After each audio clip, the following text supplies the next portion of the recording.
Crime and Punishment. Part 1. Chapter 1. At the beginning of July, during an extremely hot spell, towards evening, a young man left his garret, which he rented from tenants in S. Lane, and slowly, as if in indecision, set out towards K. Bridge. He had successfully avoided meeting his landlady on the stairs. His garret was under the very roof of a tall 5-story house and resembled a cupboard more than an apartment. As for his landlady, from whom he rented this garret with board and service, she occupied a separate apartment 1 flight below, and each time he went out into the street, he inevitably had to pass by his landlady's kitchen, which was almost always wide open onto the staircase. And each time the young man passed by, he felt a sort of morbid and cowardly sensation, of which he was ashamed and at which he frowned. He was heavily in debt to his landlady and was afraid of meeting her. Not that he was so cowardly and downtrodden, quite the contrary, but for some time now he had been in an irritable and tense state, resembling hypochondria. He had become so absorbed in himself and isolated from everyone that he feared any encounter, not only an encounter with his landlady. He was crushed by poverty, but even his straitened circumstances had recently ceased to burden him. He had completely stopped attending to his daily affairs and did not want to be occupied with them. In truth, he feared no landlady, whatever she might be plotting against him. But to stop on the stairs, to listen to all sorts of nonsense about all this everyday rubbish, to which he had no relation whatsoever, all these demands for payment, threats, complaints, and at the same time to dodge, make excuses, lie, no, it was better to slip like a cat down the stairs somehow and slink away unseen. However, this time the fear of meeting his creditor struck even him upon going out into the street. What deed do I intend to attempt, and yet what trifles I fear, he thought with a strange smile. Yes, everything is in man's hands, and yet he lets it all slip past his nose, solely from cowardice. This is already an axiom. It's curious what people fear most. A new step, a new word of their own, that's what they fear most. But I talk too much. That's why I do nothing, because I talk. Though perhaps it's also this, I talk because I do nothing. I've learned to chatter this past month, lying whole days in a corner and thinking about King Pete. Well, why am I going now? Am I capable of that? Is this serious? Not at all serious. Just indulging myself with fantasies, playthings. Yes, perhaps just playthings. The heat in the street was terrible, and besides there was the closeness, the jostling, everywhere lime, scaffolding, bricks, dust, and that special summer stench so familiar to every Petersburger who cannot afford to rent a summer cottage. All this at once disagreeably shocked the already disordered nerves of the youth. The unbearable stench from the drinking establishments, of which there were a particularly large number in this part of the city, and the drunkards one encountered every moment, despite it being a weekday, completed the repulsive and melancholy coloring of the scene. A feeling of the deepest disgust flickered for an instant in the fine features of the young man. Incidentally, he was remarkably handsome, with beautiful dark eyes, dark brown hair, above average height, slender and well-built. But soon he fell into a kind of deep thoughtfulness, or rather, into a sort of oblivion, and walked on no longer noticing his surroundings, nor wishing to notice them. Only occasionally he muttered something to himself, from his habit of monologues, which he had just confessed to himself. At this very moment he was aware that his thoughts were sometimes confused, and that he was very weak. For 2 days now he had eaten almost nothing. He was so poorly dressed that another person, even one accustomed to such things, would have been ashamed to go out into the street in such rags during the day. However, the quarter was such that it was difficult to surprise anyone with one's costume here.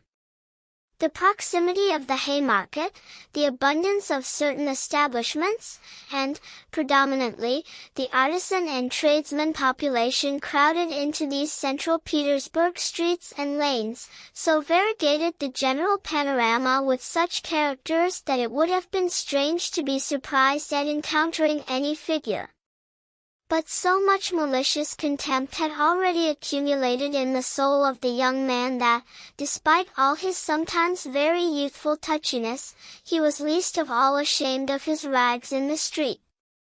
It would have been another matter upon meeting certain acquaintances or former comrades, with whom in general he did not like to meet.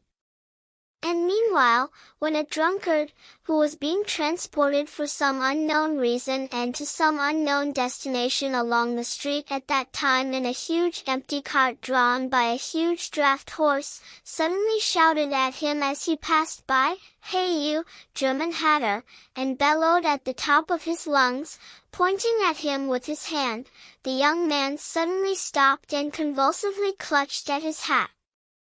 The hat was tall, round, a Zimmermann hat, but completely worn out, entirely rust-colored, full of holes and stains, brimless, and cocked at the most hideous angle to one side. But not shame, but an entirely different feeling, resembling even fright, seized him. "I knew it," he muttered in confusion, "I thought so. That's the worst of all. Some stupid thing like this, some trivial detail, could ruin the whole plan. Yes, the hat is too conspicuous. Ridiculous, and therefore conspicuous. With my rags I absolutely need a cap, even some old pancake, but not this monstrosity. Nobody wears such things, they'll notice it a mile away, they'll remember, the main thing is they'll remember it later, and there's the evidence. Here one needs to be as inconspicuous as possible. Details are the main thing. These very details always ruin everything." He didn't have far to go, he even knew how many steps from the gates of his house, exactly 730. He had counted them once when he was particularly lost in fantasies. At that time he himself did not yet believe in these fantasies of his and only irritated himself with their hideous but seductive audacity. Now, a month later, he was beginning to look at it differently, and despite all the teasing monologues about his own impotence and indecision, he had somehow, even involuntarily, grown accustomed to considering the hideous fantasy as an enterprise, though he still did not believe in himself. He was even going now to make a trial of his enterprise, and with each step his agitation grew stronger and stronger.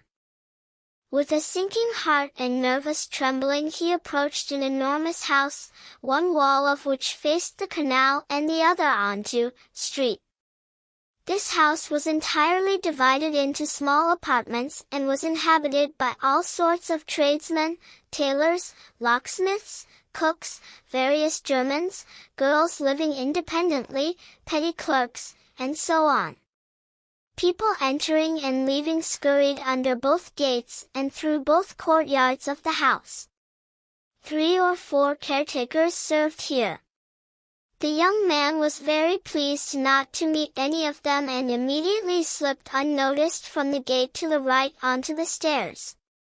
The staircase was dark and narrow, back stairs, but he already knew and had studied all this, and this whole setting pleased him. In such darkness even a curious glance was not dangerous.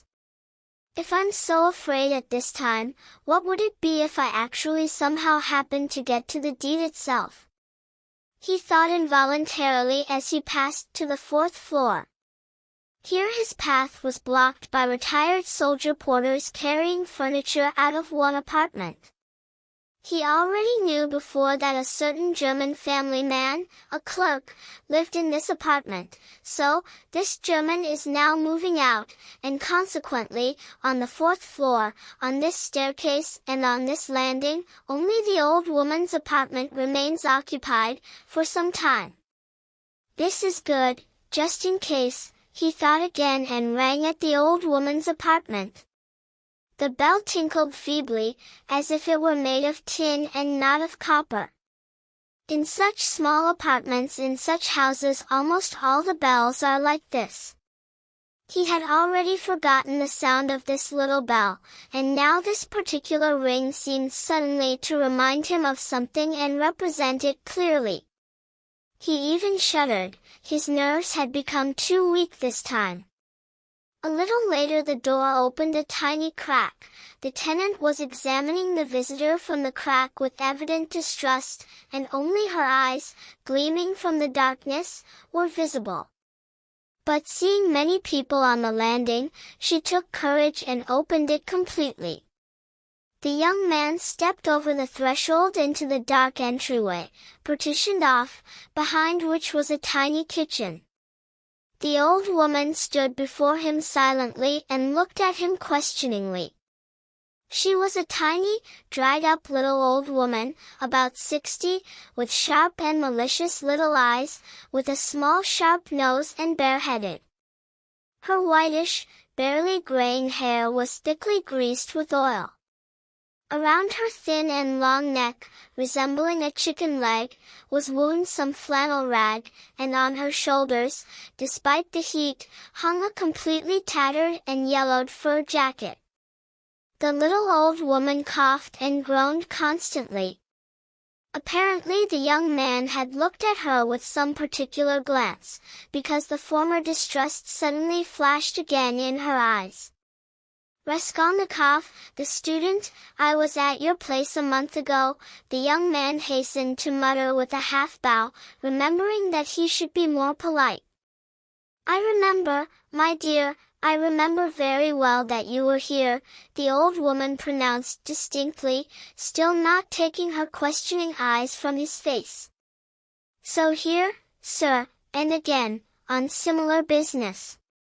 Raskolnikov continued, somewhat confused and surprised at the old woman's distrust. "Perhaps, however, she's always like this, and I didn't notice it that time," he thought with an unpleasant feeling. The old woman was silent, as if pondering, then stepped aside, and pointing to the door to the room, said, letting the guest pass ahead, "Please come in, my dear." The small room into which the young man entered, with yellow wallpaper, geraniums and muslin curtains at the windows, was at this moment brightly lit by the setting sun. And then, consequently, the sun will also be shining. Flashed somehow casually in Raskolnikov's mind, and with a quick glance he surveyed everything in the room, in order to study and remember the arrangement as much as possible. But there was nothing special in the room.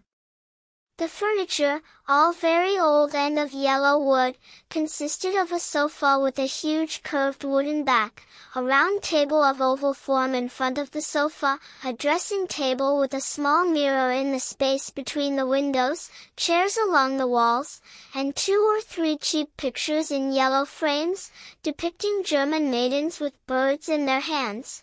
That was all the furniture. In the corner before a small icon a lamp was burning. Everything was very clean, both the furniture and the floors were polished to a shine, everything gleamed. Lizaveda's work, thought the young man. Not a speck of dust could be found in the entire apartment. "This is how it is with wicked and old widows," Raskolnikov continued to himself, and glanced curiously at the chintz curtain before the door to the second tiny room, where the old woman's bed and dresser stood, and into which he had never yet looked. The entire apartment consisted of these 2 rooms. "What do you want?" the little old woman pronounced sternly, entering the room and still standing directly before him, so as to look him directly in the face. "I've brought a pledge, here, sir." And he took from his pocket an old flat silver watch. On its back cover was depicted a globe. The chain was steel. "But the term for your previous pledge has already expired. 3 days ago a month passed. I'll pay you interest for another month, be patient." "But that's my goodwill, my dear, to be patient or to sell your thing right now." "How much for the watch, Elena Ivanovna?" "And you come with trifles, my dear, it's worth nothing, practically. Last time I gave you 2 bills for the little ring, and you could buy a new one from a jeweler for 1.5 rubles. Give me 4 rubles, I'll redeem it, it was my father's. I'll be receiving money soon." 1.5 rubles, sir, and interest in advance, if you please, sir." 1.5 rubles, the young man cried out. "As you wish." And the old woman held the watch back out to him. The young man took it and was so angry that he was about to leave, but he immediately thought better of it, remembering that there was nowhere else to go, and that he had come for another reason besides. "Give it," he said rudely. The old woman reached into her pocket for the keys and went into the other room behind the curtain. The young man, left alone in the middle of the room, listened curiously and pondered. He could hear her unlocking the dresser. "Must be the top drawer," he reasoned. "So she keeps the keys in her right pocket. All on one ring, in a steel ring. And there's one key there larger than all the others, 3 times larger, with a serrated bit, of course not for the dresser. So there must be some other box or chest. That's curious. Chests always have such keys. But how base all this is." The old woman returned. "Here, sir, my dear, if it's 10 kopecks per month per ruble, then for 1.5 rubles you owe 15 kopecks, for a month in advance, sir. And for the 2 previous rubles you still owe, by the same calculation in advance, 20 kopecks. So altogether that makes 35. You'll receive altogether for your watch 1 ruble 15 kopecks now. Here you are, sir." "What? So now it's 1 ruble 15 kopecks." "Exactly so, sir." The young man did not argue and took the money. He looked at the old woman and was in no hurry to leave, as if he still wanted to say or do something, but as if he himself did not know exactly what. "I might, Elena Ivanovna, bring you another thing in a few days, a good silver one, a cigarette case, as soon as I get it back from a friend." He became confused and fell silent. "Well, then we'll talk about it, my dear. Goodbye, sir. And you're always sitting at home alone, your sister isn't here?" he asked as casually as possible, going out into the hallway. "And what business is she to you, my dear?" "Nothing special. I just asked." "You're all ready. Goodbye, Elena Ivanovna." Raskolnikov went out in decided confusion. This confusion kept increasing more and more. Going down the stairs, he even stopped several times, as if suddenly struck by something. And finally, already in the street, he exclaimed, "Oh God! How disgusting it all is! And can it be that no, that's nonsense, that's absurd," he added decisively. "And can such horror have entered my head? What filth my heart is capable of, however! Above all, It's dirty, nasty, vile, vile. And I, for a whole month. But he could express neither in words nor in exclamations his agitation. The feeling of infinite disgust, which had begun to oppress and sicken his heart even while he was only walking to the old woman's, had now reached such proportions and had become so vividly clear that he did not know where to go from his anguish. He walked along the sidewalk like a drunk man, not noticing passers-by and colliding with them, and came to his senses only in the next street. Looking around, he noticed that he was standing near a drinking establishment, the entrance to which was from the sidewalk down a staircase into the basement floor. Just at that moment 2 drunkards came out of the door, supporting and cursing each other, and climbed up to the street. Without thinking long, Raskolnikov immediately went down. Never before had he entered drinking establishments, but now his head was spinning, and moreover a burning thirst tormented him. He wanted to drink cold beer, all the more so as he attributed his sudden weakness also to the fact that he was hungry. He sat down in a dark and dirty corner, behind a sticky little table, ordered beer, and greedily drank the first glass. Immediately everything eased, and his thoughts cleared. "All this is nonsense," he said with hope, and there was nothing to be disturbed about. Simply physical disorder. 1 glass of beer, a piece of sugar, and here, in one moment, the mind grows strong, the thought clears, the intentions become firm. Bah, how insignificant all this is! But despite this contemptuous spit, he already looked cheerful, as if suddenly freed from some terrible burden, and cast a friendly glance at those present. But even at this moment he dimly sensed that all this receptiveness to the better was also morbid. Few people remained in the drinking establishment at that time.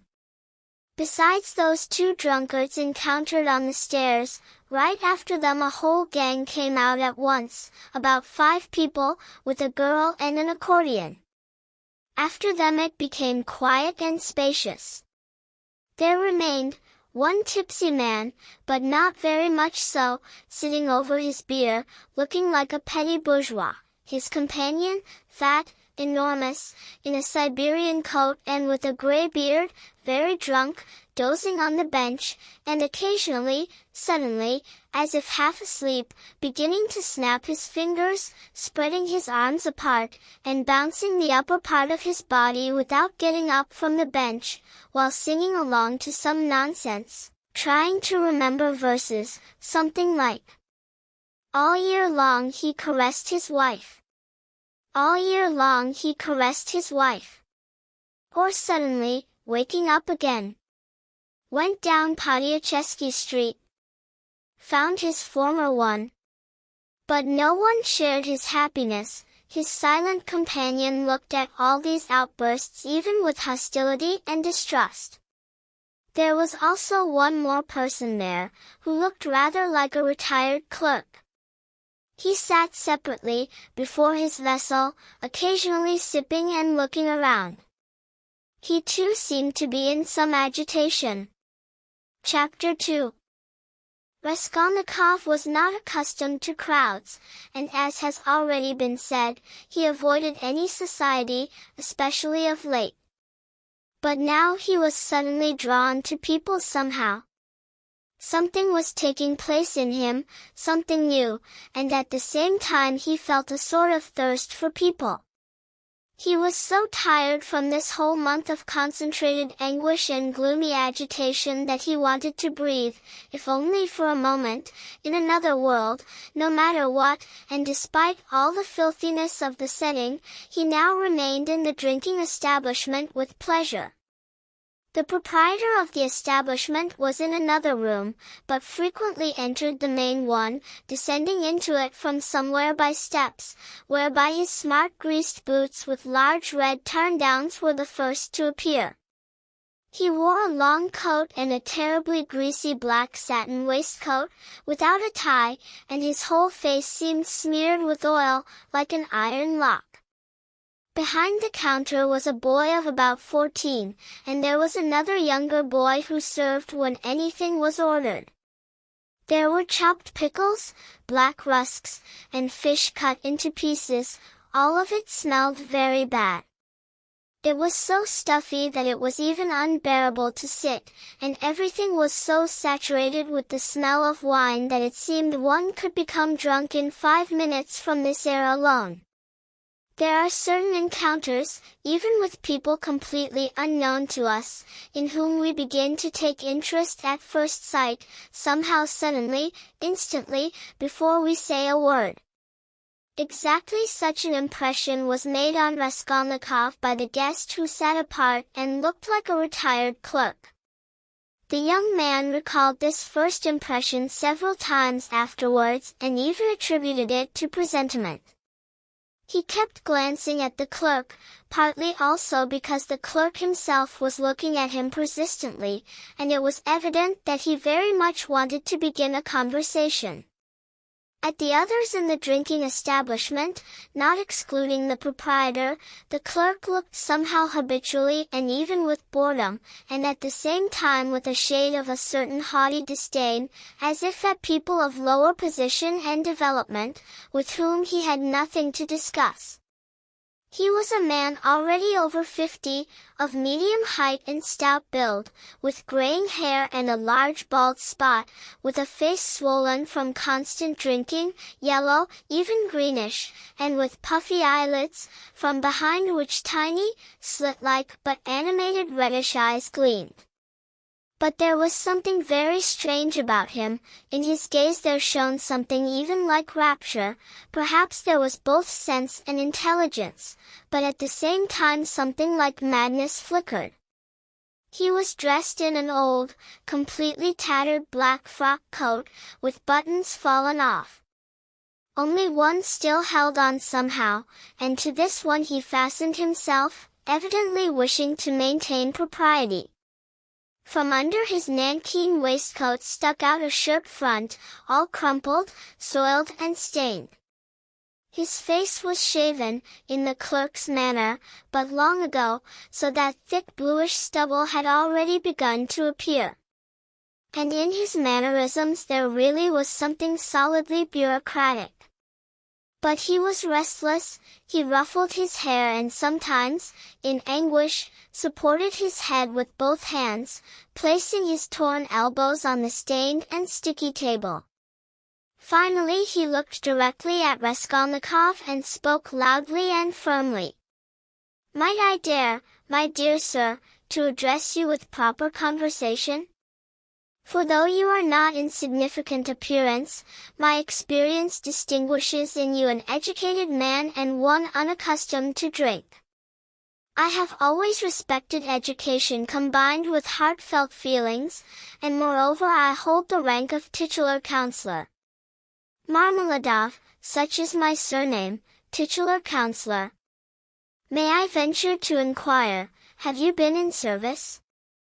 "No, I'm studying," answered the young man, partly surprised both by the peculiarly ornate tone of speech and by being addressed so directly, point-blank. Despite his recent momentary desire for some sort of association with people, at the first word actually addressed to him, he suddenly felt his usual unpleasant and irritable feeling of aversion to any outside person who touched or merely wanted to touch his person. "A student then, or a former student," exclaimed the clerk, "just as I thought." "Experience, my dear sir," repeated Experience, and as a sign of boasting he touched his finger to his forehead. "You were a student or pursued scholarly activities?" "Allow me." He half rose, swayed, grabbed his vessel and little glass, and moved closer to the young man, somewhat diagonally from him. He was tipsy, but spoke fluently and boldly, only getting a little confused here and there and dragging out his speech. With a kind of eagerness he latched onto Raskolnikov, as if he too hadn't spoken to anyone for a whole month. "My dear sir," he began almost with solemnity, "poverty is not a vice, that is the truth. I know that drunkenness too is not a virtue, and that all the more so. But destitution, my dear sir, destitution, that is a vice, sir. In poverty you still preserve your innate nobility of feelings, but in destitution no one ever does. For destitution a man is not even driven out with a stick, but swept out with a broom from human company, to make it all the more offensive, and justly so, for in destitution I am the first ready to offend myself. And hence the drinking.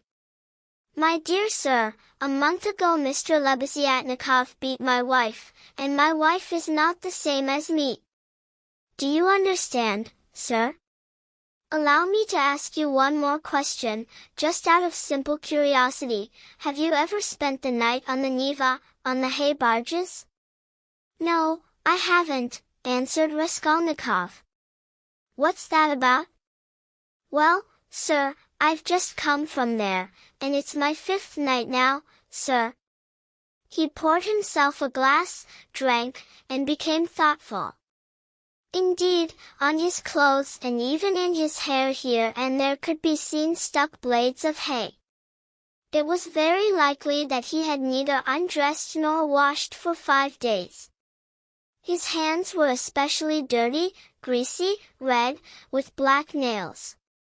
His conversation seemed to arouse general, though lazy, attention. The boys behind the counter began to snicker. The proprietor, it seemed, came down from the upper room on purpose to listen to the amusing fellow, and sat down at a distance, yawning lazily but importantly. Evidently, Marmeladov had long been known here. And he had probably acquired his inclination for ornate speech as a consequence of his habit of frequent tavern conversations with various strangers. This habit becomes a necessity for some drinkers, and predominantly for those of them who are treated strictly at home and who are bossed around. That's why in drinking company they always try as if to justify themselves, and if possible, even to gain respect. "Amusing fellow," said the proprietor loudly. "And why don't you work, why aren't you in service, if you're a clerk?" "Why am I not in service, my dear sir?" Marmeladov picked up, addressing himself exclusively to Raskolnikov, as if it was he who had asked him the question, "Why am I not in service? And doesn't my heart ache that I grovel in vain? When Mr. Lebeziatnikov, a month ago, beat my wife with his own hands, and I lay there drunk, didn't I suffer? Permit me, young man, has it happened to you, well at least to borrow money hopelessly?" "It has happened, that is, what do you mean hopelessly?" "That is, completely hopelessly, sir, knowing in advance that nothing will come of it. For instance, you know beforehand and thoroughly that this person, this most well-intentioned and most useful citizen, will not give you money under any circumstances, for why, I ask, would he give it? After all, he knows that I won't pay it back. Out of compassion? But Mr. Lebeziatnikov, who follows new ideas, explained the other day that compassion is even forbidden by science nowadays, and that's how it's already done in England, where there's political economy. Why then, I ask, would he give it? And so, knowing in advance that he won't give it, you still set out on your way and— Why go then, added Raskolnikov. And if there's nowhere else, if there's nowhere else to go? For every man needs to have at least somewhere he can go. Because there comes a time when one absolutely must go somewhere. When my only daughter went for the first time on a yellow ticket, I went too then. For my daughter lives on a yellow ticket, sir, he added in parentheses, looking at the young man with some anxiety. Nothing, my dear sir, nothing, he hastened to declare immediately and apparently calmly, when both boys behind the counter snorted and the proprietor himself smiled. Nothing, sir. I'm not embarrassed by this nodding of heads, for everyone already knows everything, and all that is secret becomes manifest, and I relate to this not with contempt, but with humility. Let it be. Let it be. Behold the man. Permit me, young man, can you? But no, to express it more strongly and graphically, can you not, but dare you, looking at me at this hour, say affirmatively that I am not a swine? The young man did not answer a word. Well, sir, continued the orator, having waited out solidly and even with increased dignity the snickering that again followed in the room. Well, sir, let me be a swine, but she is a lady. I have a beastly image, but Katerina Ivanovna, my wife, she is an educated person and the daughter of a staff officer by birth. Let it be, I'm a scoundrel, but she has a lofty heart and is filled with feelings ennobled by education. And yet, oh, if only she would pity me! My dear sir, for every man needs to have at least one place where he would be pitied. But Katerina Ivanovna, though she is a magnanimous lady, is unjust. And though I myself understand that when she pulls my hair, she pulls it only out of pity of heart, for I repeat without embarrassment, she pulls my hair, young man, he confirmed with coarse dignity, having heard the snickering again, but God, what if she would only once? But no! No! All this is in vain, and there's nothing to talk about. Nothing to talk about. For the desired has already happened more than once, and I have been pitied more than once, but such is my nature, and I am a born beast. I should think so, remarked the yawning proprietor. Marmeladov struck his fist decisively on the table.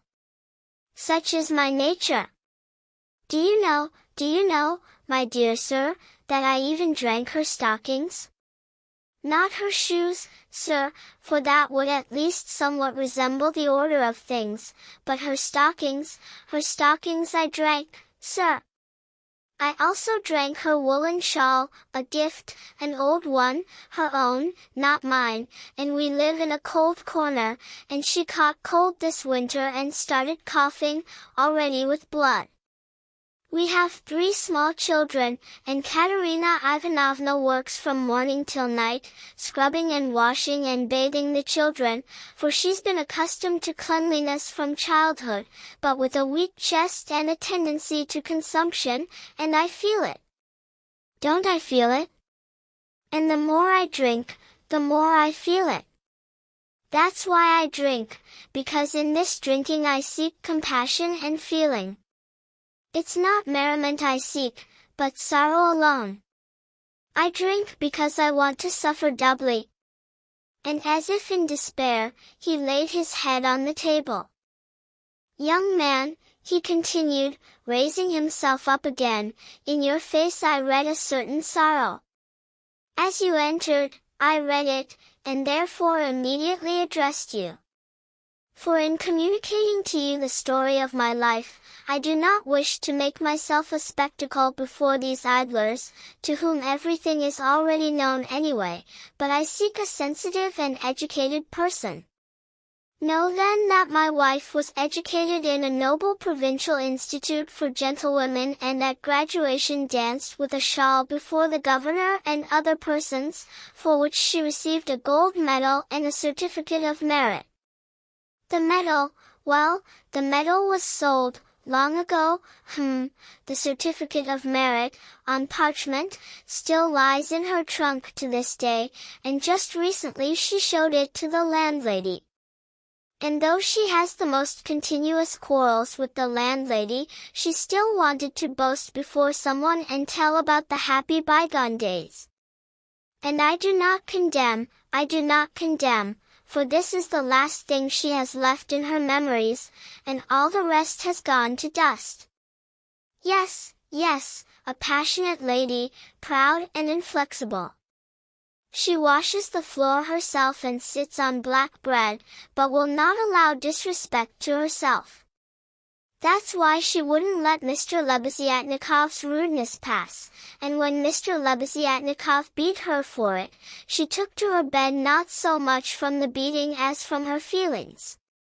I took her as a widow, with 3 children, each smaller than the next. She married her first husband, an infantry officer, for love, and ran away from her parents' home with him. She loved her husband excessively, but he took to cards, got into trouble with the law, and with that he died. He used to beat her towards the end, and though she didn't let him get away with it, which I know for certain and from documents, she still remembers him with tears to this day and reproaches me with him, and I'm glad, for at least in her imagination she sees herself as once having been happy. And she was left after him with 3 infant children in a remote and brutal district, where I was also located at the time, and she was left in such hopeless destitution that although I've seen various misfortunes, I'm not even in a state to describe it. All her relatives renounced her. And she was proud, excessively proud.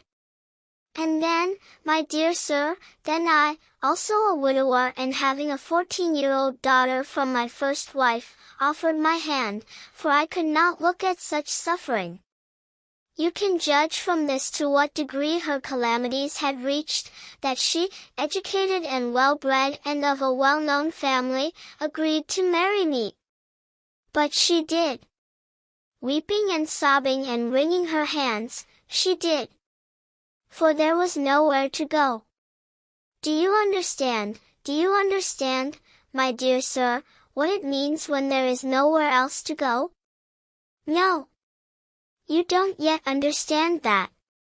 And for a whole year I fulfilled my duty piously and sacredly and didn't touch this. He poked his finger at the half-bottle, for I have feelings. But even with this I couldn't please her, and then I lost my position, and also not through my fault, but through changes in the staff, and then I touched it. It will be a year and a half now since we found ourselves, finally, after wanderings and numerous calamities, in this magnificent capital adorned with numerous monuments. And here I got a position. I got it, and lost it again. Do you understand, sir? Here I lost it through my own fault, for my nature asserted itself. We're living now in a corner, with the landlady Amalia Fyodorovna Lipovexel, and what we live on and what we pay with, I don't know. Many others live there besides us. Sodom, sir, most hideous, yes.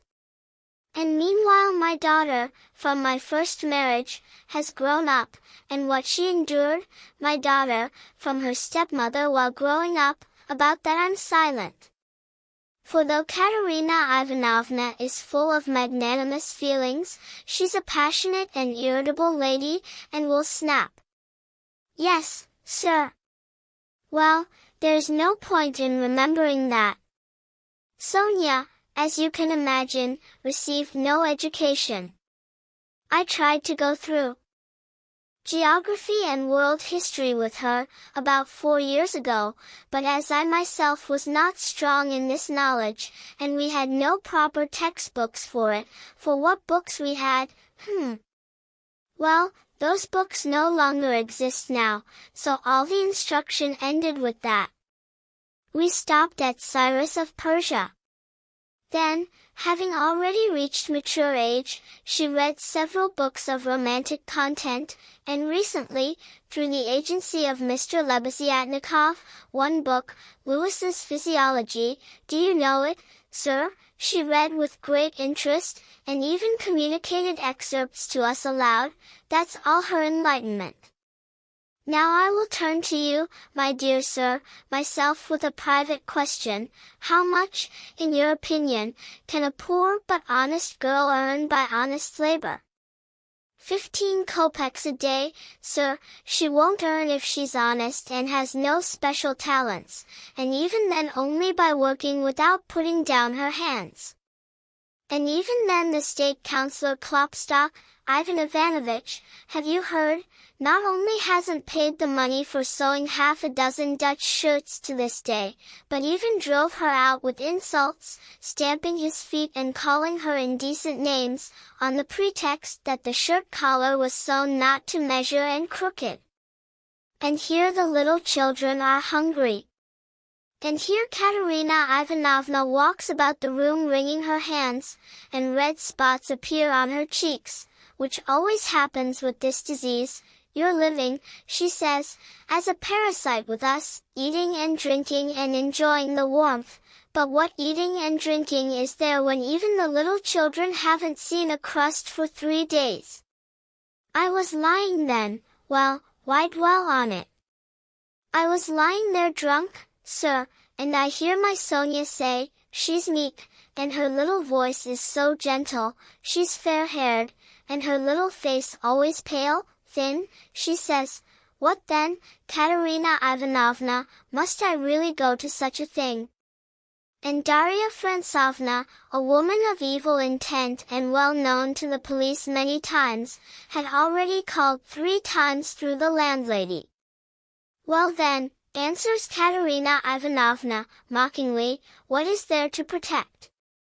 What a treasure! But don't blame, my dear sir, don't blame. It was not said in sound mind, but in agitated feelings, in illness, and with the children crying unfed, and moreover was said more out of insult than in any precise sense. For Katerina Ivanovna is of such a character that when the children begin to cry, even from hunger, she immediately starts beating them. And I see, around 6 o'clock, Sonechka got up, put on her kerchief, put on her little cape and left the apartment, and at 9 o'clock came back again. She came in, and went straight to Katerina Ivanovna, and silently laid 30 silver rubles on the table before her. Not a word did she utter, not even a glance, but took only our large green woolen shawl, we have such a common shawl, a woolen one, covered her head and face with it completely and lay down on the bed, face to the wall, only her little shoulders and her whole body trembling. And I, as before, lay there in the same state, sir. And then I saw, young man, I saw how Katerina Ivanovna, also without saying a word, went to Sonechka's little bed and remained the whole evening on her knees at her feet, kissing her feet, not wanting to get up, and then they both fell asleep together, embracing each other, both, yes, sir, and I, lay there drunk, sir. Marmeladov fell silent, as if his voice had failed him. Then suddenly he hastily poured a drink, drank it, and grunted. From that time, my dear sir, he continued after some silence, from that time, due to one unfortunate circumstance and through denunciations by ill-intentioned persons, to which Darya Francovna especially contributed, supposedly because she had been slighted in proper respect, from that time my daughter, Sofia Semyonovna, was forced to obtain a yellow ticket, and could no longer remain with us on account of this.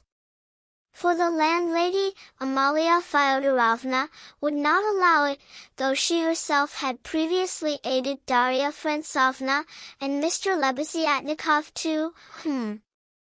That's what caused this affair between him and Katerina Ivanovna over Sonia. At first he was pursuing Sonechka himself, but then he suddenly got on his high horse. How, he says, can I, such an enlightened person, live in the same apartment with such a one? And Katerina Ivanovna would not let it pass. She intervened. Well, and so it happened. And Sonechka now comes to us mostly at twilight and helps Katerina Ivanovna, and provides means as much as she can. She lives in the apartment of Kapernaumov the tailor. She rents a room from them, and Kapernaumov is lame and tongue-tied, and his whole numerous family is also tongue-tied. And his wife is also tongue-tied. They occupy one room, and Sonia has her own separate one, with a partition. Yes. The poorest people and tongue-tied, yes. I only got up that morning, sir, put on my rags, raised my hands to heaven and set off to His Excellency Ivan Afanasyevich. Do you know His Excellency Ivan Afanasyevich? No? Well then, you don't know a man of God. He is wax before the face of the Lord, as wax melts. He even condescended to shed tears after hearing everything. Well, he says, Marmeladov, since you have already deceived my expectations, I'm taking you once more on my own personal responsibility. That's what he said. Remember, he says, go now. I kissed the dust of his feet, mentally, for in reality they wouldn't have allowed it, him being a dignitary and a man of new governmental and enlightened ideas. I returned home, and when I announced that I was again enrolled in service and receiving a salary, Lord, what happened then? Marmeladov stopped again in strong agitation. At this time a whole party of drunkards, already drunk, came in from the street, and the sounds of a hired barrel organ were heard at the entrance along with a cracked, 7-year-old child's voice singing, "The Little Farm." It became noisy. The proprietor and servant attended to the newcomers. Marmeladov, paying no attention to those who entered, continued his story. He seemed already quite weakened, but the more drunk he became, the more talkative he grew. The recollection of his recent success in service seemed to revive him and was even reflected on his face with a sort of radiance. Raskolnikov listened attentively. This was, my dear sir, 5 weeks ago. Yes. As soon as they both found out, Katerina Ivanovna and Sonechka, Lord, it was as if I had been transported to the kingdom of God. Before, I'd lie like a beast, only abuse. But now, they walk on tiptoe, they quiet the children. Semyon Zakharich is tired from service, he's resting, shoo. They give me coffee before service, they boil cream. Real cream they began to procure, do you hear? And where they scraped together the money for decent uniform for me, 11 rubles 50 kopecks, I don't understand. Boots, calico shirt fronts, most magnificent, a dress uniform, all put together for 11.5 in the most excellent form, sir. I came home the first day in the morning from service. Katerina Ivanovna had prepared 2 dishes, soup and corned beef with horseradish, about which there had been no notion until then. She has no dresses at all, that is, none at all, sir, but here it's as if she was going visiting. She dressed up, and not that there was anything, but they know how to make everything from nothing. They'll fix their hair, put on some clean little collar there, some cuffs, and a completely different person emerges, younger and prettier. Sonechka, my dove, only helped with money, but she says, for me to visit you often now is improper, for the time being, so maybe only at twilight, so that no one sees. Do you hear, do you hear? After dinner I went to sleep, and what do you think? Katerina Ivanovna couldn't restrain herself. A week earlier she had quarreled in the worst way with the landlady, with Amalia Fyodorovna, but here she invited her for a cup of coffee. They sat for 2 hours and whispered everything, how now Semyon Zakharich is in service and receiving a salary, and went to His Excellency himself, and His Excellency himself came out, ordered everyone to wait, and took Semyon Zakharich by the hand past everyone into his study. "Do you hear? Do you hear?"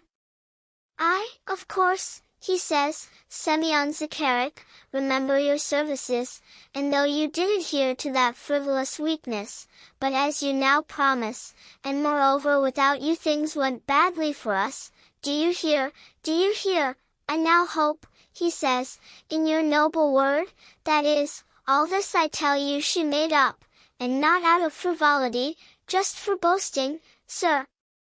No, sir, she believes it all herself, she comforts herself with her own imaginings, by God, sir. And I don't condemn it, no, I don't condemn it. And when, 6 days ago, I brought my first salary, 23 rubles 40 kopecks in full, she called me her little treasure, she says, you're such a one. And in private, sir, do you understand? Well, what beauty is there in me, and what kind of husband am I? No, she pinched my cheek, little treasure you're such a one, she says. Marmeladov stopped, wanted to smile, but suddenly his chin began to quiver. He restrained himself, however. This tavern, the debauched appearance, 5 nights on the hay barges and the bottle, yet at the same time this morbid love for his wife and family confused his listener. Raskolnikov listened intently, but with a painful sensation. He was vexed that he had come here. My dear sir, exclaimed Marmeladov, recovering himself, oh, my dear sir, perhaps all this is laughable to you, as to others, and I only trouble you with the stupidity of all these miserable details of my domestic life, but it's not laughable to me. For I can feel all this. And throughout that whole paradisiacal day of my life and all that evening, I myself passed the time in fleeting dreams, namely, how I would arrange it all, and dress the little children, and give her peace, and return my only daughter from dishonor to the bosom of the family. And much, much more. It's permissible, sir.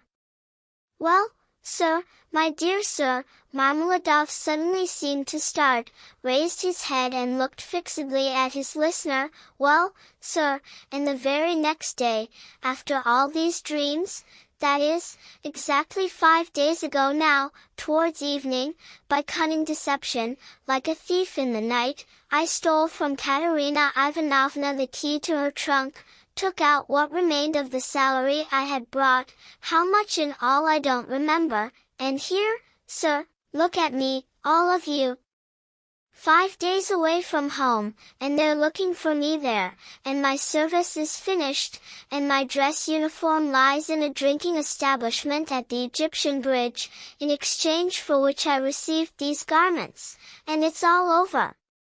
Marmeladov struck himself on the forehead with his fist, clenched his teeth, closed his eyes and leaned his elbow firmly on the table. But a minute later his face suddenly changed and with a kind of affected cunning and feigned insolence he glanced at Raskolnikov, laughed and said, "And today I went to Sonia, went to ask for hangover money. He. She didn't give it, did she?" someone from among the newcomers shouted, and burst out laughing at the top of his lungs. "This very half-bottle, sir, was bought with her money," pronounced Marmeladov, addressing himself exclusively to Raskolnikov. 30 kopecks she brought out, with her own hands, the last, all she had, I saw it myself. She said nothing, only looked at me silently. Not on earth, but there, they grieve over people, they weep, but they don't reproach, And that hurts more, sir, hurts more, when they don't reproach. 30 kopecks, yes, sir. And she needs them now too, eh? What do you think, my dear sir? For now she must maintain cleanliness. This cleanliness costs money, special cleanliness, you understand? Do you understand? Well, and there's pomade to buy too, for it can't be helped, sir, starched skirts, a neater little boot to show off her foot when she has to cross a puddle. Do you understand, sir, what this cleanliness means? Well, sir, and I, her own father, took those 30 kopecks for my hangover. And I'm drinking, sir. And I've already drunk it all, sir. Well, who will pity someone like me? Eh? Do you pity me now, sir, or not? Speak, sir, do you pity me or not? He wanted to pour more, but there was nothing left. The half bottle was empty. Why should anyone pity you? Shouted the proprietor, who had appeared beside them again. Laughter rang out and even curses.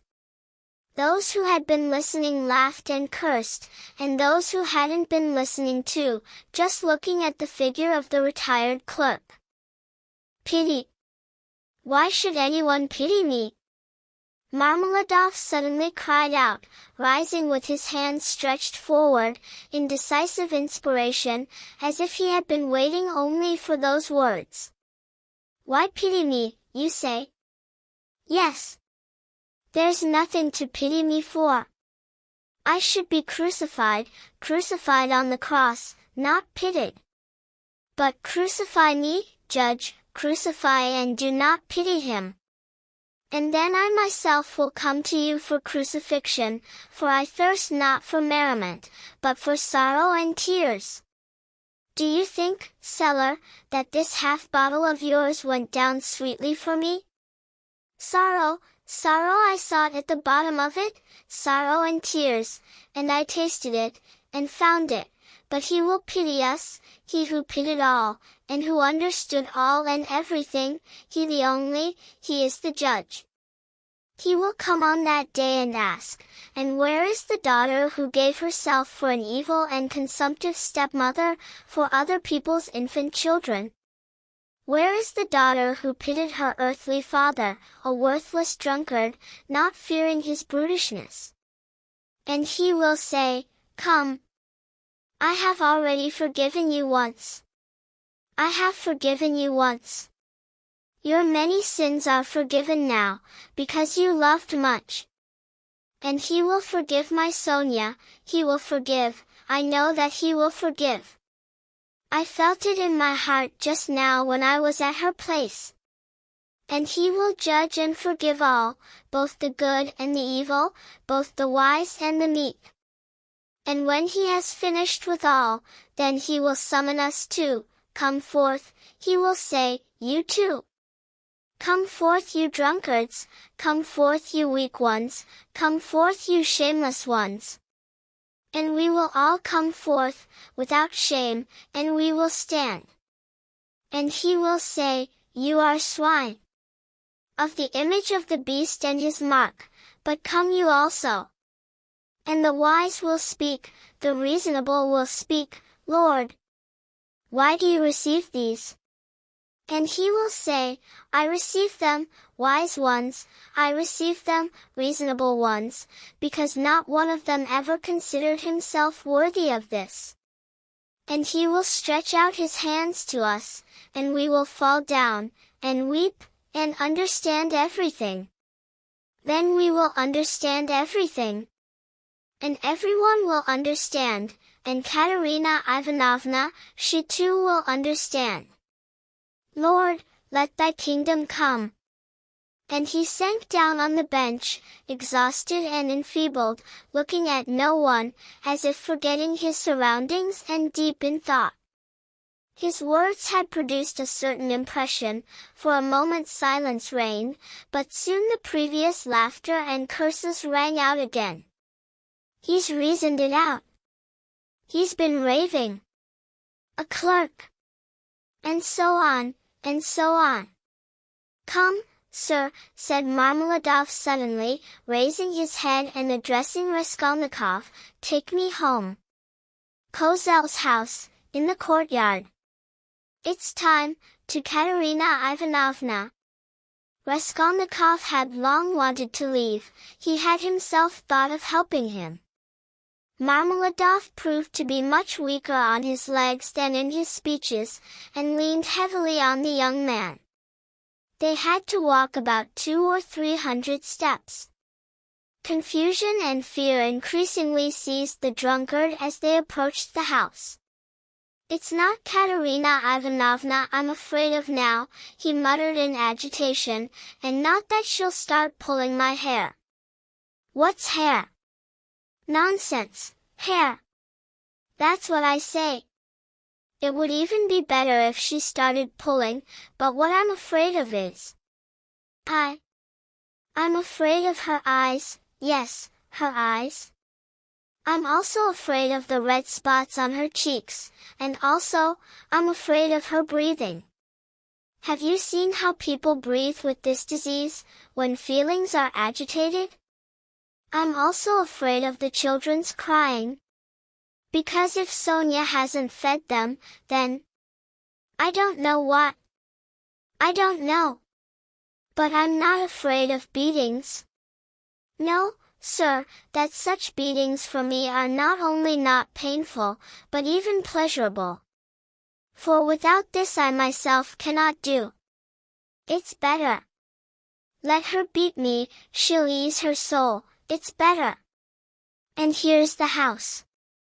Kozel's house. The locksmith's, a German, a wealthy one, lead me." They entered from the courtyard and went up to the 4th floor. The staircase grew darker the higher they went. It was already almost 11 o'clock, and though at this time in Petersburg there is no real night, it was very dark at the top of the stairs. A small, smoke-blackened door at the end of the stairs, at the very top, stood open. A candle-end lit the poorest room, about 10 paces long, all of it was visible from the hall. Everything was scattered and in disorder, especially various children's rags. Across the back corner a torn sheet was stretched. Behind it a bed was probably placed.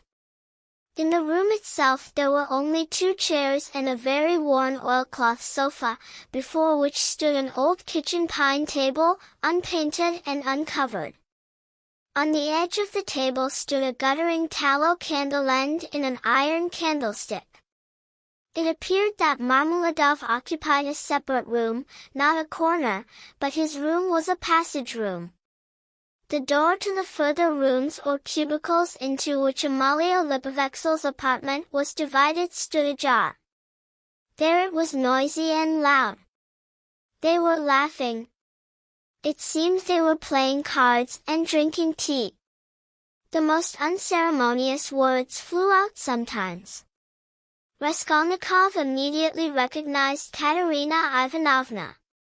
She was a terribly emaciated woman, thin, rather tall and shapely, still with beautiful dark brown hair and indeed with cheeks flushed to spots. She walked back and forth in her small room, her hands pressed to her chest, her lips parched and her breathing uneven and intermittent. Her eyes glittered as in fever, but her gaze was sharp and fixed, and this consumptive and agitated face produced a painful impression in the last light of the guttering candle end, flickering on her face. She seemed to Raskolnikov to be about 30, and indeed was no match for Marmeladov. She did not hear or notice those entering, she seemed to be in some sort of oblivion, neither listening nor seeing. The room was stuffy, but she had not opened the window. A stench came from the stairs, but the door to the stairs was not closed. From the inner rooms, through the unclosed door, waves of tobacco smoke poured in. She coughed, but did not close the door. The smallest girl, about 6 years old, was sleeping on the floor, somehow sitting, hunched up and with her head stuck into the sofa. A boy a year older than her was trembling all over in the corner and crying. He had probably just been beaten. The eldest girl, about 9, tall and thin as a matchstick, in nothing but a thin shirt torn everywhere and wearing an old woolen cape thrown over her bare shoulders, sewn for her probably 2 years ago, since it didn't even reach her knees now, stood in the corner beside her little brother, embracing his neck with her long, matchstick-thin arm. She seemed to be calming him, whispering something to him, doing everything to keep him from whimpering again, and at the same time fearfully watching her mother with her big, dark eyes, which seemed even bigger on her emaciated and frightened little face.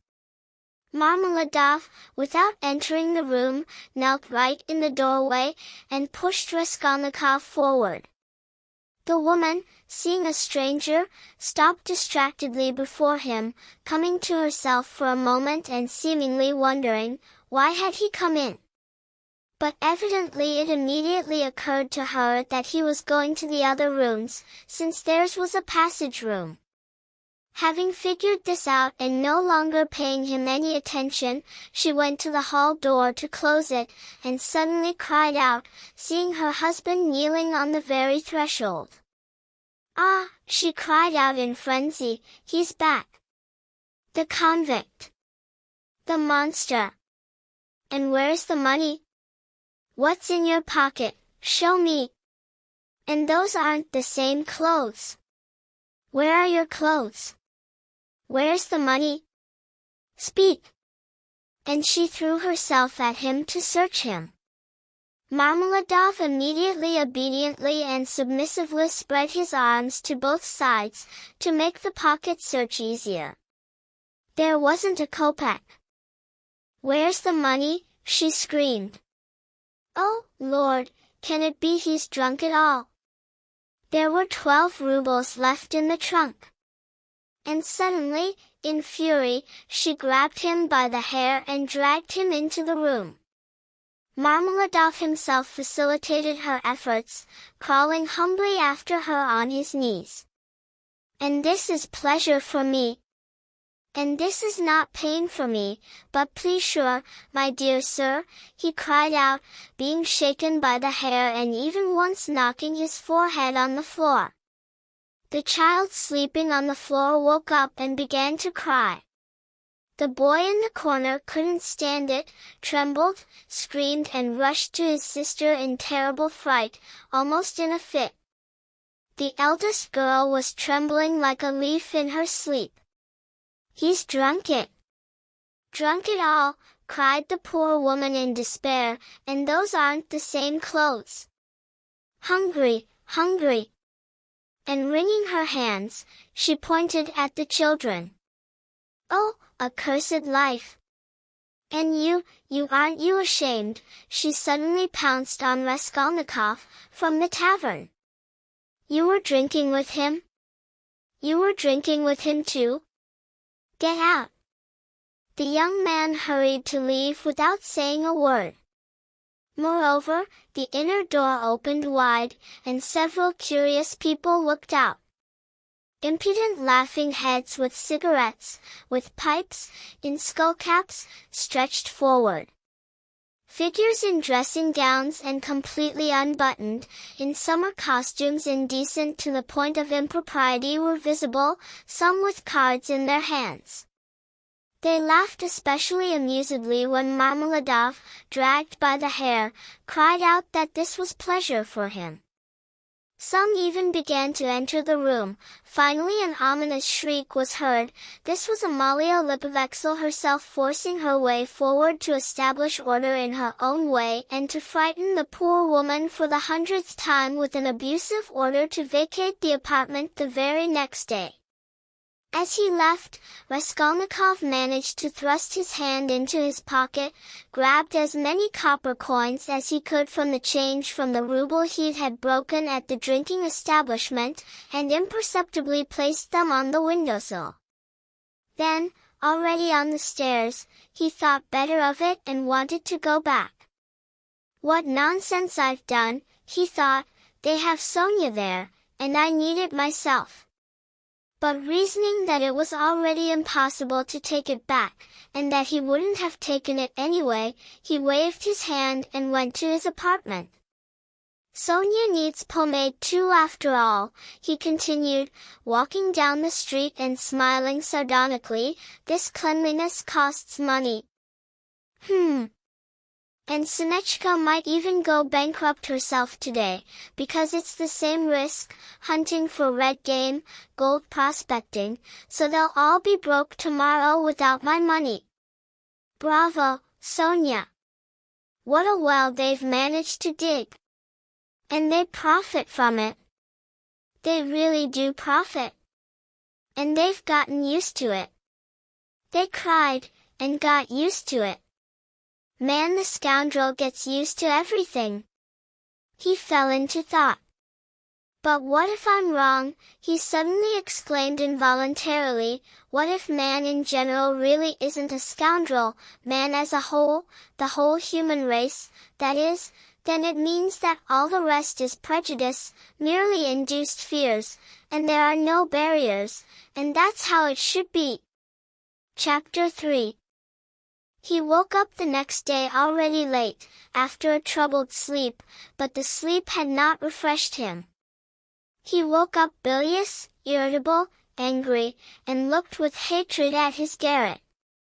It was a tiny little cell, about 6 paces long, presenting the most miserable appearance with its yellowish, dusty wallpaper peeling everywhere from the walls, and so low that a somewhat tall person would feel uneasy in it, and it seemed constantly as if one were about to knock one's head against the ceiling. The furniture corresponded to the premises. There were 3 old chairs, not entirely sound, a painted table in the corner on which lay several notebooks and books. By the dust on them alone it was evident that no hand had touched them for a long time, and finally an awkward large sofa, occupying almost the entire wall and half the width of the whole room, once upholstered in chintz, but now in tatters and serving as Raskolnikov's bed. Often he slept on it just as he was, without undressing, without a sheet, covering himself with his old, worn student overcoat and with one little pillow at his head, under which he stuffed all the linen he had, both clean and worn, to make the headrest higher. Before the sofa stood a little table. It would be difficult to sink lower and become more slovenly, but this was even pleasant to Raskolnikov in his present state of mind. He had decidedly withdrawn from everyone, like a tortoise into its shell, and even the face of the servant girl, who was obliged to wait on him and sometimes looked into his room, aroused bile and convulsions in him. This happens with certain monomaniacs who have concentrated too much on something. His landlady had stopped serving him meals 2 weeks ago, and he had not yet thought to go down and have it out with her, though he was going without dinner. Nastasia, the cook and the landlady's only servant, was partly glad of the lodger's mood and had completely stopped cleaning and sweeping his room, so that only once a week, accidentally, she would sometimes take up the broom. She had also awakened him now. "Get up, why are you sleeping?" she shouted over him. "It's 10 o'clock. I brought you tea, do you want some tea? You must be wasting away." The lodger opened his eyes, started, and recognized Nastasia. "Is the tea from the landlady?" he asked, slowly and with a sickly look, raising himself up on the sofa. "From the landlady indeed." She placed before him her own cracked teapot with already used tea, and laid down 2 yellow lumps of sugar. "Here, Nastasia, take this, please," he said, feeling in his pocket. He had slept dressed, and pulling out a handful of copper coins. "Go and buy me a French roll. And get some sausage too from the butcher's, the cheapest kind." I'll bring you a roll this very minute, but wouldn't you like some cabbage soup instead of sausage? Good soup, from yesterday. I saved it for you yesterday, but you came in late. Good soup. When the soup was brought and he set to it, Nastasia sat down beside him on the sofa and began to chatter. She was a peasant woman and a very talkative one. Praskovia Pavlovna wants to complain about you to the police, she said. He frowned deeply. To the police? What does she want? You don't pay money and you don't leave the apartment. It's obvious what she wants. Ah, that's all I needed now, he muttered through clenched teeth. No, this is not convenient for me now. She's a fool, he added aloud. I'll go see her today, talk to her. She's a fool, just like me, but what are you lying there like a sack for, smarty pants, nothing to be seen from you? Before, you say, you used to go teach children, but now why aren't you doing anything? I am doing. Raskolnikov spoke reluctantly and sternly. What are you doing? Work. What work? Thinking, he answered seriously after a pause. Nastasia simply rolled with laughter. She was of the laughing kind, and when made to laugh, she laughed inaudibly, swaying and shaking with her whole body, until she herself felt sick. Have you thought up a lot of money then? She could finally get out. You can't teach children without boots. And to hell with it anyway. And don't spit in the well. They pay coppers for children. What can you do with kopecks? He continued reluctantly, as if answering his own thoughts. So you'd like the whole capital at once? He looked at her strangely. Yes, the whole capital, he answered firmly after a pause. Well, take it easy, or you'll frighten me, it's already too scary. Are you going for the roll or not? As you wish. Oh yes, I forgot. A letter came for you yesterday while you were out. A letter. For me. From whom? From whom, I don't know. I gave the postman 3 kopecks of my own. Will you pay me back? Then bring it, for God's sake bring it, cried Raskolnikov, all in agitation. Lord. A minute later the letter appeared. That's just it. From his mother, from our province. He even turned pale as he took it. It had been a long time since he had received letters, but now something else suddenly gripped his heart. Nastasia, leave, for God's sake, here are your 3 kopecks, only, for God's sake, leave quickly. The letter trembled in his hands. He did not want to unseal it in her presence. He wanted to be left alone with this letter. When Nastasia went out, he quickly brought it to his lips and kissed it, then he gazed for a long time at the handwriting of the address, at the familiar and dear small, slanting handwriting of his mother, who had once taught him to read and write. He hesitated, he even seemed to be afraid of something. Finally he unsealed it. The letter was large, thick, 2 lots, 2 large sheets of post paper were covered with very fine writing. My dear Rodia, his mother wrote, it's already more than 2 months since I talked with you by letter, for which I myself have suffered and even spent some nights sleepless, thinking. But surely you won't blame me for this involuntary silence of mine. You know how I love you, you are our only one, mine and Dunya's, you are our everything, all our hope, our trust. What happened to me when I learned that you had already left the university several months ago, for lack of means to maintain yourself, and that your lessons and other resources had ceased?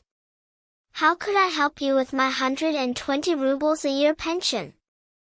The 15 rubles I sent you 4 months ago I borrowed, as you yourself know, against this same pension, from our local merchant Vasily Ivanovich Vakrushin.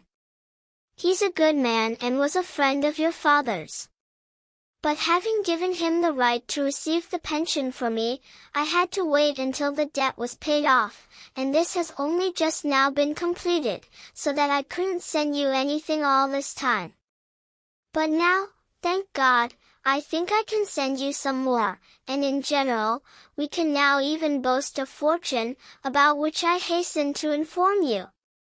And first of all, can you guess, dear Rhodia, that your sister has been living with me for a month and a half now, and we won't be separated anymore in the future. Thank God, her torments are over, but I'll tell you everything in order, so that you'll know how it all was, and what we've been hiding from you until now. When you wrote to me 2 months ago that you had heard from someone that Dunya was enduring much from rudeness in the house of Mr. and Mrs. Svidrigailov, and asked me for precise explanations, what could I write to you in reply then?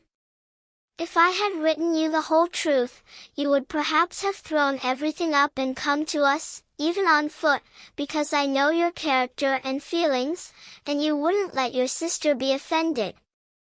I myself was in despair, but what was to be done? I didn't know the whole truth myself then. The main difficulty consisted in the fact that Dunya, having entered their house last year as governess, took a whole 100 rubles in advance, on condition of monthly deductions from her salary, and consequently it was impossible to leave the position without paying off the debt. She took this sum, now I can explain everything to you, priceless Rhodia, mainly in order to send you 60 rubles, which you needed so much then, and which you received from us last year. We both deceived you then, writing that this was from Dunya's previously saved money, but it wasn't so, and now I'm telling you the whole truth, because everything has now suddenly changed, by God's will, for the better, and so that you'll know how much Dunya loves you, and what a priceless heart she has. Indeed, Mr. Svidrigailov at first treated her very rudely and made various discourtesies and mockeries of her at table. But I don't want to go into all these painful details, so as not to upset you unnecessarily, when it's all over now. In short, despite the kind and noble treatment of Marfa Petrovna, Mr. Svidrigailov's wife, and all the household, Dunya had a very hard time, especially when Mr. Svidrigailov was, by his old regimental habit, under the influence of Bacchus. But what turned out later? Imagine, this madman had long conceived a passion for Dunya, but kept hiding it under the guise of rudeness and contempt for her. Perhaps he himself was ashamed and came to horror, seeing himself already in years and a family man, with such frivolous hopes, and therefore involuntarily got angry at Dunya. And perhaps it was also that he, by the rudeness of his treatment and mockeries, wanted only to hide the whole truth from others. But, finally, he couldn't restrain himself and dared to make Dunya an open and vile proposition, promising her various rewards and moreover to throw everything up and go away with her to another estate, or, perhaps, abroad. You can imagine all her sufferings. To leave her position immediately was impossible, not only because of the money debt, but also out of consideration for Marfa Petrovna, who might suddenly conceive suspicions, and consequently discord would have to be sown in the family. And for Dunya there would have been a big scandal, that couldn't be avoided. There were also many other reasons, so that Dunya could in no way count on getting out of this terrible house before 6 weeks. Of course, you know Dunya, you know how intelligent she is and what a firm character she has.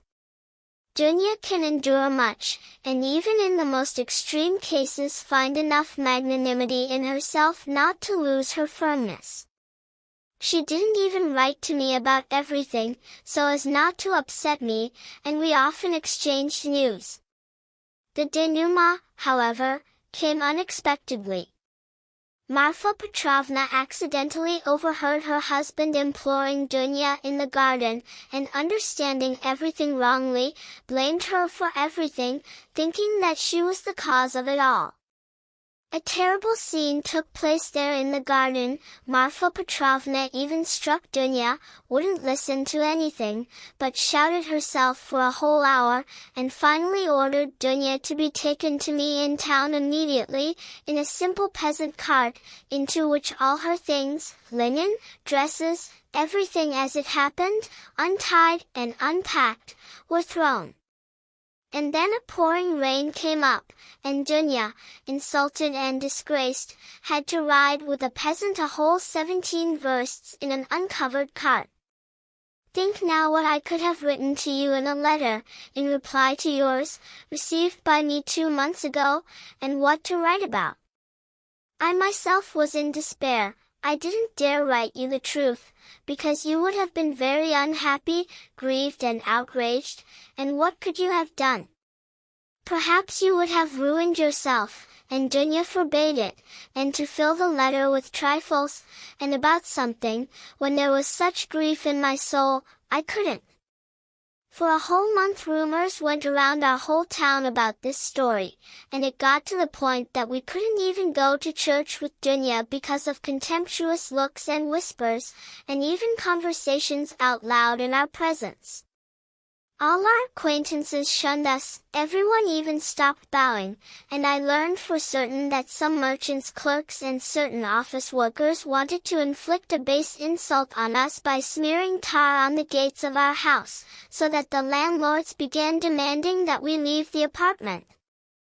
The cause of all this was Marfa Petrovna, who managed to accuse and besmirch Dunya in all the houses. She knows everyone here and kept coming to town that month, and as she's somewhat talkative and likes to tell about her family affairs and especially to complain about her husband to everyone and anyone, which is very bad, so she spread the whole story in a short time, not only in town but throughout the district. I fell ill, but Dunya was firmer than me, and if you had seen how she endured everything and comforted and encouraged me, she's an angel. But, by God's mercy, our torments were shortened. Mr. Svidrigailov came to his senses and repented, and probably pitying Dunya, presented to Marfa Petrovna full and obvious proofs of all Dunya's innocence, namely, a letter which Dunya, even before Marfa Petrovna caught them in the garden, had been forced to write and give to him, to ward off personal explanations and secret meetings, which he insisted on, and which, after Dunya's departure, remained in Mr. Svidrigailov's hands. In this letter she in the most ardent manner and with complete indignation reproached him precisely for the ignobility of his conduct towards Marfa Petrovna, pointed out to him that he was a father and family man, and that, finally, how base on his part it was to torment and make unhappy an already unfortunate and defenseless girl. In a word, dear Rhodia, this letter is so nobly and touchingly written that I sobbed reading it, and to this day I cannot read it without tears. Moreover, in justification of Dunya, there finally appeared the testimony of the servants, who saw and knew much more than Mr. Svidrigailov himself supposed, as is always the case.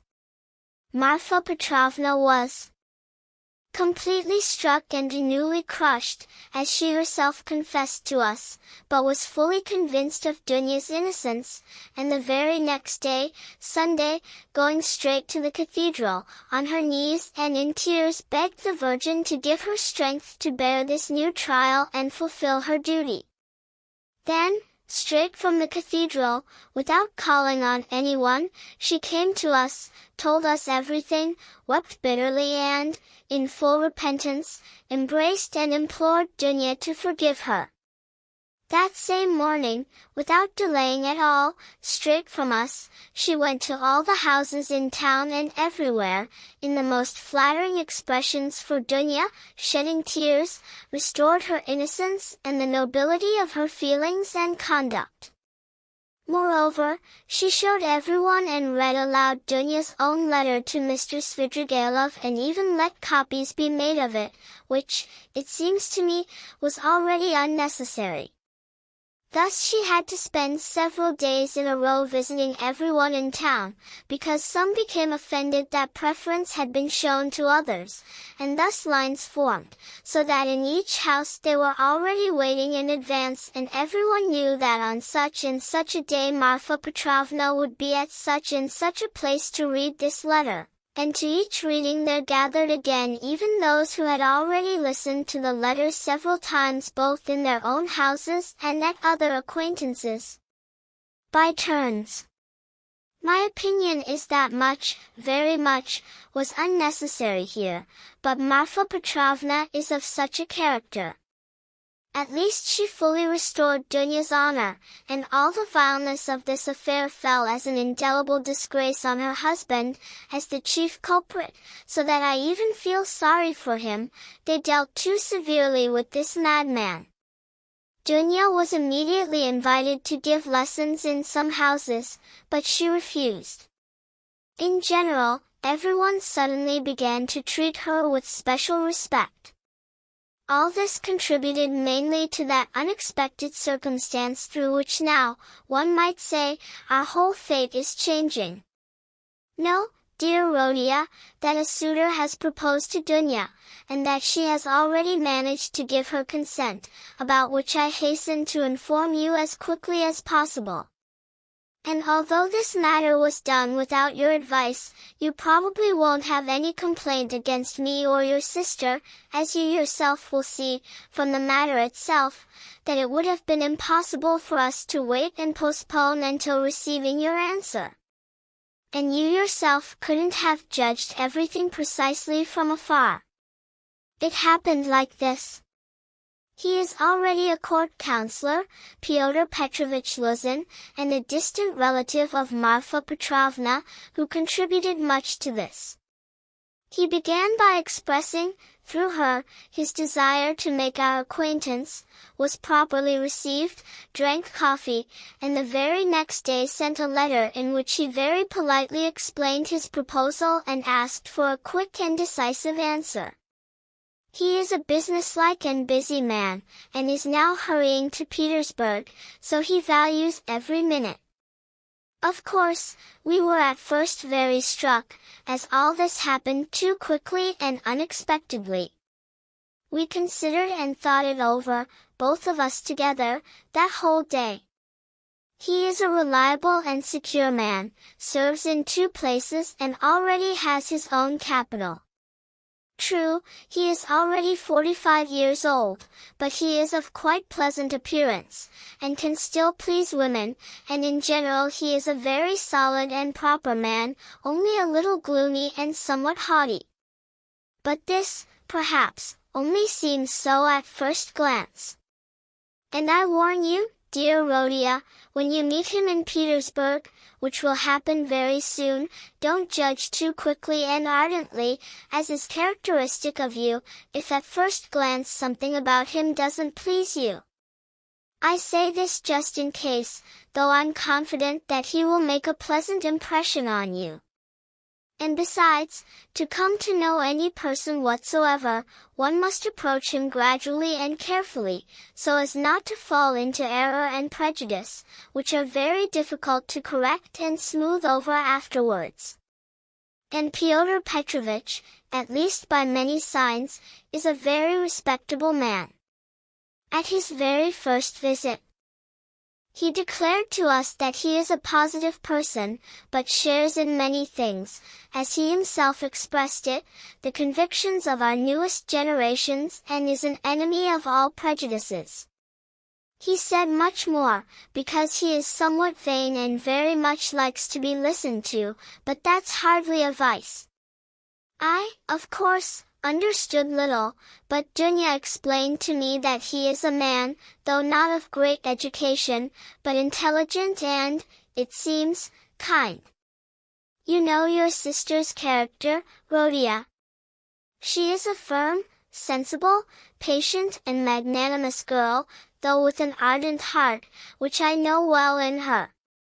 Of course, there is no special love here, on either her side or his, but Dunya, besides being an intelligent girl, is at the same time a noble being, like an angel, and will make it her duty to constitute her husband's happiness, who in turn would care for her happiness, and in the latter we have, for the time being, no great reason to doubt, though admittedly, the matter was done quickly. Moreover, he is a very intelligent and calculating man, and of course, he himself will see that his own marital happiness will be the more secure, the happier Dunya is with him. And as for some unevenness in character, some old habits and even some disagreement in thoughts, which cannot be avoided even in the happiest marriages, Dunya herself told me about this, that she relies on herself, that there is nothing to worry about here, and that she can endure much, provided that the further relations are honest and fair. And there is nothing to doubt about this yet, and we have no reason. And a person's appearance is very deceptive, and one cannot judge at all by appearance alone, especially at first glance.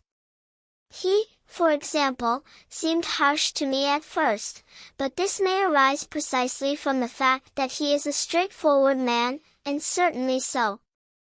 For example, at the second visit, having already received consent, in conversation he expressed himself so, that he had already before, not knowing Dunya, decided to take an honest girl, but without a dowry, and certainly one who had already experienced a calamitous position, because, as he explained, a husband should owe nothing to his wife, and it is much better if the wife considers her husband her benefactor.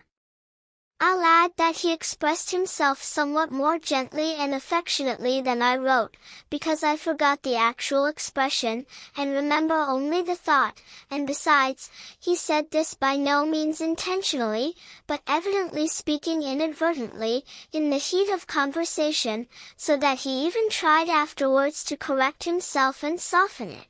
But it still seemed to me a little harsh, and I told Dunya about it afterwards.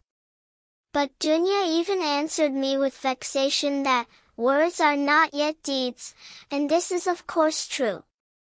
Before deciding, Dunya didn't sleep all night, and supposing that I was already asleep, she got up from bed and walked back and forth in the room all night. Finally she knelt down and prayed long and fervently before the icon, and in the morning declared to me that she had decided. I have already mentioned that Fyodor Petrovich is now going to Petersburg. He has important business there, and wants to open a public law office in Petersburg. He has long been occupied with conducting various claims and lawsuits, and only recently won one significant lawsuit. And he must go to Petersburg also because he has one important case in the Senate there. Thus, dear Rodion, he can also be very useful to you, even in everything, and Dunya and I have already decided that you, even from this very day, could definitely begin your future career and consider your fate as already clearly determined. Oh, if only this would come true! This would be such an advantage that it should be considered nothing other than direct mercy to us from the Almighty. Dunya only dreams of this. We have already ventured to say a few words about this to Fyodor Petrovich. He expressed himself cautiously and said that, of course, since he cannot do without a secretary, it would naturally be better to pay a salary to a relative than to a stranger, if only the former proves capable for the position, as if you wouldn't prove capable. But at the same time he also expressed doubt that your university studies would not leave you time for work in his office. For now the matter ended there, but Dunya thinks of nothing else now. She has been, for several days now, simply in some fever, and has already composed a whole project about how in the future you can be a partner and even a companion to Pyotr Petrovich in his legal pursuits, the more so as you yourself are in the law faculty. I, Rhodia, fully agree with her and share all her plans and hopes, seeing in them full probability, and despite the present, very explicable evasiveness of Pyotr Petrovich, because he doesn't know you yet, Dunya is firmly convinced that she will achieve everything by her good influence on her future husband, and of this she is confident. Of course, we were careful not to let slip to Pyotr Petrovich anything about these further dreams of ours, and especially about your becoming his partner. He is a positive man, and perhaps he would have taken it very dryly, as all this would have seemed to him only dreams. Likewise, neither I nor Dunya have yet said a word to him about our firm hope that he will help us contribute money to you while you're at university. We didn't speak of it because, first, this will happen by itself later, and he will surely, without extra words, offer it himself, as if he would refuse Dunya in this. All the more so as you yourself can become his right hand in the office and receive this help not in the form of charity, but in the form of salary earned by you. This is how Dunya wants to arrange it, and I fully agree with her. Second, we didn't speak of it because I especially wanted to put you on an equal footing with him at your impending meeting.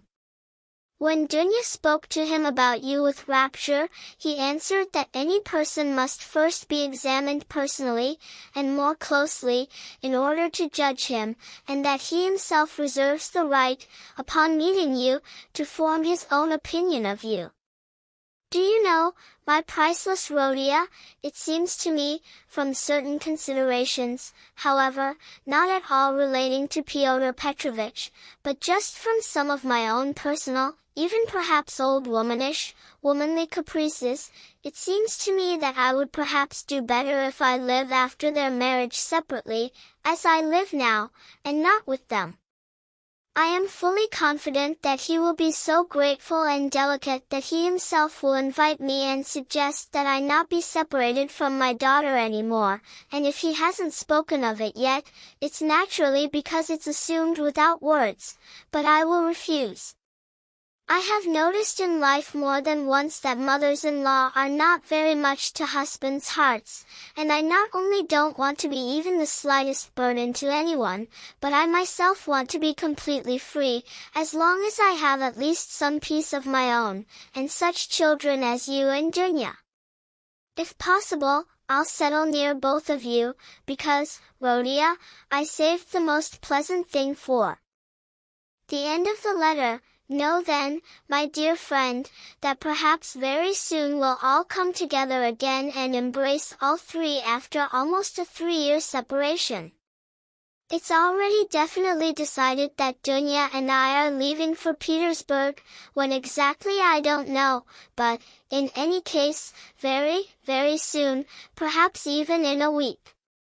Everything depends on Pyotr Petrovich's arrangements, who as soon as he gets settled in Petersburg, will immediately let us know. For certain calculations, he wants to hasten the wedding ceremony as much as possible and even, if it will be possible, to have the wedding in the current meat-eating season, and if it doesn't work out, because of the short time, then immediately after the Assumption. Oh, with what happiness I will press you to my heart! Dunya is all in agitation from the joy of meeting you, and said once, jokingly, that she would marry Pyotr Petrovich for this alone. She's an angel. She's not writing anything to you now, but told me to write that she has so much to talk with you about, so much, that now her hand won't rise to take up the pen, because you can't write anything in a few lines, but only upset yourself. She told me to embrace you tightly and send you countless kisses. But despite the fact that we may very soon come together personally, I will still send you money in a few days, as much as I can. Now, as everyone has learned that Dunya is marrying Pyotr Petrovich, my credit has suddenly increased, and I know for certain that Afanasy Ivanovich will now trust me, against the pension, up to even 75 rubles, so that I can perhaps send you 25, or even 30 rubles. I would send more, but I'm afraid for our travel expenses, and though Pyotr Petrovich was so kind as to take upon himself part of the expenses for our journey to the capital, namely, he himself undertook, at his own expense, to deliver our baggage and large trunk, somehow through his acquaintances there, we still must calculate for arrival in Petersburg, into which one cannot show up without a penny, at least for the first days. However, we've already calculated everything with Dunya to precision, and it turned out that the journey will cost little. It's only 90 versts from us to the railroad, and we've already, just in case, arranged with a peasant cabman we know, and from there Dunya and I will travel most prosperously in third class. So that perhaps I'll manage to send you not 25, but surely 30 rubles. But enough, I've written 2 sheets all around, and there's no more space left, a whole story of ours, well, and so many events have accumulated. And now, my priceless Rhodia, I embrace you until our near meeting, and bless you with my maternal blessing. Love Dunya, your sister, Rhodia, love her as she loves you, and know that she loves you boundlessly, more than herself.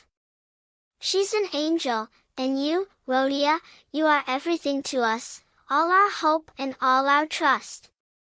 If only you were happy, and we will be happy.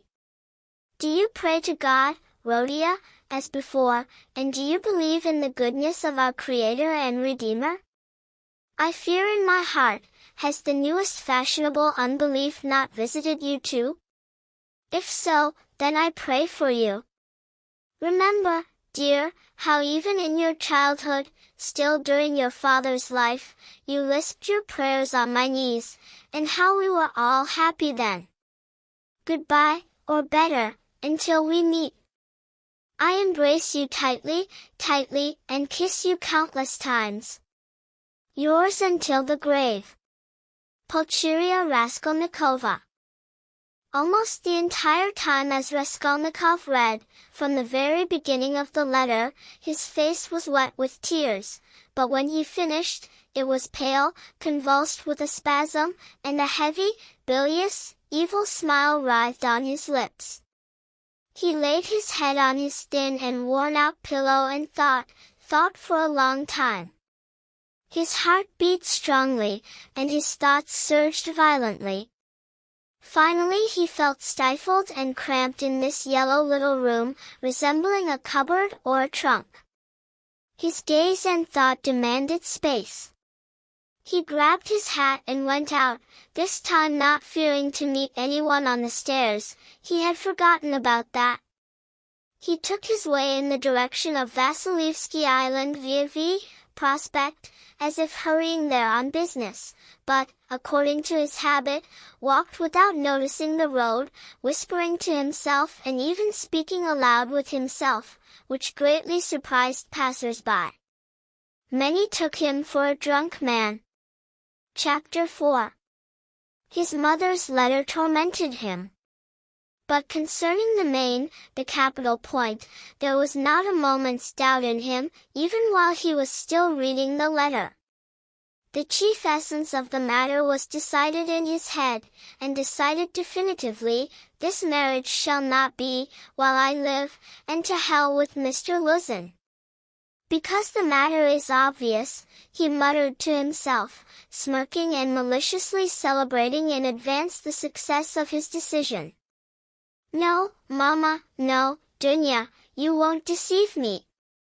And they even apologize for not asking my advice and deciding the matter without me. I should think so. They think that now it's already impossible to break it off, but we'll see whether it's possible or not. What a capital excuse, such a businesslike man, you see, Pyotr Petrovich, such a businesslike man, that he can't even marry otherwise than by post horses, almost on the railroad. No, Dunya, I see everything and know what you're planning to talk to me about so much. I also know what you thought about all night, walking around the room, and what you prayed about before the Kazan Mother of God, which stands in Mama's bedroom. It's hard to ascend to Golgotha. So it means it's already definitely decided. You deign to marry Avdotya Romanovna, a businesslike and rational man, having his own capital, already having his own capital, that's more solid, more imposing, serving in 2 places and sharing the convictions of our newest generations, as Mama writes, and seems kind, as Dunya herself notes. This seems is most magnificent. And this same Dunya is getting married for this very seems. Magnificent. Magnificent. But it's curious, however, why Mama wrote to me about the newest generations. Simply for the characterization of the person, or with the further aim, to win me over in favor of Mr. Luzin? Oh, crafty ones! I'd be curious to clarify one more circumstance. To what degree were they both frank with each other, that day and that night, and all the subsequent time? Were all the words between them pronounced directly, or did both understand that each had the same thing in her heart and thoughts, so there was no need to speak everything aloud, or to speak inadvertently? Probably, it was partly so. From the letter it's evident, he seemed harsh to Mama, a little, and naive Mama went to Dunya with her remarks. And she, of course, got angry and answered with vexation. I should think so. Who wouldn't be enraged, when the matter is clear without naive questions, and when it's decided that there's nothing to talk about? And why does she write to me, love Dunya, Rodia, and she loves you more than herself? Isn't it that secretly her own conscience torments her, for agreeing to sacrifice her daughter to her son? You are our hope, you are our everything. Oh, Mama!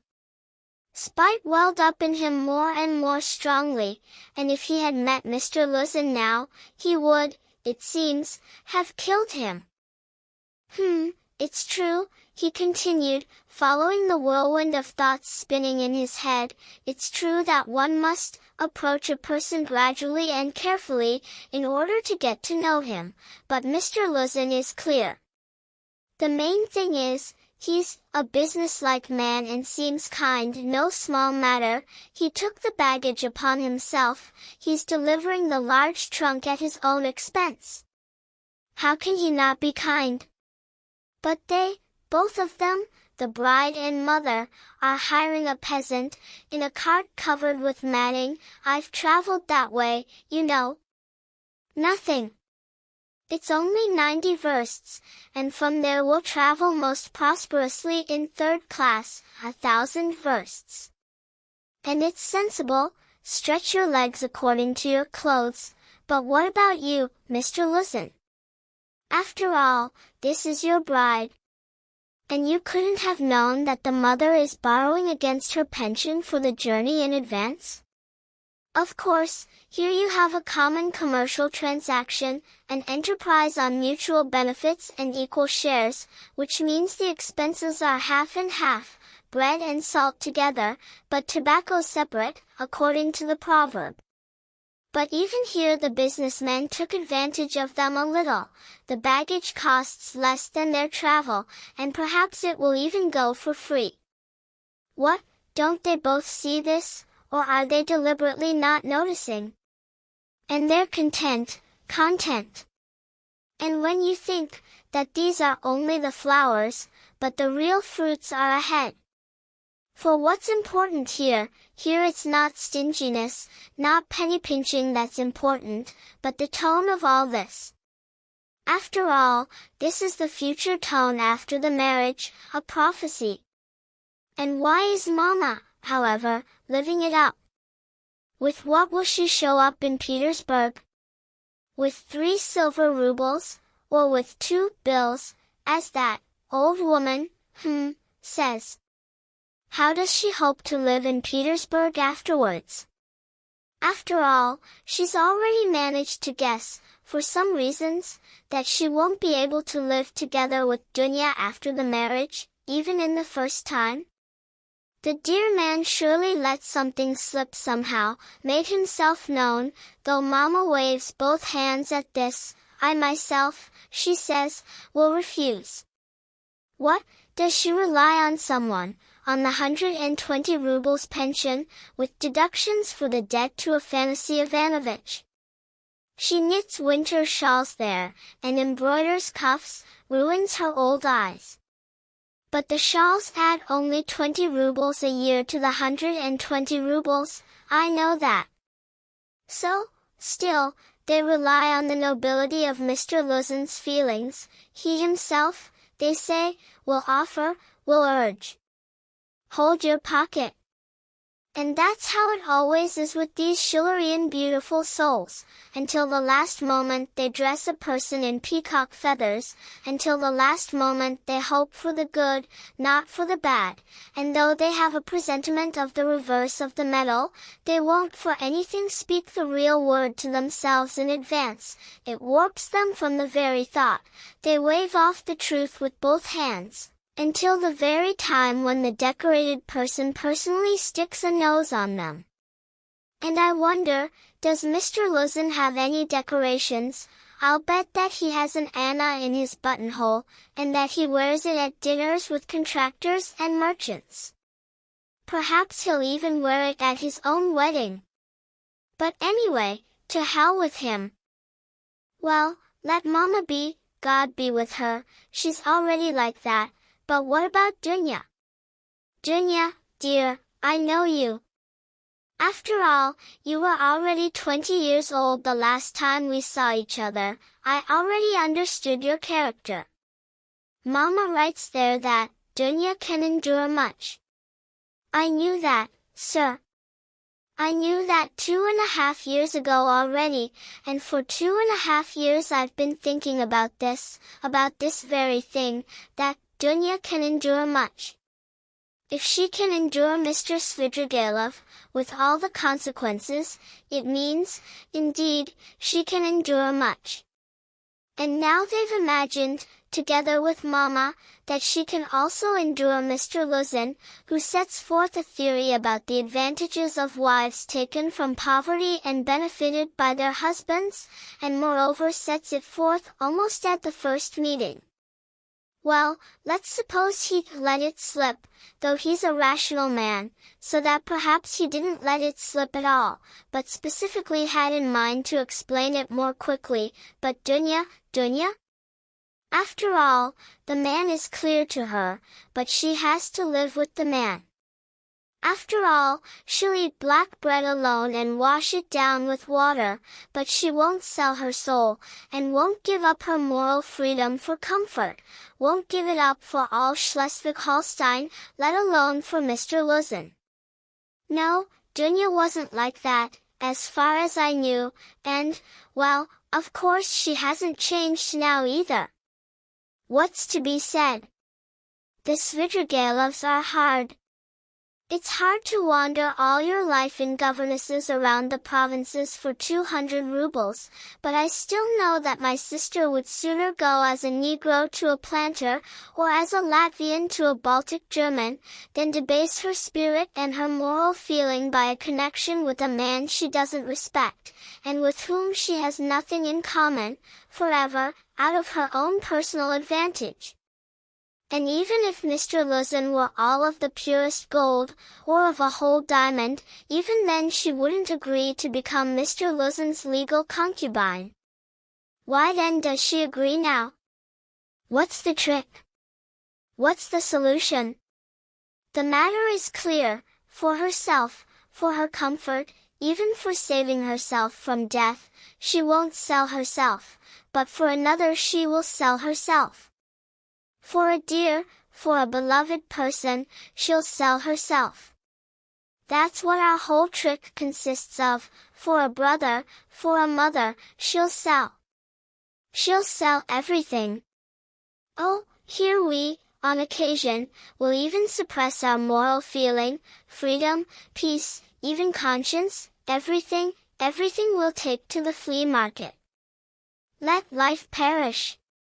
If only these beloved beings of ours were happy. What's more, we'll invent our own casuistry, we'll learn from the Jesuits, and for a time, perhaps, we'll even calm ourselves, convince ourselves that this is how it must be, really must be, for a good purpose. That's how we are, and everything is clear as day.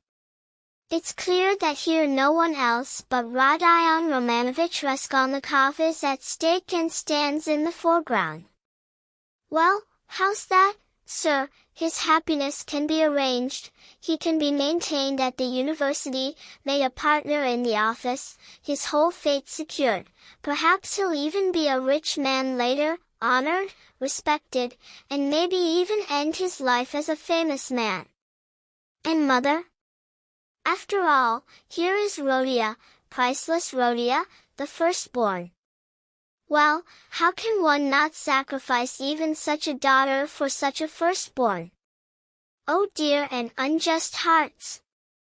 Why, here we perhaps wouldn't even refuse Sonia's lot. Sonia Marmeladov, eternal Sonia, as long as the world stands. Have you, both of you, measured the sacrifice fully? Is it so? Is it within your strength? Is it beneficial? Is it reasonable? Do you know, Dunya, that Sonia's lot is no fouler than the lot with Mr. Luzin? There can be no love here, Mama writes. But what if besides love there can be no respect either, but on the contrary, there is already aversion, contempt, disgust, what then? And it turns out then, that again, consequently, one will have to maintain cleanliness. Isn't that so? Do you understand what this cleanliness means? Do you understand that Luzin's cleanliness is the same as Sonia's cleanliness, and perhaps even worse, fouler, baser, because with you, Dunya, there's still a calculation for surplus comfort, but there it's simply a question of death by starvation. Dearly it costs, Dunya, this cleanliness. Well, if later you don't have the strength, you'll repent? How much sorrow, sadness, curses, tears hidden from everyone, how much, because you're not Marfa Petrovna. And what will happen to mother then? After all, she's already uneasy now, tormented, and then, when she sees everything clearly? And what about me? What indeed did you think about me? I don't want your sacrifice, Dunya, I don't want it, Mama. It shall not be, while I live, it shall not be, it shall not be. I won't accept it. He suddenly came to himself and stopped. It shall not be. But what will you do to prevent it? Will you forbid it? And what right do you have? What can you promise them in turn, to have such a right? To devote your whole fate, your whole future to them, when you finish your course and get a position? We've heard this, but it's future tense, but what about now? After all, something must be done now, do you understand this? And what are you doing now? You're robbing them. After all, the money comes to them against 100-ruble pension, and against the Svidrigaïlovs as security. How will you protect them from the Svidrigaïlovs, from Afanasy Ivanovich Vakrushin, future millionaire, Zeus, disposing of their fate? In 10 years? But in 10 years mother will have time to go blind from the shawls, and perhaps from tears, she'll waste away from fasting, and sister? Well, Think what can happen to sister in 10 years, or during these 10 years. Have you guessed? Thus he tormented himself and teased himself with these questions, even with a certain pleasure. However, all these questions were not new, not sudden, but old, festering, long-standing. They had long been tearing at him, and had torn his heart to pieces. Long, long ago this whole present anguish had been born in him, had grown, accumulated, and in recent times had matured and concentrated, taking the form of a terrible, wild, and fantastic question, which tormented his heart and mind, irresistibly demanding resolution. Now his mother's letter had suddenly struck him like thunder. It was clear that now he should not languish, not suffer passively, with mere reasoning, about the fact that the questions were insoluble, but absolutely do something, and right now, and as quickly as possible. At any cost he must decide, at least on something, or renounce life altogether. He suddenly cried out in frenzy, submissively accept fate as it is, once and for all, and stifle everything in oneself, renouncing any right to act, to live, and to love. Do you understand, my dear sir, what it means when there is nowhere else to go? Marmeladov's question from yesterday suddenly came back to him, for every man needs to have at least somewhere he can go. Suddenly he shuddered. One and the same thought from yesterday again flashed through his head. But he didn't shudder because the thought flashed.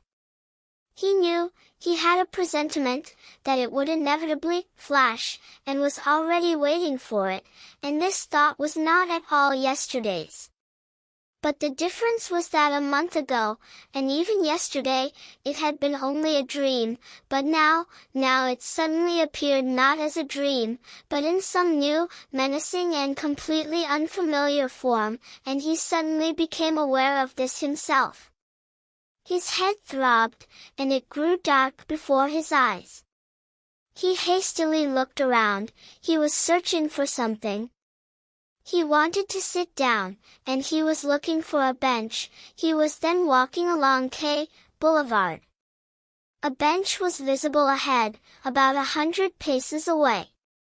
He walked as quickly as he could, but on the way a small adventure happened to him, which for several minutes attracted all his attention. Looking out for the bench, he noticed ahead of him, about 20 paces away, a woman walking, but at first he paid no attention to her, as to all the objects that had flashed before him until now. It had happened to him many times, for example, to walk home and completely not remember the road by which he had walked, and he had already gotten used to walking like that. But there was something so strange in the walking woman and, from the very first glance, striking to the eye, that little by little his attention began to rivet to her, at first reluctantly and as if with vexation, and then more and more firmly. He suddenly wanted to understand what exactly was so strange about this woman. First of all, she, apparently a girl and very young, was walking in such heat bareheaded, without an umbrella and without gloves, somehow comically waving her arms. She had on a silk dress of light material, fabric, but also somehow very strangely put on, barely fastened, and torn at the back at the waist. At the very beginning of the skirt, a whole shred had come off and hung dangling. A small kerchief was thrown over her bare neck, but stuck out somehow crookedly and sideways. To crown it all, the girl walked unsteadily, stumbling and even swaying in all directions. This encounter finally aroused all of Raskolnikov's attention. He came up to the girl right at the bench, but reaching the bench she simply collapsed on it, in the corner, threw her head back on the bench's back and closed her eyes, apparently from extreme fatigue. Looking closely at her, he immediately guessed that she was completely drunk. It was strange and wild to look at such a phenomenon. He even thought he might be mistaken. Before him was an extremely young face, about 16 years old, perhaps even only 15, small, fair-haired, pretty, but all flushed and as if swollen. The girl, it seemed, already understood very little. She crossed one leg over the other, thereby exposing it much more than she should, and by all signs, was very poorly aware that she was on the street. Raskolnikov did not sit down and did not want to leave, but stood before her in perplexity. This boulevard is always deserted, but now, at 2 o'clock and in such heat, there was almost no one. And yet to the side, about 15 paces away, at the edge of the boulevard, a certain gentleman had stopped, who, it was obvious, would very much like to approach the girl with some purposes. He too, probably, had seen her from afar and was catching up with her, but Raskolnikov had interfered. He cast angry glances at him, trying, however, to make sure he didn't notice them, and impatiently awaited his turn, when the vexatious ragamuffin would leave. The matter was clear. This gentleman was about 30 years old, stout, fat, ruddy, with pink lips and a mustache, and very foppishly dressed. Raskolnikov became terribly angry. He suddenly wanted to somehow insult this fat dandy. He left the girl for a minute and approached the gentleman. "Hey you, Svidrigailov! What do you want here?" he shouted, clenching his fists and laughing with his lips foaming with anger. "What does this mean?" the gentleman asked sternly, frowning his brows and being haughtily surprised. "Get lost, that's what! How dare you, scoundrel!" And he swung his whip.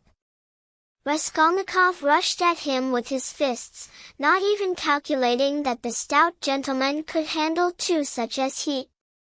But at this moment someone firmly grabbed him from behind. A policeman stood between them. "Enough, gentlemen, don't deign to fight in public places. What do you want?" "Who are you?" he addressed Raskolnikov sternly, having examined his rags. Raskolnikov looked at him attentively. It was a brave soldier's face, with grey mustache and whiskers and with an intelligent look. "You're just who I need," he cried, grabbing him by the hand. "I'm a former student, Raskolnikov. You can know that too," he addressed the gentleman, "and you come along, I'll show you something." And seizing the policeman by the hand, he dragged him to the bench. "Look, completely drunk, just walked along the boulevard, who knows where she's from, but it doesn't look like it's by profession. Most likely, she was given drink somewhere and deceived, for the first time, you understand? And just let out on the street like that. Look how the dress is torn, look how it's put on. After all, she was dressed, and didn't dress herself, and she was dressed by unskilled hands, male hands. That's evident. And now look here, this dandy, with whom I just wanted to fight, is unknown to me. I see him for the first time, but he too marked her on the road, just now, drunk as she is, not remembering herself, and he terribly wants now to approach and intercept her, since she's in such a condition, to take her somewhere. And this is certainly so, believe me, I'm not mistaken. I myself saw how he was watching her and following her, only I interfered with him, and now he's still waiting for me to leave. Look, he's moved away a little now, stands as if rolling a cigarette. How can we not let him? How can we send her home? Think about it." The policeman understood and figured everything out in an instant. The fat gentleman was of course clear, there remained the girl. The officer bent over her to examine her more closely, and sincere compassion was depicted in his features. "Ah, what a pity," he said, shaking his head, still just like a child. "They deceived her, that's exactly it. Listen, miss," he began to call her, "where do you deign to live?" The girl opened tired and sleepy eyes, looked dully at those questioning and waved her hand. "Listen," said Raskolnikov, "here." He felt in his pocket and pulled out 20 kopecks. "They were found, here, take a cab and tell him to deliver her to the address." "If only we could find out the address." "Miss, oh miss," the policeman began again, having taken the money, "I'll get you a cab right now and escort you myself." "Where do you order?" "Eh? Where do you deign to live?" "Go away. They're pestering." The girl muttered and again waved her hand. "Ah, how bad. Ah, what a shame, miss, what a shame." He shook his head again, shaming, pitying and indignant. "What a problem!" He addressed Raskolnikov and at the same time, in passing, again looked him over from head to foot. He probably seemed strange to him too, in such rags, but giving out money himself. "Did you find them far from here?" he asked him. "I tell you, she was walking ahead of me, staggering, right here on the boulevard. As she reached the bench, she just collapsed. Ah, what shame has started in the world now, Lord! Such a simple one, and already drunk. They deceived her, that's exactly it. Look, their dress is torn. Ah, how debauchery has gone nowadays. And perhaps she'll be from the nobility, from some poor ones. Nowadays many such have appeared. By appearance she's as if delicate, just like a young lady," and he bent over her again. Perhaps he himself had such daughters growing up, just like young ladies and of delicate nature, with the manners of well-brought-up girls and with all sorts of fashionable airs already adopted. "The main thing," Raskolnikov fussed, "is not to let this scoundrel have her. Why should he abuse her further? It's obvious from a mile away what he wants. Look, the scoundrel, he won't leave." Raskolnikov spoke loudly and pointed at him directly with his hand. The man heard and seemed about to get angry again, but thought better of it and limited himself to one contemptuous glance. Then he slowly moved away another 10 paces and stopped again. "We can prevent him, sir," the sergeant answered thoughtfully. "If only they would say where to take them." "Miss, oh miss," he bent down again. She suddenly opened her eyes completely, looked attentively, as if she understood something, got up from the bench and went back in the direction from which she had come. "Phew, shameless ones, pestering," she said, waving her hand once more. She walked quickly, but still swaying strongly as before. The dandy followed her, but along another alley, not taking his eyes off her. "Don't worry, I won't let him, sir," the mustached man said decisively and set off after them. "Ah, such debauchery has started nowadays," he repeated aloud, sighing. At this moment something seemed to sting Raskolnikov. In one instant he seemed to be turned inside out. "Listen, hey!" he shouted after the mustached man. The man turned around. "Leave it. What do you care? Drop it. Let him amuse himself," he pointed at the dandy. "What's it to you?" The policeman didn't understand and stared with all his eyes. Raskolnikov laughed. "Yeah," said the officer, waving his hand, and went after the dandy and the girl, probably taking Raskolnikov either for a madman or for something even worse. He took my 20 kopecks, Raskolnikov said angrily, left alone. Well, let him take from that one too, and let him release the girl with him, and that will be the end of it. And why did I get involved in helping here? Well, is it for me to help? Do I have the right to help? Let them swallow each other alive, what's it to me? And how dare I give away those 20 kopecks? Are they even mine? Despite these strange words, he felt very heavy. He sat down on the abandoned bench. His thoughts were scattered. And in general it was hard for him to think at this moment about anything whatsoever. He would have liked to forget himself completely, forget everything, then wake up and begin completely anew. Poor girl, he said, looking at the empty corner of the bench. She'll come to, she'll cry, then mother will find out.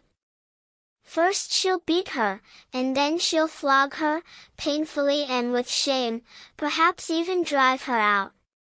And if she doesn't drive her out, Darya Frensovna will still sniff it out, and my girl will start scurrying about, here and there.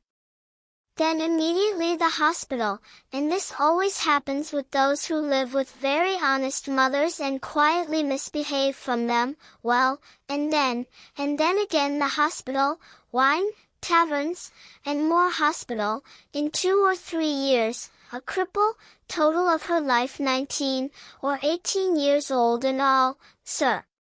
Haven't I seen such? And how did they come to be? Well, they all came to be just like that. Bah! Let them. This, they say, is how it should be. Such a percentage, they say, must go away every year, somewhere, to hell probably, so as to refresh the others and not interfere with them. Percentage.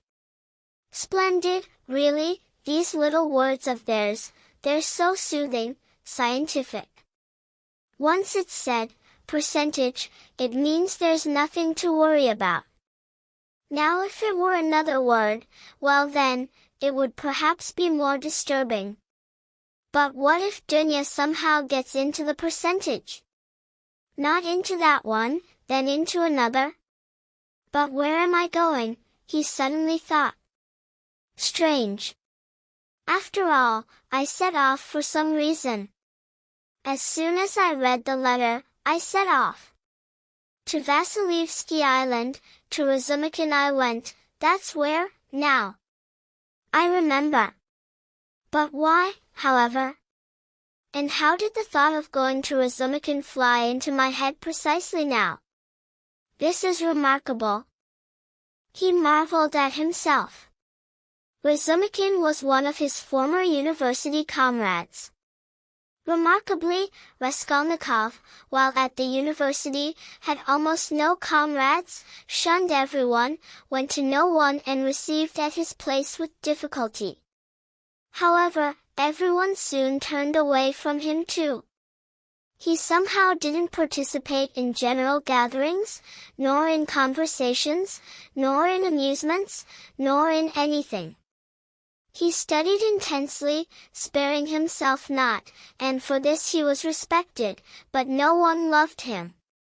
He was very poor and somehow haughtily proud and uncommunicative, as if he concealed something about himself. To some of his comrades it seemed that he looked at them all like children, from above, as if he had surpassed them all in development, and knowledge, and convictions, and that he looked at their convictions and interests as something inferior.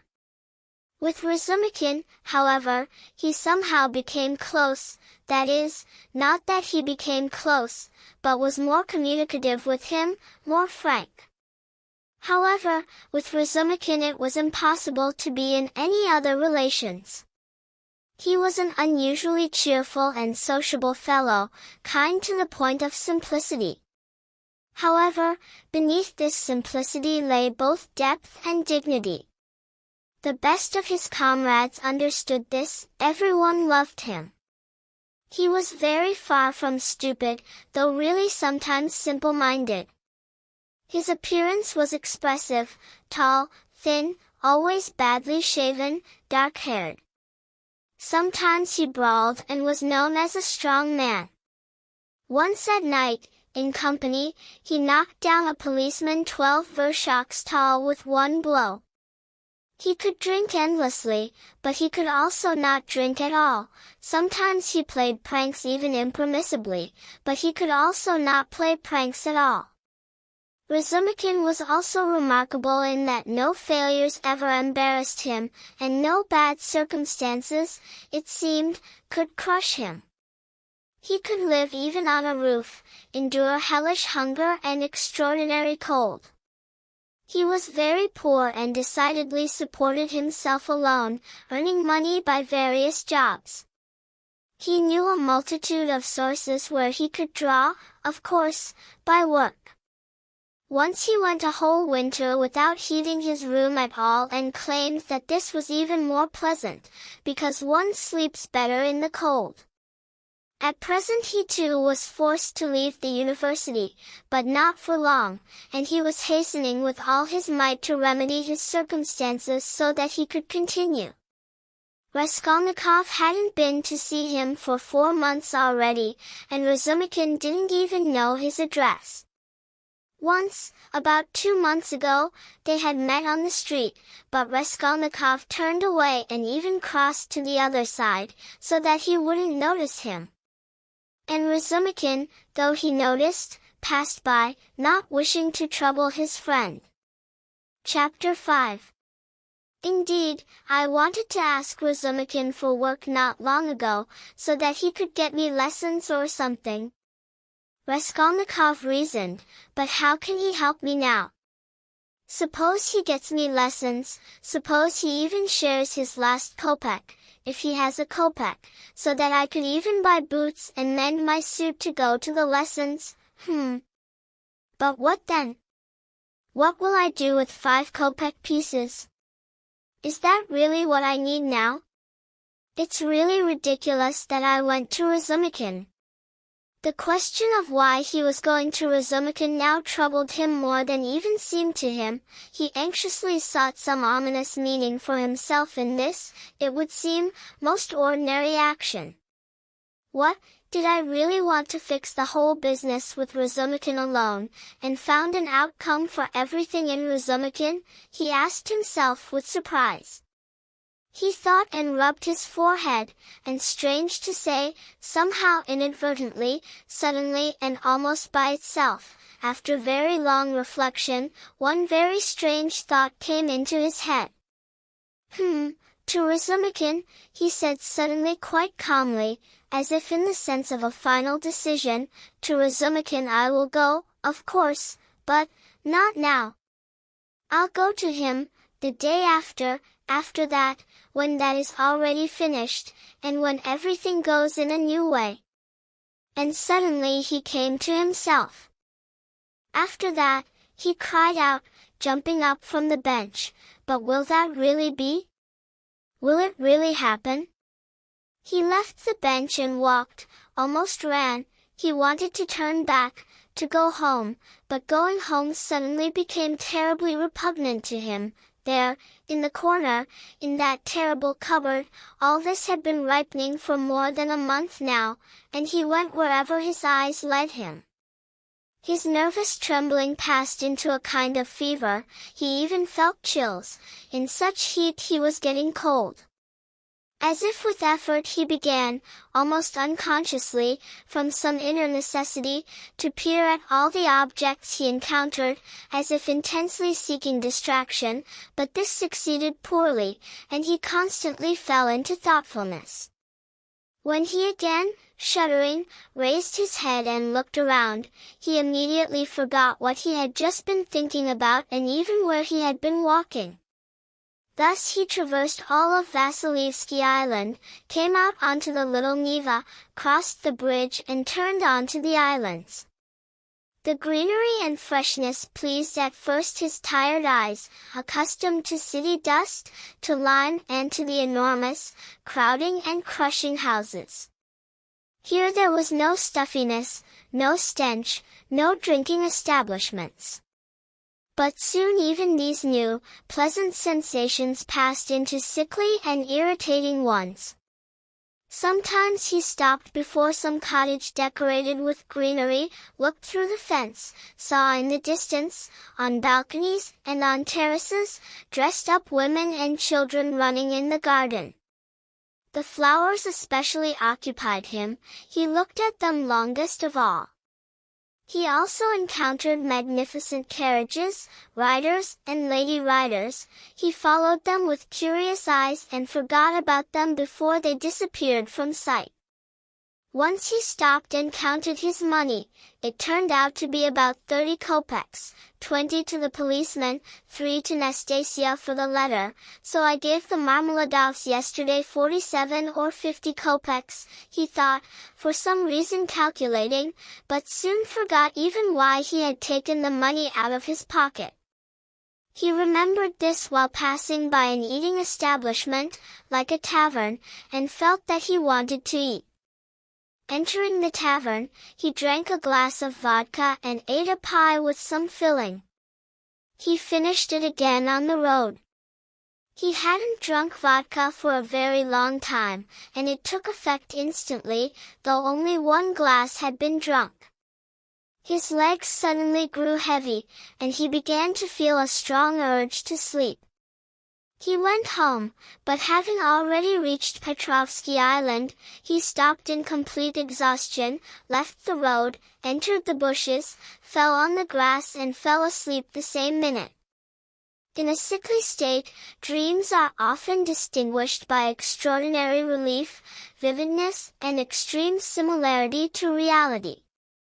Sometimes a monstrous picture takes shape, but the setting and the whole process of the entire presentation are at the same time so probable and with such subtle, unexpected, but artistically corresponding to the whole fullness of the picture details, that even the same dreamer could not invent them when awake, were he such an artist as Pushkin or Turgenev. Such dreams, sickly dreams, are always long remembered and make a strong impression on a person's disordered and already excited organism. A terrible dream came to Raskolnikov. He dreamed of his childhood, still in their little town. He is about 7 years old and is walking on a holiday, towards evening, with his father outside the town. The time is gray, the day is stifling, the locality is exactly the same as has been preserved in his memory. Even in his memory it had faded much more than it appeared now in the dream. The little town stands open as if in the palm of one's hand, not a willow around. Somewhere very far away, on the very edge of the sky, a little forest grows dark. A few steps from the last town garden stands a tavern, a large tavern, which always made the most unpleasant impression on him and even fear, when he passed by it, walking with his father. There was always such a crowd there, they shouted so, laughed, cursed, sang so hideously and hoarsely and fought so often. Around the tavern there always wandered such drunk and terrible faces.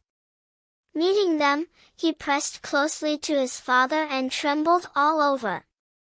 By the tavern there is a road, a country road, always dusty, and the dust on it is always so black. It goes winding further, and about 300 paces away it turns right to encircle the town cemetery.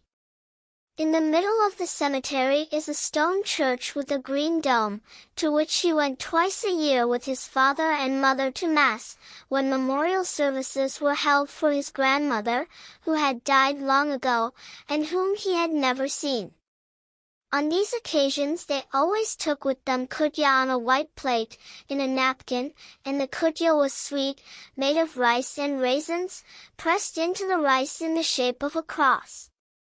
He loved this church and the old icons in it, mostly without settings, and the old priest with a trembling head. Next to his grandmother's grave, on which there was a slab, was also the little grave of his younger brother, who had died at 6 months, and whom he also did not know at all and could not remember. But he was told that he had a little brother, and every time he visited the cemetery, he religiously and respectfully crossed himself over the little grave, bowed to it and kissed it. And now he dreams. They are walking with his father along the road to the cemetery and passing by the tavern.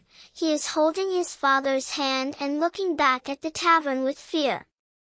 A special circumstance attracts his attention.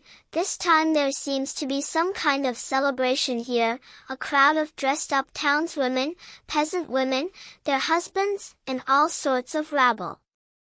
All are drunk. All are singing songs, and by the tavern porch stands a cart, but a strange cart. It is one of those large carts into which large draft horses are harnessed and in which goods and wine barrels are transported.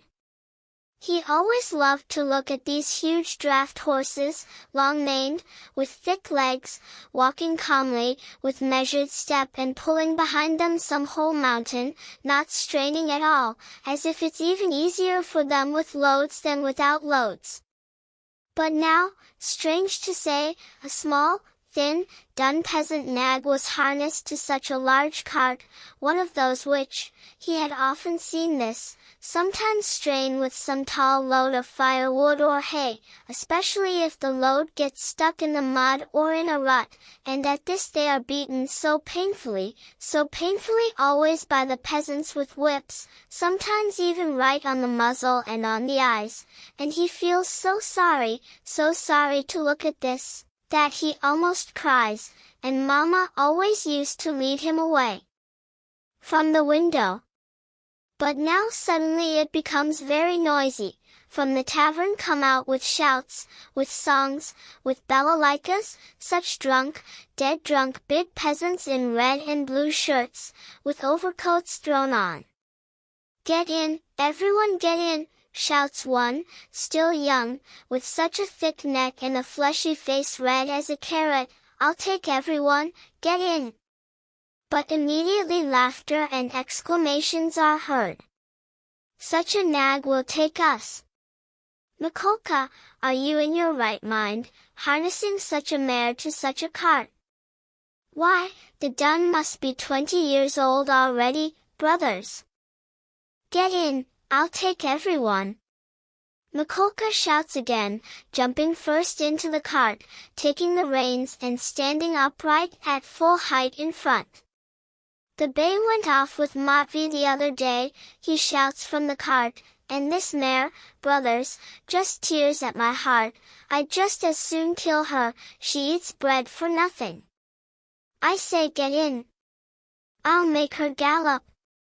She'll gallop," and he takes the whip in his hands, with pleasure preparing to lash the dun. "Well, get in, why not?" they laugh in the crowd. "You hear, she'll gallop. She probably hasn't galloped for 10 years. She'll gallop. Don't spare her, brothers, everyone take whips, get ready. That's right. Lash her." Everyone climbs into Mikolka's cart with laughter and jokes. About 6 people have climbed in, and there's still room for more. They take with them a woman, fat and ruddy. She's in red calico, in a headdress with beads, with clogs on her feet, cracking nuts and laughing. Around them in the crowd they're also laughing, and indeed, how can one not laugh, such a wretched mare, and she's supposed to gallop with such a load. 2 fellows in the cart immediately take whips to help Mikolka. Well, sounds out, the little nag strains with all her might, but not only can't gallop, but can barely even walk, just minces with her legs, grunts, and crouches from the blows of 3 whips showering on her like hail. The laughter in the cart and in the crowd doubles, but Mikolka gets angry and in fury lashes with quickened blows at the mare, as if he really thinks she'll gallop. "Let me in too, brothers," shouts one fellow from the crowd who has gotten excited. "Get in! Everyone get in," shouts Mikolka, "she'll take everyone. I'll lash her to death," and he whips, and doesn't know what to beat her with any more from frenzy. "Papa, Papa," he shouts to his father, "Papa, what are they doing?" "Papa, they're beating the poor horse." "Come, come," says his father, "they're drunk, playing around, fools, come, don't look," and he wants to lead him away, but he tears himself from his hands, and beside himself, runs to the horse. But the poor horse is in a bad way. She's gasping, stops, pulls again, almost falls. "Lash her to death," shouts Mikolka, "that's what it's come to. I'll lash her to death." "What, don't you have a cross on you or something, devil?" shouts an old man from the crowd. "Have you ever seen such a horse carry such a load?" adds another. "You'll kill her," shouts a third. "Don't touch. It's my property. I'll do what I want." "Get in some more. Everyone get in. I want her to gallop no matter what." Suddenly laughter bursts out all at once and covers everything. The mare couldn't stand the quickened blows and in impotence began to kick. Even the old man couldn't help himself and grinned. And indeed, such a wretched mare, and she's still kicking. Two fellows from the crowd get more whips and run to the horse to lash her from the sides. Each runs from his own side. "Hit her on the muzzle, on the eyes, lash her eyes," shouts Mikolka. "A song, brothers," shouts someone from the cart, and everyone in the cart joins in. A riotous song rings out, a tambourine rattles, whistling in the refrains. The woman cracks nuts and laughs. He runs beside the horse, he runs ahead, he sees how they lash her on the eyes, on the very eyes. He cries. His heart rises in him, tears flow. One of those lashings strikes him across the face, he doesn't feel it, he wrings his hands, screams. He rushes to the gray-haired old man with the gray beard, who shakes his head and condemns all this. A woman takes him by the hand and wants to lead him away, but he tears himself away and runs again to the horse. She's already at her last efforts, but begins to kick once more. "Devil take you!" Mikolka shrieks in fury. He throws down the whip, bends down and pulls from the bottom of the cart a long, thick shaft, takes it by the end with both hands and with effort swings it over the dun. "He'll strike," they shout around. "He'll kill her." "It's my property," shouts Mikolka and with a full swing brings down the shaft. A heavy blow sounds. "Lash her, lash her." "Why did you stop?" voices shout from the crowd. And Mikolka swings a second time, and a second blow with full swing falls on the back of the unfortunate nag. She sinks down completely with all her hindquarters, but springs up and pulls with all her last strength in different directions, to pull the load, but from all sides they receive her with 6 whips, and the shaft rises again and falls a third time, then a fourth, rhythmically, with a swing. Mikolka is in a frenzy that he can't kill her with one blow. "She's tough," they shout around. "She'll fall right now for sure, brothers, that's the end of her," shouts one enthusiast from the crowd. "Hit her with an axe, why not? Finish her off at once," shouts a third. "Ah, may mosquitoes eat you! Get out of the way!" Mikolka shrieks furiously, throws down the shaft, bends down in the cart again and pulls out an iron crowbar. "Watch out!" he shouts and with all his might strikes his poor horse with a swing. The blow crashes, The mare staggers, sinks down, wanted to pull, but the crowbar again with a full swing falls on her back, and she falls to the ground, as if all four legs were cut from under her at once. "Finish her off," shouts Mikolka and jumps, as if beside himself, from the cart. Several fellows, also red-faced and drunk, grab whatever they can, whips, sticks, the shaft, and run to the dying mare. Mikolka stands at the side and begins to beat randomly with the crowbar on her back. The nag stretches out her muzzle, sighs heavily and dies. "Finished her off," they shout in the crowd. "And why didn't she gallop?" "It's my property," shouts Mikolka, with the crowbar in his hands and bloodshot eyes. He stands as if regretting that there's no one left to beat. "Well, it's true you have no cross on you," many voices from the crowd now shout.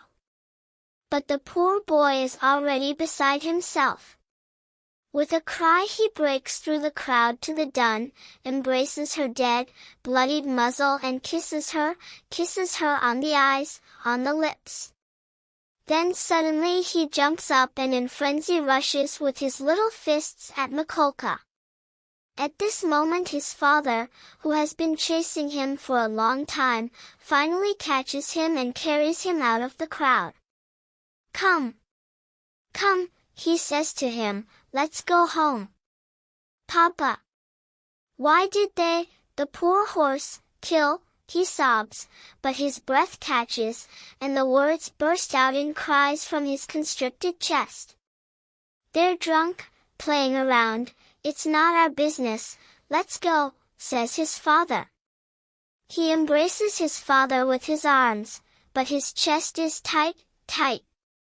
He wants to catch his breath, to cry out, and wakes up. He woke up all in sweat, with hair wet from sweat, gasping, and raised himself in horror. "Thank God, it's only a dream," he said, sitting down under a tree and breathing deeply. "But what is this? Am I starting to have a fever, such a hideous dream?"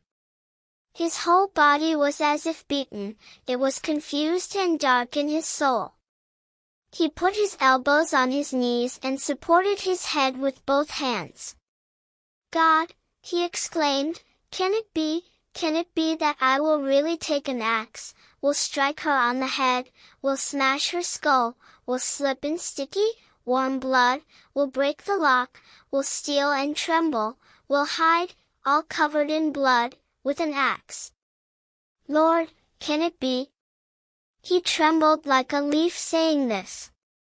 "But what is this?" he continued, leaning back again and as if in deep amazement. "Did I know or not that I couldn't endure this, so why have I been tormenting myself until now? After all, yesterday, when I went to make that trial, I understood perfectly yesterday that I won't endure it. Why then now? Why have I been doubting until now? After all, yesterday, coming down the stairs, I myself said that this is base, vile, low, after all, from the very thought when awake I was nauseated and thrown into horror. No, I won't endure it, I won't endure it. Let there be no doubts at all in all these calculations, let all this that was decided this month be clear as day, just as arithmetic.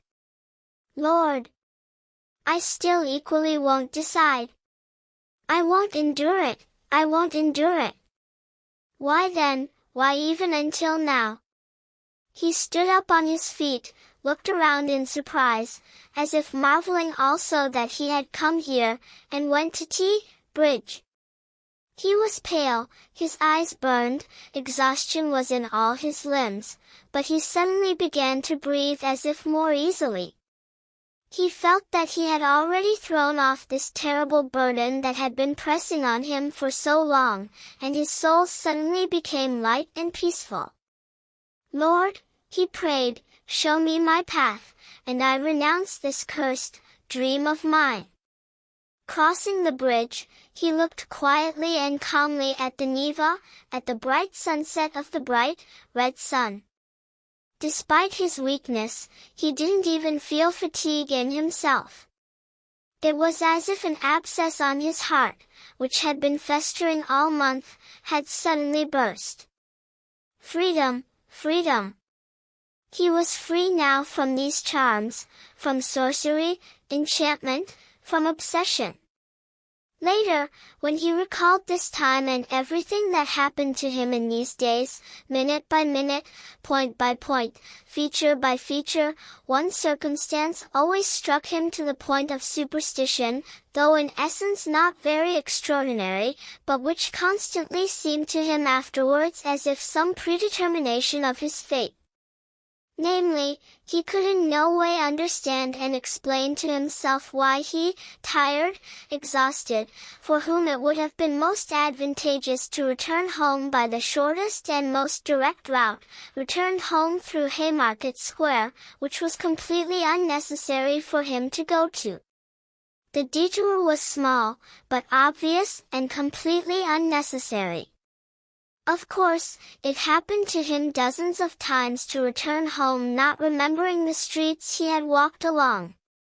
But why then, he always asked, why did such an important, such a decisive meeting for him and at the same time such a supremely accidental meeting at the Haymarket, which he didn't even need to go to, come just now at such an hour, at such a minute in his life, precisely at such a mood of his spirit, and at precisely such circumstances, under which only could this meeting produce the most decisive and most final effect on his whole fate?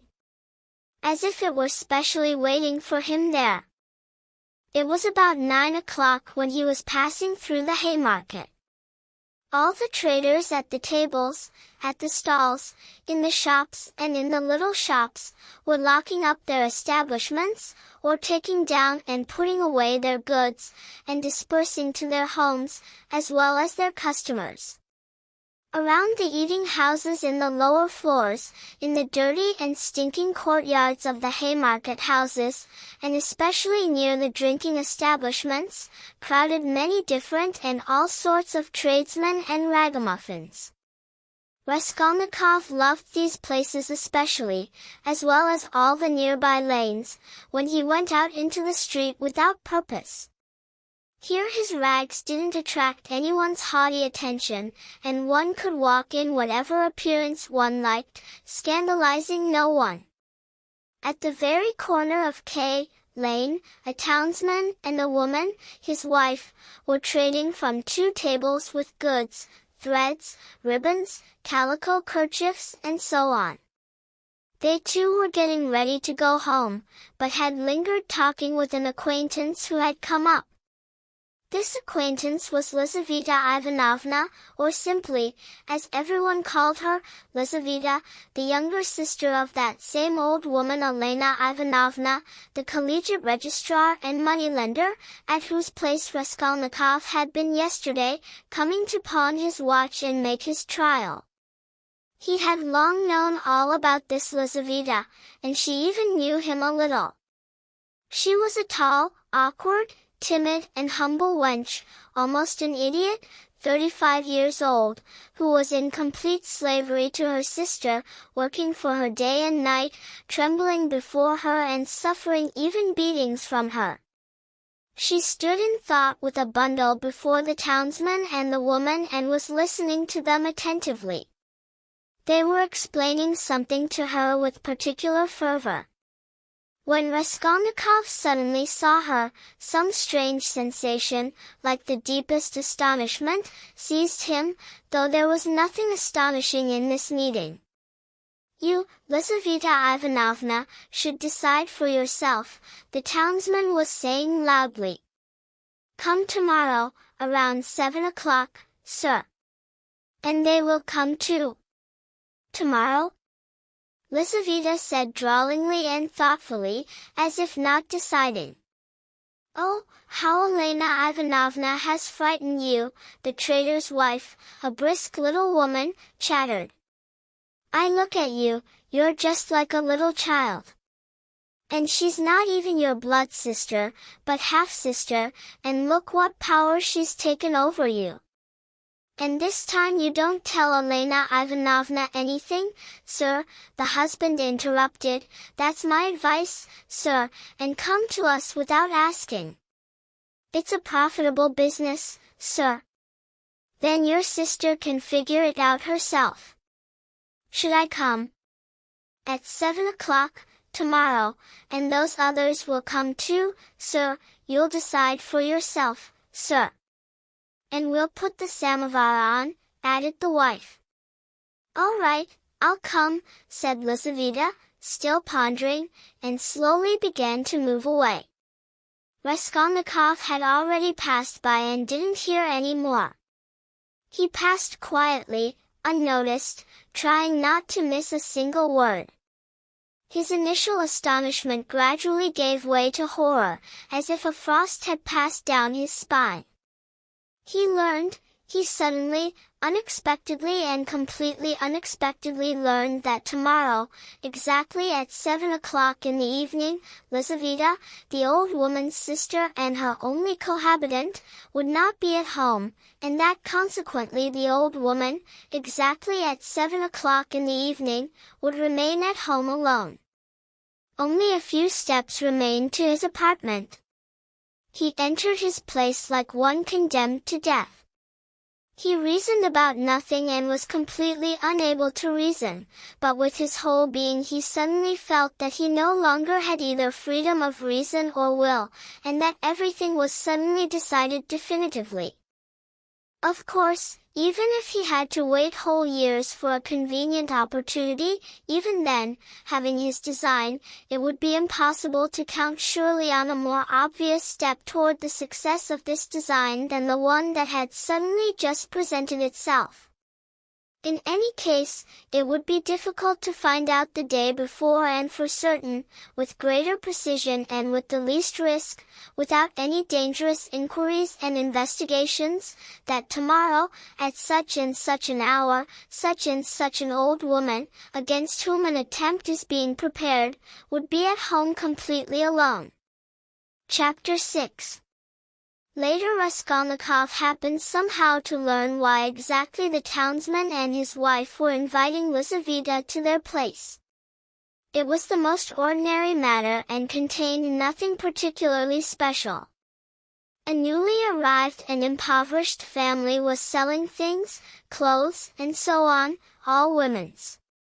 Since it was unprofitable to sell at the market, they were looking for a dealer, and Lizaveta was engaged in this. She took commissions, went about on business and had a large practice, because she was very honest and always quoted the lowest price, whatever price she named, so it would be. She spoke little in general, and as already mentioned, was so humble and timid. But Raskolnikov had recently become superstitious. Traces of superstition remained in him for a long time afterwards, almost ineradicably. And in all this affair he was always afterwards inclined to see a certain strangeness, mysteriousness, as if the presence of some special influences and coincidences. Still in winter, an acquaintance of his, a student, Pokarev, leaving for Kharkov, had somehow mentioned to him in conversation the address of the old woman Elena Ivanovna, in case he should have to pawn something. For a long time he didn't go to her, because he had lessons, and somehow managed to get by. About a month and a half ago he remembered the address. He had two things suitable for pawning, his father's old silver watch and a small gold ring with 3 little red stones, given to him by his sister at parting, as a keepsake. He decided to take the ring, having found the old woman, at first glance, still knowing nothing special about her. He felt an insurmountable aversion to her, took from her 2 bills, and on the way stopped at a poor little tavern. He ordered tea, sat down and fell into deep thought. A strange thought was hatching in his head, like a chick from an egg, and occupied him very, very much. Almost next to him at another table sat a student, whom he didn't know at all and didn't remember, and a young officer. They had played billiards and began to drink tea. Suddenly he heard the student talking to the officer about the moneylender, Elena Ivanovna, the collegiate secretary, and giving him her address. This alone seemed somehow strange to Raskolnikov. He had just come from there, and here they were talking about her precisely. Of course it was chance, but he now couldn't shake off a very extraordinary impression, and here it was as if someone were serving him. The student suddenly began to communicate to his comrade various details about this Elena Ivanovna. "She's excellent," he was saying, "you can always get money from her. She's rich as a Jew, can give out 5,000 at once, and doesn't disdain even a ruble pledge. Many of our fellows have been to her. Only she's a terrible bitch." And he began to tell how wicked she was, capricious, that if you're just one day late with a pledge, the thing is lost. She gives a quarter of what the thing is worth, but charges interest of 5 and even 7% a month, and so on. The student got talkative and communicated, besides, that the old woman has a sister, Lizaveta, whom she, so small and nasty, beats constantly and keeps in complete subjection like a small child, whereas Lizaveta is at least 8 vershoks tall. "Now that's also a phenomenon," the student exclaimed and burst out laughing. They began to talk about Lizaveta. The student told about her with some special pleasure and kept laughing, while the officer listened with great interest and asked the student to send him this Lizaveta to mend linen. Raskolnikov didn't miss a single word and learned everything at once. Lizaveta was the younger, half, from different mothers, sister of the old woman, and was already 35 years old. She worked for her sister day and night, was in the house instead of a cook and washerwoman, and moreover, sewed for sale, even hired herself out to wash floors, and gave everything to her sister. She didn't dare take any order or any work upon herself without the old woman's permission.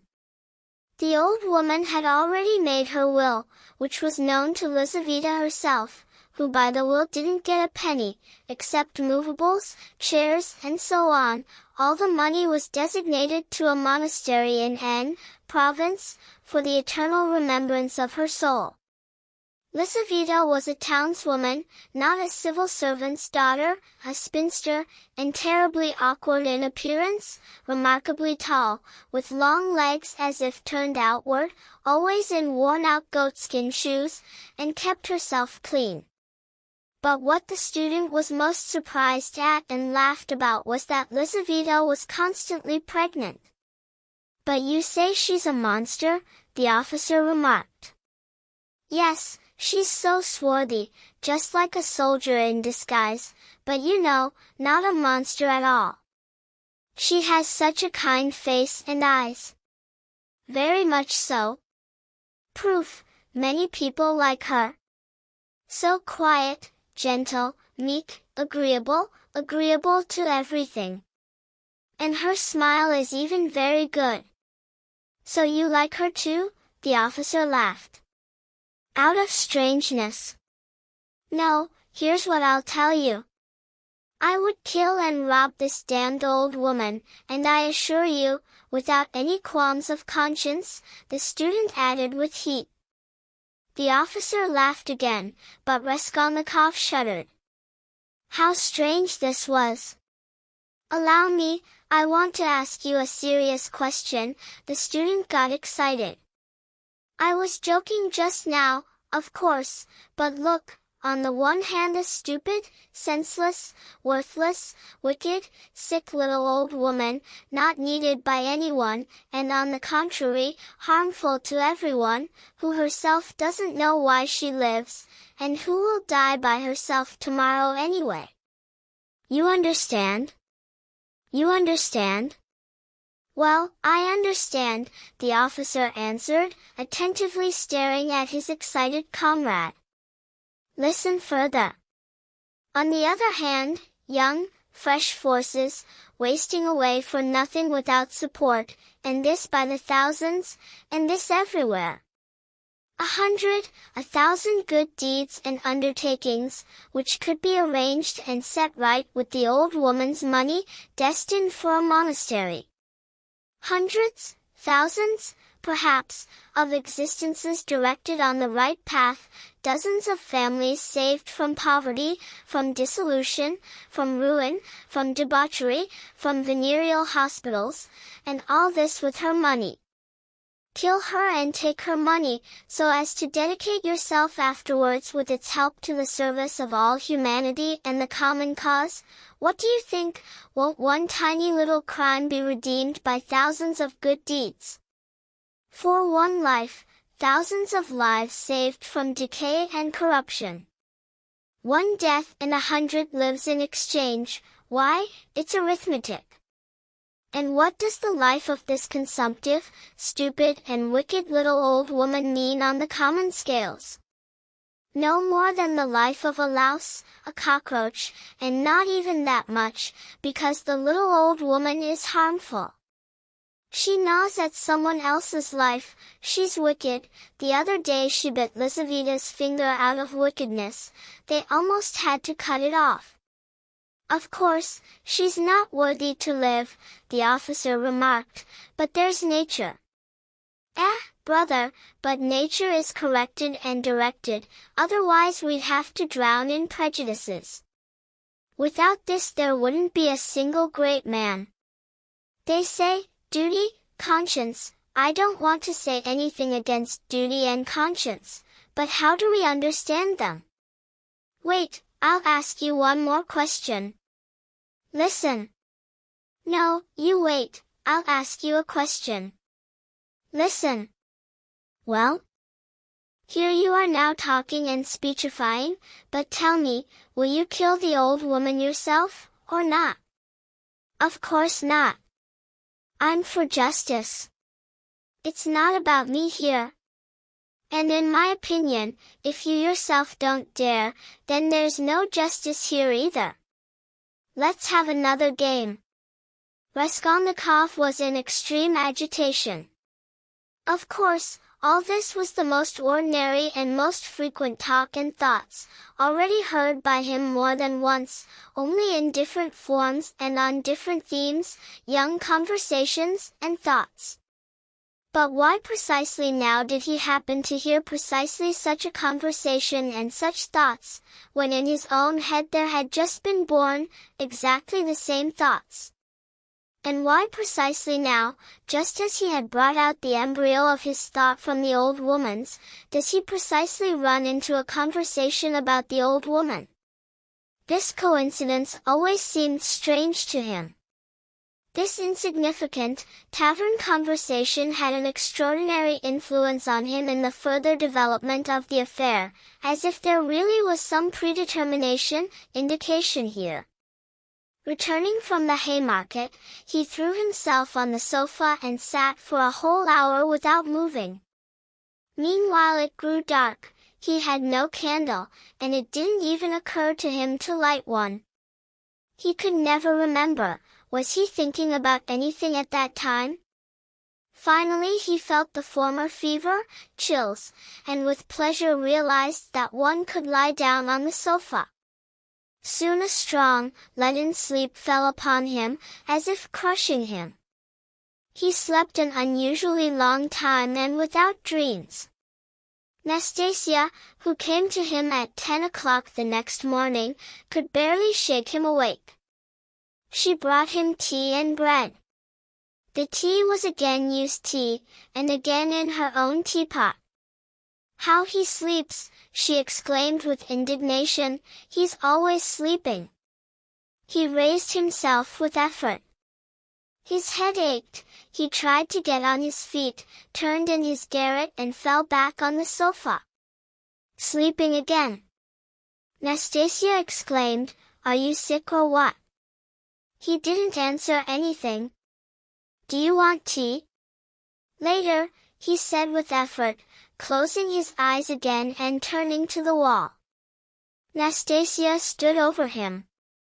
Maybe he really is sick, she said, turned and left. She came in again at 2 o'clock, with soup. He was lying as before. The tea stood untouched. Nastasia was even offended and began to shake him angrily. "Why are you sleeping?" she exclaimed, looking at him with disgust. He raised himself and sat up, but said nothing to her and stared at the ground. "Are you sick or not?" Nastasia asked, and again received no answer. "You should go out into the street," she said after a pause, "at least the wind would blow on you." "Will you eat something or what?" Later, he said weakly, "Go away," and waved his hand. She stood a little longer, looked at him with compassion and left. After a few minutes he raised his eyes and looked long at the tea and soup. Then he took bread, took a spoon and began to eat. He ate a little, without appetite, 3 or 4 spoonfuls, as if mechanically. His head ached less. Having dined, he stretched out again on the sofa, but could no longer fall asleep, but lay motionless, face down, burying his face in the pillow. He kept dreaming, and such strange dreams they were. Most often he imagined that he was somewhere in Africa, in Egypt, in some oasis. A caravan is resting, camels lie peacefully, around palm trees grow in a complete circle, everyone is dining. But he keeps drinking water, straight from the stream, which flows and murmurs right there, at his side.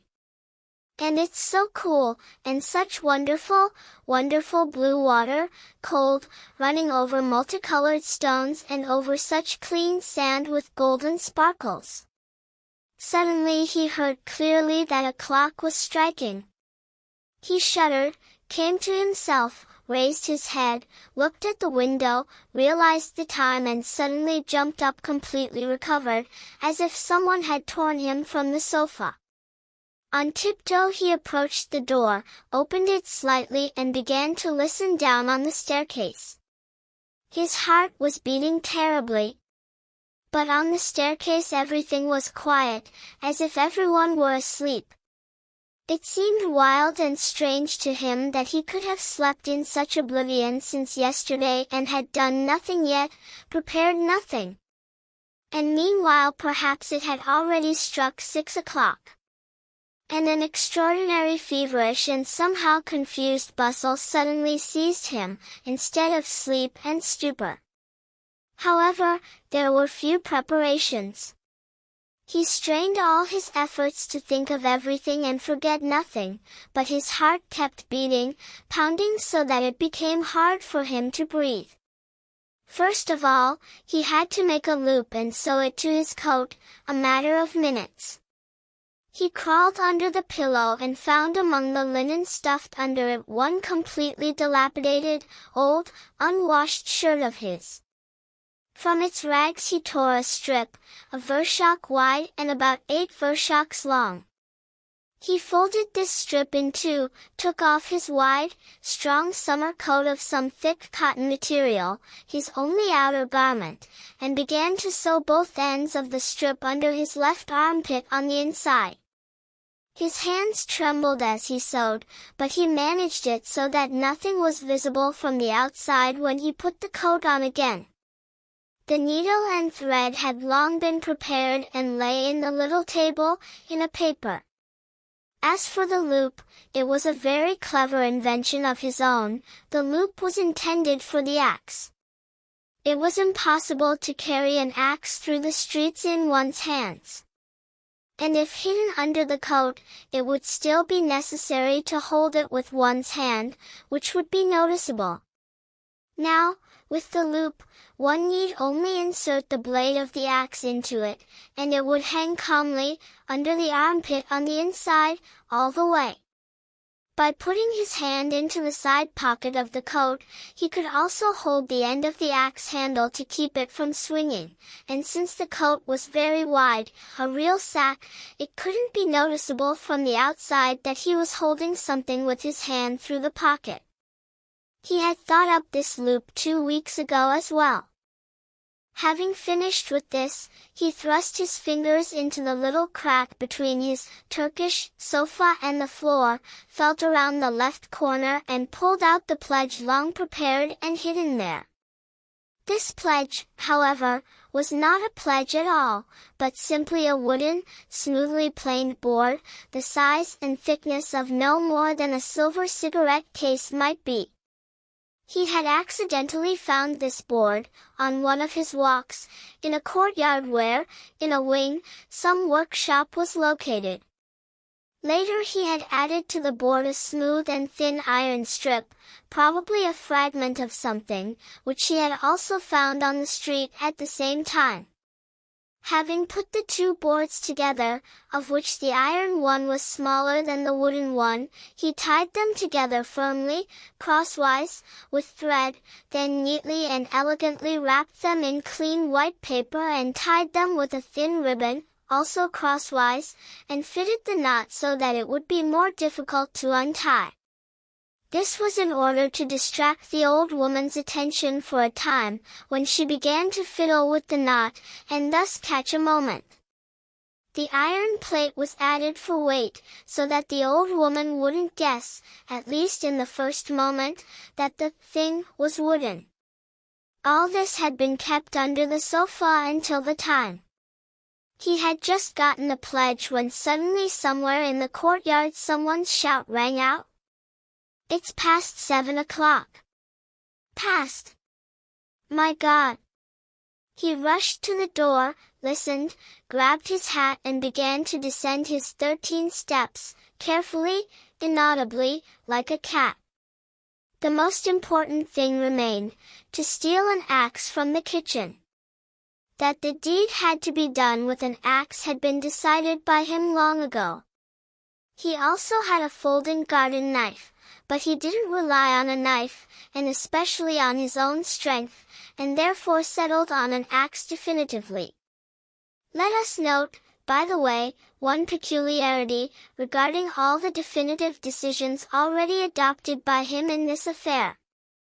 They had one strange property: the more definitive they became, the more hideous, absurd, they immediately became in his eyes as well. Despite all his tormenting internal struggle, he could never for a single moment believe in the feasibility of his designs, all this time. And if it had even happened sometime that everything down to the last detail had been analyzed and decided by him definitively, and no doubts remained any more, then it seems he would have renounced everything definitively, as absurdity, monstrosity and impossibility. But a whole abyss of unresolved points and doubts remained. As for where to get the axe, this trifle didn't worry him at all, because nothing was easier. The thing was that Nastasia, and especially in the evenings, was constantly not at home. She would either run to the neighbors or to the shop, and always left the door wide open. The landlady only quarreled with her because of this. So, one need only quietly enter, when the time came, into the kitchen and take the axe, and then, in an hour, when everything was already finished, enter and put it back. But doubts presented themselves. Suppose he comes in an hour to put it back, and Nastasia is right there, has returned. Of course, one would have to pass by and wait until she went out again. But what if in the meantime she misses the axe, begins to look for it, raises an outcry, there's suspicion, or at least a case for suspicion. But these were still trifles, which he hadn't even begun to think about, and there was no time.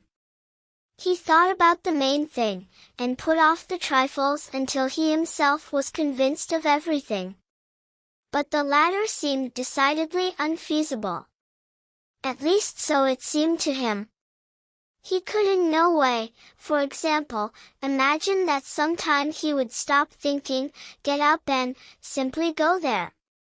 Even his recent trial, that is, the visit with the intention of finally examining the place, he had only tried to make, but far from in earnest.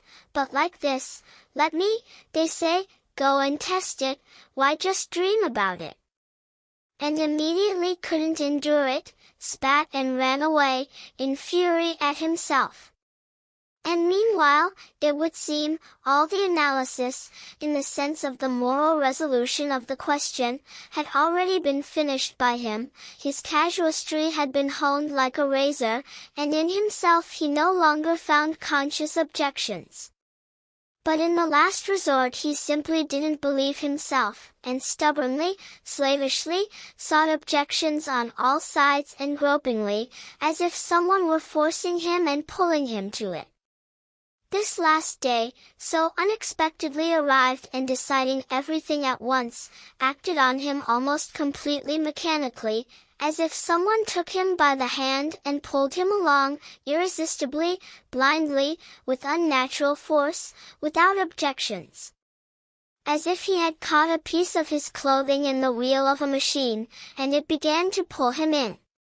At first, however, long ago before, one question among others occupied him: why are almost all crimes so easily detected and exposed, and the traces of almost all criminals so clearly marked? He came little by little to diverse and curious conclusions, and in his opinion, the main reason lay not so much in the material impossibility of concealing the crime, as in the criminal himself.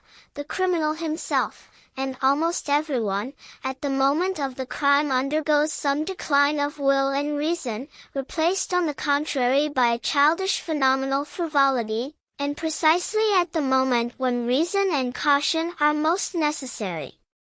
According to his conviction, it turned out that this eclipse of reason and decline of will seize a person like a disease, develop gradually and reach their highest moment not long before the commission of the crime, continue in the same form at the very moment of the crime and for some time after it, depending on the individual, then pass as any disease passes.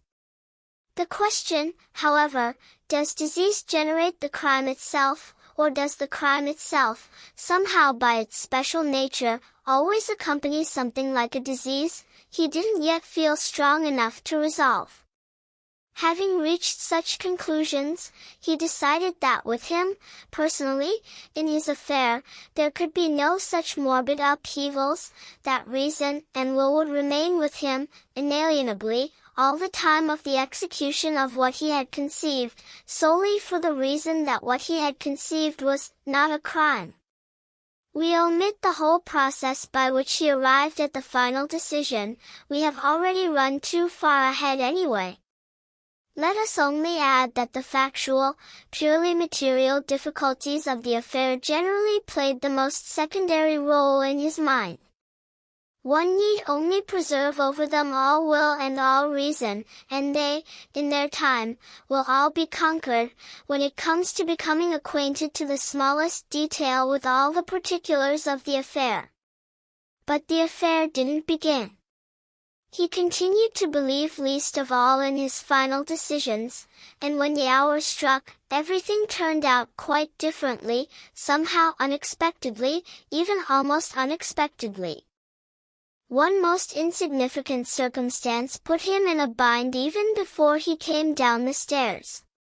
Drawing level with the landlady's kitchen, as always wide open, he cautiously glanced into it to see beforehand whether the landlady herself was there, in Nastasia's absence, and if not, whether the doors to her room were well locked, so that she too wouldn't somehow look out from there when he went in for the axe.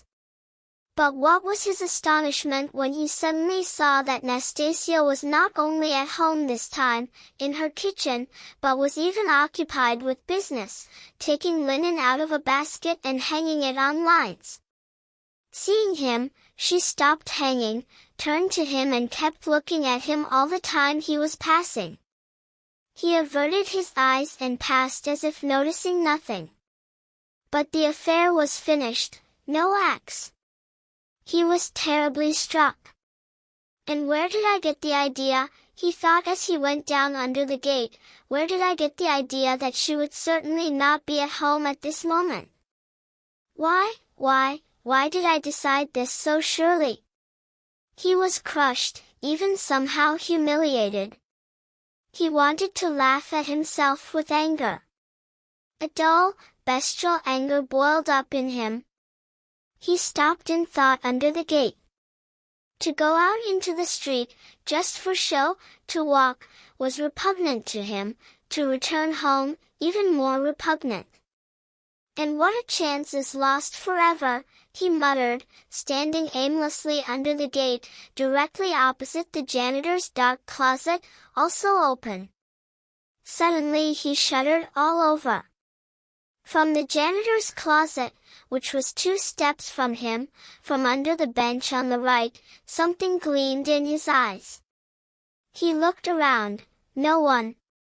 On tiptoe he approached the janitor's lodge, went down 2 steps and called the janitor in a weak voice. Just so, he's not at home. Somewhere nearby, however, in the courtyard, because the door is wide open. He rushed headlong to the axe, it was an axe, and pulled it out from under the bench, where it lay between 2 logs, right there, without leaving, he attached it to the loop, thrust both hands into his pockets and came out of the janitor's lodge. No one noticed. Not reason, then the devil, he thought, smiling strangely. This chance encouraged him extraordinarily. He walked along the road quietly and sedately, without hurrying, so as not to give any suspicions. He looked little at passers-by, even tried not to look at faces at all and to be as inconspicuous as possible. Then he remembered his hat. My God! And I had money the day before yesterday, and couldn't change to a cap. A curse burst from his soul.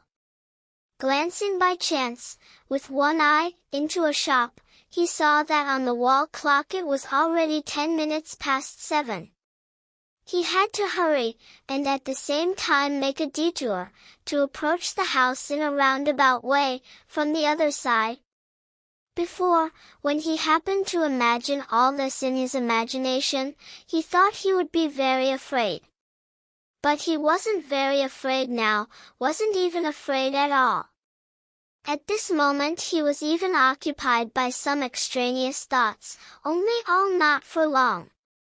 Passing by the Yusupov garden, he even became very occupied with the thought of arranging high fountains, and about how well they would refresh the air in all the squares.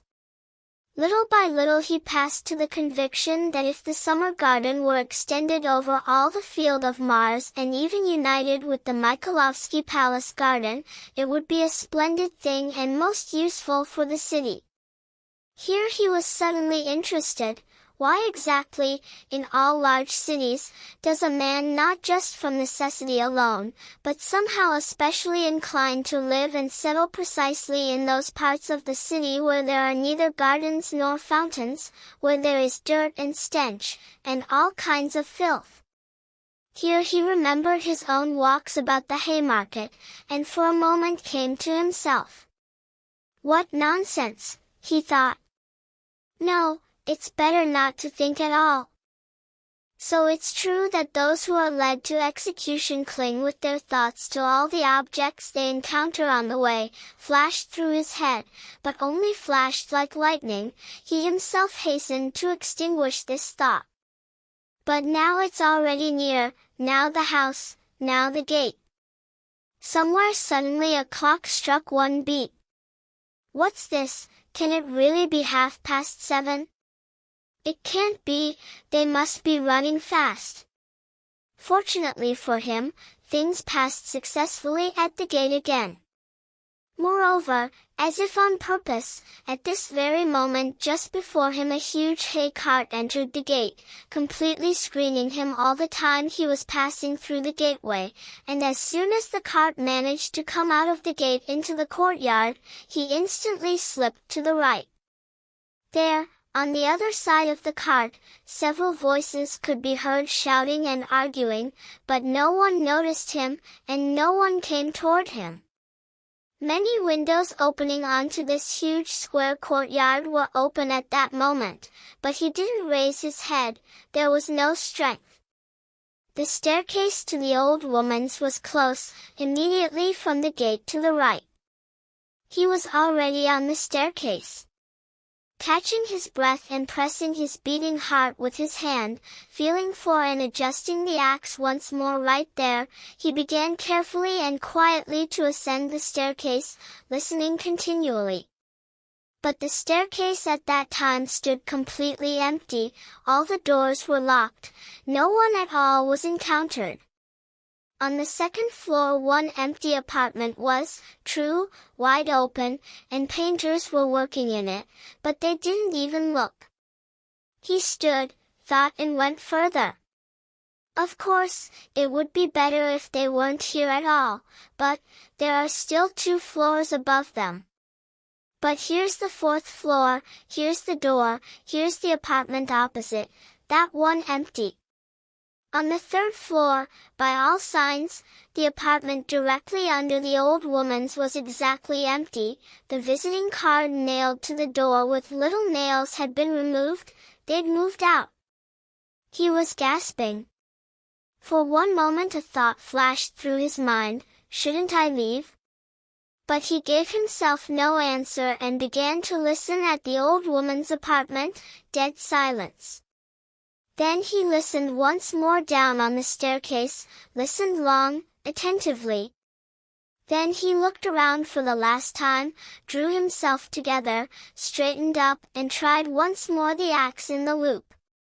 Am I not pale, very, he thought, am I not in particular agitation? She's mistrustful. Shouldn't I wait a little longer, until my heart stops?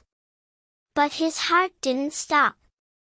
On the contrary, as if on purpose, it beat stronger, stronger, stronger. He couldn't endure it, slowly stretched out his hand to the bell and rang. Half a minute later he rang again, louder. No answer. To ring for nothing was pointless, and it didn't suit him either. The old woman, of course, was at home, but she was suspicious and alone. He partly knew her habits, and once more pressed his ear firmly to the door. Whether his senses were so sharpened, which is generally difficult to suppose, or whether it really was very audible, but suddenly he distinguished something like a cautious rustling of a hand at the door handle and something like the rustle of a dress against the very door. Someone was standing imperceptibly at the very lock and exactly the same as he here outside, was listening hidden from within, and it seems, also with ear pressed to the door. He deliberately stirred and muttered something rather loudly, so as not to give the appearance that he was hiding, then rang a 3rd time, but quietly, solidly and without any impatience. Remembering this later, vividly, clearly, this minute was stamped in him forever. He couldn't understand where he got so much cunning, the more so as his mind seemed to darken at moments, and he almost didn't feel his own body on himself. A moment later it was heard that the bolt was being removed. Chapter 7. The door, as before, opened a tiny crack, and again 2 sharp and mistrustful glances fixed on him from the darkness. Here Raskolnikov lost himself and made an important mistake.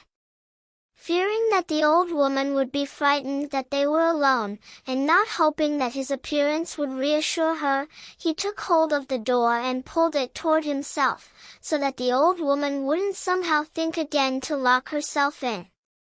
Seeing this, she didn't jerk the door back to herself, but didn't release the lock handle either, so that he almost pulled her out, together with the door, onto the staircase.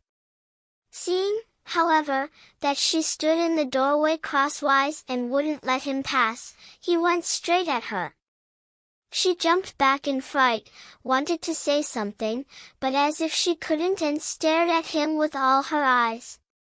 "Good day, Elena Ivanovna," he began, as casually as possible, but his voice didn't obey him, broke off and trembled. "I've brought you a thing. But here, better let's go there. To the light." And leaving her, he, straight without invitation, passed into the room. The old woman ran after him, her tongue was loosened. "Good Lord! What do you want? Who are you? What do you need? For mercy's sake, Elena Ivanovna. Your acquaintance. Raskolnikov. Here, I've brought the pledge I promised the other day." And he held out the pledge to her. The old woman glanced at the pledge, but immediately fixed her eyes again straight in the eyes of the uninvited guest. She looked attentively, maliciously, and mistrustfully. A minute passed. It even seemed to him that there was something like mockery in her eyes, as if she had already guessed everything. He felt that he was losing himself, that he was almost frightened, so frightened that it seemed if she looked like that, didn't say a word for another half-minute, he would run away from her. "Why are you looking like that, as if you don't recognize me?" he said suddenly, also with malice. "Take it if you want, and if not, I'll go to others. I have no time." He hadn't even thought to say this, but it somehow suddenly said itself. The old woman came to herself, and the decisive tone of the guest visibly encouraged her. "Why are you, dear sir, so suddenly? What is it?" she asked, looking at the pledge. "A silver cigarette case, I told you last time." She held out her hand. "But why are you, dear sir, so pale? And your hands are trembling?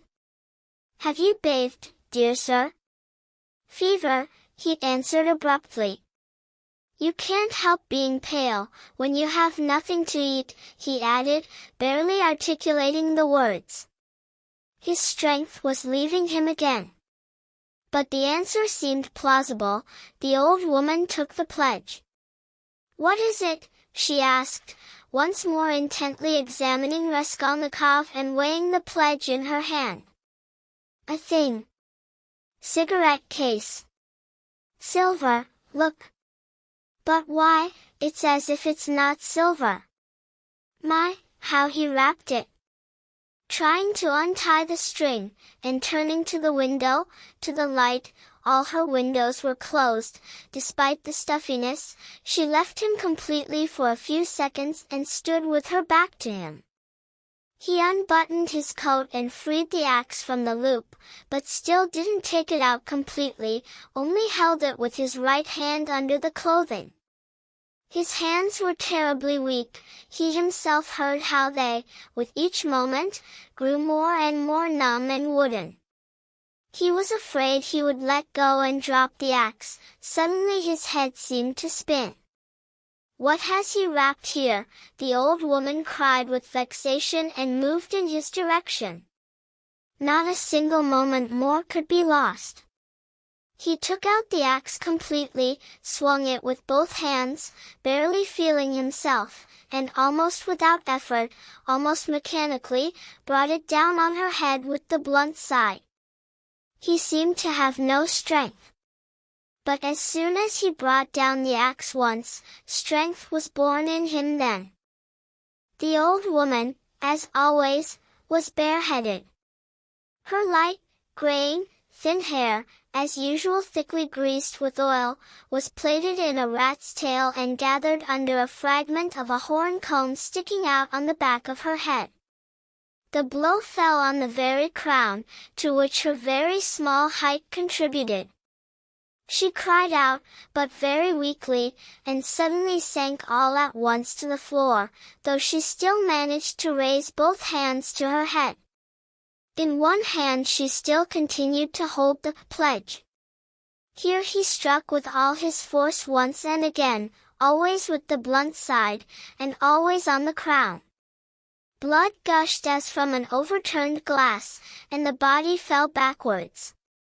He stepped back, let her fall and immediately bent to her face. She was already dead. Her eyes were bulging, as if wanting to jump out, and her forehead and all her face were wrinkled and distorted with convulsion. He laid the axe on the floor, beside the dead woman, and immediately went into her pocket, trying not to get smeared with the flowing blood, into that same right pocket from which she had taken out the keys last time. He was in full mind, eclipses and dizziness were no more, but his hands still trembled. He remembered later that he had even been very attentive, cautious, tried not to get stained at all. The keys he took out immediately, all as before were in one bunch, on one steel ring. Immediately he ran with them into the bedroom. This was a very small room, with a huge icon case. Against the other wall stood a large bed, very clean, with a silk, pieced from scraps, quilted coverlet. Against the third wall was a chest of drawers. A strange thing, as soon as he began to fit the keys to the chest of drawers, as soon as he heard their jingling, as if a convulsion passed through him, he suddenly wanted again to throw everything and leave.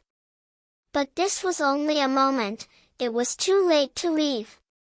He even smiled at himself, when suddenly another, alarming thought struck his head. It suddenly seemed to him that the old woman was perhaps still alive and might yet recover. Abandoning the keys and chest of drawers, he ran back to the body, seized the axe and swung once more over the old woman, but didn't bring it down. There was no doubt she was dead. Bending down and examining her again more closely, he saw clearly that the skull was smashed and even turned slightly to one side. He wanted to feel with his finger, but drew back his hand. Indeed, it was visible without that. Meanwhile blood had already flowed in a whole puddle. Suddenly he noticed a cord on her neck, pulled it, but the cord was strong and didn't tear off. Moreover, it was soaked in blood. He tried to pull it out, from the bosom, but something hindered, got stuck. In impatience he swung the axe again to cut through the cord right there, on the body, from above, but didn't dare, and with difficulty, soiling his hands and the axe, after 2 minutes of fiddling, cut the cord without touching the body with the axe, and removed it. He wasn't mistaken, a purse. On the cord were 2 crosses, one of cypress wood and one of copper, and besides that an enameled icon, and right there together with them hung a small, chamois leather, greasy purse, with a steel rim and ring. The purse was very tightly stuffed. Raskolnikov thrust it into his pocket without examining it, threw the crosses on the old woman's breast, and seizing this time the axe too, rushed back into the bedroom. He was hurrying terribly, seized the keys and again began to fiddle with them. But somehow everything was unsuccessful, they wouldn't go into the locks. Not that his hands trembled so, but he kept making mistakes, and he sees, for example, that the key is the wrong one, doesn't fit, but keeps pushing. Suddenly he remembered and realized that this large key, with the notched bit, which was dangling right there with the other small ones, must certainly not be for the chest of drawers at all, as had occurred to him last time too, but for some trunk, and that in this trunk, perhaps, everything was hidden.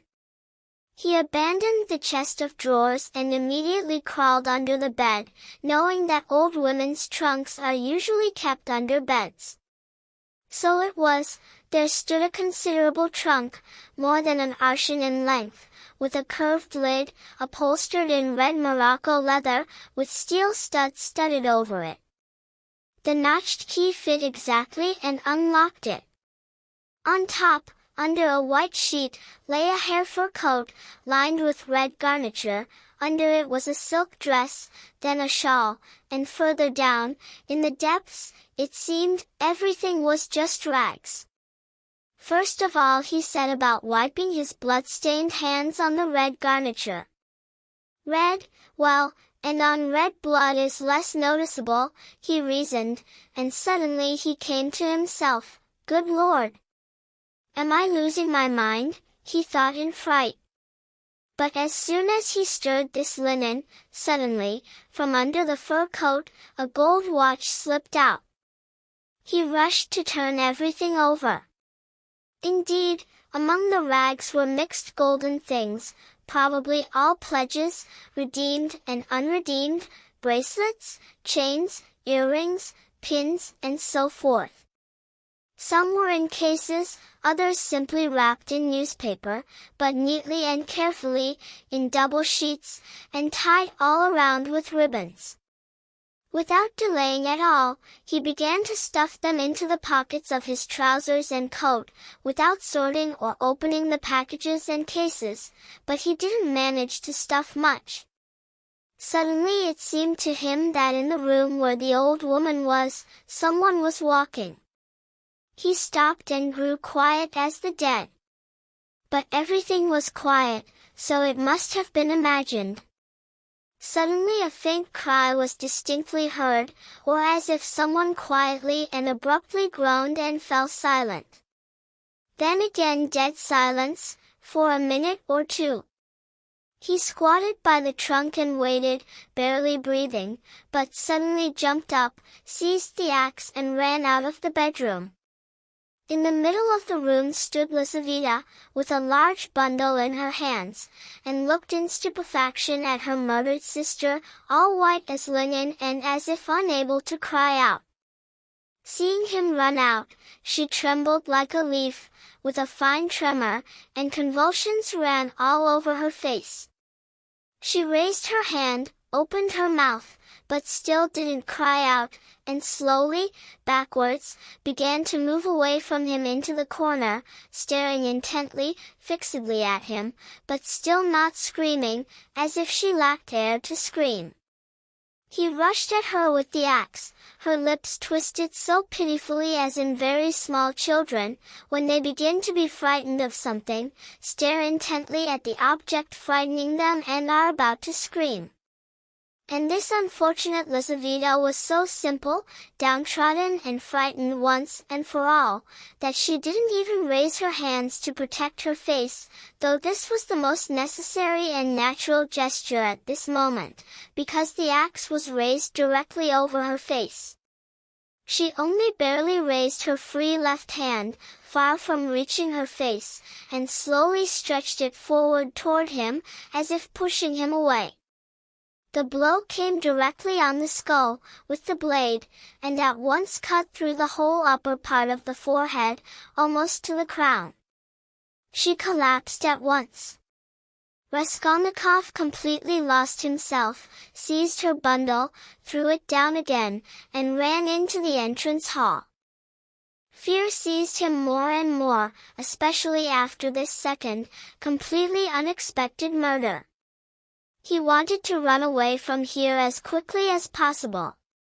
And if at that moment he had been in a condition to see and reason more correctly, if he could only have comprehended all the difficulties of his situation, all the despair, all the hideousness and all the absurdity of it, understood at the same time how many difficulties, and perhaps even crimes, still remained for him to overcome, to tear himself away from here and get home, it may well be that he would have thrown everything up and would have immediately gone to give himself up, and not even from fear for himself, but from horror and revulsion alone at what he had done.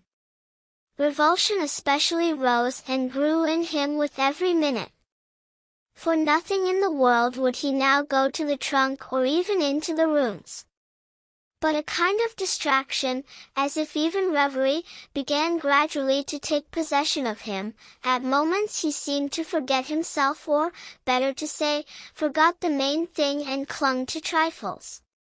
However, glancing into the kitchen and seeing on the bench a bucket half full of water, he thought to wash his hands and the axe. His hands were bloody and sticky.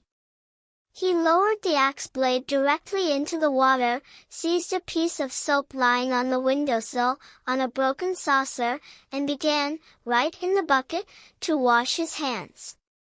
Having washed them, he pulled out the axe too, washed the iron, and for a long time, about 3 minutes, washed the wood where it was bloodied, trying the blood even with soap.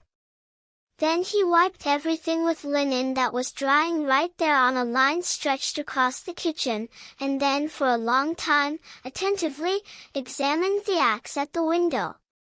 No traces remained, only the handle was still damp. He carefully inserted the axe into the loop, under his coat.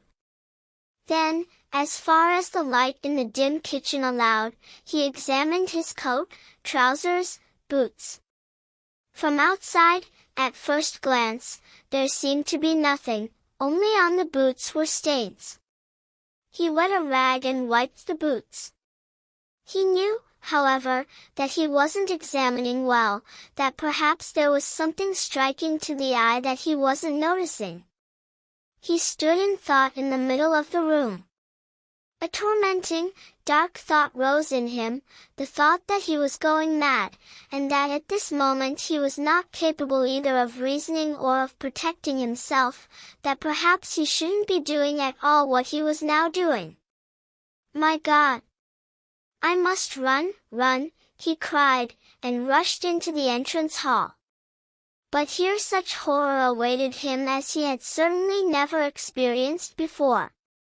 He stood, looked and didn't believe his eyes. The door, the outer door, from the entrance hall onto the staircase, the very one at which he had rung long ago and entered, stood unlocked, even opened a whole palm's width, no lock, no bolt, all the time, all this time.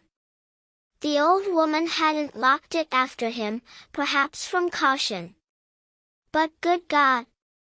He had seen Lizaveta after that. And how could he not have guessed that she had entered from somewhere? Not through the wall, surely. He rushed to the door and put on the bolt. But no, again not that. I must go. He took off the bolt, opened the door and began to listen on the staircase. He listened for a long time. Somewhere far away, below, probably under the gate, 2 voices were shouting loudly and shrilly, arguing and swearing. What are they? He waited patiently. Finally, all at once everything grew quiet, as if cut off, they had separated. He was about to go out, but suddenly a floor below the door onto the staircase opened noisily, and someone began to go down, humming some tune. How is it they all make so much noise, flashed through his head. He closed the door behind him again and waited. Finally everything fell silent, not a soul. He had already taken a step onto the staircase, when suddenly new footsteps were heard again. These footsteps were heard very far away, still at the very beginning of the staircase, but he remembered very well and distinctly that from the very first sound, then and there he began for some reason to suspect that this was certainly coming here, to the 4th floor, to the old woman's. Why? Were the sounds somehow special, significant? The steps were heavy, even, unhurried. Now he had passed the 1st floor, now he ascended further, more and more audible. The heavy breathing of the person entering was heard.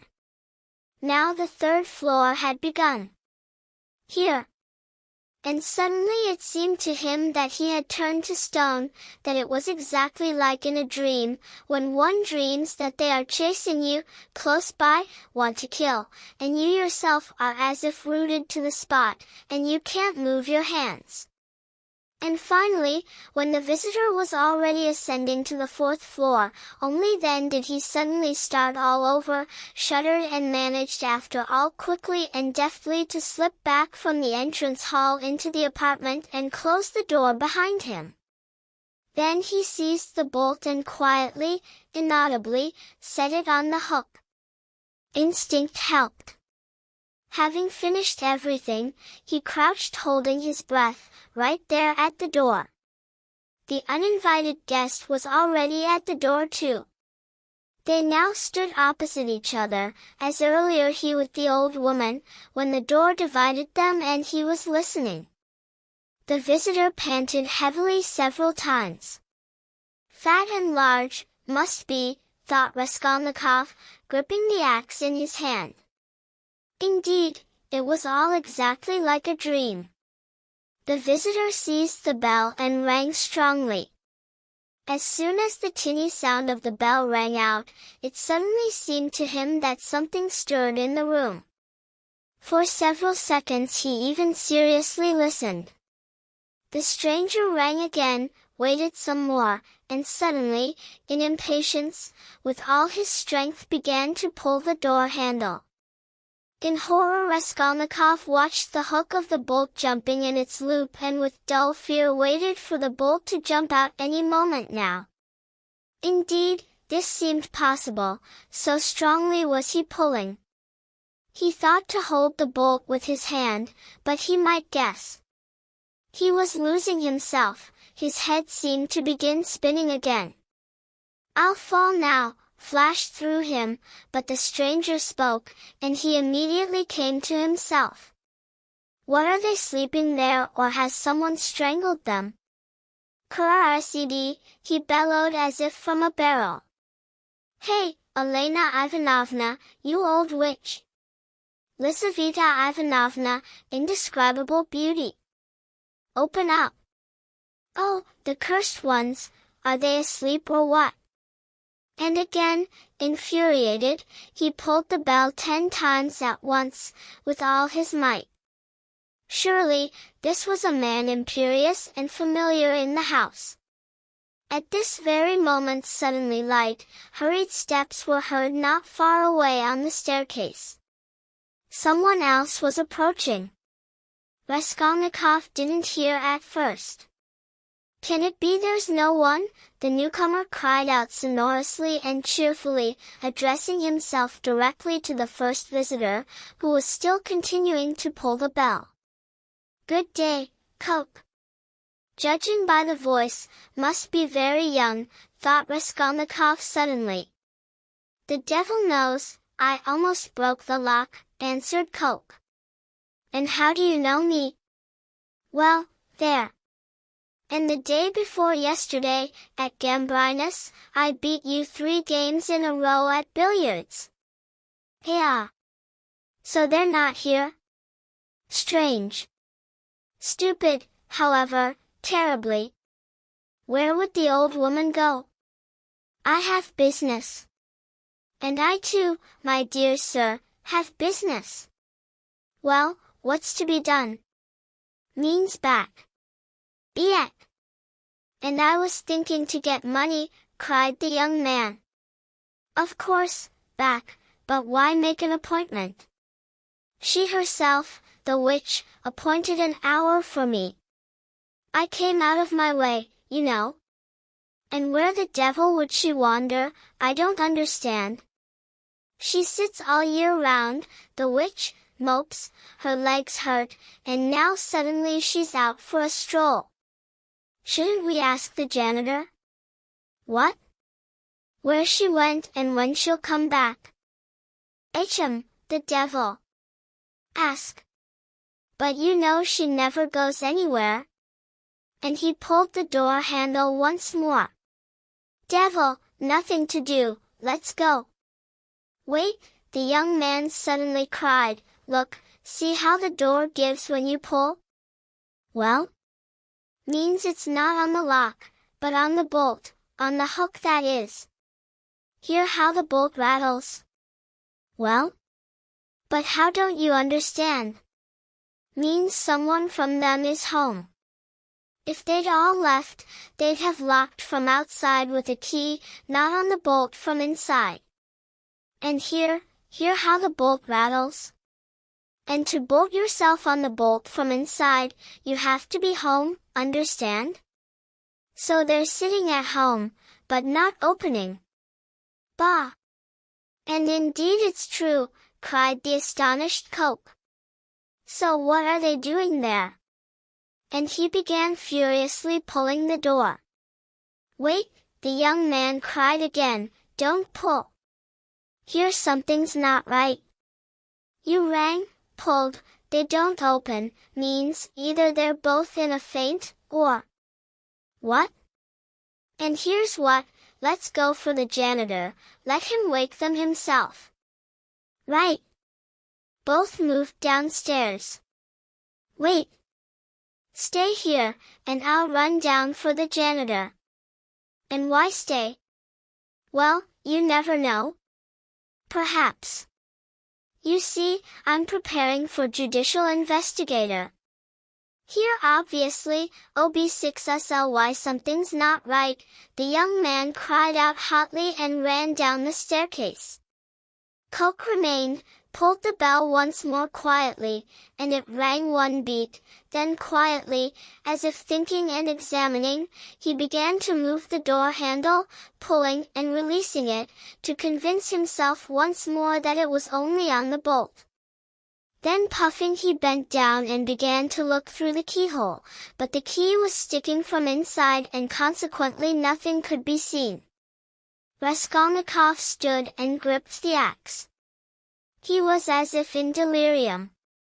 He was even preparing to fight with them when they entered. While they were knocking and conferring, he several times suddenly had the thought to end everything at once and shout to them from behind the door. At times he wanted to start swearing at them, taunting them, while they hadn't opened. If only it would be sooner, flashed through his head. However, he's the devil.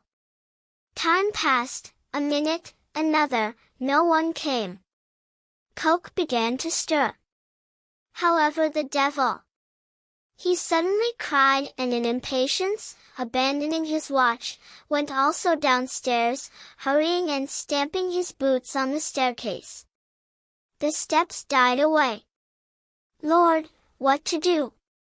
Raskolnikov took off the bolt, opened the door slightly, heard nothing, and suddenly, completely without thinking now, went out, closed the door behind him as tightly as he could and rushed downstairs. He had already gone down 3 flights when suddenly a loud noise was heard below. Where to go? Nowhere to hide. He was about to run back, again to the apartment. Hey! Devil, demon! Catch him! With a cry someone burst out below from some apartment, and not so much ran as seemed to fall down the stairs, shouting at the top of his voice. Mitka! Mitka! Mitka! Mitka! Mitka! Devil take you! The cry ended in a shriek, the last sounds were heard already in the courtyard. Everything grew quiet. But at the same instant several people, talking loudly and frequently, began noisily ascending the staircase. There were 3 or 4 of them. He made out the ringing voice of the young man. They! In complete despair he went straight to meet them, come what may. If they stop him, all is lost, if they let him pass, also all is lost, they'll remember.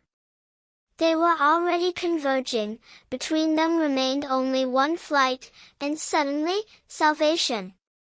A few steps from him, to the right, an empty and wide-open apartment, that very apartment on the 2nd floor in which the workers were painting, and now, as if on purpose, had left. They surely had just run out with such a cry. The floors had only just been painted. In the middle of the room stood a tub and a crock with paint and with a brush. In one instant he slipped through the open door and hid behind the wall, and it was in time. They were already standing on the very landing. Then they turned upward and passed by, to the fourth floor, talking loudly. He waited, went out on tiptoe and ran down. No one on the staircase. Under the gate also. Quickly he passed through the gateway and turned left along the street. He knew very well, he knew excellently well, that at this moment they were already in the apartment, that they were very surprised seeing that it was unlocked, when just now it had been locked, that they were already looking at the bodies, and that not more than a minute would pass before they would guess and completely realize that the murderer had just been here and managed to hide somewhere, slip past them, run away. Would guess perhaps also that he had sat in the empty apartment while they passed upward. And meanwhile he dared not under any circumstances quicken his pace very much, though 100 steps remained to the first turn. Shouldn't I slip perhaps into some gateway and wait somewhere on an unfamiliar staircase? No, disaster. And shouldn't I throw away the axe somewhere? Take a cab perhaps? Disaster! Disaster! His thoughts were confused.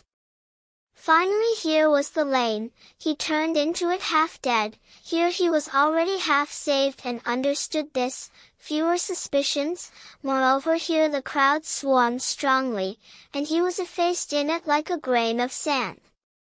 But all these torments had so weakened him that he could barely move.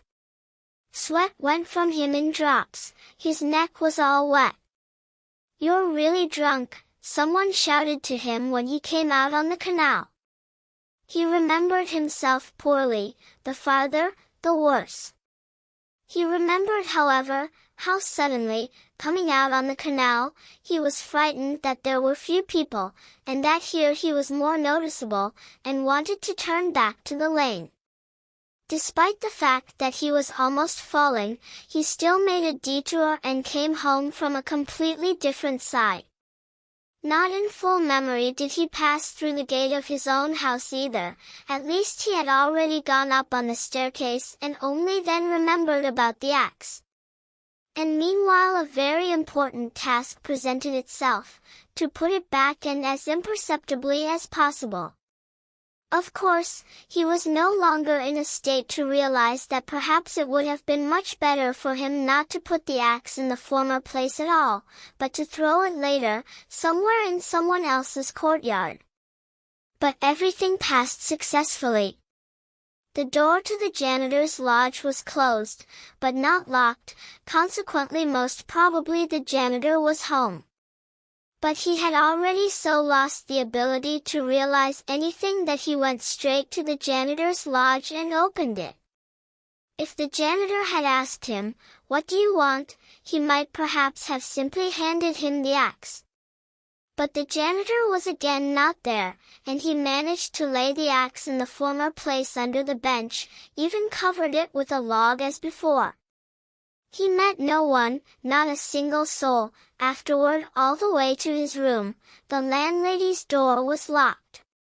Entering his room, he threw himself on the sofa, just as he was. He didn't sleep, but was in oblivion. If anyone had entered his room then, he would have immediately jumped up and cried out. Scraps and fragments of some thoughts swarmed in his head, but he couldn't catch a single one, couldn't stop on a single one, despite even his efforts. Part 2. Chapter 1. So he lay for a very long time.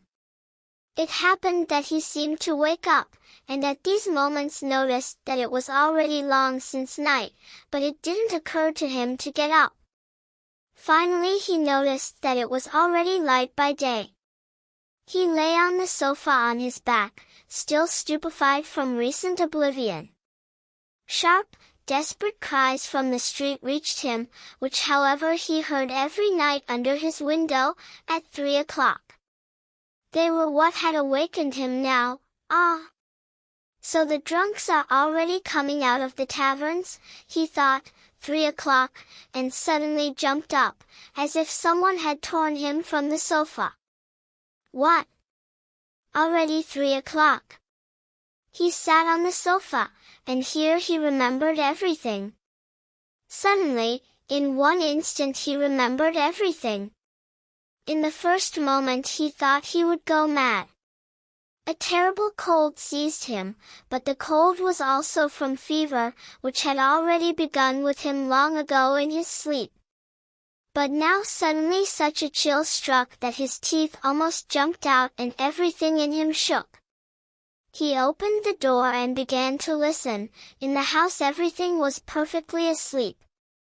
With astonishment he examined himself and everything around in the room and didn't understand, how could he yesterday, upon entering, not have locked the door on the hook and thrown himself on the sofa not only without undressing, but even in his hat, it had rolled off and lay right there on the floor, near the pillow.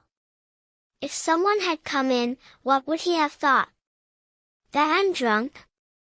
But he rushed to the window. There was enough light, and he hastily began to examine himself, all of himself, from foot to head, all his clothes. Were there no traces? But it was impossible this way. Trembling from chill, he began to take everything off himself and examine again all around. He turned over everything, to the last thread, to the last scrap, and, not trusting himself, repeated the examination 3 times. But there was nothing, it seemed, no traces, only in that place where the trousers were frayed at the bottom and hung in fringe, on this fringe remained thick traces of clotted blood. He seized his large folding knife and cut off the fringe. More, it seemed, there was nothing. Suddenly he remembered that the purse and the things that he had pulled out of the old woman's trunk, all of them, until now, were lying in his pockets. He hadn't even thought until now to take them out and hide them. He hadn't remembered about them even now, when he was examining his clothes. What was this? In an instant he rushed to take them out and throw them on the table. Having taken everything out, even turning the pockets inside out, to make sure nothing else remained, he carried this whole heap into the corner. There, in the very corner, below, in one place the wallpaper had torn away from the wall. Immediately he began to stuff everything into this hole. Under the paper, it went in. Everything out of sight, and the purse too, he thought joyfully, rising and staring dully at the corner, at the hole which bulged out even more. Suddenly he shuddered all over with horror. My God, he whispered in despair, what's wrong with me? Is this hidden? Is this how one hides? True, he hadn't counted on things. He thought there would be only money, and therefore hadn't prepared a place beforehand. But now what am I glad about, he thought. Is this how one hides? Truly reason is leaving me. In exhaustion he sat on the sofa, and immediately an unbearable chill shook him again. Mechanically he pulled over what lay nearby, on a chair, his former student winter coat, warm but already almost in tatters, covered himself with it, and sleep and delirium again seized him at once. He forgot himself.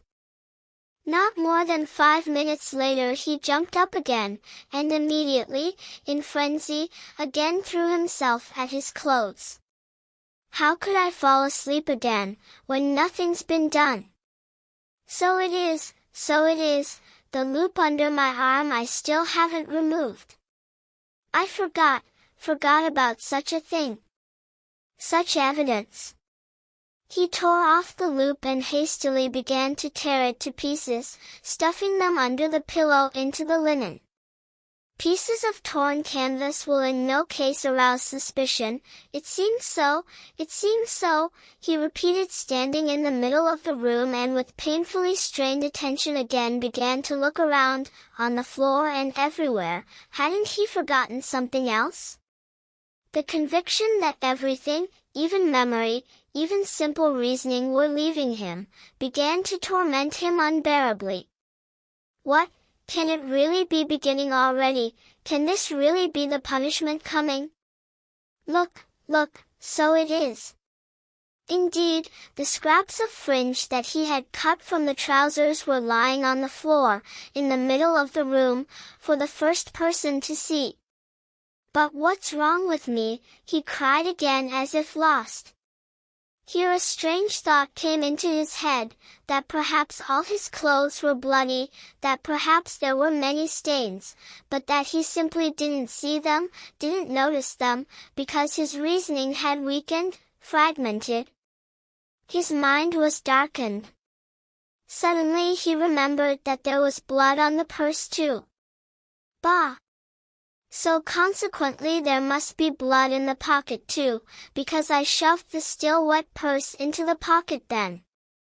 In an instant he turned the pocket inside out and, so it is, on the pocket lining there are traces, stains.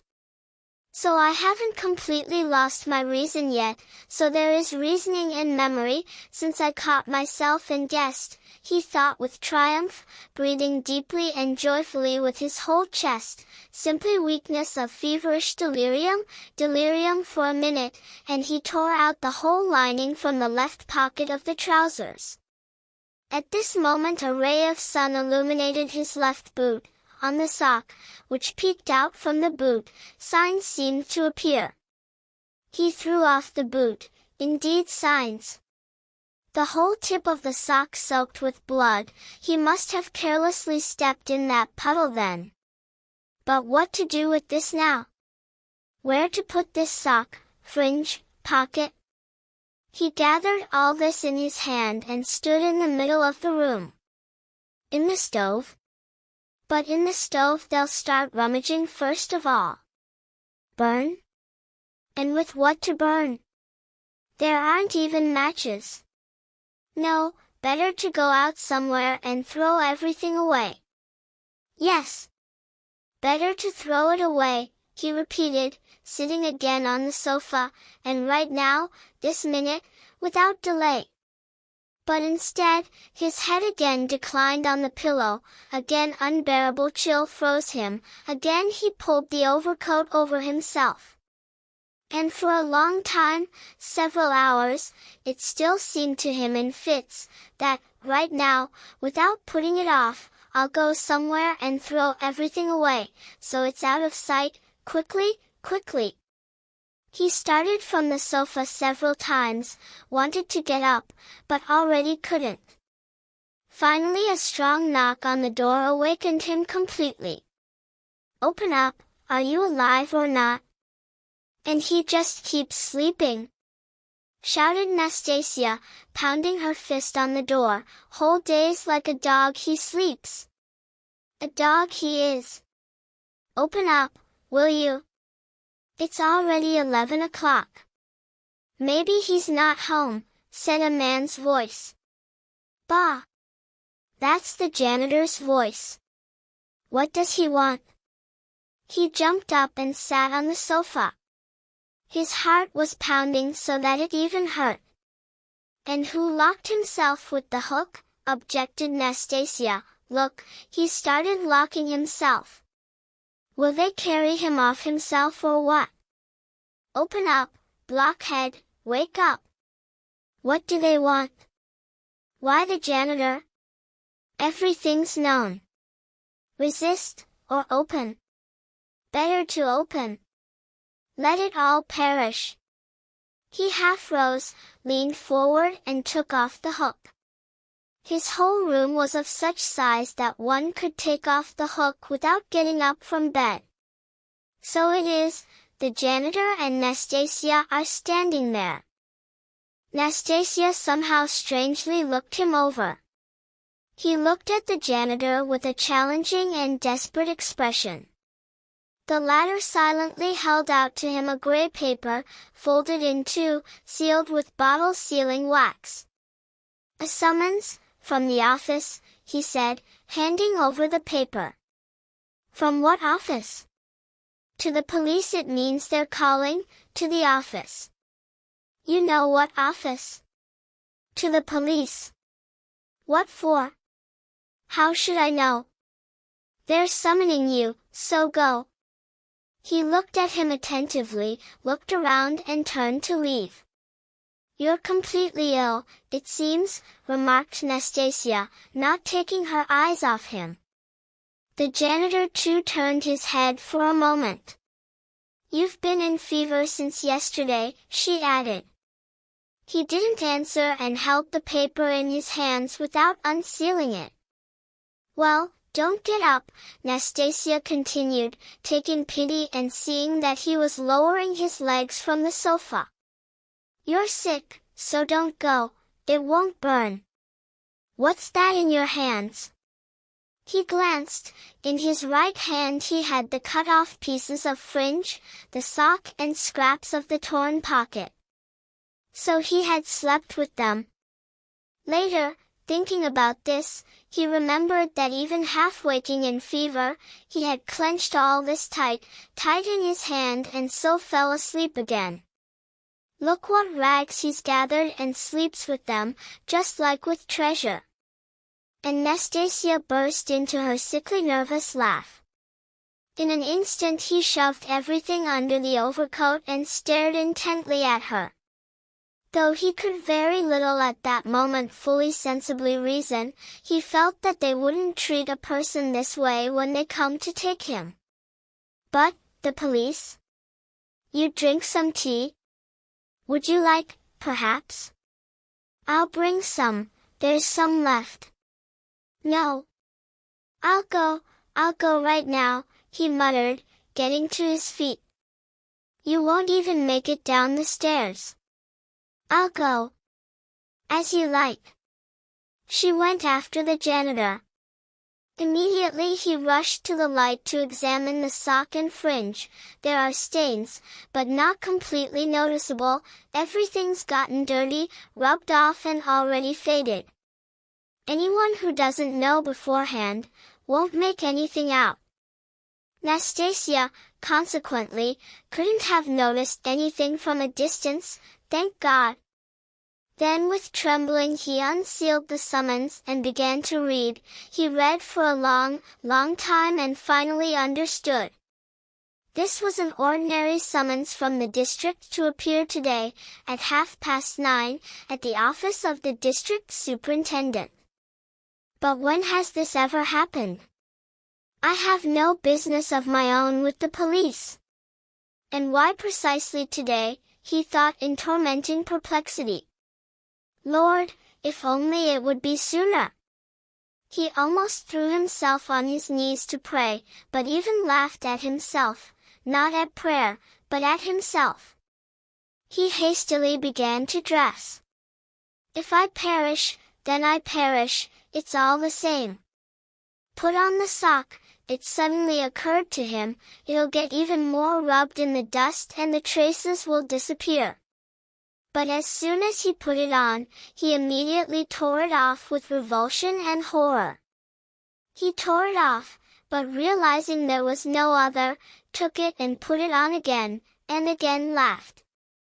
It's all conventional, it's all relative, it's all just forms, he thought fleetingly, with only the edge of his thought, but himself trembling with his whole body. See, I put it on. See, I ended by putting it on. The laughter, however, immediately changed to despair. No, it's beyond my strength, he thought. His legs were trembling. From fear, he muttered to himself. His head was spinning and aching from fever. It's a trick. They want to lure me with a trick and suddenly confound me on everything, he continued to himself, going out onto the staircase. The bad thing is that I'm almost in delirium. I might blurt out some stupidity. On the staircase he remembered that he was leaving all the things just so, in the wallpaper hole, and here, perhaps, they'll search on purpose without him, he remembered and stopped. But such despair and such, if one can say, cynicism of ruin suddenly took possession of him, that he waved his hand and went further. If only it would be sooner! On the street again the heat was unbearable, not a drop of rain all these days. Again dust, brick and lime, again stench from the shops and taverns, again constantly drunks, Finnish peddlers, and half-broken-down cabs. The sun flashed brightly in his eyes, so that it hurt to look, and his head spun completely, the ordinary sensation of a feverish person who has suddenly gone out into the street on a bright sunny day. Reaching the turn onto yesterday's street, he glanced into it with tormenting anxiety, at that house, and immediately averted his eyes.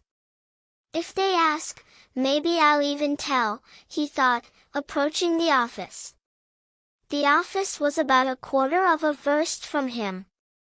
It had just moved to a new apartment, in a new house, on the 4th floor. He had been to the former apartment once fleetingly, but very long ago.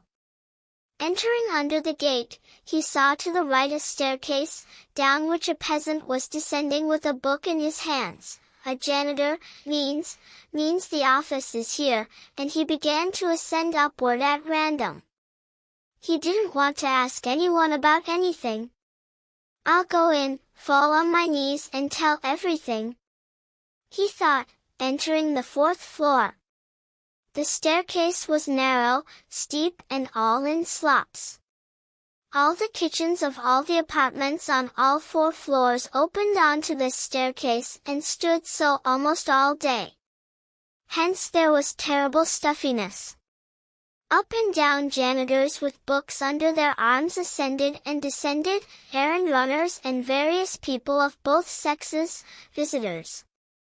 The door to the office itself was also wide open. He entered and stopped in the entrance hall. Here some peasants were all standing and waiting. The stuffiness was extraordinary and, besides that, the fresh paint that hadn't yet set, on rancid linseed oil of newly painted rooms, beat sickeningly into the nose. Having waited a little, he decided to move still further forward, into the next room. All the rooms were tiny and low. A terrible impatience drew him further and further. No one noticed him. In the second room some clerks sat and wrote, dressed perhaps a little better than him, but all looking somehow strange. He turned to one of them. What do you want? He showed the summons from the office. You're a student? The man asked, glancing at the summons. Yes, a former student. The clerk looked him over, however, without any curiosity.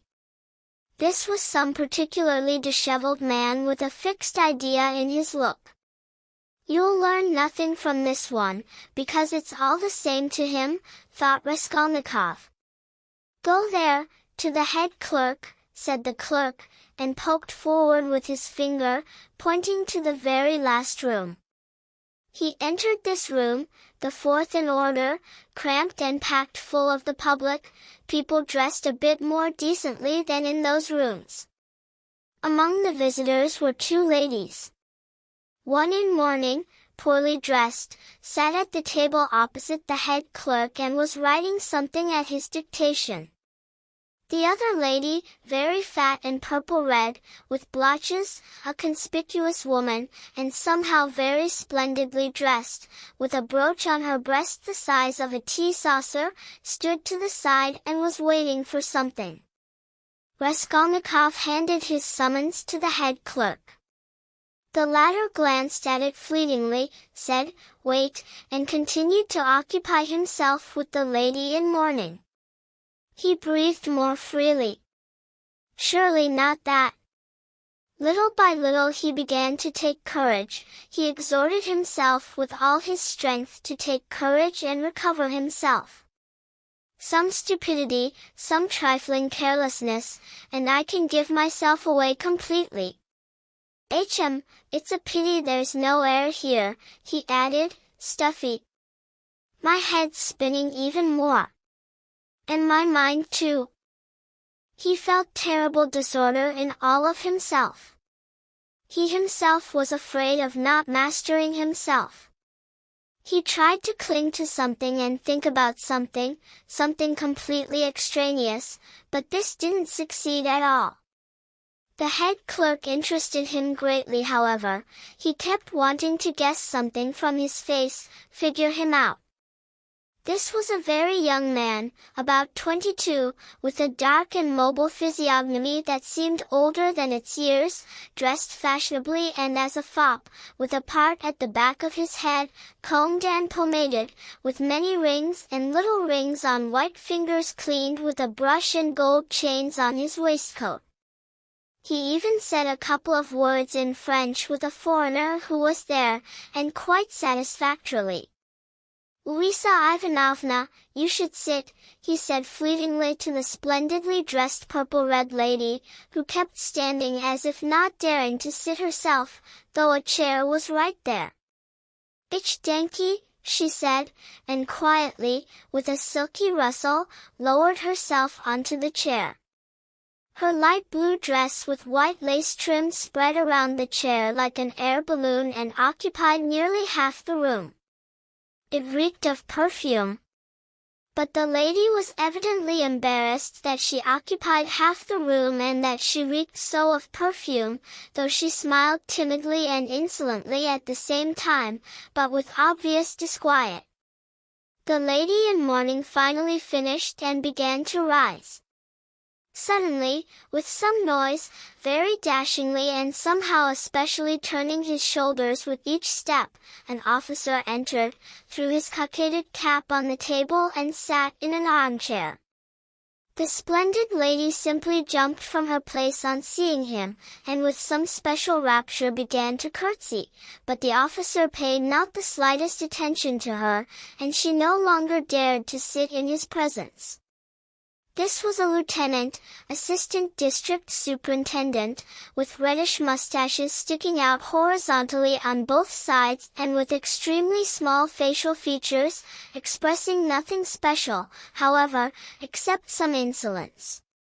He looked sideways and partly with indignation at Raskolnikov. His costume was too wretched, and despite all the abasement, his bearing was still not in keeping with his costume. Raskolnikov, by incaution, looked at him too directly and too long, so that the man even took offense. "What do you want?" he shouted, probably astonished that such a ragamuffin didn't even think to efface himself before his lightning glance. "I was summoned." "By summons," Raskolnikov answered somehow. "It's about the matter of collecting money from them, from the student," the head clerk hurried, tearing himself from his papers. "Here, sir," and he tossed Raskolnikov a notebook, pointing to a place in it, read. "Money? What money?" thought Raskolnikov, but, means it's surely not that. And he shuddered with joy. He suddenly felt terribly, inexpressibly light. Everything flew off his shoulders. "And at what hour were you written to come, my dear sir?" the lieutenant shouted, more and more offended by something unknown. "They write you at 9, and now it's already 12 o'clock.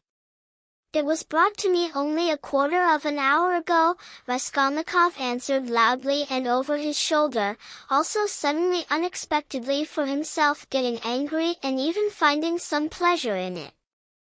"And it's enough that I came sick with fever.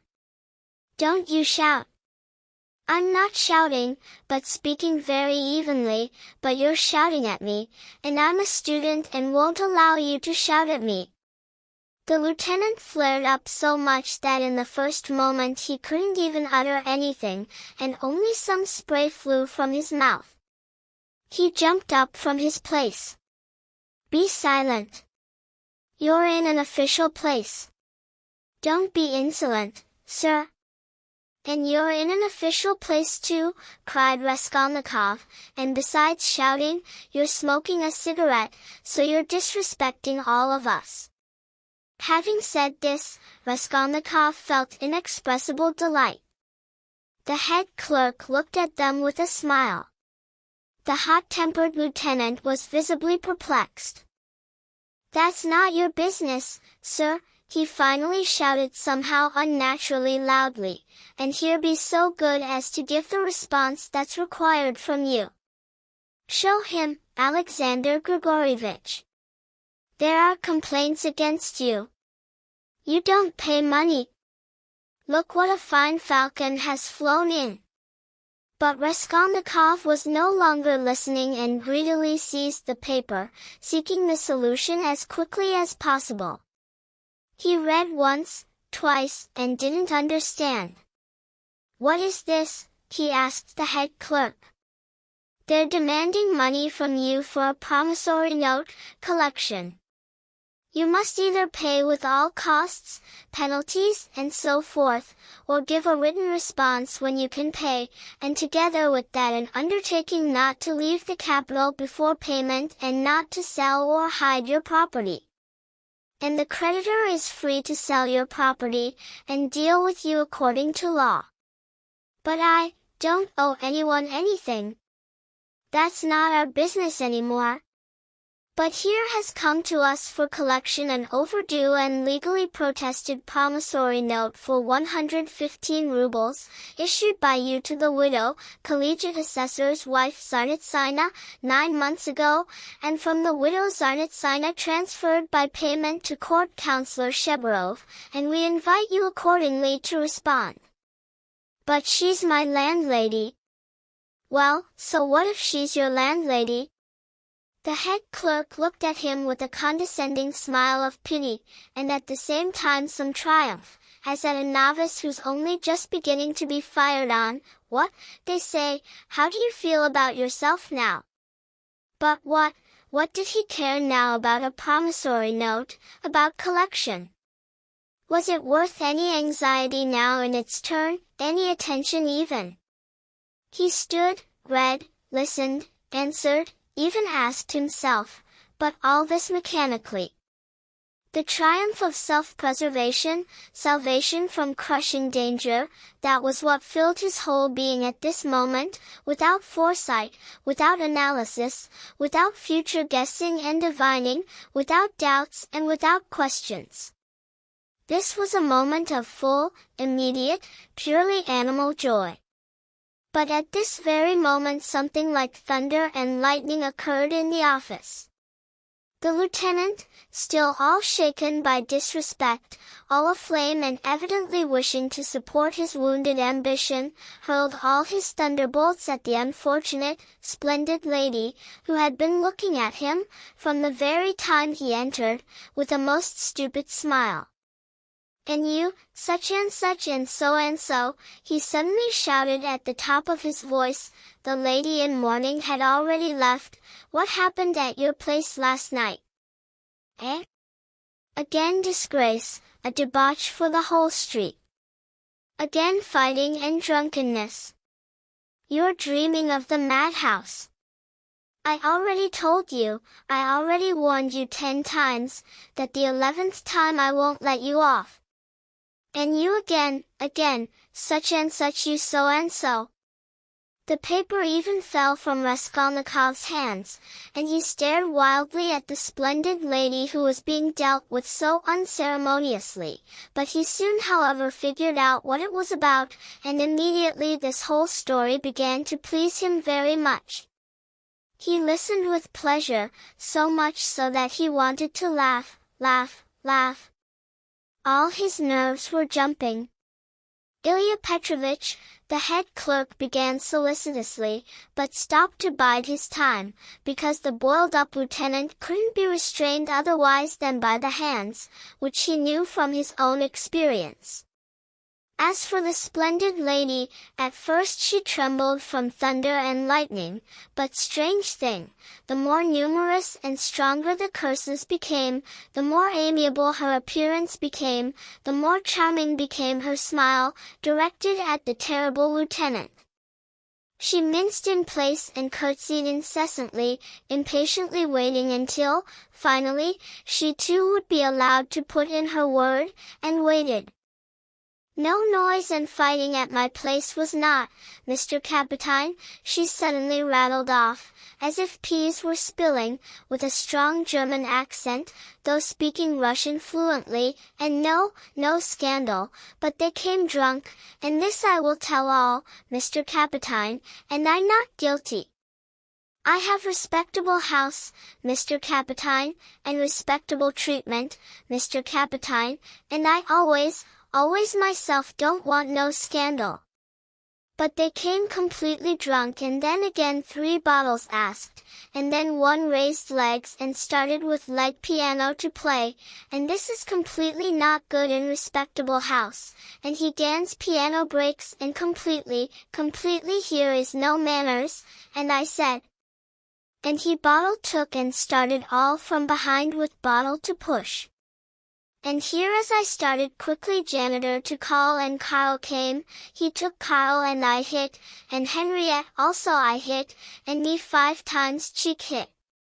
And this is so not delicate in respectable house, Mr. Capitine, and I screamed. And he on canal window opened and started in window like little pig to squeal, and this is shame. And how can in window on street like little pig squeal? Pfui pfui pfui. And Carl from behind him by coat from window pulled, and here, it's true, Mr. Capitine, his sane rock tore. And then he screamed that him 15 whole rubles man must fine pay. And I myself, Capitine, 5 whole rubles him sane rock paid. And this is not respectable guest, Mr. Capitine, and all kinds scandal makes. He says, on you big satire gedrucked will be, because I in all newspapers can about you everything write. A writer, means? Yes, Mr. Capitine, and what kind this is not respectable guest, Mr. Capitine, when in respectable house. Well. Enough. I already told you, I told you. Ilya Petrovich, the head clerk said significantly again. The lieutenant glanced quickly at him, the head clerk nodded his head slightly. So here's my last word to you, most esteemed Lizaveta Ivanovna, and this for the last time, the lieutenant continued, if at your place there occurs in your respectable house even one more scandal, I'll put you yourself in the Tsugender, as they say in high style. Do you hear? So a man of letters, a writer, took 5 rubles in a respectable house for a coat-tail? There they are, these writers, and he cast a contemptuous glance at Raskolnikov. The day before yesterday in a tavern there was also a story, he dined, but doesn't wish to pay, he says, will describe you in satire for that. On a steamboat also, last week, someone called the respectable family of a state councillor, wife and daughter, the vilest names. From a confectioner's also the other day they threw one out by force. There they are, these writers, men of letters, students, proclamation makers. Pa! And you go. I'll come by myself to visit you, then beware. Do you hear? Lizaveta Ivanovna with hurried amiability started curtsying to all sides and curtsying backed her way to the door, but in the doorway she bumped backwards into a handsome officer, with an open, fresh face and with excellent, very thick blonde side whiskers. This was Nikodem Fomitch himself, the district superintendent. Lizaveta Ivanovna hastened to curtsy almost to the floor and with quick little steps, hopping, flew out of the office. Again crash, again thunder and lightning, whirlwind, hurricane. Nikodem Fomitch addressed Ilya Petrovich amiably and amicably. Again you've upset your heart, again you've boiled up. I heard it from the staircase. Well, what?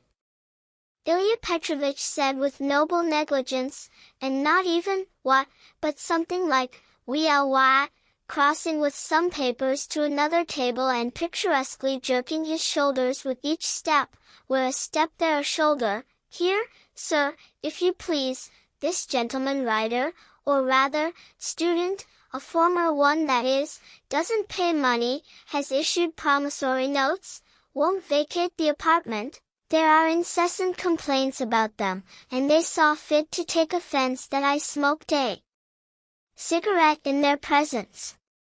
They themselves behave badly, but here, sir, if you please look at them, here they are in their most attractive form now, sir. Poverty is no vice, my friend, well, but that's that. It's known, gunpowder, couldn't bear offense. You must have offended him with something and couldn't restrain yourself, Nikodem Fomitch continued, turning amiably to Raskolnikov, but that was wrong of you, the most nobly, I'll tell you, man, but gunpowder, flared up, boiled up, burned out, and gone. And everything passed. And in the result only a heart of gold. In the regiment they even nicknamed him, Lieutenant Gunpowder. And what a regiment it was, exclaimed Ilya Petrovich, very pleased that he was so pleasantly tickled, but still sulking. Raskolnikov suddenly wanted to say something uncommonly pleasant to them all. But excuse me, Captain, he began very casually, suddenly addressing Nikodem Fomitch, consider my position too. I'm even ready to ask their pardon, if I was lacking on my part in anything. I'm a poor and sick student, oppressed, he said just that, oppressed, by poverty. I'm a former student, because now I can't support myself, but I'll receive money. I have a mother and sister in, province. They'll send to me and I'll pay. My landlady is a kind woman, but she's so angered that I lost my lessons and haven't paid for 4 months now, that she doesn't even send me dinner. And I don't understand at all what this promissory note is. Now she's demanding from me on this promissory note, what shall I pay her, judge for yourself. But that's not our business. The head clerk remarked again. Allow me, I completely agree with you, but allow me too to explain, Raskolnikov caught up, addressing not the head clerk, but all to Nikodem Fomitch, but trying with all his strength to address Ilya Petrovich too, though the latter stubbornly made a show of rummaging in papers and contemptuously paying him no attention. Allow me too on my part to explain, that I've been living at her place for about 3 years. Since my very arrival from the provinces and before. However, why shouldn't I confess in my turn? From the very beginning I gave a promise that I'd marry her daughter, a verbal promise, completely free. This was a girl. However, I even liked her, though I wasn't in love. In a word, youth, that is, I want to say, that the landlady gave me a lot of credit then and I led partly such a life. I was very frivolous. No such intimacies are required of you, my dear sir, and there's no time, Ilya Petrovich interrupted rudely and triumphantly, but Raskolnikov ardently stopped him, though it suddenly became extraordinarily hard for him to speak. But allow me, to tell it all partly, how it was. And in my turn, though this is superfluous, I agree with you, to tell, but a year ago this girl died of typhus. I remained a lodger, as before, and when the landlady, when she moved to the present apartment, said to me, and said it amicably, that she had complete confidence in me and all, but wouldn't I give her this promissory note for 115 rubles, all that she counted as my debt. Allow me, sir, she said precisely, that as soon as I give this paper, she'll credit me again as much as I want, and that never, never, in her turn, these were her own words, will she use this paper, until I pay myself. And now, when I've lost my lessons and have nothing to eat, she submits it for collection. What shall I say now? All these sentimental details, my dear sir, don't concern us, Ilya Petrovich cut off insolently. You must give a response and an undertaking, and what you saw fit to be in love there and all these tragic places, we have absolutely no business with that. Well, you're harsh, Nikodem Fomitch muttered, sitting down at the table and also beginning to sign. He felt somehow ashamed. Right then, said the head clerk to Raskolnikov. Right what? The latter asked somehow particularly rudely. I'll dictate to you. It seemed to Raskolnikov that the head clerk became more careless and contemptuous with him after his confession, but strange thing, he suddenly became himself decidedly indifferent to anyone's opinion whatever, and this change occurred somehow in one instant, in 1 minute. If he had wanted to think a little, he would, of course, have been surprised that he could talk with them like that, a minute ago, and even impose himself with his feelings. And where did these feelings come from? On the contrary now, if the room had suddenly filled not with district officers, but with his closest friends, then even then, it seems, there wouldn't have been for them in him a single human word, his heart had so suddenly emptied. A gloomy sensation of tormenting, infinite solitude and estrangement suddenly consciously declared itself in his soul. Not the baseness of his heartfelt effusions before Ilya Petrovich, not the baseness and the lieutenant's triumph over him had suddenly so turned his heart. Oh, what did he care now about his own baseness, about all these ambitions, lieutenants, German women, collections, offices, and so on and so forth? Even if he had been sentenced to burn at this moment, he wouldn't have stirred even then, would hardly have listened to the sentence attentively. Something was happening with him completely unfamiliar to him, new, sudden and never before experienced. Not that he understood, but he clearly sensed, with all the force of sensation, that no longer with sentimental expansiveness, as just now, but even with anything whatever, could he any longer address these people, in the district office, and if they were all his own brothers and sisters, not district lieutenants, then even then he would have had absolutely no reason to address them, and even in any case of life, he had never yet until this minute experienced such a strange and terrible sensation. And what was most tormenting, it was more sensation than consciousness, than conception, an immediate sensation, the most tormenting sensation of all the sensations experienced by him until now in life. The head clerk began to dictate to him the form of the usual response in such a case, that is, I can't pay, I promise then and then, sometime, I won't leave the city, I won't sell or give away property and so on. But you can't write, the pen's falling from your hands, remarked the head clerk with curiosity peering at Raskolnikov. Are you ill? Yes. My head's spinning. Go on. That's all, sign. The head clerk took away the paper and occupied himself with others. Raskolnikov gave back the pen, but instead of getting up and leaving, put both elbows on the table and clutched his head with his hands. It was as if a nail was being driven into his crown. A strange thought suddenly came to him, to get up now, approach Nikodem Fomitch and tell him everything about yesterday, everything to the last detail, then go together with them to the apartment and show them the things, in the corner, in the hole.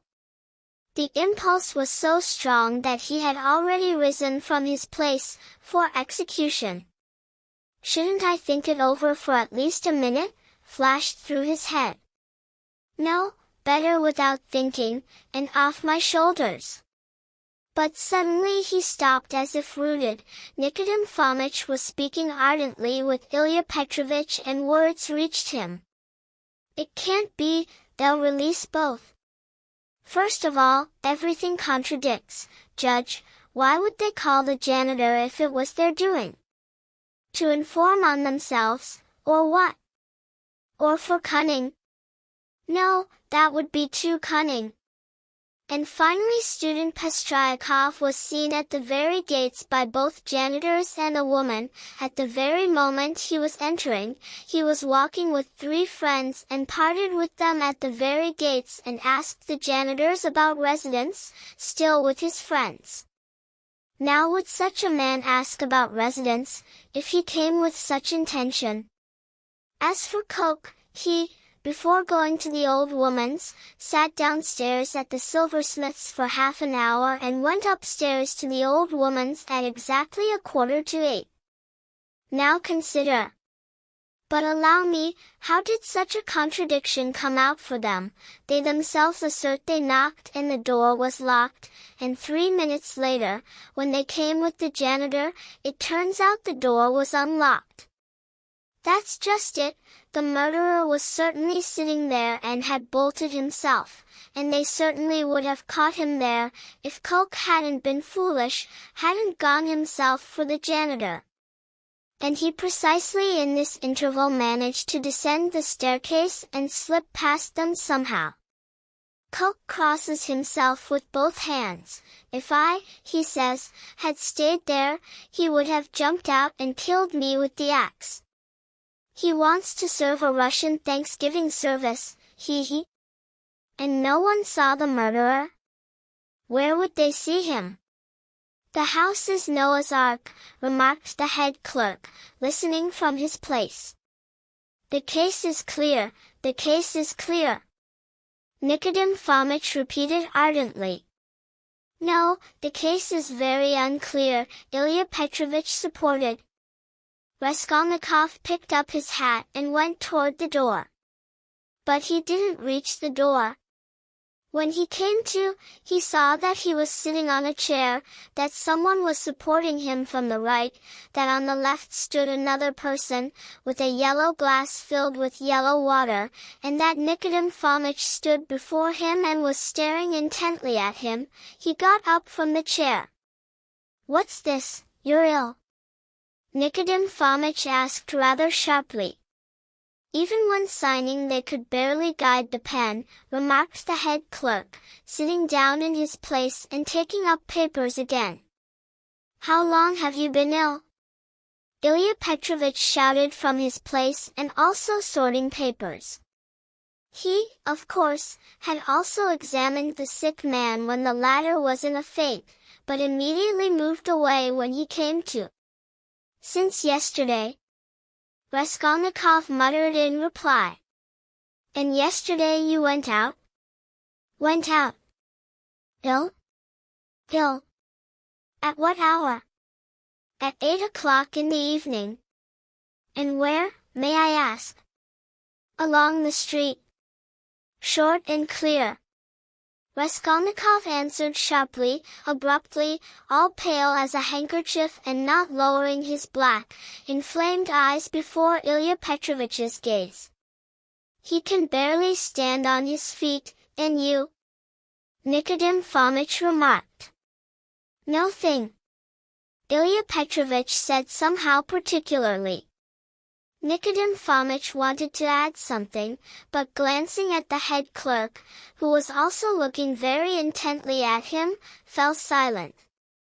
Everyone suddenly fell silent. It was strange. Well then, very well, Ilya Petrovich concluded, we won't detain you.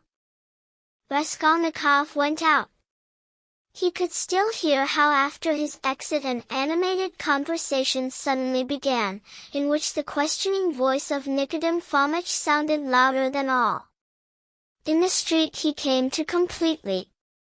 A search, now a search, he repeated to himself, hurrying to get home, scoundrels. They suspect. His former fear again seized him all over, from head to foot. Chapter 2. And what if there's already been a search? What if I find them right at my place? But here was his room. Nothing and no one had looked in. Even Nastasia hadn't touched anything. But, Lord! How could he have left all those things in that hole just now? He rushed into the corner, thrust his hand under the wallpaper and began to pull out the things and load his pockets with them. There turned out to be 8 items in all, 2 little boxes, with earrings, or something of that sort, he didn't look properly, then 4 small morocco cases. 1 chain was simply wrapped in newspaper.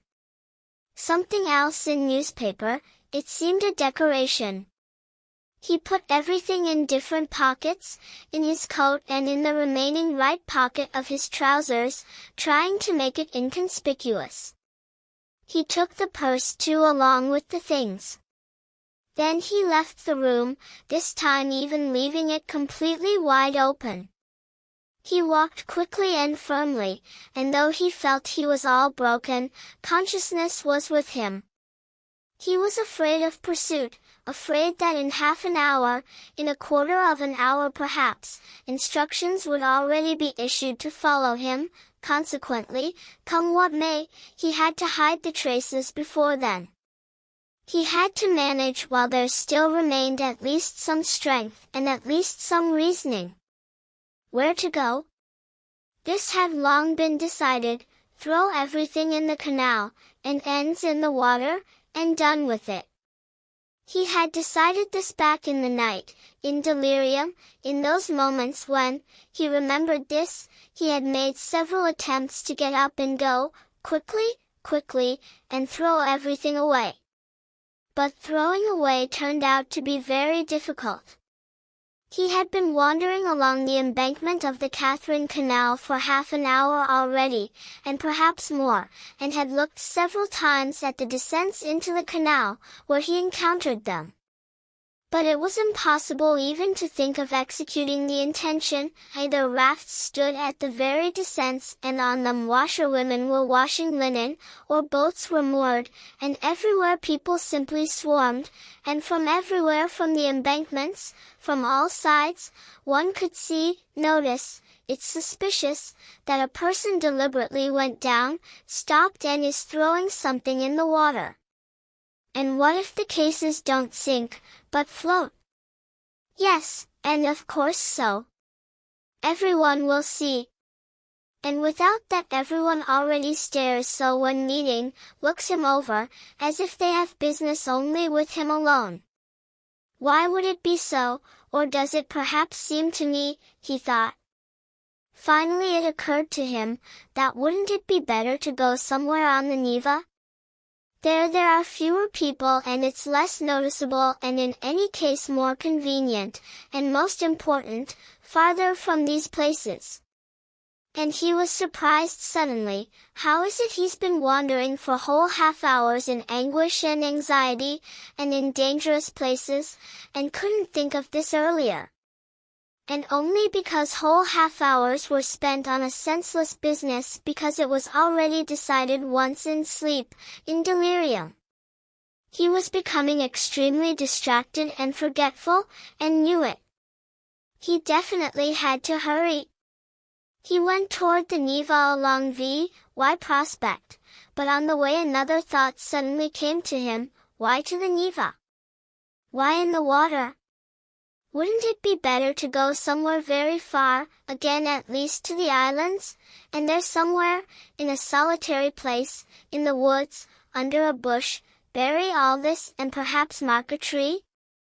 And though he felt that he was not in a state to discuss everything clearly and soundly at this moment, the thought seemed to him faultless.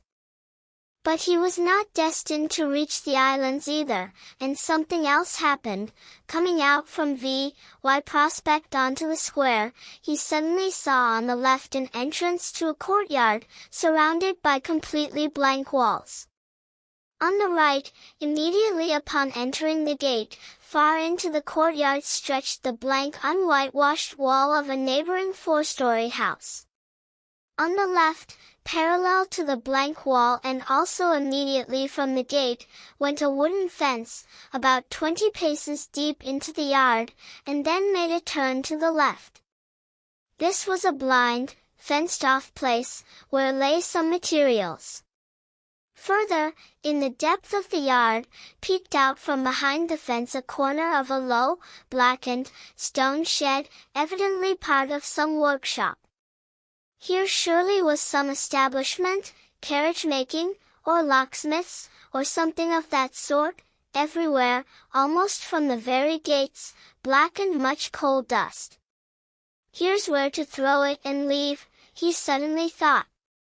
Not noticing anyone in the yard, he stepped through the gates and immediately saw, right by the gates, a gutter fitted by the fence, as is often arranged in such houses where there are many factories, artels, cabmen, and so forth, and above the gutter, right there on the fence, was written in chalk the usual joke in such cases, standing of carts prohibited here. So consequently it's all the better, that there's no suspicion that he entered and stopped. Here throw it all at once somewhere in a heap and leave. Having looked around once more, he had already thrust his hand into his pocket, when suddenly by the very outer wall, between the gate and the gutter, where the whole distance was about an arshin wide, he noticed a large, unhewn stone, perhaps about a pood and a half in weight, lying right against the stone street wall. Behind this wall was the street, the sidewalk. One could hear passers-by scurrying, of whom there were always plenty here, but behind the gate no one could see him, unless someone came in from the street, which, however, could very well happen, and therefore he had to hurry. He bent down to the stone, seized the top of it firmly, with both hands, gathered all his strength and turned the stone over. Under the stone formed a small depression. Immediately he began to throw everything from his pocket into it. The purse came on the very top, and still there remained space in the depression.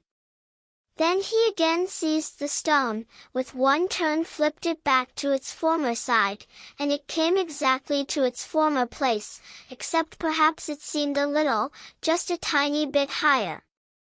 But he scraped earth and pressed it at the edges with his foot. Nothing was noticeable. Then he went out and headed toward the square. Again strong, barely endurable joy, as earlier in the office, took possession of him for a moment. The traces are hidden.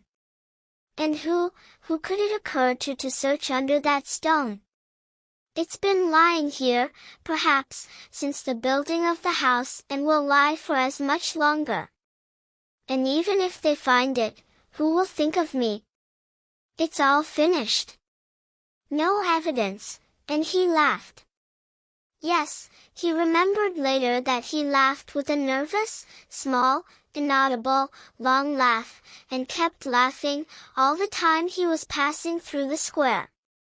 But when he stepped onto K.Y. Boulevard, where the day before yesterday he had met that little girl, his laughter suddenly passed. Other thoughts climbed into his head. It suddenly seemed to him also, that it would be terribly repulsive to him now to pass by that bench, on which he had then, after the girl left, sat and pondered, and terribly heavy too it would be to meet again that mustachioed man, to whom he had then given 20 kopecks. Devil take him! He walked looking around distractedly and angrily. All his thoughts now circled around one certain main point, and he himself felt that this really was such a main point, and that now, precisely now, he remained one-on-one with this main point, and that this was even for the first time after these 2 months. And devil take it all, he thought suddenly in a fit of inexhaustible malice. Well, it's begun, so it's begun, devil with it and with the new life. How stupid this is, Lord! And how much I lied and fawned today! How disgustingly I cringed and played up earlier to that most vile Ilya Petrovitch! Ah, however, that's nonsense too. I spit on them all, and on the fact that I cringed and played up.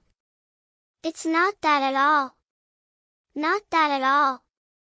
Suddenly he stopped. A new, completely unexpected, and extremely simple question at once confused him and bitterly astonished him.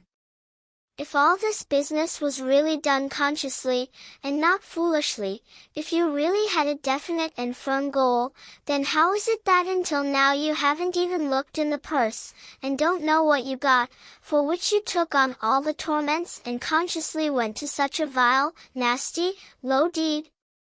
Why, you wanted to throw it in the water just now, the purse, together with all the things, which you also haven't seen yet. How is this? Yes, it was so, it was all so. He, however, knew this before too, and it was not at all a new question for him. And when at night it was decided to throw it in the water, it was decided without any hesitation and objection, but so, as if that's how it should be, as if it couldn't be otherwise.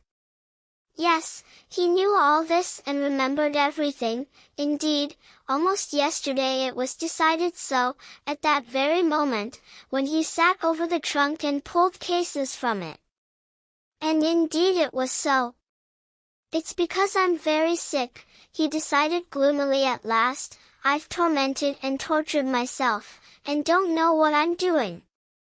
And yesterday, and the day before yesterday, and all this time I've been tormenting myself. I'll recover and won't torment myself.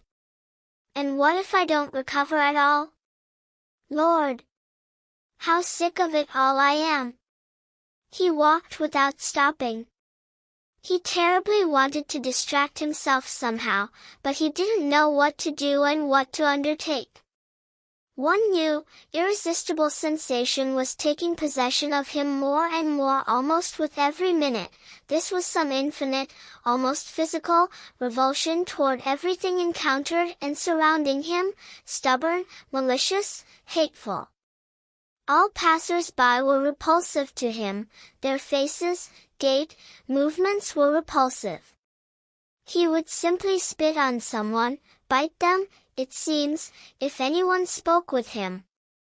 He stopped suddenly, when he came out onto the embankment of the little Neva, on Vasilievsky Island, near the bridge. Here's where he lives, in this house, he thought. What's this? Have I really come to Razumikin myself? Again the same story as then. But very curious however, did I come myself, or simply walked, and happened here? It's all the same, I said, the day before yesterday, that I'd go to him the day after that, well so, I'll go. As if I really can't drop in now. He went up to Razumikin's on the 5th floor. He was at home, in his little room, and at this moment was occupied, writing, and opened the door himself. It was about 4 months since they'd seen each other. Razumikin sat in a dressing-gown torn to tatters, in slippers on bare feet, disheveled, unshaven and unwashed. Surprise expressed itself on his face. "What's with you?" he cried, examining his entering comrade from head to foot, then he fell silent and whistled. "Is it really so bad?" "Why, brother, you've outdone our sort," he added, looking at Raskolnikov's rags. But sit down, you must be tired. And when the latter collapsed onto the oilcloth Turkish sofa, which was even worse than his own, Razumikin suddenly noticed that his guest was ill. But you're seriously ill, do you know that? He began to feel his pulse. Raskolnikov pulled his hand away. Don't, he said, I came. Here's what, I have no lessons. I wanted, however I don't need lessons at all. You know what? You're delirious, remarked Razumikin, observing him intently. No, I'm not delirious.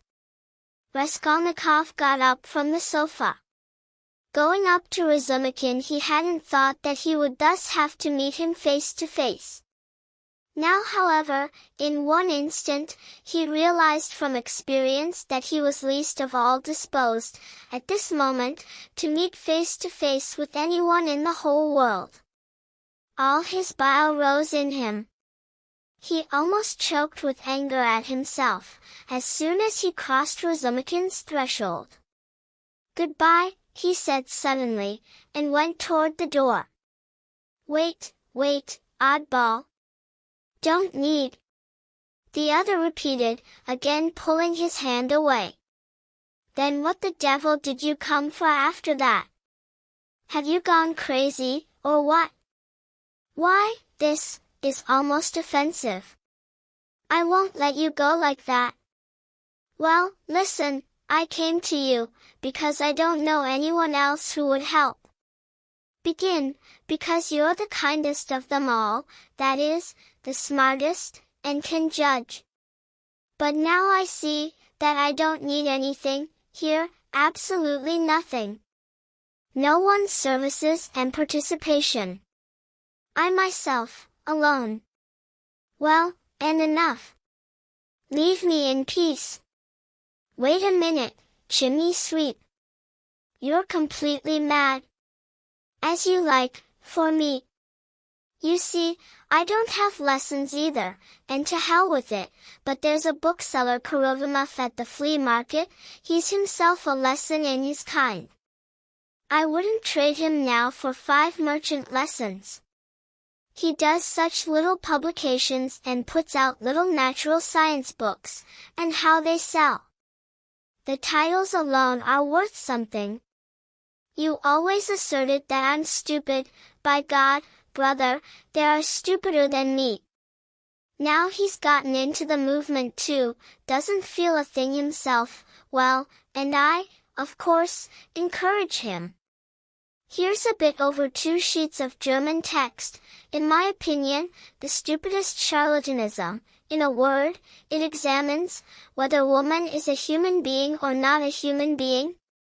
Well, and, of course, triumphantly proves that she's a human being. Korovimov is preparing this for the woman question, I'm translating, he'll stretch these 2.5 sheets to 6 sheets, will compose a most magnificent title of half a page and let it out at 50 kopecks. It'll do. For the translation I get 6 rubles per sheet, means I'll get 15 rubles for everything, and I took 6 rubles in advance. When we finish this, we'll start translating about whales, then from the second part of the Confessions some most boring gossip we've also marked, we'll translate, someone told Korovimov that Rousseau is in his way a Radishchev. I, of course, don't contradict, devil with him. Well, do you want the second sheet, Is woman a human being, to translate? If you want, take the text right now, take pens, take paper, all this is official, and take 3 rubles, since I took in advance for the whole translation, for the first and second sheet, so consequently 3 rubles will come directly to your share. And when you finish the sheet, you'll get 3 more rubles. And here's one more thing, please don't count this as any favor on my part. On the contrary, as soon as you came in, I already figured out how you'll be useful to me. First of all, I'm bad at spelling, and secondly, in German I'm sometimes simply Schwach, so I mostly compose from myself, and only console myself that it comes out even better. Well, but who knows, maybe it doesn't come out better, but worse. Will you take it or not? Raskolnikov silently took the German sheets of the article, took the 3 rubles, and without saying a word, went out. Razumikhin looked after him with surprise. But having reached the first line already, Raskolnikov suddenly turned back, went up again to Razumikhin, and putting the German sheets and 3 rubles on the table, again without saying a word went out. "Are you in delirium, or what?" roared Razumikhin, finally enraged. "What comedies are you playing? You've even confused me. What the devil did you come for after that? Don't need translations," Raskolnikov muttered, already descending the stairs. "Then what the devil do you need?" Razumikhin shouted from above. The other silently continued descending. "Hey, you! Where do you live?" No answer followed. "Well then to yell with you." But Raskolnikov was already going out into the street.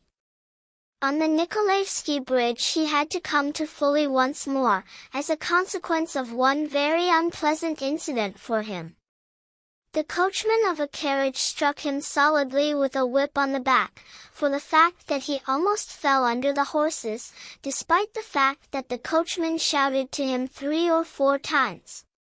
The blow of the whip so enraged him that he, jumping back to the railings, for some unknown reason he was walking in the very middle of the bridge, where they drive, not walk, angrily gnashed and clicked his teeth. Around, of course, laughter resounded. Serves him right. Some scoundrel or other.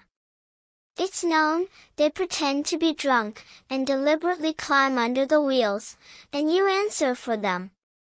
That's how they make their living, esteemed sir, that's how they make their living. But at the moment when he stood by the railings and still senselessly and angrily looked after the departing carriage, rubbing his back, suddenly he felt someone thrust money into his hand. He looked, an elderly merchant's wife, in a bonnet and goatskin shoes, and with her a girl, in a hat and with a green parasol, probably a daughter. "Take it, dear sir, for Christ's sake." He took it, and they passed by. A 20-kopeck piece.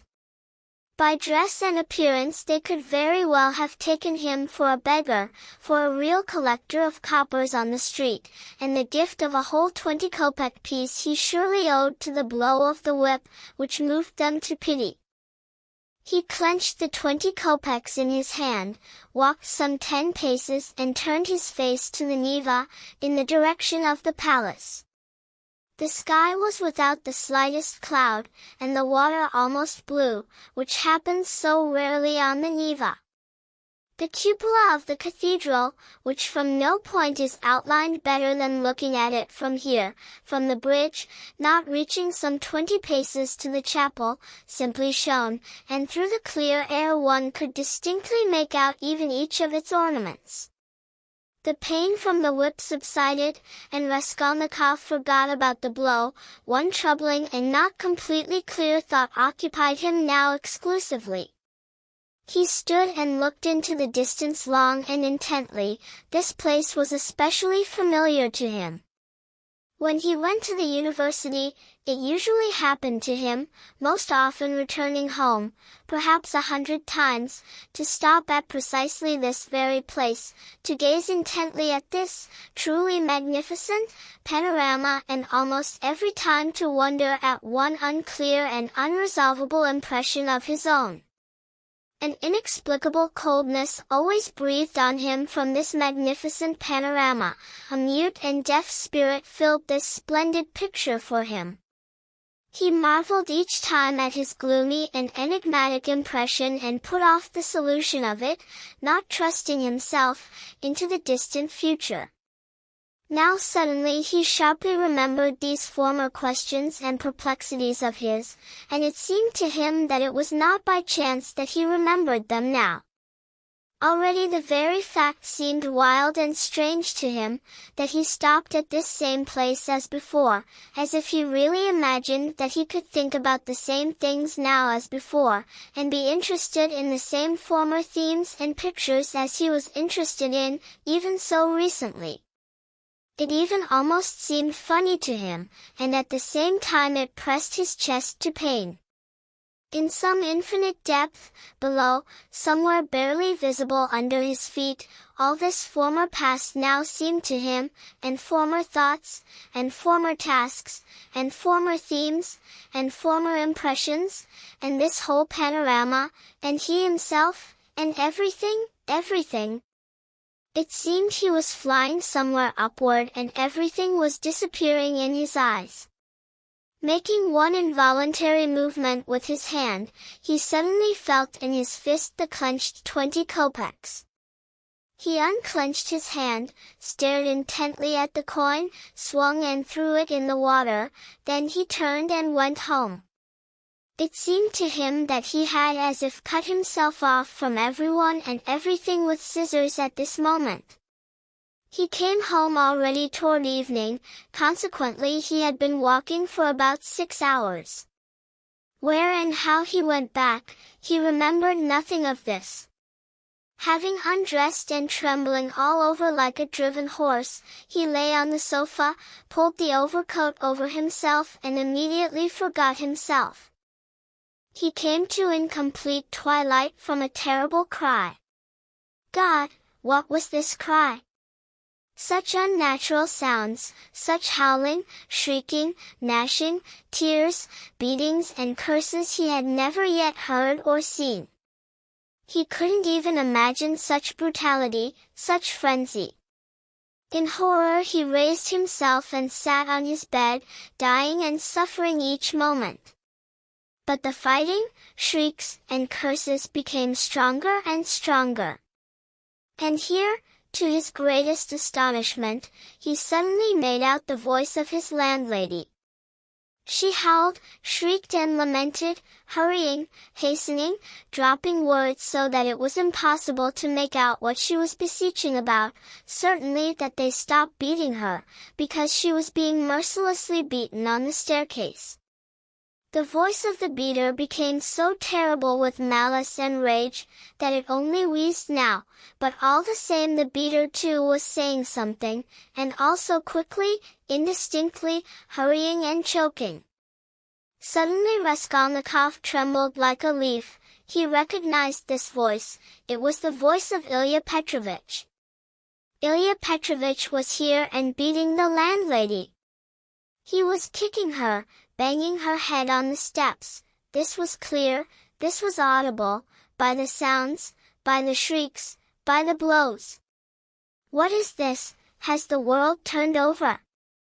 One could hear how on all floors, all over the staircase a crowd was gathering, voices, exclamations were heard, people ascended, knocked, doors slammed, people ran together. But why, and how is this possible? He repeated, seriously thinking that he had gone completely mad. But no, he hears too clearly. But, consequently, they'll come to him now too, if so, because, surely all this is from yesterday. Lord! He wanted to lock himself with the hook, but his hand wouldn't rise, and it was useless. Fear laid ice around his soul, tortured him, stiffened him. But here finally all this hubbub, which had continued for surely 10 minutes, began gradually to subside. The landlady moaned and groaned, Ilya Petrovitch still threatened and cursed. But here, finally, it seems, he too fell silent. Now he's no longer heard. Can he really have left? Lord!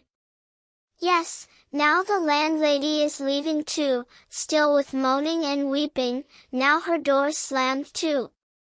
Now the crowd is dispersing from the staircase to the apartments, sighing, arguing, calling to each other, now raising their voices to a shout, now lowering to a whisper.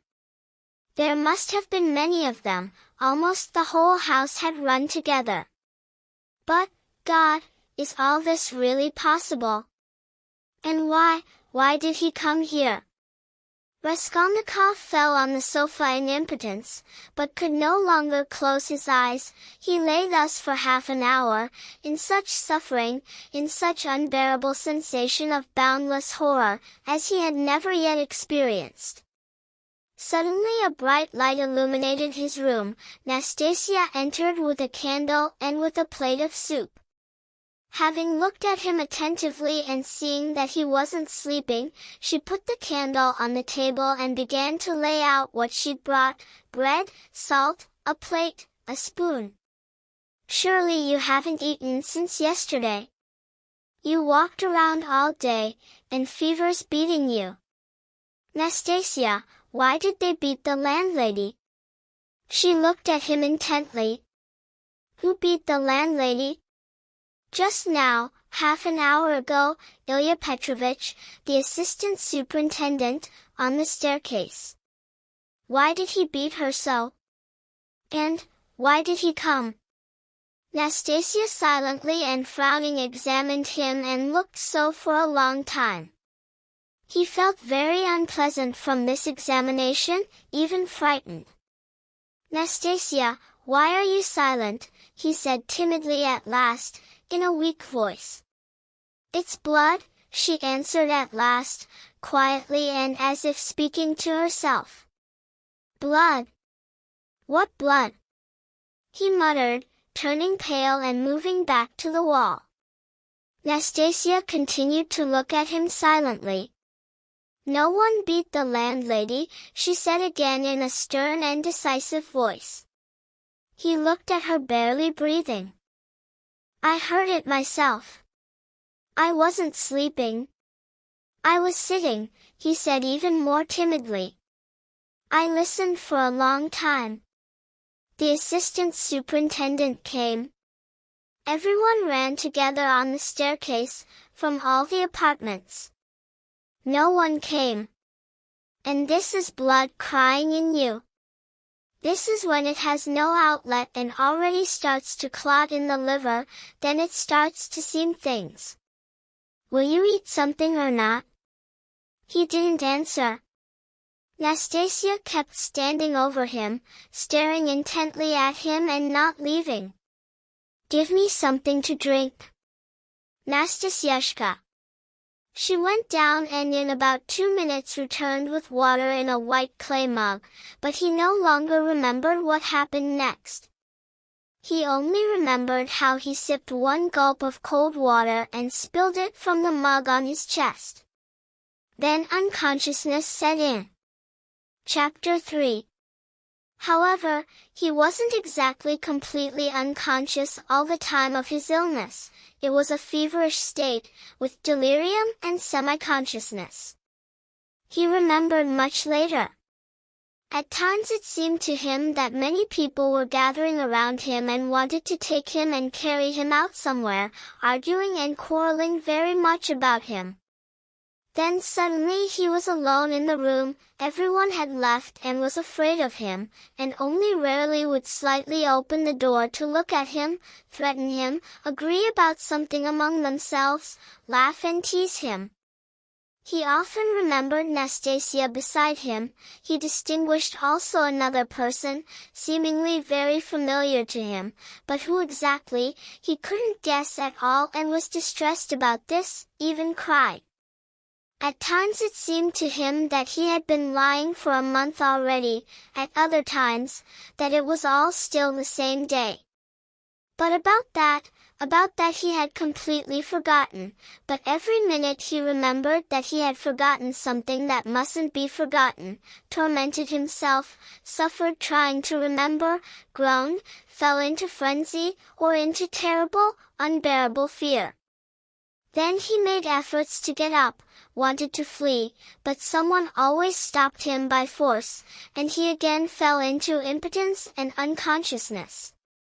Finally he came to himself completely. This happened in the morning, at 10 o'clock. At this hour in the morning, on clear days, the sun always passed in a long stripe along his right wall and illuminated the corner by the door. At his bedside stood Nastasia and another person, who was examining him very curiously and was completely unknown to him. This was a young fellow in a kaftan, with a little beard, and in appearance resembled an artel worker. The landlady was peeping out from the half-open door. Raskolnikov raised himself. "Who's this, Nastasia?" he asked, pointing at the fellow. "Look at that, he's come to," she said. "Came to," the artel worker responded. Having guessed that he'd come to, the landlady, who had been peeping from the door, immediately closed it and hid.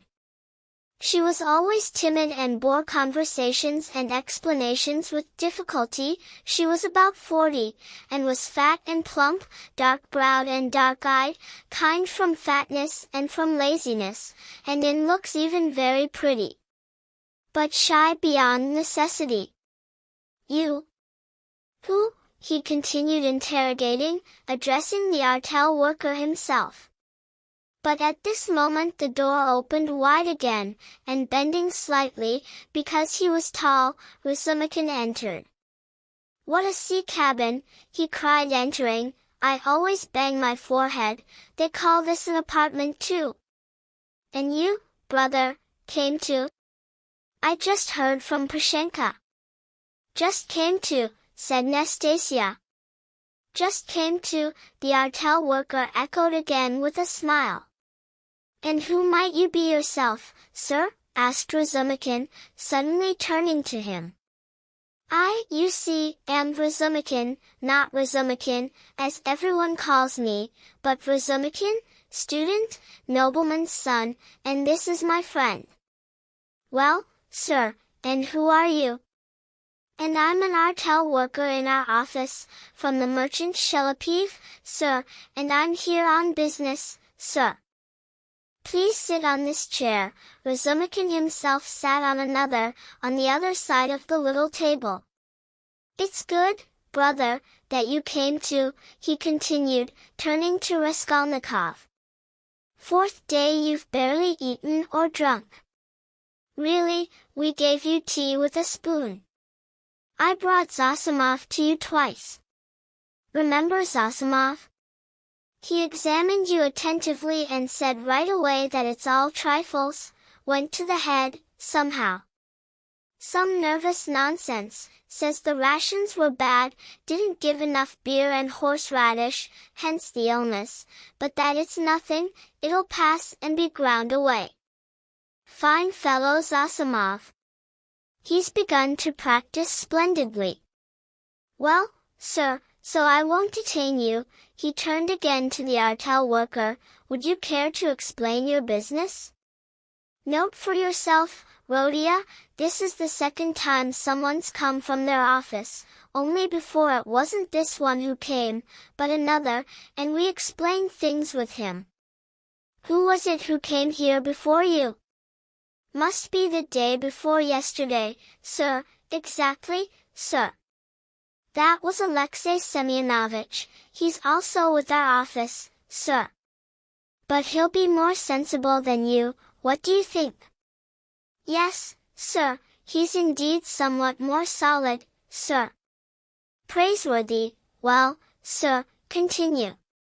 "And here through a fantasy Ivanovich Vukrushkin, of whom, I believe, you have heard many times, sir, at your mother's request, through our office there's a remittance for you, sir," the artel worker began, addressing Raskolnikov directly.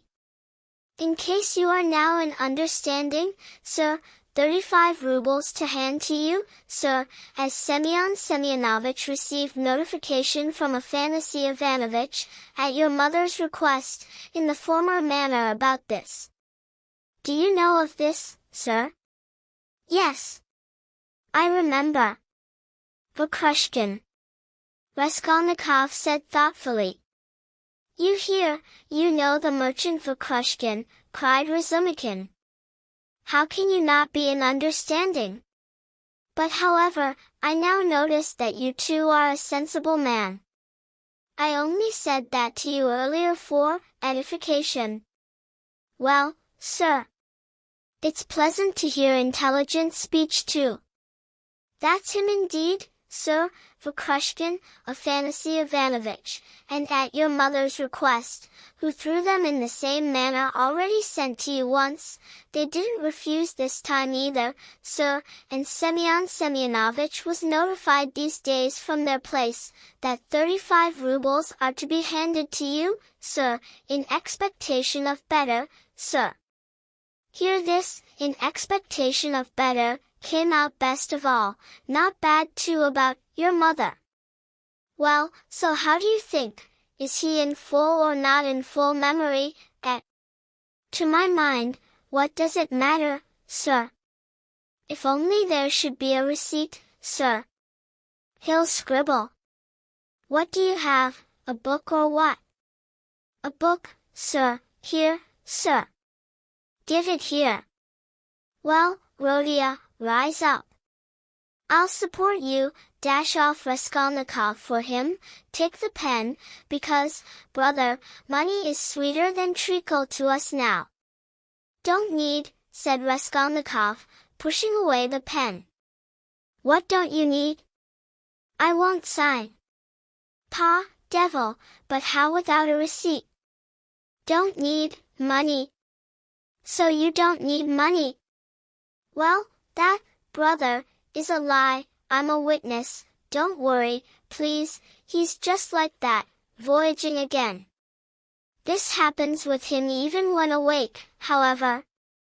You're a sensible man, and will guide him, that is simply, guide his hand, and he'll sign. Let's get started. But however, I can come another time, sir. No, no, why should you trouble yourself? You're a sensible man. Well, Rodion, don't detain the guest. See, he's waiting, and he's seriously prepared to guide Raskolnikov's hand. Leave off, I'll do it myself. The latter said, took the pen and signed in the book. The artel worker laid out the money and left. Bravo! And now, brother, do you want to eat? I do, answered Raskolnikov. Do you have soup? Yesterday's, answered Nastasia, who had been standing right there all this time. With potato and rice groats? With potato and groats. I know it by heart. Bring soup, and give tea too. I'll bring it. Raskolnikov looked at everything with deep astonishment and with dull, senseless fear. He decided to be silent and wait, what would happen next. It seems I'm not in delirium, he thought, it seems, this is really. 2 minutes later Nastasia returned with soup and announced that tea would be ready soon. With the soup appeared 2 spoons, 2 plates and the whole setting, salt cellar, pepper pot, mustard for the beef and so forth, which for a long time had not been in such order. The tablecloth was clean. It wouldn't be bad, Nastasyashka, if Praskovia Pavlovna would detach 2 bottles of beer. Real drink, sir. Well, you're a quick one. Nastasia muttered and went to carry out the order. Raskolnikov continued looking around wildly and with strain. Meanwhile Razumikin moved to him on the sofa, clumsily, like a bear, embraced his head with his left arm, despite the fact that he himself could have raised himself, and with his right brought a spoon of soup to his mouth, having blown on it several times beforehand, so he wouldn't burn himself. But the soup was only just warm. Raskolnikov swallowed 1 spoon greedily, then another, a third. But having fed him several spoons, Razumikhin suddenly stopped and announced that for further feeding one had to consult with Zosimov. Nastasia came in, carrying 2 bottles of beer. "And do you want tea?" "I do." "Roll out the tea quickly too, Nastasia, because regarding tea, it seems, one can do without the faculty. But here's the beer." He moved to his chair, pulled the soup and beef toward himself and began to eat with such appetite, as if he hadn't eaten for 3 days. "I, Brother Rodia, dine here with you like this every day now," he muttered, as far as his stuffed mouth full of beef allowed, "and this is all Pashenka, your landlady, who housekeeps, honors me with all her soul. I, of course, don't insist, well, but I don't protest. And here's Nastasia with tea. What a quick one. Nastenka, want some beer?" "Oh, go on, you joker." "And some tea?" "Tea I'll take." "Pour it." "Wait, I'll pour it for you myself, sit at the table." He immediately took charge, poured, then poured another cup, abandoned his breakfast and moved again to the sofa. As before, he embraced the sick man's head with his left arm, raised him and began to give him tea with a teaspoon, again continuously and especially zealously blowing on the spoon, as if in this process of blowing consisted the most important and saving point of recovery. Raskolnikov was silent and didn't resist, despite the fact that he felt in himself quite sufficient strength to raise himself and sit on the sofa without any outside help, and not only to control his arms enough to hold a spoon or cup, but even perhaps to walk. But by some strange, almost animal cunning, it suddenly occurred to him to conceal his strength for the time being, to lie low, to pretend, if necessary, even not completely understanding yet, and meanwhile to listen and find out what was happening here. However, he didn't master his revulsion. Having drunk about 10 spoonfuls of tea, he suddenly freed his head, capriciously pushed away the spoon and fell back on the pillow. Real pillows now indeed lay under his head, down pillows with clean pillowcases. He noticed this too and took it into consideration. "Pashenka must send us raspberry jam today, to make him a drink," said Razumikhin, sitting down in his place and again taking up soup and beer. "And where will she get you raspberries?" asked Nastasia, holding a saucer on 5 spread fingers and drinking tea through sugar. "Raspberries, my friend, she'll get at the shop. You see, Rodia, a whole story happened here without you. When you ran away from me in such a villainous manner, and didn't tell me your address, I suddenly got so angry that I decided to find you and punish you. That very day I set about it. How I walked, asked. I forgot this, your present apartment, however I never remembered it, because I didn't know it. Well, and the former apartment, I remember only that it was not far from some bridge on the local canal and in these parts, Karlamov's house. I searched for this Karlamov's house, and it turned out later that it's not Karlamov's house at all, but Buka's. How sometimes you get confused in sounds. Well, I got angry and went, come what may, the next day to the address bureau, and imagine, in 2 minutes they found you for me there. You're registered there. Registered. Of course, and yet General Kobylev they couldn't find there in my presence. Well, sir, it's a long story. But as soon as I burst in here, I immediately got acquainted with all your affairs, all, brother, all, I know everything, and she saw, and I got acquainted with Nikodym Fomitch, and they showed me Ilya Petrovitch, and with the janitor, and with Mr. Zametov, Alexander Grigorievich, the head clerk in the local office, and finally with Pashenka, that was the crown, and she knows. Sugared him up, Nastasia muttered, smiling roguishly. Why don't you put it in the saucer, Nastasia Nikiforovna? Well, you're a dog. Nastasia suddenly cried and burst out laughing. But I'm Petrova, not Nikiforovna, she added suddenly, when she stopped laughing. We'll value it, ma'am. Well, so here, brother, not to say anything superfluous, I wanted at first to let loose an electric current here everywhere, so as to eradicate all prejudices in the local area at once, but Pashenka triumphed. I, brother, never expected that she would be such Avenanti, eh? What do you think? Raskolnikov was silent, though he didn't tear his alarmed gaze from him for a minute, and now stubbornly continued looking at him. And very much so indeed, Razumikhin continued, not at all embarrassed by the silence and as if agreeing with the received answer, and very much in order, in all respects. Look at that creature! Nastasia cried again, to whom this conversation evidently provided inexplicable bliss. It's bad, brother, that from the very beginning you didn't know how to handle the matter. With her it should have been different.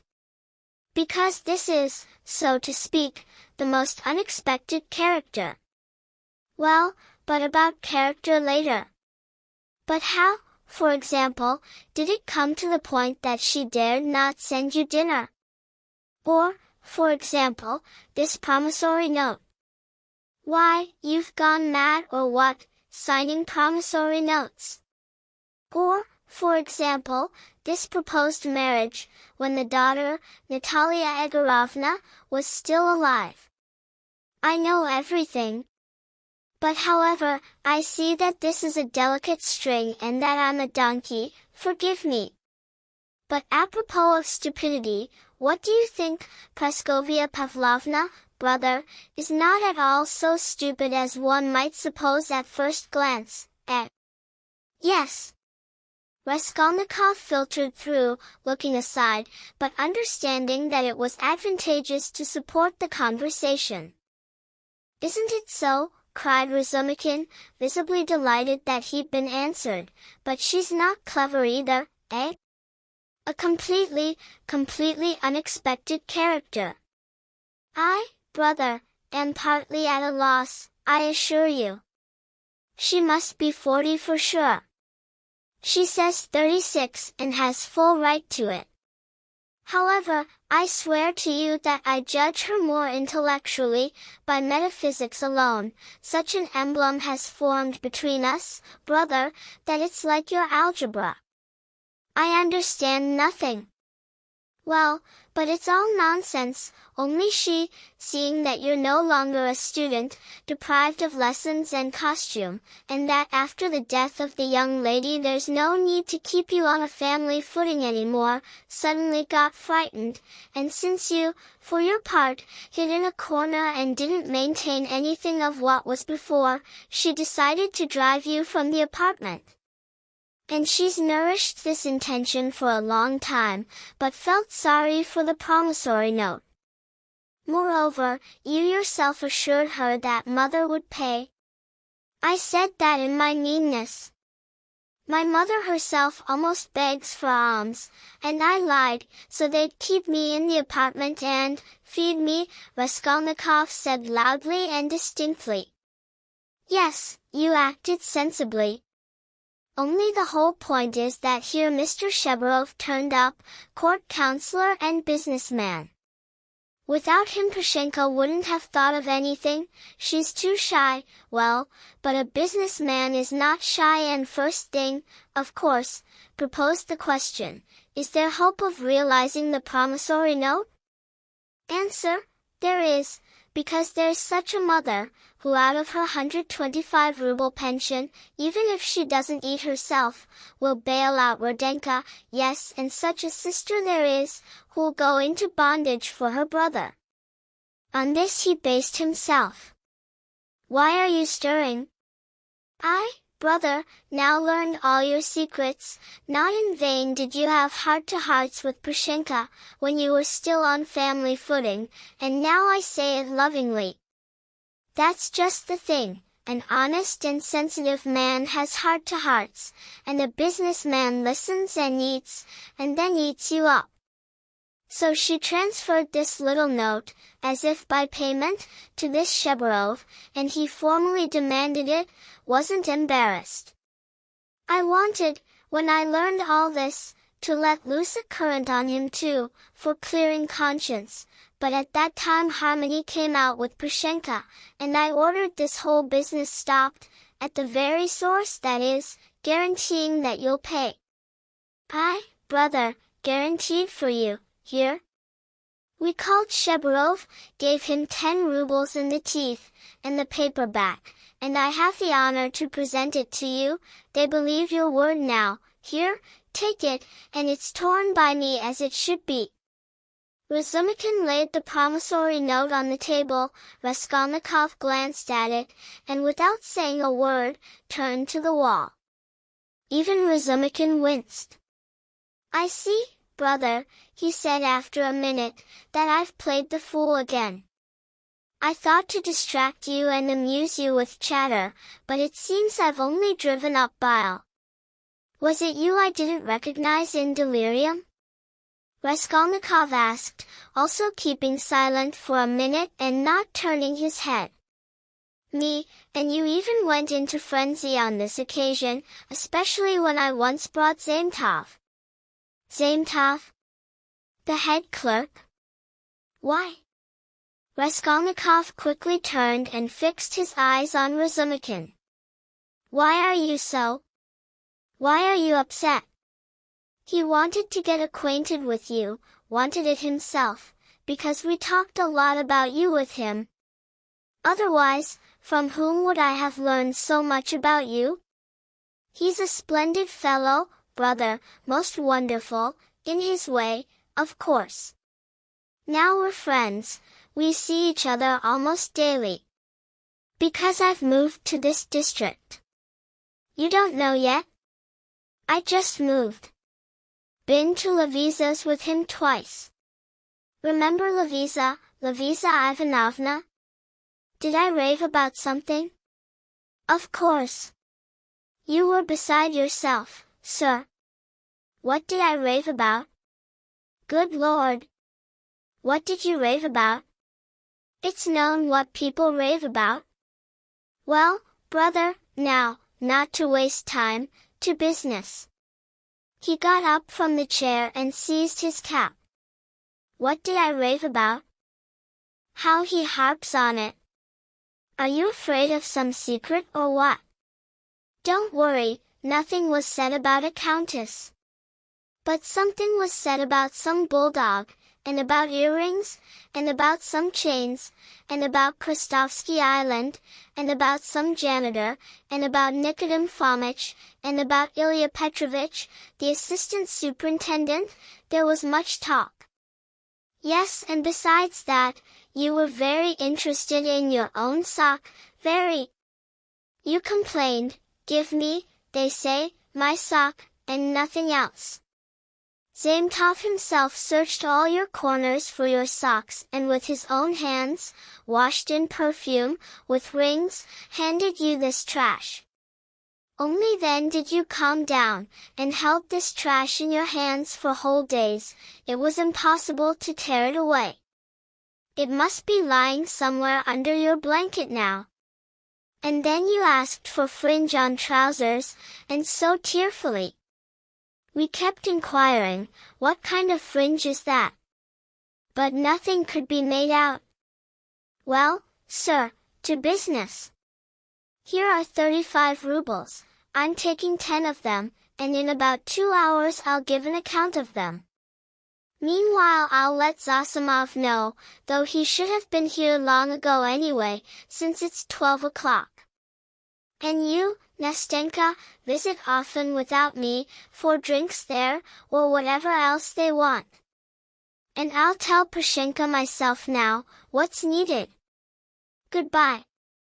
Calling her Pashenka. Oh, you cunning mug!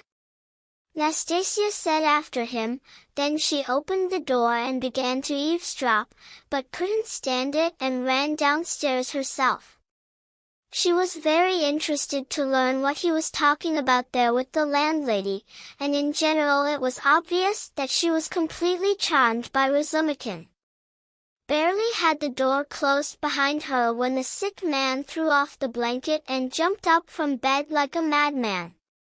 With burning, convulsive impatience he waited for them to leave quickly, so that he could immediately, without them, get down to business. But to what business, he seemed now as if deliberately to have forgotten. Lord! Tell me just one thing, do they know about everything or don't they know yet? What if they already know and are only pretending, teasing, while I lie here, and then suddenly they'll come in and say that everything's been known for a long time and they were only doing that? What should I do now? Here I've forgotten, as if on purpose, suddenly forgot, just now I remembered. He stood in the middle of the room and looked around in tormenting perplexity. He went to the door, opened it, listened, but that wasn't it. Suddenly, as if remembering, he rushed to the corner, where there was a hole in the wallpaper, began to examine everything, thrust his hand in the hole, felt around, but that wasn't it either. He went to the stove, opened it and began to rummage in the ashes. The pieces of fringe from the trousers and scraps of the torn pocket were lying there just as he'd thrown them then, consequently no one had looked. Then he remembered about the sock, about which Razumikin had just told.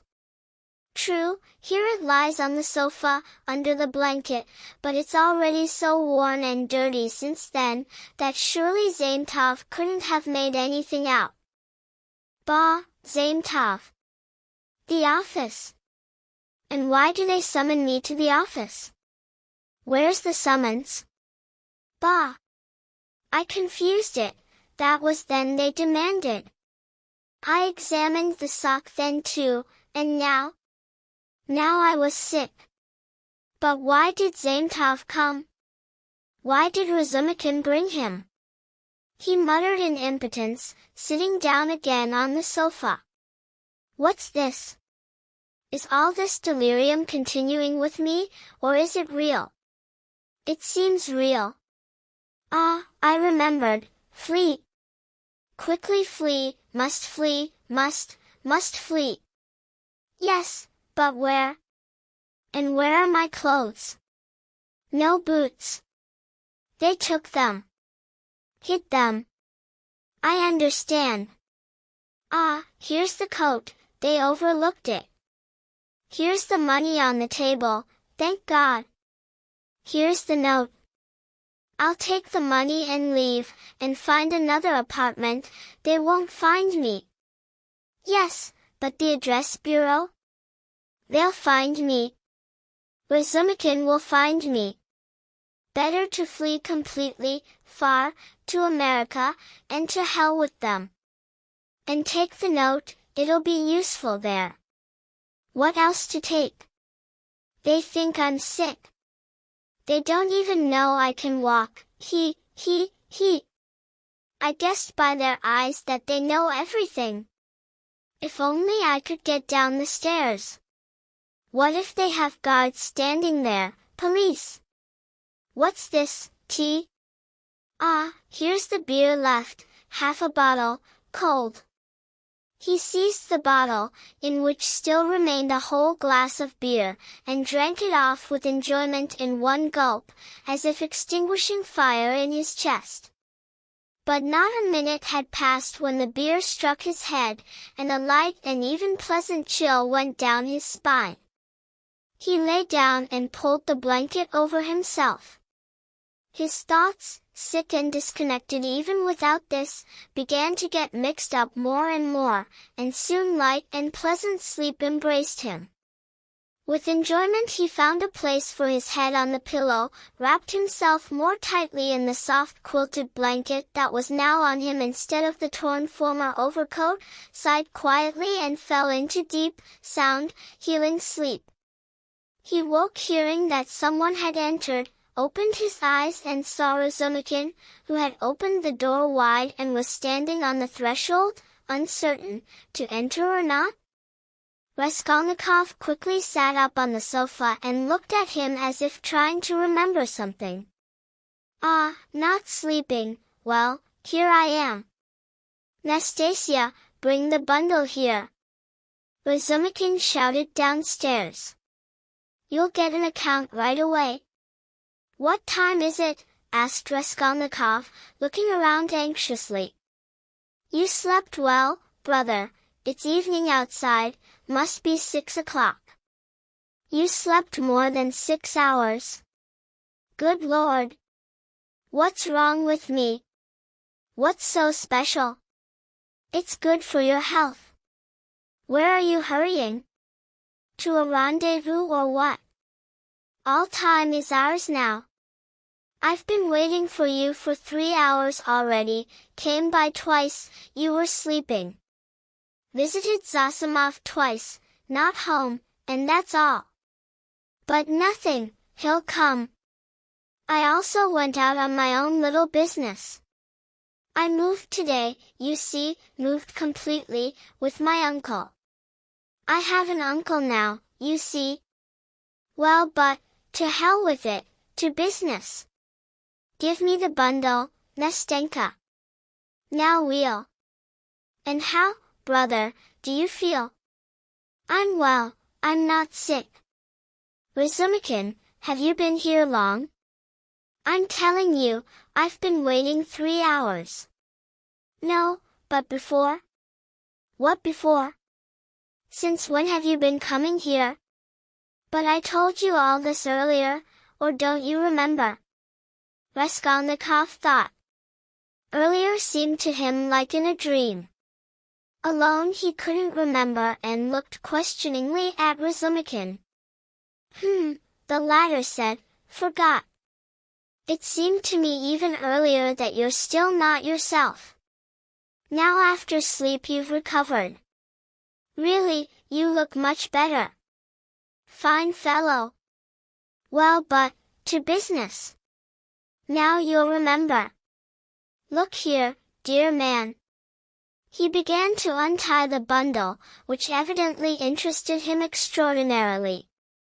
This, brother, believe it or not, was especially on my heart. Because, one must make a human being out of you. Let's begin, we'll start from the top. Do you see this little cap? He began, taking out of the bundle a rather nice, but at the same time very ordinary and cheap cap. Let me try it on you? Later, afterwards, said Raskolnikov, waving it away peevishly. No, brother Rodion, don't resist, later will be too late, and I won't sleep all night, because I bought it by guesswork without measure.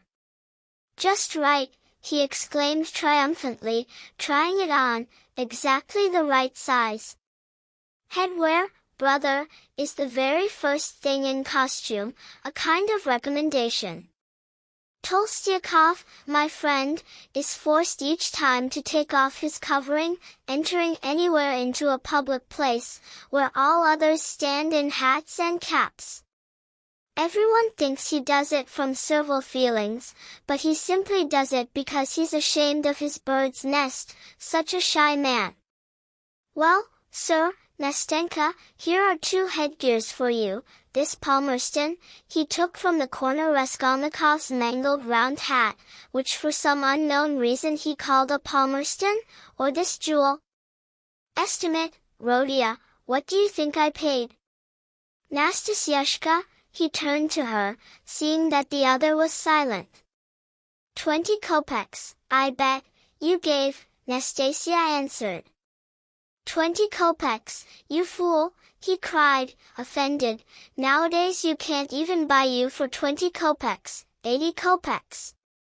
And that only because it's used.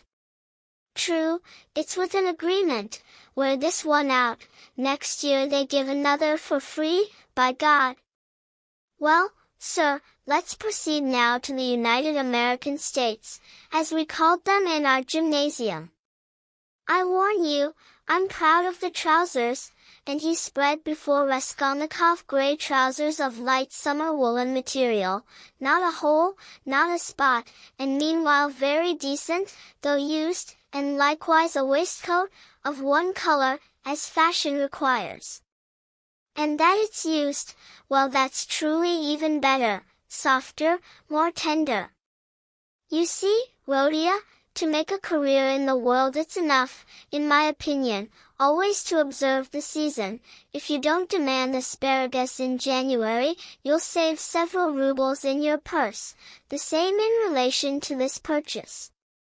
Now it's summer season, and I made a summer purchase, because toward autumn the season will require warmer material anyway, so you'll have to throw these away anyway, the more so as all this will have managed to fall apart by itself by then, if not from increased luxury, then from internal disorders. Well, estimate. How much do you think? 2 rubles 25 kopecks. And remember, again with the former condition, wear these out, next year you take others for free. At Fediev's shop they don't trade otherwise, once you've paid, it's enough for a lifetime, because another time you won't go yourself. Well, sir, let's proceed now to boots. How are they? You see they're obviously used, but they'll do for a couple of months, because it's foreign work and foreign goods. The secretary of the English embassy sold them at the flea market last week. He wore them only 6 days, but needed money very badly. Price 1 ruble 50 kopecks. Lucky? But maybe they won't fit. Nastasia remarked. Won't fit. What's this? And he pulled from his pocket Raskolnikov's old, crusty boot, all covered with dried mud, with a hole. I went with supplies, and they restored the true size for me from this monster. All this business was conducted heartily. And regarding linen we came to terms with the landlady. Here, first of all, 3 shirts, of homespun, but with fashionable tops. Well, sir, so, 80 kopecks for the cap, 2 rubles 25 the other raiment, total 3 rubles 5 kopecks, ruble 50 boots, because they're very good indeed, total 4 rubles 55 kopecks, yes 5 rubles all the linen, bargained wholesale, total exactly 9 rubles 55 kopecks. 45 kopecks change, in 5 kopek copper pieces, here sir, please accept, and thus, Rhodia, you're now restored in full costume, because, in my opinion, your coat can not only still serve, but even has in it an air of special nobility. That's what it means to order at Charmer's. Regarding socks and other remainder I leave to you yourself. We have 25 rubles left, and don't worry about Pashenka and payment for the apartment, I told you, credit most unlimited. And now, brother, allow me to change your linen, or else, perhaps, the illness only sits in the shirt now. Leave off. Don't want to. Raskolnikov waved away, having listened with revulsion to Razumikin's strained playful account of the purchase of clothes. This, brother, is impossible. Why did I wear out boots? Razumikin insisted. Nastasiushka, don't be shy, but help, there you go, and despite Raskolnikov's resistance, he still changed his linen. The latter collapsed on the pillow and for 2 minutes didn't say a word. How long they won't leave me alone, he thought. With what money was all this bought? He finally asked, looking at the wall. Money? There you go. From your own. Earlier the artel worker was here, from Vukrushkin, mother sent, or did you forget this too? Now I remember. Raskolnikov said, after long and gloomy thought. Razumikhin, frowning, looked at him with concern. The door opened, and a tall and stout man entered, seemingly also already somewhat familiar in appearance to Raskolnikov. "Zosimov!" "At last!" cried Razumikhin, delighted. Chapter 4. Zosimov was a tall and fat man, with a puffy and colorlessly pale, smoothly shaven face, with whitish-blonde straight hair, in spectacles, and with a large gold ring on a finger swollen from fat. He was about 27. He was dressed in a wide, fashionable light overcoat, in light summer trousers, and in general everything on him was wide, fashionable and brand new, his linen impeccable, his watch chain massive. His manner was slow, as if sluggish and at the same time studiedly casual. Pretension, however strenuously concealed, showed through constantly. All who knew him found him a heavy man, but said he knew his business. "I, brother, came to you twice." "You see, he's come to," cried Razumikhin. I see, well, so how are we feeling now, eh?" Zosimov addressed Raskolnikov, peering intently at him and sitting down next to him on the sofa, at his feet, where he immediately sprawled as much as possible. "He's still moping," Razumikhin continued. "We just changed his linen, so he almost cried." "Understandable, linen could have been changed later, if he doesn't want it himself." "Pulse is fine." "Head still aches a bit, eh?" "I'm well, I'm completely well," Raskolnikov said insistently and irritably, suddenly rising on the sofa and flashing his eyes, but immediately fell back on the pillow again and turned to the wall. Zosimov observed him intently. "Very good. Everything as it should be," he pronounced sluggishly. "Did he eat anything?" They told him and asked what could be given. "Everything can be given. Soup, tea. No mushrooms and cucumbers, of course, well, and beef not needed either, and—" "Well, but why chatter about it?" He exchanged glances with Razumikhin. "No more medicine, and everything away, and tomorrow I'll look. It could be today too." "Well, but—" "Tomorrow evening I'm taking him walking," Razumikhin decided, "to the Yusupov garden, and then we'll stop at the Palais de Cristal. Tomorrow I wouldn't stir him, but however. A little, well, but, we'll see then. Oh, what a shame, today I'm having a housewarming, 2 steps away, he could even lie on the sofa among us. You'll come, won't you?" Razumikhin suddenly turned to Zosimov. "Don't forget, you promised." "Perhaps, maybe later." "What have you arranged there?" "Nothing much, tea, vodka, herring. They'll serve pie, our own we'll gather." "Who exactly?" "All from around here and all almost new, really, except perhaps old uncle, and even he's new, only arrived in Petersburg yesterday, on some business there. We see each other once in 5 years. "Who is he?" "He's vegetated all his life as a district postmaster. Gets a little pension, 65 years old, not worth talking about. I love him, however. Porfiry Semyonovich will come, the local examining magistrate. A law graduate." "Yes, you know him. Is he also some relative of yours?" "The most distant kind, but why are you frowning?" "Just because you quarreled with him once, so you won't come, perhaps?" "To hell with him. And best of all. Well, and there, students, a teacher, one official, one musician, an officer, Zametov. Tell me please, what can there be in common between you, or here with him?" Zossimov nodded at Raskolnikov, "with some Zametov or other." "Oh, these grumblers. Principles. You're all on principles, like on springs, you don't dare turn by your own will, but in my opinion if a person's good, that's the principle, and I don't want to know anything else. Zametov is a most wonderful man. And warms his hands. Well, he warms his hands, so what? So what if he warms them?" Razumikin suddenly cried, getting somehow unnaturally irritated. "Did I praise him to you for warming his hands?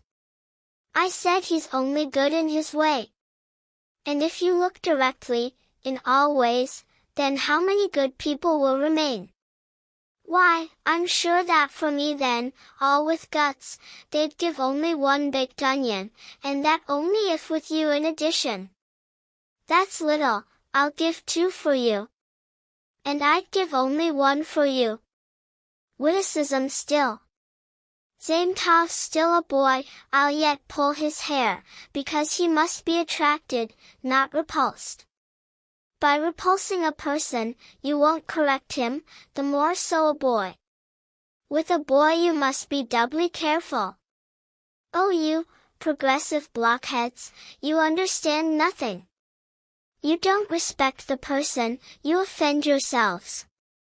And if you want to know, well perhaps we've even got one common business tied up. I'd like to know. Well, it's all about the painter, that is, the house painter. We'll get him out. But however, there's no trouble now. The case is completely obvious now. We're only adding steam. What kind of painter is that? What, haven't I told you? Or not? Yes, indeed, I only told you the beginning. Here, about the murder of the old pawnbroker woman, the official's wife. Well, now a painter's mixed up in it too. But I heard about this murder even before you, and am even interested in this case. Partly. For one reason.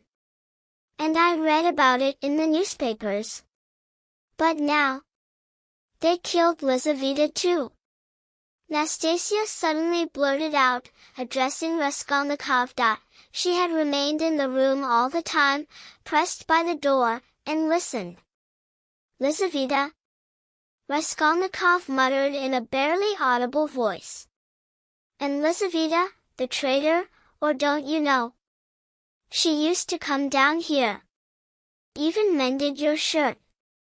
Raskolnikov turned to the wall, where on the dirty yellow wallpaper with white flowers he picked out one clumsy white flower, with some brown lines, and began to examine it.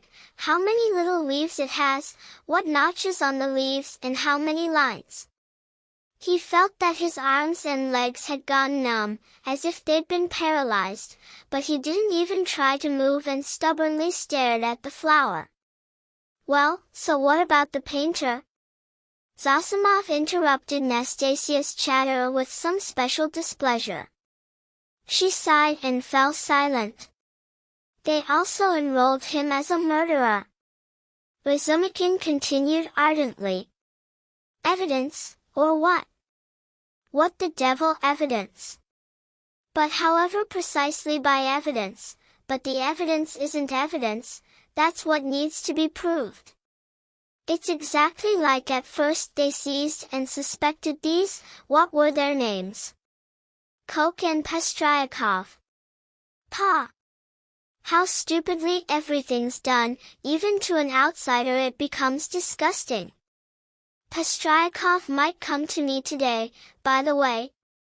Incidentally, Rhodia, you know this story already, it happened before your illness, exactly the day before you fainted in the office, when they were telling about it there. Zossimov looked at Raskolnikov curiously, the latter didn't stir. You know what, Razumikin? I'm looking at you, What a busybody you are, however, Zosimov remarked. Let it be, but still we'll get him out, cried Razumikin, banging his fist on the table. You see what's most offensive about it all? It's not that they lie. Lying can always be forgiven. Lying is a nice business, because it leads to truth. No, what's annoying is that they lie, and then worship their own lies. I respect Porfiry, but you see what threw them off first of all, for example? The door was locked, but when they came with the janitor, it was unlocked. Well, means Coke and Pestryakov killed. That's their logic for you. Don't get hot, they simply detained them, one can't. By the way, I met this Coke. It turned out he bought overdue items from the old woman, didn't he? Yes, some kind of swindler. He buys promissory notes too. An entrepreneur. But devil with him. You see what I'm angry about, understand? I'm angry at their decrepit, most vulgar, crusty routine. And here, in this one case alone, a whole new path can be opened. By psychological data alone one can show how to get on the true trail. We have, they say, facts. But facts aren't everything. At least half the business is in how you know how to handle facts. And you know how to handle facts? Well, you can't be silent when you feel by touch, that here you could help the case, if... Do you know the case in detail? I'm waiting to hear about the painter. Yes, indeed. Well, listen to the story. Exactly on the third day after the murder, in the morning, when they were still fussing there with Coke and Pestryakov, though those proved every step they took, the evidence screams, suddenly the most unexpected fact appears. A certain peasant Dushkin, keeper of a tavern, opposite that very house, comes to the office and brings a jewel case with gold earrings, and tells a whole story. There came running to me, he says, in the evening, the day before yesterday, approximately at the beginning of 9, day and hour. You understand? A worker, a house painter, who had run to me several times that day before too, Nikolai, and brought me this box, with gold earrings and stones, and asked me to lend 2 rubles on them, and to my question, where did you get them? He declared that he picked them up on the pavement. I didn't question him further about that, this is Dushkin speaking, and gave him a ticket, a ruble that is, because I thought, if not to me then he'll pawn them to another, it's all the same, he'll drink it away, so let the thing lie with me. If you put it farther, you'll take it nearer, and if something comes out, or rumors start, then I'll present them.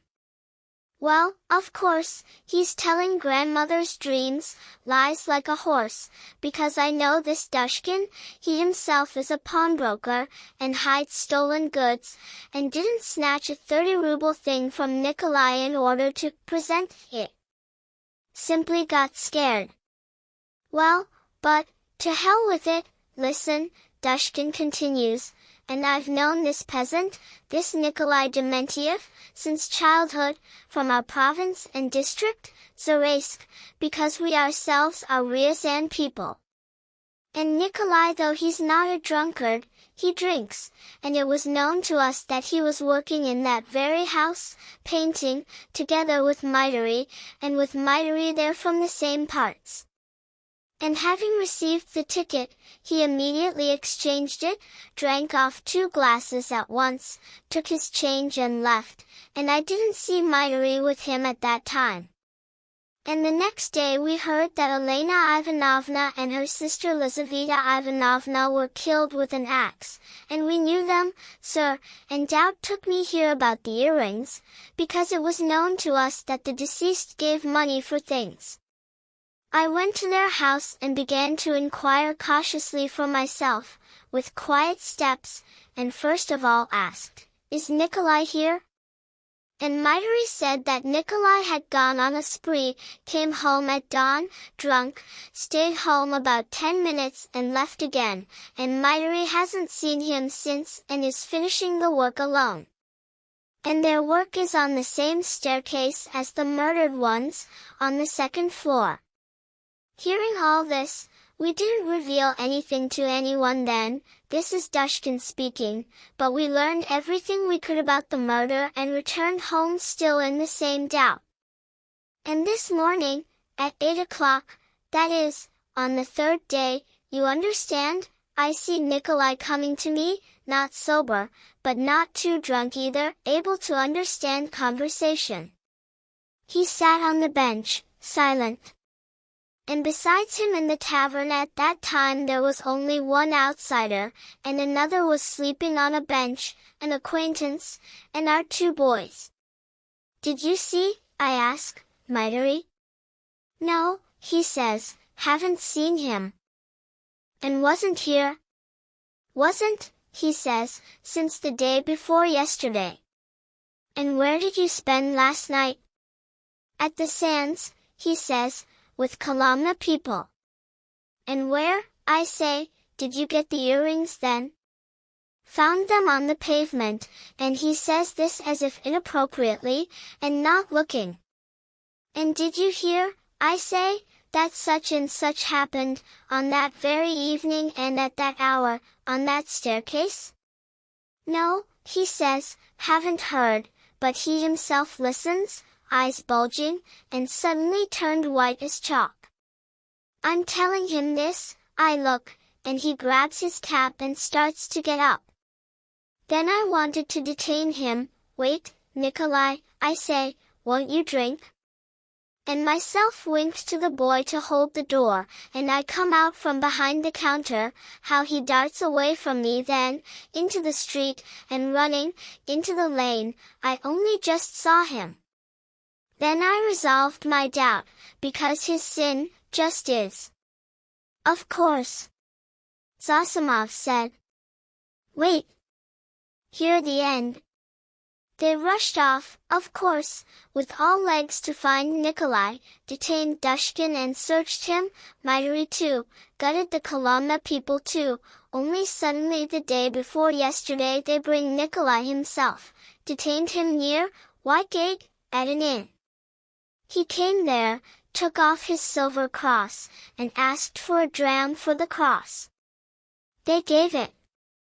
After a few minutes, a woman went to the cowshed and sees through a crack, he's nearby in the shed, tied his sash to a beam, made a noose, standing on a stump and wants to put the noose around his neck.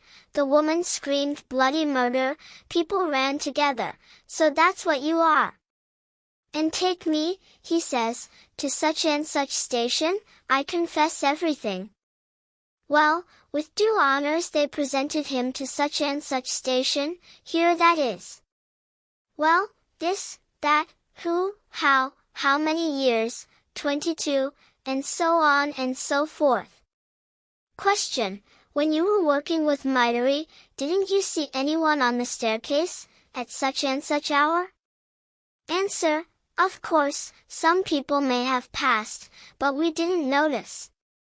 And didn't you hear anything, some noise or other? Heard nothing special. And was it known to you, Nikolai, on that very day, that such and such widow on such and such day and hour, with her sister, was killed and robbed? No, I don't know, heard I haven't heard. First time from a fantasy palette, on the third day, heard in the tavern. And where did you get the earrings? Found on the pavement. Why didn't you appear with Mitery at work the next day? Because I went on a spree. Where did you spree? There and there. Why did you run from Dushkin? Because we were very frightened then. What were you frightened of? That they'd condemn us. How could you be frightened of that, if you feel yourself guilty of nothing? Well, believe it or not, Zossimov, this question was posed, and literally in these expressions, I know positively, it was accurately conveyed to me. What do you say? What do you say? Well, no, however, evidence exists. I'm not talking about evidence now, I'm talking about the question, about how they understand the essence. Well, but, devil.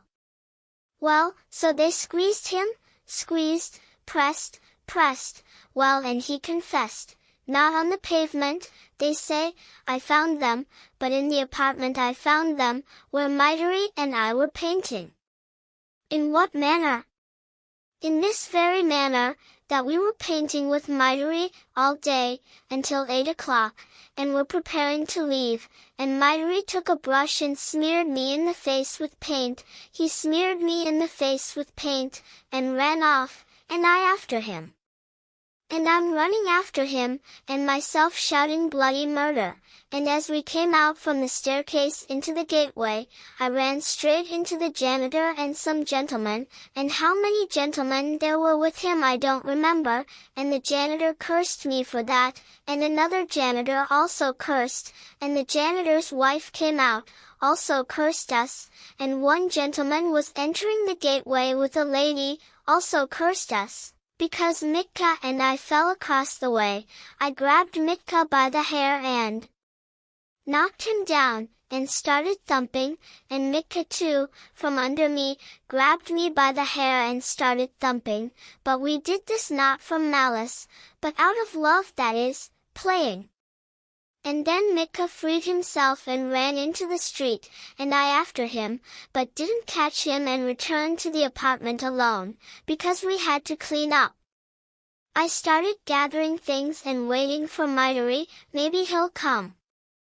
And by the doors to the entrance hall, behind the partition, by the corner, I stepped on a box. I look, it's lying there, wrapped in paper.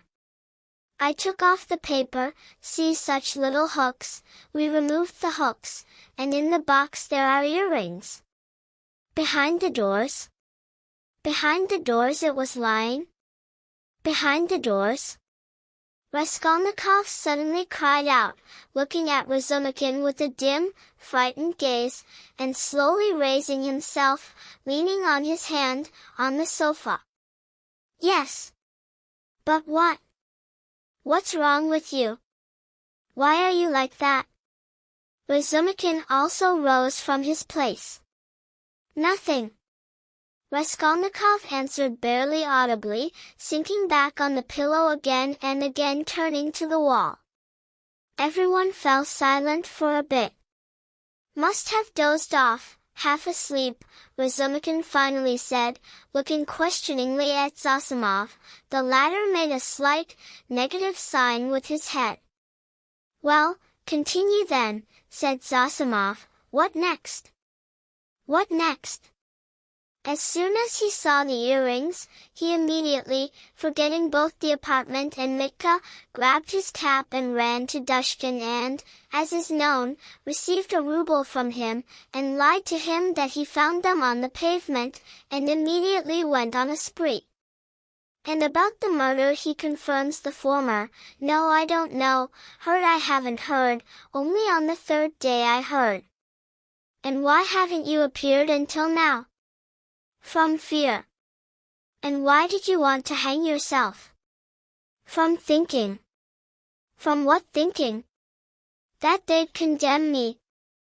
Well, that's the whole story. Now, what do you think they extracted from this? What's to think? There's a trail, however small. A fact. You wouldn't let your painter go free? But they've directly enrolled him as a murderer now. They have no doubts at all anymore. You're lying, you're getting hot. Well, but the earrings? Agree yourself, that if on that very day and hour the earrings from the old woman's trunk get into Nikolai's hands, agree yourself, that somehow they must have gotten there? That's not little in such an investigation. How did they get there?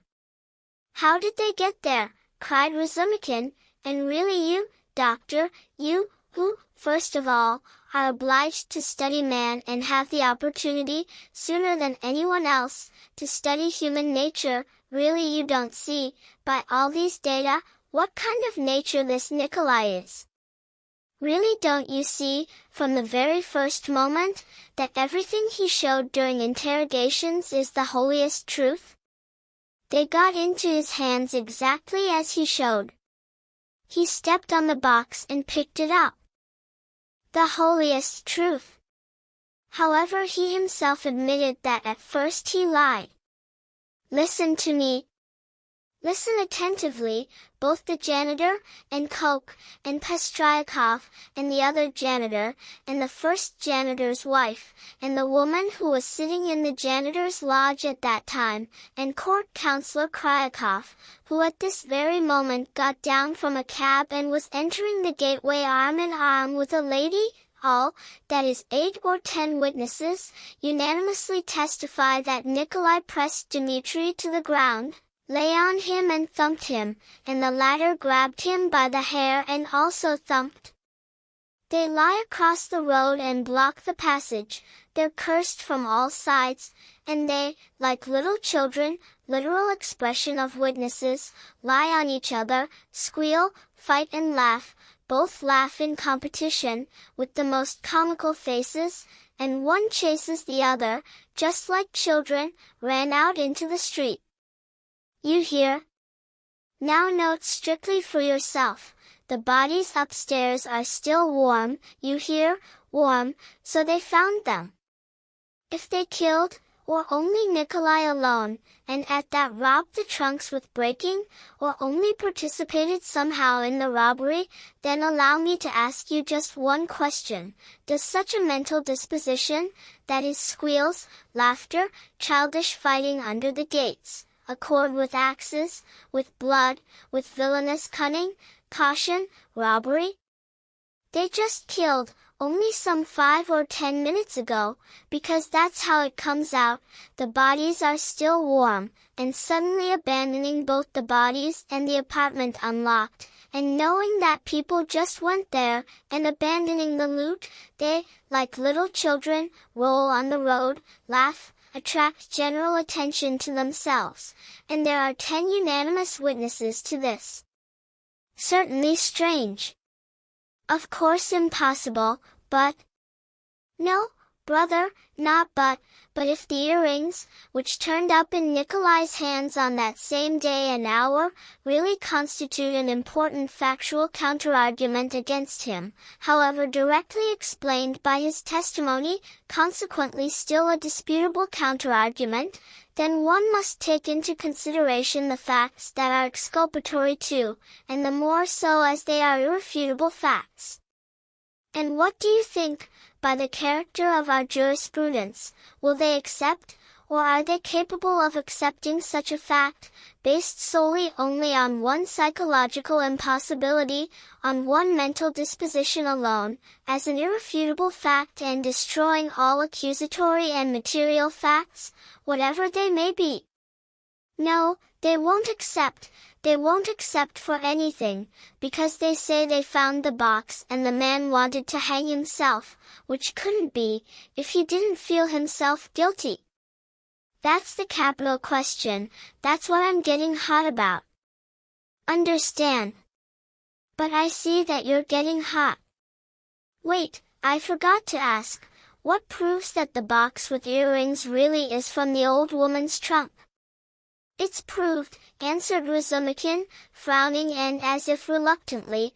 Koch recognized the thing and indicated the palmer, and the latter positively proved, with dozens of witnesses and testimonies, that the thing is exactly his. Bad. Now another. Didn't anyone see Nikolai at the time when Koch and Pestryakov went upstairs, and can this be proved somehow?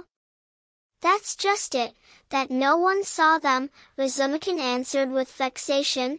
That's what's bad, even Koch and Pestryakov didn't notice them when they passed upstairs, though their testimony wouldn't mean very much now either.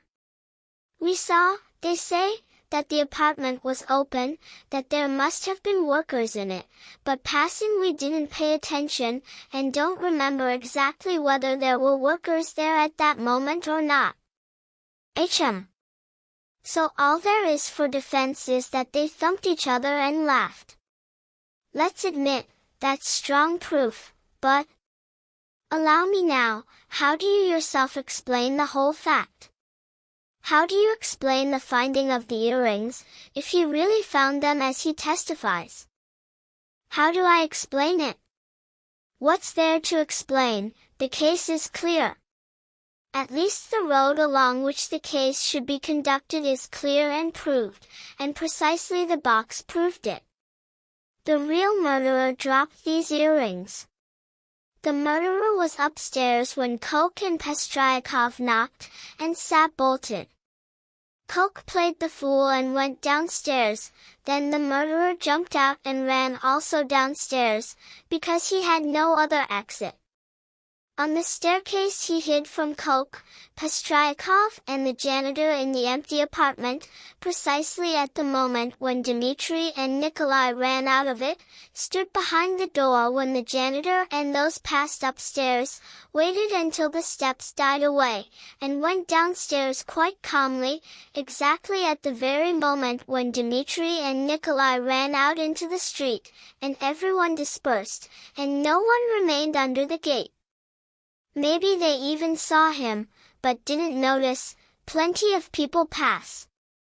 And he dropped the box from his pocket, when he stood behind the door, and didn't notice, because that wasn't on his mind. But the box clearly proves that he stood precisely there. That's the whole thing. Clever. No, brother, that's clever. That's cleverer than all. But why? Why? Because everything came together and fit too successfully, just like at the theater. Yet! Razumikin cried out, but at this moment the door opened, and a new person, unknown to any of those present, entered. Chapter 5. This was a gentleman no longer young, prim, imposing, with a cautious and querulous physiognomy, who began by stopping in the doorway, looking around with offensively undisguised astonishment and as if asking with his glances, "Where have I gotten to?" Mistrustfully and even with an affectation of some fright, almost even offense, he surveyed Raskolnikov's cramped and low, sea cabin. With the same astonishment he then transferred and fixed his eyes on Raskolnikov himself, undressed, disheveled, unwashed, lying on his miserable dirty sofa and also motionlessly examining him. Then, with the same slowness, he began to examine the disheveled, unshaven and uncombed figure of Razumikin, who in his turn looked boldly and questioningly straight into his eyes, not moving from his place. The strained silence lasted about a minute, and finally, as was to be expected, a small change of scenery occurred. Having figured out, must be, from certain, however very sharp, data, that an exaggeratedly stern bearing would get absolutely nothing here, in this sea cabin, the gentleman who had entered softened somewhat and politely, though not without severity, pronounced, addressing Zosimov and articulating every syllable of his question. "Rodion Romanovich Raskolnikov, sir, student or former student?" Zosimov slowly stirred and, perhaps, would have answered, if Razumikin, to whom the question was not at all addressed, hadn't forestalled him immediately. "There he is lying on the sofa. And what do you want?" This familiar, "And what do you want?" so undercut the prim gentleman, he even almost turned to Razumikin, but managed to restrain himself in time and quickly turned again to Zosimov. "There's Raskolnikov." Zosimov mumbled, nodding at the sick man, then yawned, somehow extraordinarily widely opening his mouth and extraordinarily long keeping it in that position. then slowly dragged his hand to his vest pocket, pulled out a most enormous convex dull gold watch, opened it, looked, and just as slowly and lazily dragged it back to put away. Raskolnikov himself lay all this time silently, on his back, and stubbornly, though without any thought, looked at the person who entered. His face, now turned away from the curious flower on the wallpaper, was extraordinarily pale and expressed extraordinary suffering, as if he had just undergone a torturous operation or had just been released from torture. But the gentleman who entered gradually began to excite more and more attention in him, then perplexity, then mistrust, and even as if fear. When Zossimov, pointing at him, said, "There's Raskolnikov," he suddenly, quickly raising himself, as if jumping up, sat on the bed and in an almost challenging, but intermittent and weak voice pronounced, "Yes, I'm Raskolnikov. What do you want?" The visitor looked attentively and pronounced impressively, "Fyodor Petrovich Luzin. I'm in full hope that my name is not completely unknown to you." But Raskolnikov, expecting something completely different, looked at him dully and thoughtfully and answered nothing, as if he were hearing the name Fyodor Petrovich decidedly for the first time. "What? Can it be that until now you haven't yet received any news?" asked Fyodor Petrovich, somewhat jarred. In answer to this, Raskolnikov slowly lowered himself onto the pillow, threw his hands behind his head and began to look at the ceiling. Anguish showed in Luzin's face. Zossimov and Razumikin began to examine him with even greater curiosity, and he visibly finally got embarrassed. "I supposed and calculated," he mumbled, "that a letter, sent already more than 10 days, almost even 2 weeks ago." "Listen, why do you keep standing at the door?" Razumikin suddenly interrupted. "If you have something to explain, then sit down. Both you and Nastasia have no room there." "Nastasyashka, move aside, let him pass." "Come in, here's a chair for you, here. Squeeze through." He moved his chair away from the table, freed a little space between the table and his knees and waited, somewhat in a strained position, for the guest to squeeze into this crack. The moment was so chosen that it was impossible to refuse, and the guest climbed through the narrow space, hurrying and stumbling. Having reached the chair, he sat down and looked suspiciously at Razumikin. "Don't be embarrassed," however, the latter blurted out. "Rodi's been sick for 5 days already and delirious for 3 days, but now he's come to and even ate with appetite. This, here, is his doctor sitting, he just examined him, and I'm Rodka's comrade, also a former student, and now I'm nursing him, so don't count us and don't be constrained, but continue with whatever you need there." "Thank you. But won't I trouble the sick man however with my presence and conversation?" Fyodor Petrovich addressed Zossimov. "And no," Zossimov mumbled, "you might even distract him," and yawned again. "Oh, he's been in his senses for a long time, since morning," Razumikin continued, whose familiarity had the appearance of such unfeigned simple-heartedness that Fyodor Petrovich thought better of it and began to take courage, perhaps partly also because this ragamuffin and insolent fellow had managed after all to introduce himself as a student. "Your mother," Luzin began. Razumikin said loudly. Luzin looked at him questioningly. "Nothing, just so, go on." Luzin shrugged his shoulders. "Your mother, while I was still with them, began a letter to you. Having arrived here, I deliberately let several days pass and didn't come to you, so as to be fully assured that you were informed of everything, but now, to my surprise—" I know. Raskolnikov suddenly said, with an expression of most impatient vexation. So it's you? The fiancé? Well, I know. And enough. Pyotr Petrovitch was decidedly offended, but said nothing. He strenuously hurried to figure out what all this meant. The silence continued for a minute.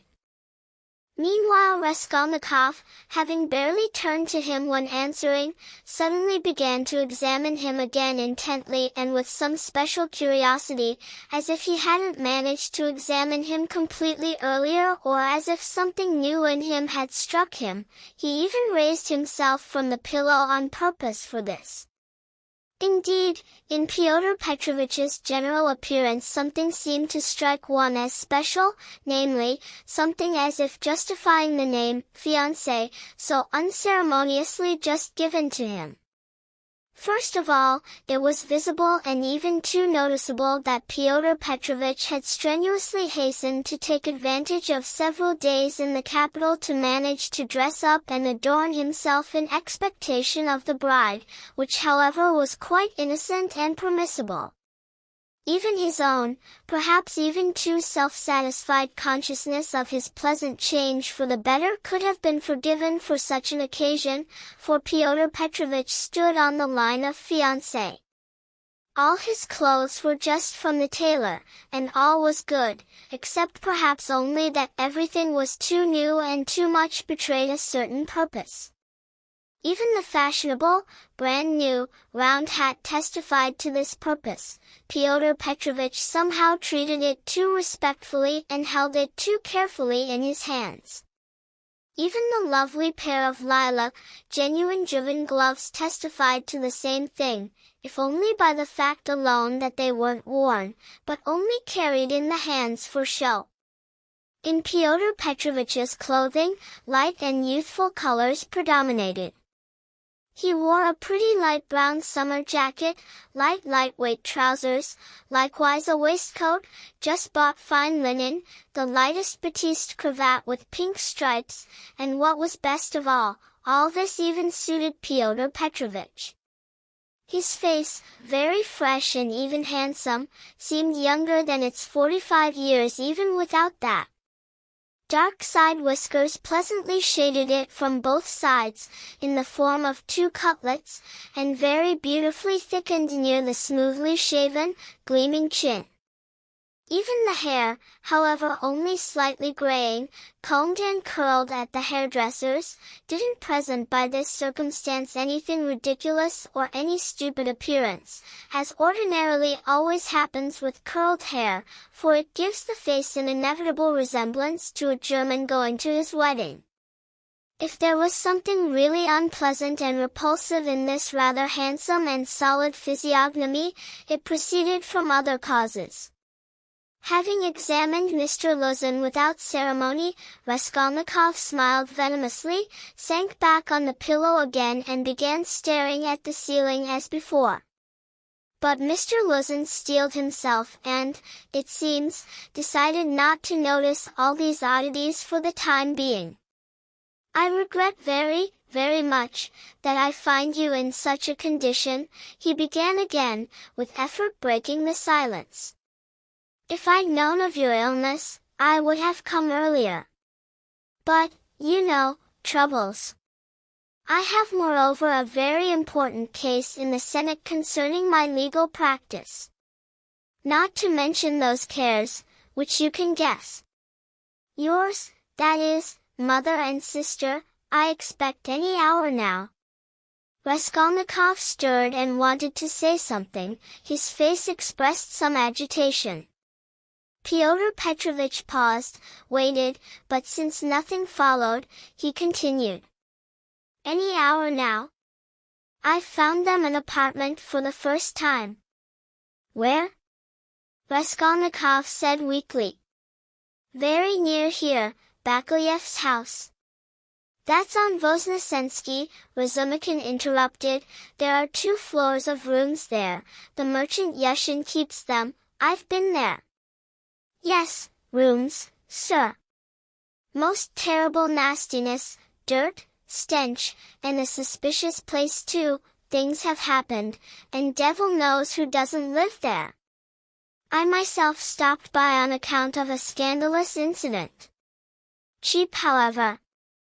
I, of course, couldn't collect so much information, since I'm myself a new person, Pyotr Petrovich answered touchily, but, however, 2 very, very clean little rooms, and since this is for a very short time, I've already found the real, that is, our future apartment. He turned to Raskolnikov, and now it's being renovated, but meanwhile I myself am cramped in rooms, 2 steps from here, at Mrs. Lipovexel's, in the apartment of a young friend of mine, Andrei Semyonovich Lebeziatnikov. He pointed out Bakleyev's house to me. Lebeziatnikov? Raskolnikov said slowly, as if remembering something. Yes, Andrei Semyonovich Lebeziatnikov, serving in the ministry. Do you happen to know him? Yes. No, Raskolnikov answered. Excuse me, it seemed so to me from your question. I was once his guardian. A very nice young man. And progressive. I'm always glad to meet young people, from them you learn what's new. Pyotr Petrovich looked around hopefully at all those present. In what respect? Asked Razumikin. In the most serious respect, so to speak, in the very essence of the matter, Pyotr Petrovich picked up, as if delighted with the question. You see, I haven't visited Petersburg for 10 years already. All these are novelties, reforms, ideas. All this has touched us too in the provinces, but to see more clearly and to see everything, one must be in Petersburg. Well, sir, and my thought is precisely this, that you'll notice and learn most by observing our young generations. And I confess, I was delighted. With what exactly? Your question is broad. I may be mistaken, but I think I find a clearer view, more, so to speak, criticism, more practicality. That's true, Zossimov drawled. You're lying, there's no practicality, Razumikin pounced. Practicality is acquired with difficulty, and doesn't fly down from heaven for free. And we've been unaccustomed to any practical work for almost 200 years. Ideas, perhaps, do wander about. He turned to Pyotr Petrovich, and the desire for good exists, though childish, and honesty can even be found, despite the fact that a multitude of swindlers have rushed in here, but there's still no practicality. Practicality walks in boots. I disagree with you, Pyotr Petrovich objected with visible pleasure. Of course, there are enthusiasms, irregularities, but one must be indulgent. Enthusiasms testify to ardor for the cause and to that irregular external environment in which the cause finds itself. If little has been accomplished, then there was little time too. I'm not even speaking of means. In my personal view, if you will, something has even been accomplished. New, useful thoughts have been spread, certain new, useful works have been spread. Instead of the former dreamy and romantic ones, literature takes on a more mature shade.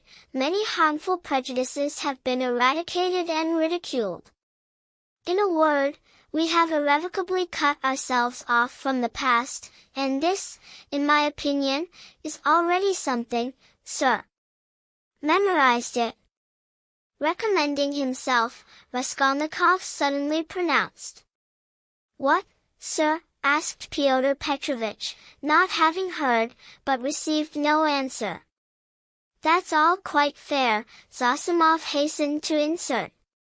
Isn't it, sir? Pyotr Petrovich continued, glancing pleasantly at Zossimov. You'll agree yourself, he continued, addressing Razumikin, but now with a shade of some triumph and superiority, and almost adding, "Young man, that there is advancement, or as they say now, progress, at least in the name of science and economic truth." A commonplace. No, not a commonplace, sir. If, for example, I was told until now, "Love," and I loved, then what came of it? Pyotr Petrovitch continued, perhaps with excessive haste. What came of it was that I tore my kaftan in half, shared with my neighbor, and we both remained half naked, according to the Russian proverb, "Chase several hares at once, and you won't catch a single one." But science says, love, first of all, yourself alone, for everything in the world is founded on personal interest. If you love yourself alone, then you'll manage your own affairs properly, and your kaftan will remain whole. Economic truth adds that the more properly arranged private affairs there are in society and, so to speak, whole kaftans, the more solid foundations it has and the more the common cause is arranged in it too.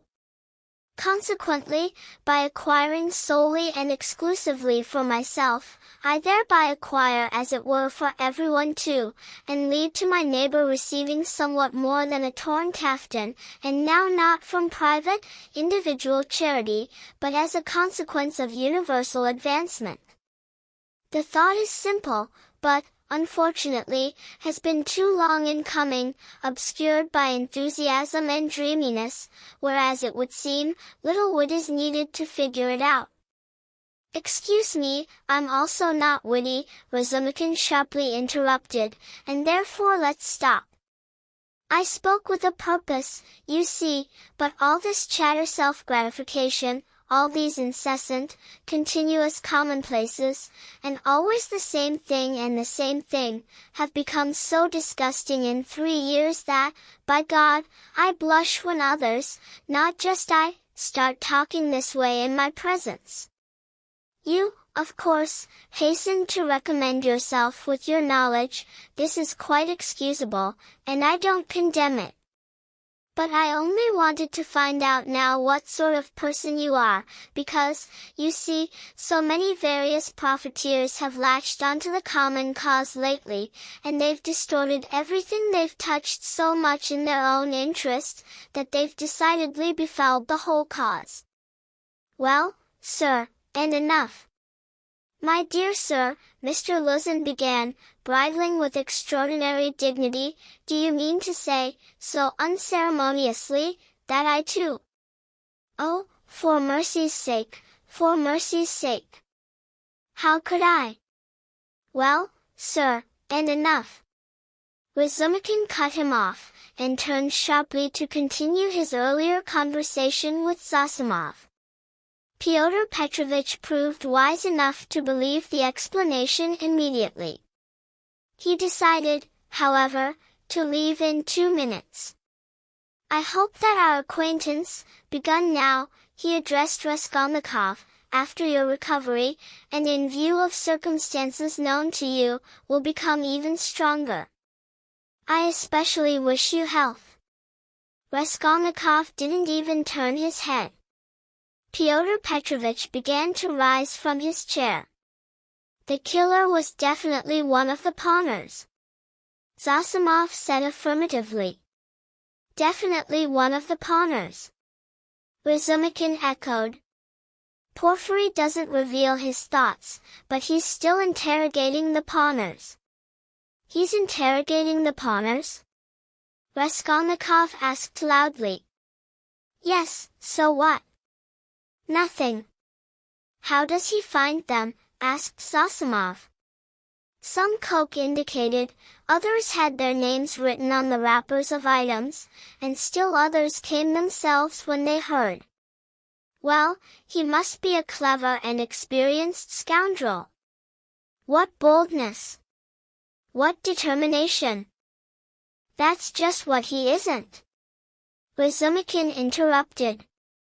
This is what throws you all off the trail. And I say, clumsy, inexperienced, and this was surely his first step. Assume calculation and a clever scoundrel, and it comes out implausible. But assume an inexperienced one, and it comes out that chance alone brought him out of trouble, and what can't chance do? Have mercy, but he probably didn't even foresee the obstacles. And how does he conduct the business? He takes things worth 10 or 20 rubles, stuffs his pockets with them, rummages in the old woman's chest, in rags, but in the bureau, in the top drawer, in the little box, they found 1,500 in clean money alone, besides bonds. And he didn't even know how to rob, he only knew how to kill. First step, I tell you, first step, he lost his head. And he got out not by calculation, but by chance. This seems to be about the recent murder of the old woman civil servant, Pyotr Petrovich interjected, addressing Zosimov, already standing with hat in hand and gloves, but wishing before leaving to toss out a few more intelligent words. He was visibly concerned about making a favorable impression, and vanity overcame prudence. Yes. You've heard? How could I not, sir, in the neighborhood? You know the details? I can't say, but another circumstance interests me in this, so to speak an entire question. I'm not even speaking of the fact that crimes in the lower class have increased in the last 5 years. I'm not speaking of the universal and continuous robberies and fires. What's strangest to me is that crimes in the upper classes are increasing in the same way and, so to speak, in parallel. There, I hear, a former student robbed the mail on the highway. There, people advanced in their social position, they make counterfeit bills. There, in Moscow, they catch a whole company of forgers of lottery bonds of the last loan, and among the main participants is a lecturer in world history. There they kill our secretary abroad, for reasons of money and mysterious. And if now this old moneylender was killed by one of the pawners, then this, consequently, was also a person from higher society, for peasants don't pawn gold items. How then to explain this dissolution on the one hand of the civilized part of our society? Many economic changes, Zosimov responded. How to explain it? Razumikin pounced. But it can be explained precisely by inveterate and excessive impracticality. That is, how so, sir? Well, what did your Moscow lecturer answer to the question of why he forged tickets? Everyone gets rich by various means, so I wanted to get rich quickly too. I don't remember the exact words, but the meaning is, for nothing, quickly, without labor. They're used to living on everything ready-made, walking on others' leading strings, eating what's been chewed. Well, and the great hour struck, then everyone showed himself for what he is. But, however, morality? And, so to speak, rules. What are you worrying about? Raskolnikov unexpectedly interjected.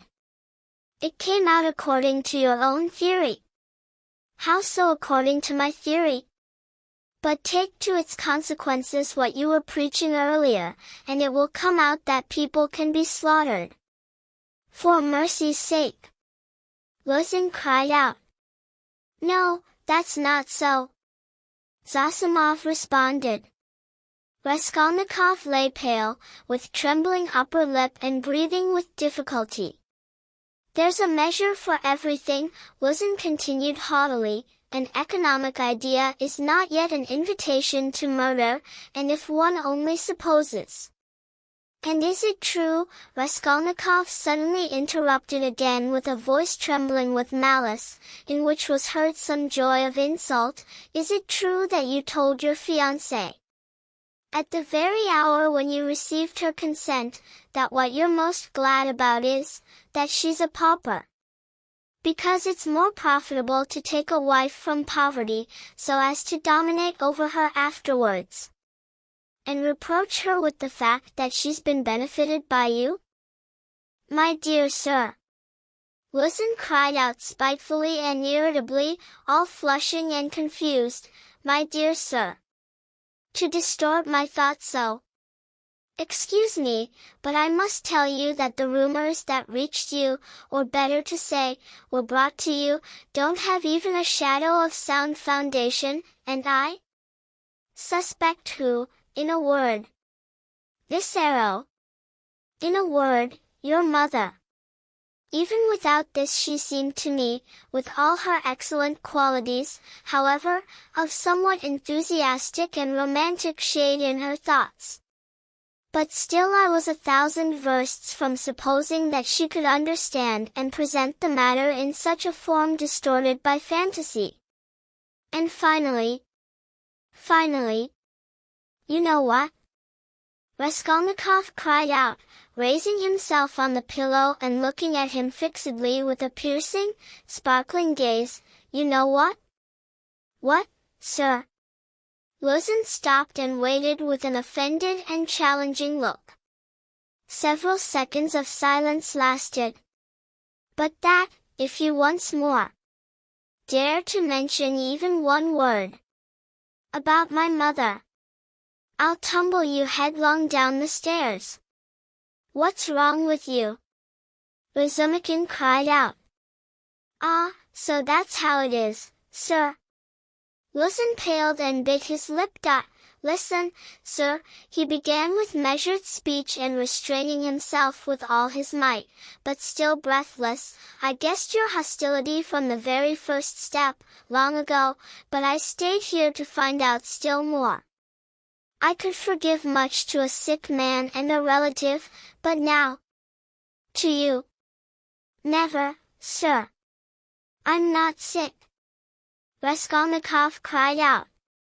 All the more so, sir. Go to the devil.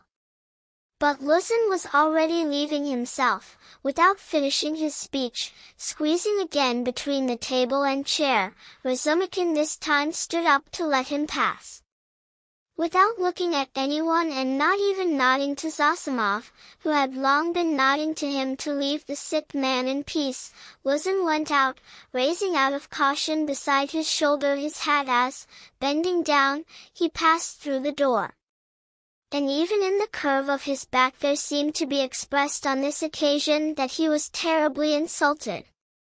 Can it be so? Said the perplexed Razumikin, shaking his head. Leave me all. Raskolnikov cried out in frenzy. Will you leave me at last, tormentors? I'm not afraid of you. I'm not afraid of anyone now. Away from me. I want to be alone. Let's go, said Zosimov, nodding to Razumikin. For mercy's sake. But can we really leave him like this? Let's go.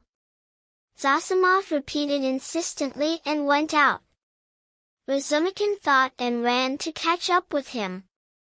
It could be worse if we hadn't obeyed him, said Zosimov, already on the stairs. He mustn't be irritated. What's with him? If only he had some favorable impulse somehow, that's what. Earlier he was in strength. You know, he has something on his mind. Something fixed, oppressive. I'm very afraid of this, certainly. But maybe it's this gentleman, Pyotr Petrovitch.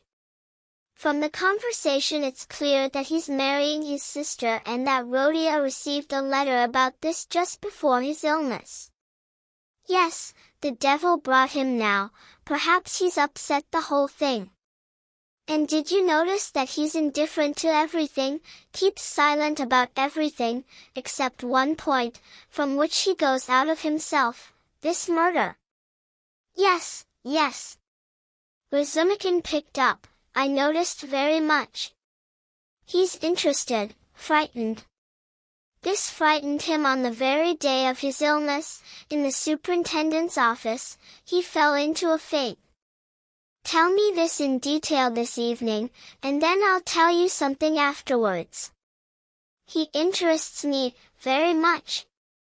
In half an hour I'll stop by to check. There won't be inflammation, however. Thanks to you. And meanwhile I'll wait at Pushenka's and will observe through Nastasia." Raskolnikov, left alone, looked at Nastasia with impatience and anguish, but she still delayed leaving. "Well, your doctor's medicine worked," she said mysteriously, taking a step forward and lowering her voice. "What?" "Well, your doctor's. She said so herself." Raskolnikov looked at her thoughtfully, as if not completely understanding her.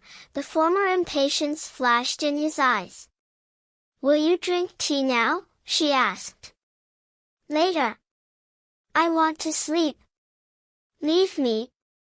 He turned convulsively to the wall. Nastasia went out.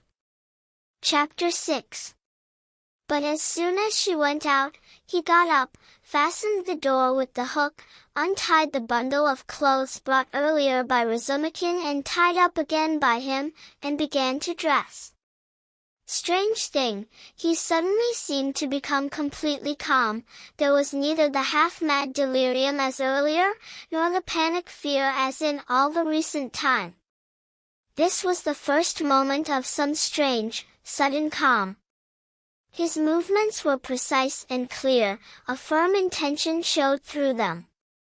Today, he muttered to himself.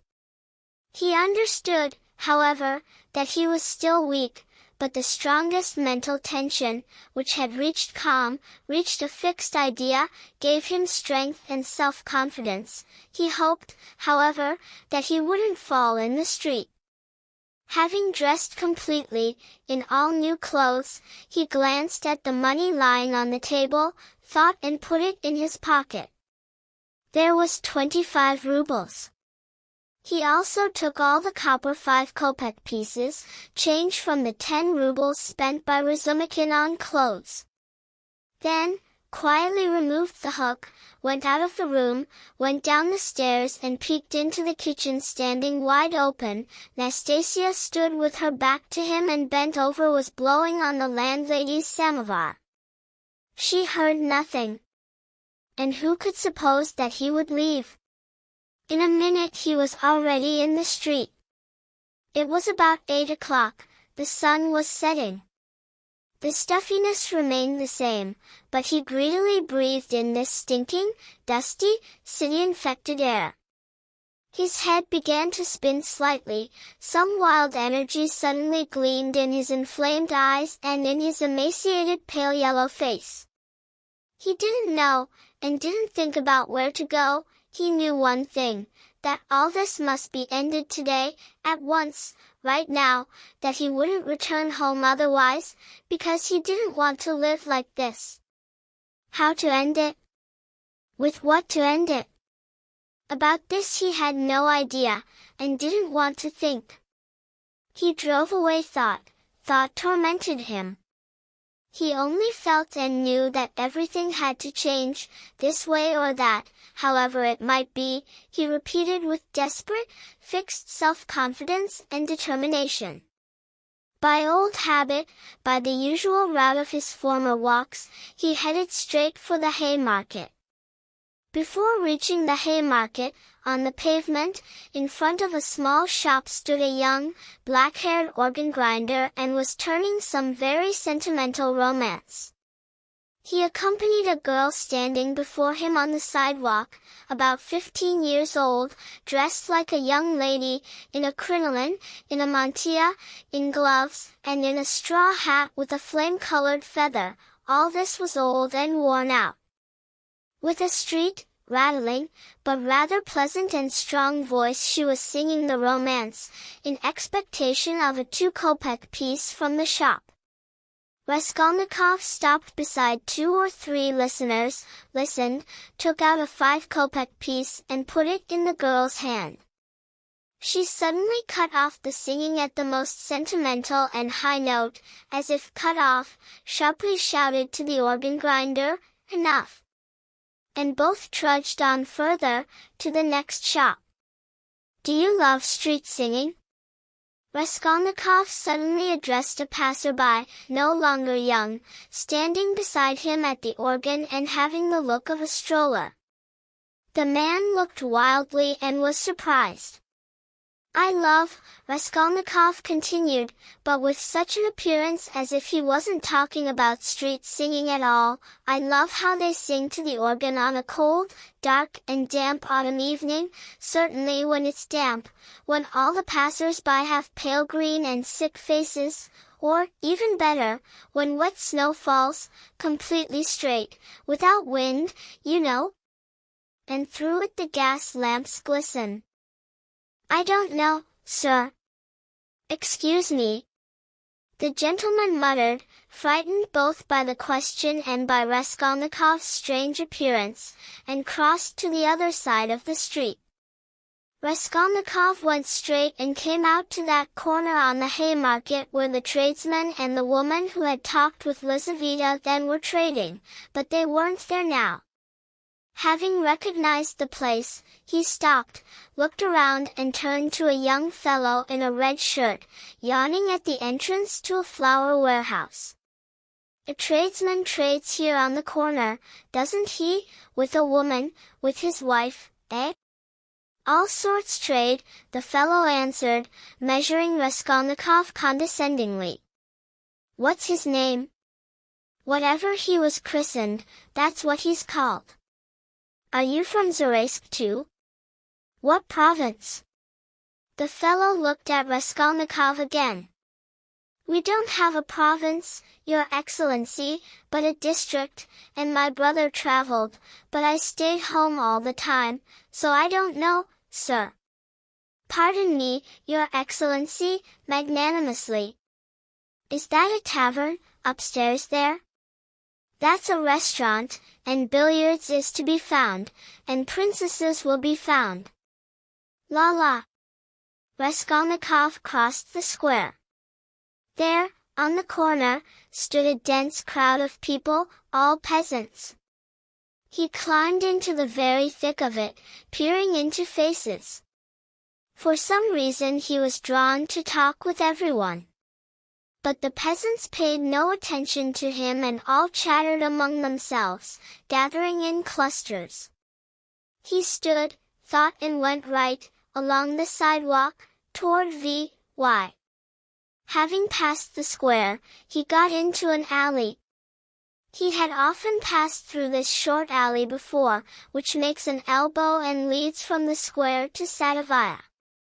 Lately he had even been drawn to wander through all these places, when he felt sick, to feel sicker still. But now he entered without thinking about anything. There is a large house here, all under drinking establishments and other eatery-drinkery establishments. From them women constantly ran out, dressed as they walk, in the neighborhood, bareheaded and in only dresses. In 2 or 3 places they crowded on the sidewalk in groups, predominantly at the descents into the lower floor, where, by 2 steps, one could descend into various very amusing establishments. In one of them, at this moment, there was noise and hubbub for the whole street, a guitar twanged, they sang songs, and it was very merry. A large group of women crowded at the entrance, some sat on the steps, others on the sidewalk, still others stood and talked. Nearby, on the pavement, a drunken soldier with a cigarette wandered about, cursing loudly, and seemed to want to enter somewhere, but as if had forgotten where. One ragamuffin cursed with another ragamuffin, and some dead drunk fellow lay across the street. Raskolnikov stopped at the large group of women. They talked in hoarse voices, all were in calico dresses, in goatskin shoes and bareheaded. Some were over 40, but there were also some about 17, almost all with black eyes. For some reason the singing and all this noise and hubbub there, below, occupied him. From there could be heard how, amid laughter and squeals, to the thin falsetto of a dashing tune and to a guitar, someone desperately danced, beating time with heels. He listened intently, gloomily, and pensively, bending at the entrance and curiously peering from the sidewalk into the passage. "My pretty darling stonemason, don't beat me without reason," the singer's thin voice poured out. Raskolnikov terribly wanted to make out what they were singing, as if everything depended on it. "Shouldn't I go in?" he thought. "They're laughing." "Drunk. Well, shouldn't I get drunk?" "Won't you come in, dear gentleman?" asked one of the women in a rather clear and not yet completely hoarse voice. She was young and not even repulsive, one from the whole group. "Look, pretty," he answered, raising himself and looking at her. She smiled, the compliment pleased her very much. "You're very pretty yourself," she said. "How thin you are," another remarked in a bass voice, "just released from the hospital or what?" "They're all generals' daughters, but their noses are all snub," a peasant suddenly interrupted, coming up tipsy, in a loose coat and with a cunningly laughing mug. "Look at the fun. Go through if you've come." "I'll go." "Sweet." And he tumbled down below. Raskolnikov moved on. "Listen, gentlemen," the girl called after him. "What?" She got embarrassed. "Dear gentlemen, I'll always be glad to share hours with you, but now somehow I can't gather my conscience in your presence. Give me, pleasant cavalier, 6 kopecks for a drink." Raskolnikov took out what came out, 3 5-kopeck pieces. "Ah, what a kind gentleman! What's your name?" "Ask for Duklada." "No, really, what is this?" one from the group suddenly remarked, shaking her head at Duklada. "This I don't even know how one can ask like that. I would, it seems, fall through from conscience alone." Raskolnikov looked curiously at the speaker. This was a pockmarked wench, about 30, all in bruises, with a swollen upper lip. She spoke and condemned calmly and seriously. "Where was it?" thought Raskolnikov, going further, "where was it I read how one man condemned to death, an hour before death, says or thinks, that if he had to live somewhere on a height, on a cliff, and on such a narrow ledge that only 2 feet could be placed, and around would be chasms, the ocean, eternal darkness, eternal solitude and eternal storm, and to remain so, standing on an ocean of space, all his life, 1,000 years, eternity, it would be better to live so than to die now. Only to live, live and live. However one might live, only to live. What truth! Lord, what truth! Man is a scoundrel. And he's a scoundrel who calls him a scoundrel for it," he added a minute later. He came out into another street. Bah! The Crystal Palace. Razumikin was just talking about the Crystal Palace. But what did I want? Yes, to read. Zosimov said he read in the newspapers. "Are there newspapers?" he asked, entering a rather spacious and even tidy tavern establishment of several rooms, however quite empty. 2 or 3 visitors drank tea, and in one distant room sat a group, about 4 people, and drank champagne. It seemed to Raskolnikov that among them was Zametov. However, from a distance it was impossible to make out well. "So what?" he thought. "Will you have vodka, sir?" asked the waiter. "Bring tea. And bring me newspapers, old ones, for about 5 days in a row, and I'll give you something for vodka." "Yes, sir." "Here are today's, sir." "And will you have vodka, sir?" Old newspapers and tea appeared. Raskolnikov sat down and began to search. Isler, Aztecs, Isler, Bartola, Massimo, Aztecs, Isler. Damn it! Ah, here are the reports. Fell from stairs, tradesman burned from drink, fire on the sands, fire on Petersburgskaya, another fire on Petersburgskaya, another fire on Petersburgskaya, Isler, Massimo. Ah, here. He finally found what he was seeking and began to read. The lines jumped in his eyes. He however read all the news, and greedily began to seek in the following number's later editions. His hands trembled, turning the sheets, from convulsive impatience. Suddenly someone sat beside him, at his table. He glanced. Zametov, the very same Zametov, and in the same appearance, with rings, with chains, with a part in his black, curly and pomaded hair, in a fashionable vest and in a somewhat worn frock coat and stale linen. He was cheerful, at least very cheerfully and good-naturedly smiling. His dark face was somewhat flushed from the champagne drunk. "What? You're here?" he began with perplexity and in such a tone as if they'd been acquainted forever, "and Razumikin told me yesterday that you're still not in your senses. How strange! And I was at your place." Raskolnikov knew he would approach. He laid aside the newspapers and turned to Zametov. There was a smile on his lips, and some new irritable impatience showed through in this smile. "I know that you were," he answered. "I heard, sir. You were looking for a sock. And you know, Razumikin is mad about you, says that you went with him to Lizaveta Ivanovna. Well, the one you were trying for then, you winked at Lieutenant Powder, but he didn't understand at all, remember? How could one not understand? It seems, the matter's clear, eh? What a brawler he is! Powder? No, your friend, Razumikin. You live well, Mr. Zametov, entranced to most pleasant places duty-free. Who was just pouring you champagne?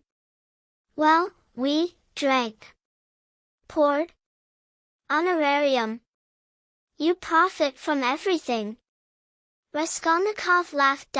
Nothing, my good boy, nothing, he added, slapping Zametov on the shoulder. I'm not saying it out of spite, but in all that is love, playfully, as your workman said when he was beating up Mitka, you know, in that old woman's case. How do you know? Maybe I know more than you do. What a strange fellow you are. Surely you're still very sick. You shouldn't have come out.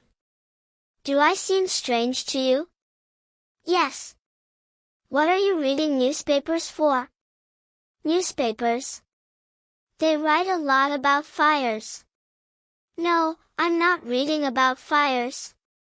Here he looked enigmatically at Zametov. A mocking smile twisted his lips again. No, I'm not reading about fires, he continued, winking at Zametov. But confess, dear youth, that you terribly want to know what I was reading about? I don't want to at all, I just asked. Can't one ask? Why are you always? Listen, you're an educated man, literary, eh? I'm from the 6th class of gymnasium, Zametov answered with some dignity. From the 6th? Ah, my little sparrow. With a part, with rings, a rich man. Phoo, what a nice boy. Here Raskolnikov burst into nervous laughter, straight into Zametov's face. The latter recoiled, and not exactly that he was offended, but very surprised. Phew, how strange. Zametov repeated very seriously. It seems to me you're still delirious. Delirious? You're lying, Sparrow. So I'm strange? Well, am I curious to you, eh? Curious? Curious. Then shall I tell you what I was reading, what I was searching for? See how many numbers I had them drag out. Suspicious, eh? Well, tell me. Are your ears pricked? What pricked there? I'll tell you later what pricked, but now, my dearest, I declare to you, no, better, I confess. No, that's not it either, I give testimony, and you take it down, that's how.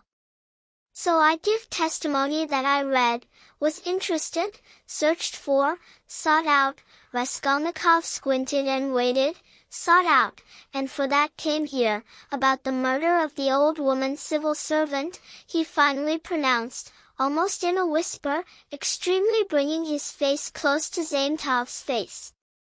Zametov looked at him straight and fixedly, not stirring, and not moving his face away from his face. What seemed strangest to Zametov was that exactly a whole minute their silence lasted and exactly a whole minute they looked at each other like that. Well, so what if you read? He suddenly cried out in perplexity and impatience. What's it to me? What's in that? This is that very same old woman, Raskolnikov continued, in the same whisper and not stirring from Zametov's exclamation, that very same one, you remember, about whom they began talking in the office, and I fell into a faint. Now do you understand? But what? What? Understand? Zametov pronounced almost in alarm. Raskolnikov's motionless and serious face was transformed in one instant, and suddenly he burst into the same nervous laughter again, as earlier, as if completely unable to restrain himself. And in one moment there was recalled to him with extraordinary clarity of sensation one recent moment, when he stood behind the door, with the axe, the bolt jumped, they cursed and burst in behind the door, and he suddenly wanted to shout at them, curse with them, stick out his tongue at them, tease them, laugh, laugh, laugh, laugh. Either you're mad, or... Zametov said, and stopped, as if suddenly struck by a thought that suddenly flashed in his mind. Or? What, or? Well, what? Well, tell me. Nothing. Zametov answered angrily, it's all nonsense. They both fell silent. After the sudden, convulsive burst of laughter, Raskolnikov suddenly became pensive and sad. He leaned on the table and propped his head with his hand. He seemed to have completely forgotten about Zametov. The silence lasted quite long. Why don't you drink your tea? It'll get cold, said Zametov. Eh? What? Tea? Perhaps. Raskolnikov sipped from the glass, put a piece of bread in his mouth and suddenly, looking at Zametov, seemed to remember everything and as if shook himself, his face took on in the same minute the initial mocking expression. He continued to drink tea. Nowadays many of these swindles have developed, said Zametov. Just recently I read in the Moscow news that in Moscow they caught a whole gang of counterfeiters. A whole society. They forged bonds. Oh, that was long ago. I read it a month ago, Raskolnikov answered calmly. So you think those are swindlers? He added, smiling. How are they not swindlers? Those? Those are children, simpletons, not swindlers. A whole 100 people gather for such a purpose. Is that even possible? 3 would be too many, and even then so that each would be more sure of the other than of himself. Otherwise it's enough for one to blab when drunk, and everything goes to hell. Simpletons. They hire unreliable people to exchange bonds in offices, such a business, and trust the first person you meet? Well, suppose they succeeded, these simpletons, suppose each exchanged $1 million for himself, well, and then?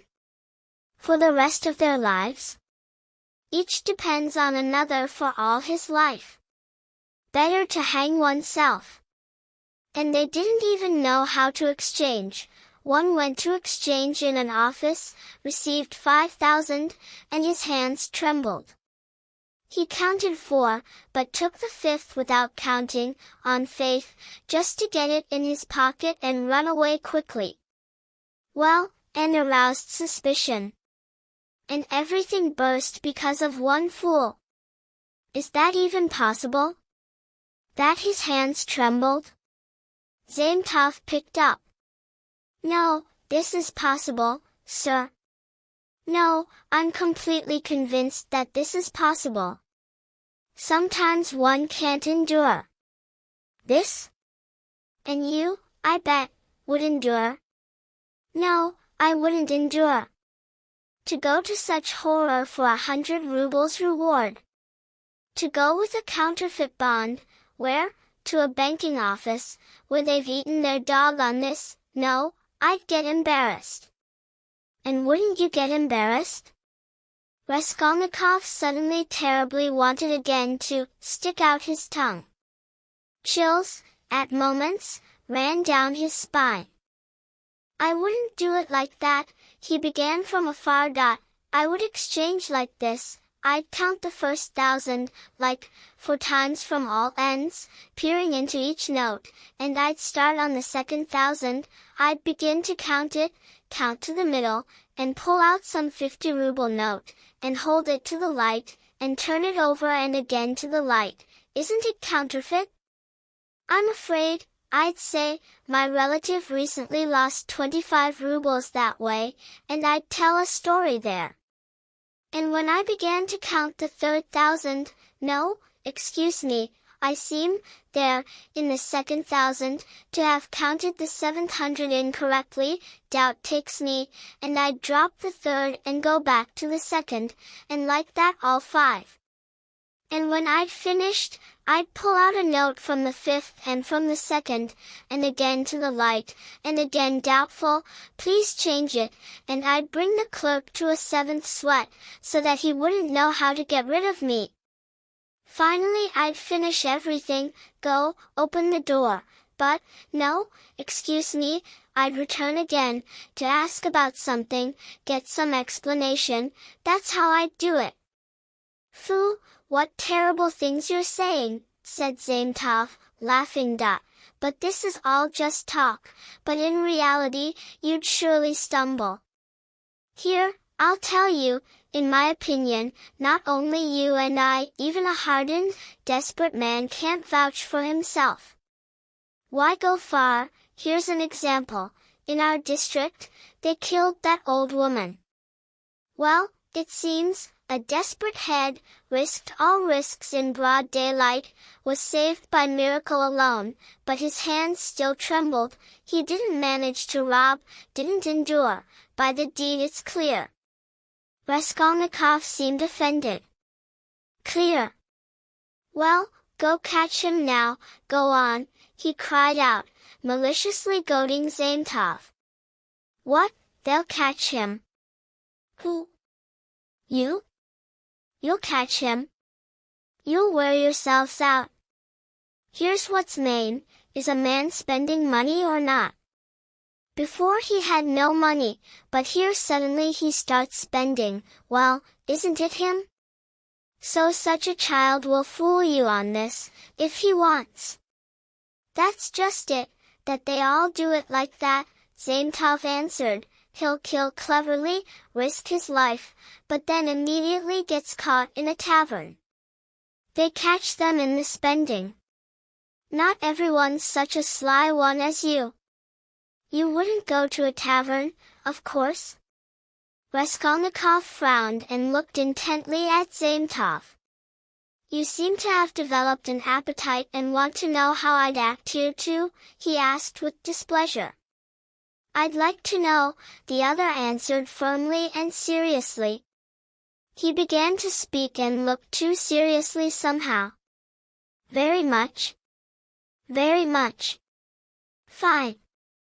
I would act like this, Raskolnikov began, again suddenly bringing his face close to Zaintov's face, again looking at him fixedly and again speaking in a whisper, so that the latter even shuddered this time.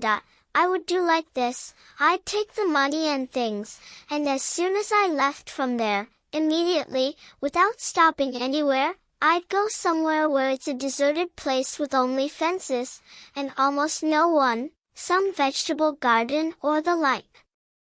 I'd have spotted there beforehand, in this yard, some stone, like a pood or a pood and a half in weight, somewhere in a corner, by the fence, from the construction of the house, perhaps, lying. I'd lift this stone, under it there must be a hole, and into that hole I'd put all the things and money. I'd put them down and pile on the stone, in the form it lay before, press with my foot, and go away. And for a year I wouldn't take it, for 2 I wouldn't take it, for 3 I wouldn't take it, well, and search. Gone without a trace. You're mad, Zaintov somehow pronounced also almost in a whisper, and for some reason suddenly moved away from Raskolnikov. The latter's eyes suddenly flashed, he turned terribly pale, his upper lip trembled and jumped. He leaned towards Zaintov as close as possible, and began to move his lips, pronouncing nothing. This lasted about half a minute. He knew what he was doing, but couldn't restrain himself. A terrible word, like the bolt in the door then, jumped on his lips. Now it'll break loose. Now just release it. Now just speak it out. And what if it was I who killed the old woman and Lizaveta, he said suddenly and came to his senses. Zaintov looked wildly at him and turned pale as a tablecloth. His face twisted into a smile. But is that even possible? He said barely audibly. Raskolnikov looked at him maliciously.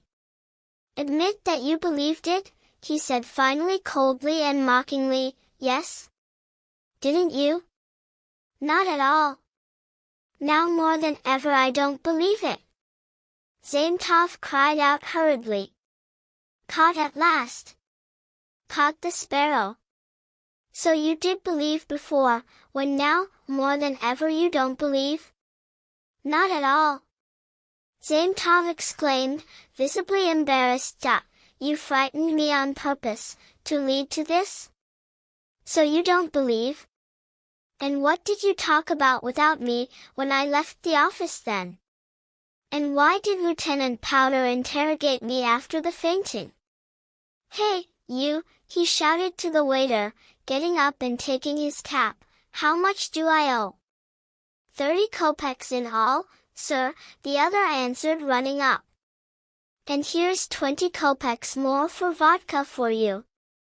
Look how much money. He held out to Zaintov his trembling hand with banknotes, red ones, blue ones, 25 rubles. Where from? And where did the new clothes come from? You know there wasn't a kopeck. You've probably already questioned the landlady. Well, enough. Says cause. Goodbye. Most pleasant. He went out all trembling from some wild hysterical sensation, in which meanwhile there was a part of unbearable pleasure, however gloomy, terribly tired. His face was twisted, as if after some fit.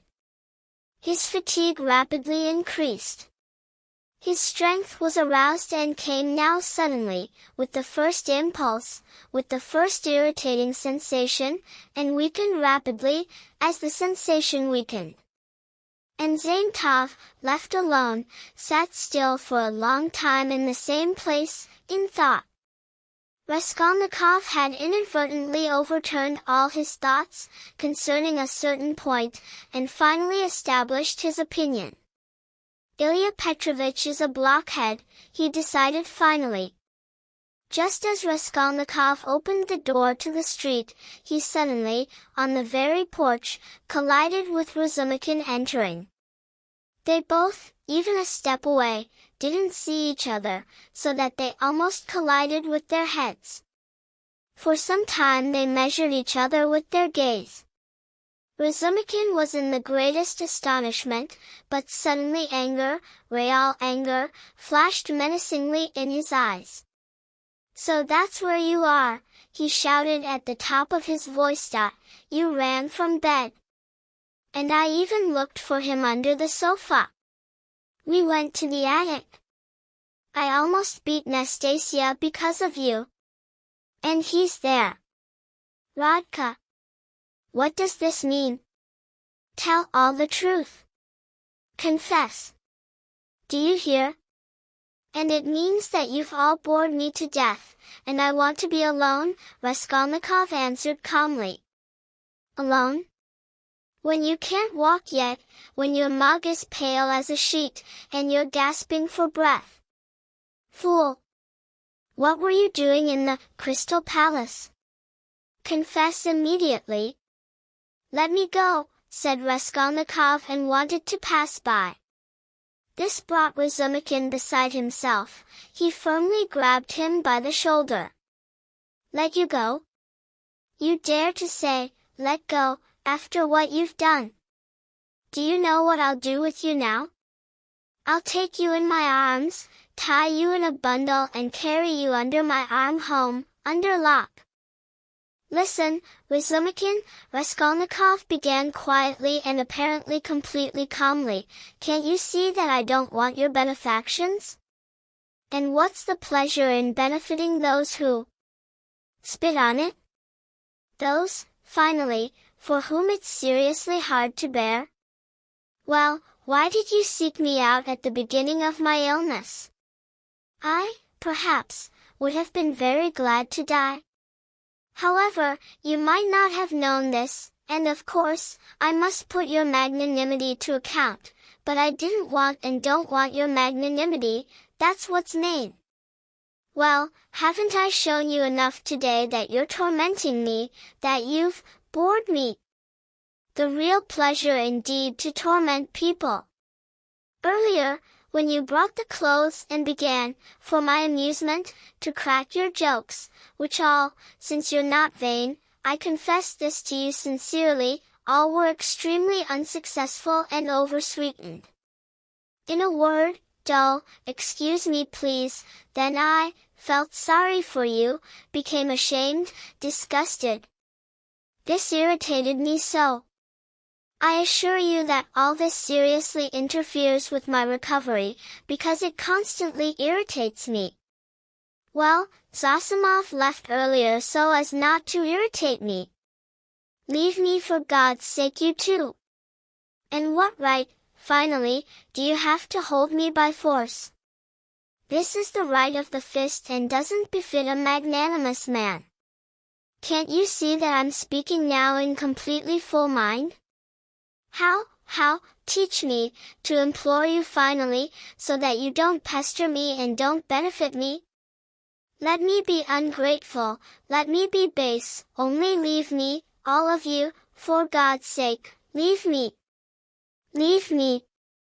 Leave me. He began calmly, rejoicing beforehand in all the poison he was preparing to pour out, and finished in frenzy and gasping, as earlier with Luzin. Razumikin stood, thought and released his arm. "Go to the devil," he said quietly and almost thoughtfully. "Wait," he roared suddenly, when Raskolnikov made a move to leave, "listen to me. I declare to you, that you, all of you, to the last man, are prattlers and braggarts.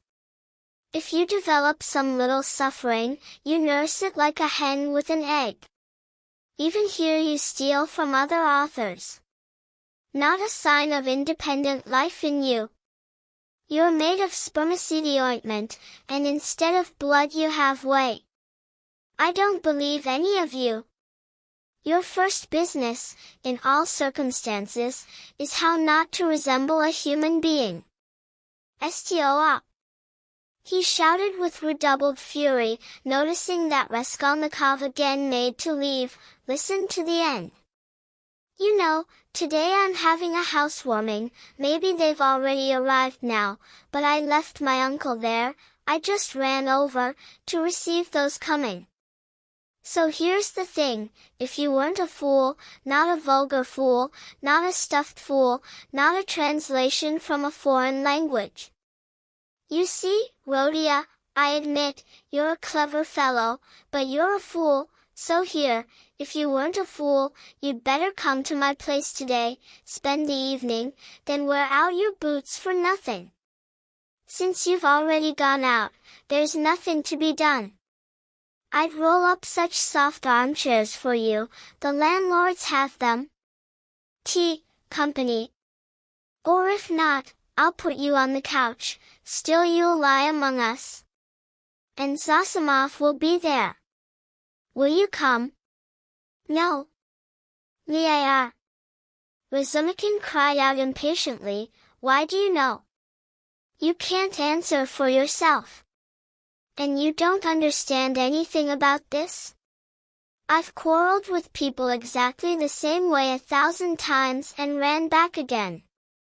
You'll feel ashamed, and you'll return to the person.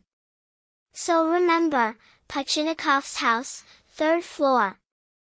But this way you'll let someone beat you, perhaps, Mr. Razumkin, from the pleasure of benefiting. Who?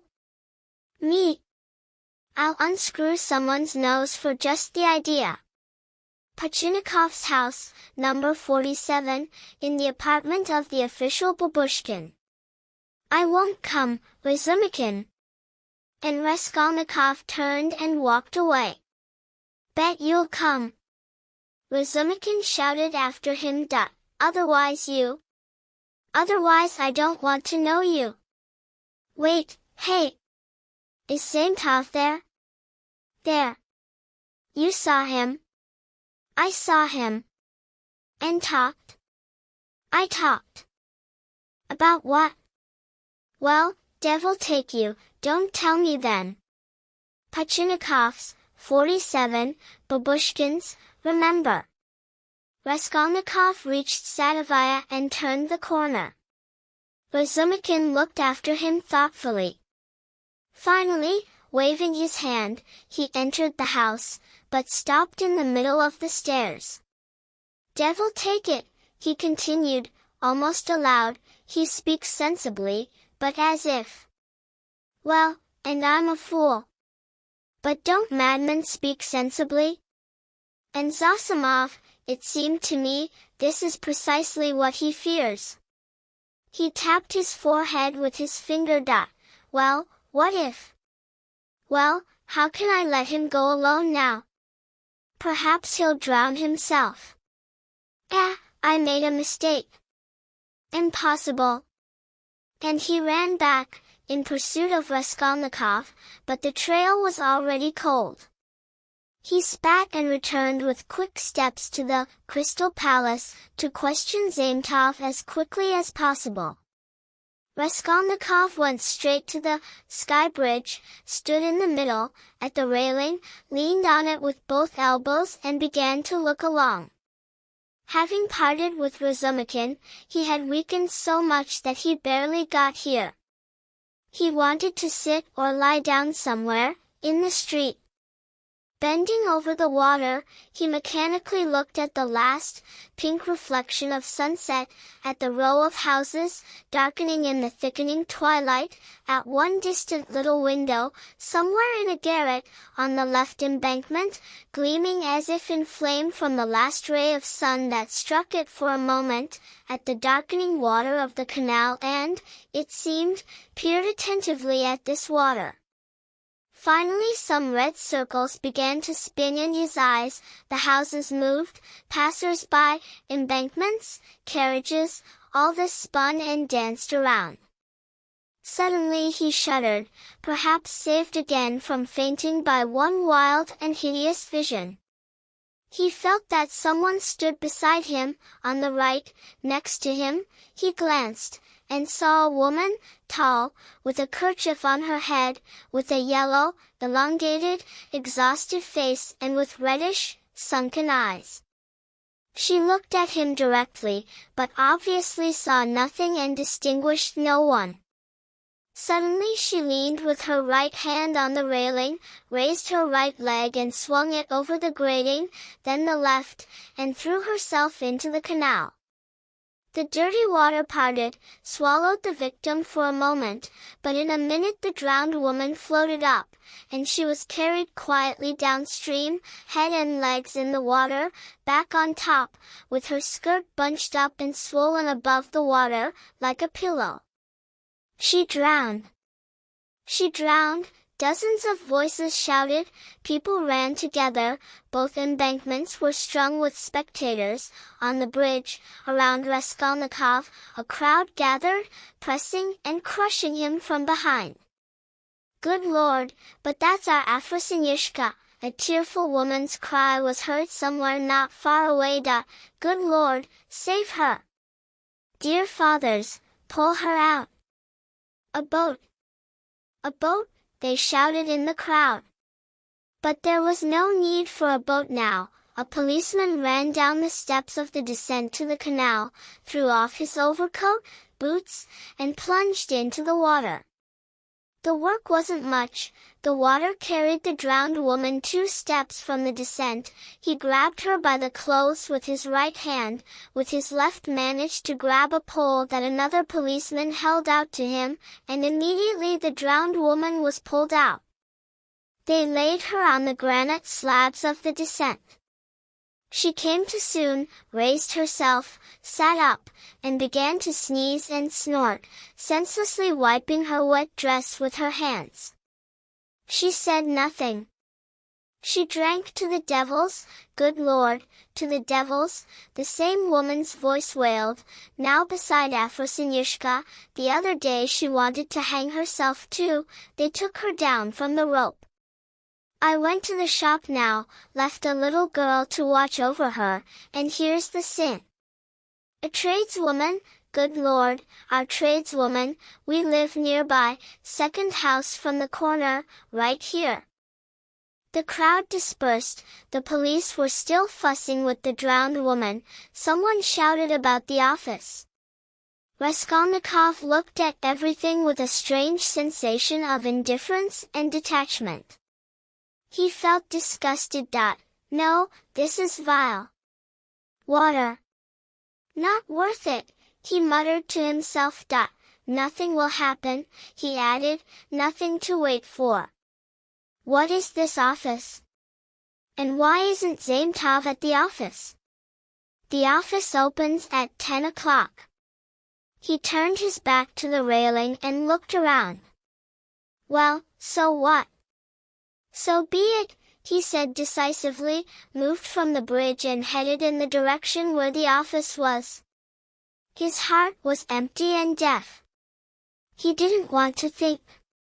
Even the anguish passed, not a trace of that former energy when he left home with the intent to end it all. Complete apathy took its place. Well, this is also an outcome, he thought, walking slowly and sluggishly along the embankment of the canal. I'll end it anyway, because I want to. An outcome, however? But it's all the same. There'll be an ocean of space, ha! What an end, however! Is it really the end? Shall I tell them or not? Ha! Devil! And I'm tired too, to lie down or sit somewhere as quickly as possible. What's most shameful is that it's very stupid. But spit on that too. Phoo, what stupid things come into my head. To get to the office one had to go straight ahead and at the second turn take the left, it was there in 2 steps.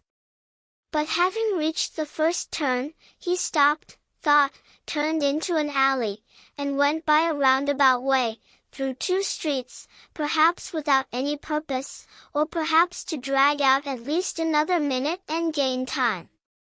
He walked and looked at the ground. Suddenly, as if someone whispered something in his ear, he raised his head and saw that he was standing at that house, at the very gates. Since that evening he hadn't been here and hadn't passed by. An irresistible and inexplicable desire drew him. He entered the house, passed through the whole gateway, then into the first entrance on the right and began to climb the familiar stairs, to the 4th floor. On the narrow and steep staircase it was very dark.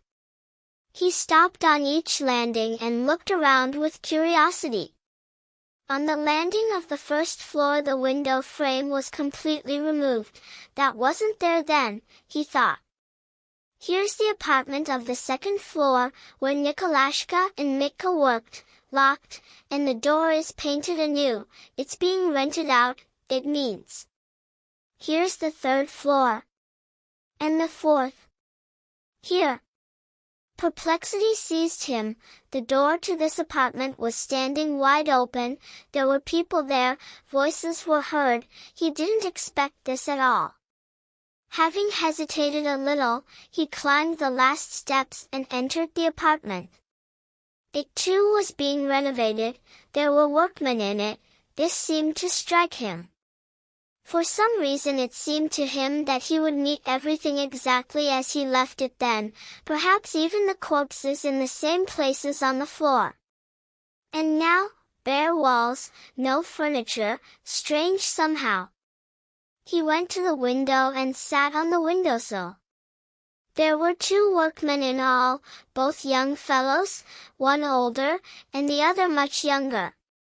They were pasting the walls with new wallpaper, white, with lilac flowers, instead of the former yellow, tattered, and worn-out ones.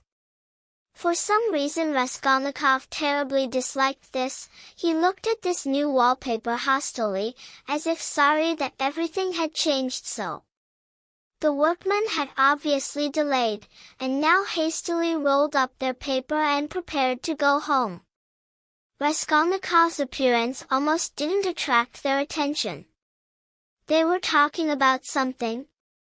Raskolnikov crossed his arms and began to listen.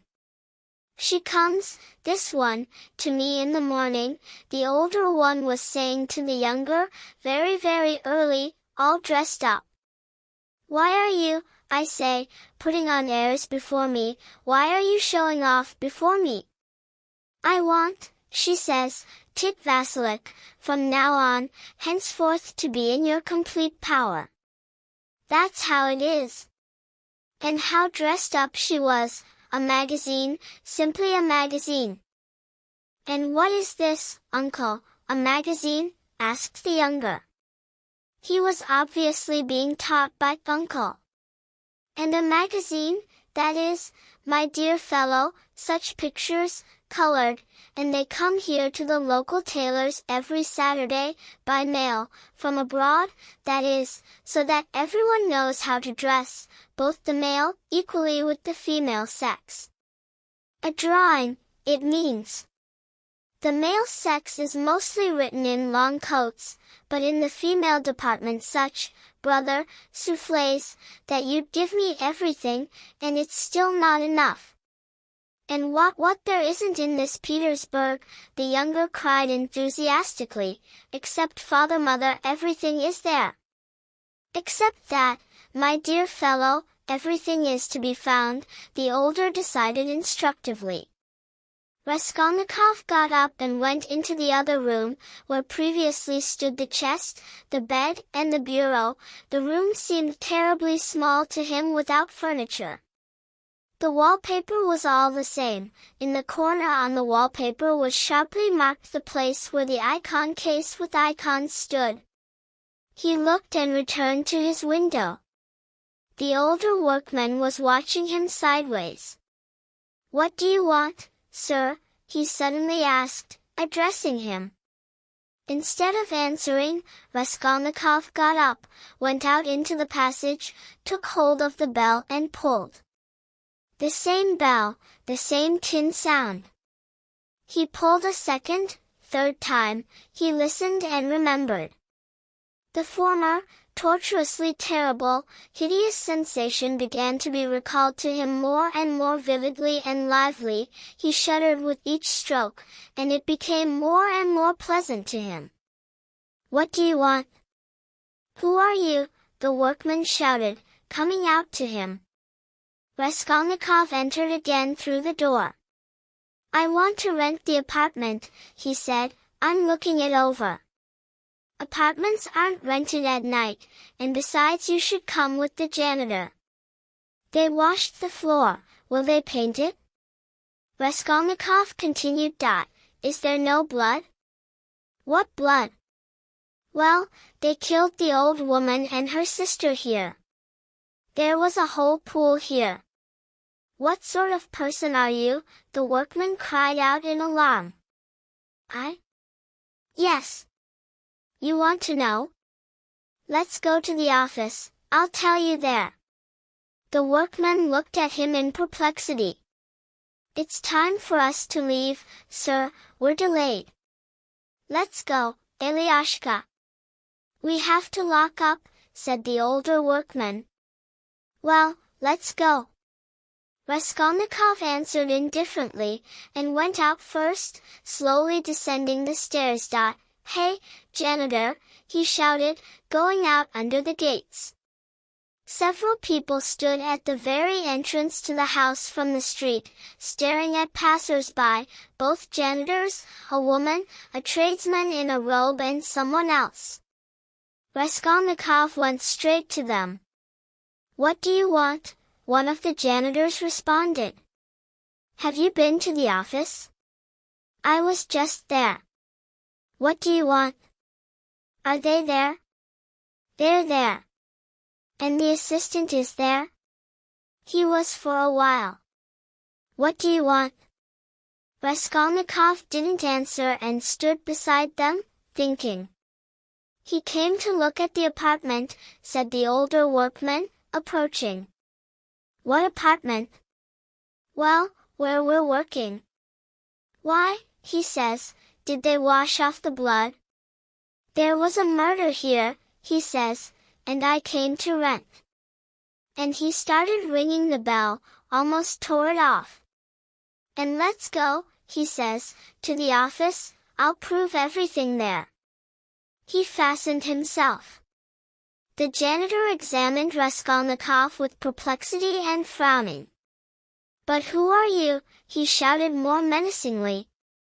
"I'm Rodion Raskolnikov, former student, and I live in Shil's house, here in the alley, not far from here, in apartment number 14. Ask the janitor. He knows me." Raskolnikov said all this somehow lazily and thoughtfully, not turning around, and staring intently at the darkened street. "But why did you come to the apartment?" "To look." "What to look at there?" "Why not take him and lead him to the office?" the tradesman suddenly interjected, and fell silent. Raskolnikov glanced at him over his shoulder, looked attentively and said just as quietly and lazily, "Let's go." "Yes, lead him," the emboldened tradesman picked up. Why was he asking about that? What's on his mind? Maybe drunk, maybe not drunk, but God knows them, the workman muttered. "What do you want?" the janitor shouted again, beginning to get seriously angry. "Why are you pestering? Are you afraid to go to the office?" Raskolnikov said mockingly. "What's there to be afraid of? Why are you pestering?" "Scoundrel!" the woman shouted. "Why talk with him?" the other janitor shouted, a huge peasant, in a loose coat and with keys at his belt. "Get out! He's a scoundrel indeed! Get out!" And grabbing Raskolnikov by the shoulder, he threw him into the street. The latter nearly tumbled over, but didn't fall, straightened himself, silently looked at all the spectators, and walked on. "A strange man," the workman said. "Strange people have become nowadays," said the woman. "Still should lead him to the office," the tradesman added. "No need to get involved," the big janitor decided. "He's a scoundrel for sure. He himself climbs into it, it's known, but if you get involved, you won't disentangle. We know." "So should I go or not?" thought Raskolnikov, stopping in the middle of the pavement at a crossroads and looking around, as if expecting a final word from someone. But nothing responded from anywhere. Everything was deaf and dead, like the stones he stepped on, dead for him alone. Suddenly, far away, about 200 steps from him, at the end of the street, in the thickening darkness, he made out a crowd, talk, shouts. In the middle of the crowd stood some carriage. A little light flickered in the middle of the street. "What is it?" Raskolnikov turned to the right and went toward the crowd. He seemed to grasp at everything, and smiled coldly, thinking this, because he had already surely decided about the office and knew firmly that now everything would end. Chapter 7. In the middle of the street stood a carriage, smart and genteel, harnessed to a pair of spirited grey horses. There were no passengers, and the coachman himself, having descended from the box, stood beside. The horses were held by the bridles. A multitude of people crowded around, policemen in front of everyone. One of them had a lit lantern in his hands, with which he, bending down, illuminated something on the pavement, right at the wheels. Everyone was talking, shouting, gasping. The coachman seemed perplexed and occasionally repeated, "What a sin! Lord, what a sin!" Raskolnikov pushed through, as far as possible, and saw, finally, the object of all this commotion and curiosity. On the ground lay a man just crushed by horses, unconscious, apparently very poorly dressed, but in respectable clothes, all covered in blood. Blood flowed from his face, from his head. The face was all beaten, torn, mangled. It was evident that he'd been crushed in earnest. "Good Lord," the coachman lamented, "how could one watch for this? If I'd been racing, or if I hadn't shouted to him, but I was driving unhurriedly, evenly. Everyone saw, people lie and I too. A drunk man won't stand a candle, it's known. I see him, crossing the street, staggering, almost falling. I shouted once, and a second, and a third, and held back the horses, but he fell straight under their feet just like that. Whether he did it on purpose or was very drunk. The horses are young, skittish, they jerked, and he screamed. They got worse, that's the trouble." That's exactly how it was. Someone's witness response rang out in the crowd. "He did shout, it's true, he shouted to him 3 times, another voice responded. Exactly 3 times, everyone heard. A third cried out. However, the coachman was not very downcast and frightened. It was evident that the carriage belonged to a rich and important owner, awaiting somewhere his arrival. The police of course worried not a little how to settle this last circumstance. The crushed man had to be taken to the station and to the hospital. No one knew his name. Meanwhile Raskolnikov pushed through and bent even closer. Suddenly the lantern brightly illuminated the unfortunate man's face. He recognized him. I know him, he shouted, pushing through completely to the front. He's a civil servant, retired, titular counselor, Marmeladov. He lives here, nearby, in Kozel's house. Get a doctor quickly. I'll pay, here. He pulled money out of his pocket and showed it to the policeman. He was in remarkable agitation. The police were pleased that they learned who the crushed man was. Raskolnikov gave his own name too, gave his address, and with all his might, as if it were about his own father, urged them to carry the unconscious Marmeladov as quickly as possible to his apartment. Right here, 3 houses away, he fussed. Kozel's house, the Germans, rich. He was probably drunk now, making his way home. I know him. He's a drunkard. He has a family there, a wife, children, 1 daughter. While they're still dragging him to the hospital, there's surely a doctor right in the house. I'll pay. Still there'll be care of one's own, they'll help right away, but otherwise he'll die before the hospital. He even managed to slip something imperceptibly into a hand. The matter, however, was clear and lawful, and in any case help was closer here. The crushed man was lifted and carried. Helpers were found. Kozel's house was about 30 steps away. Raskolnikov walked behind, carefully supporting the head and showing the way. This way, this way. Up the stairs he must be carried head upward. Turn around, like that.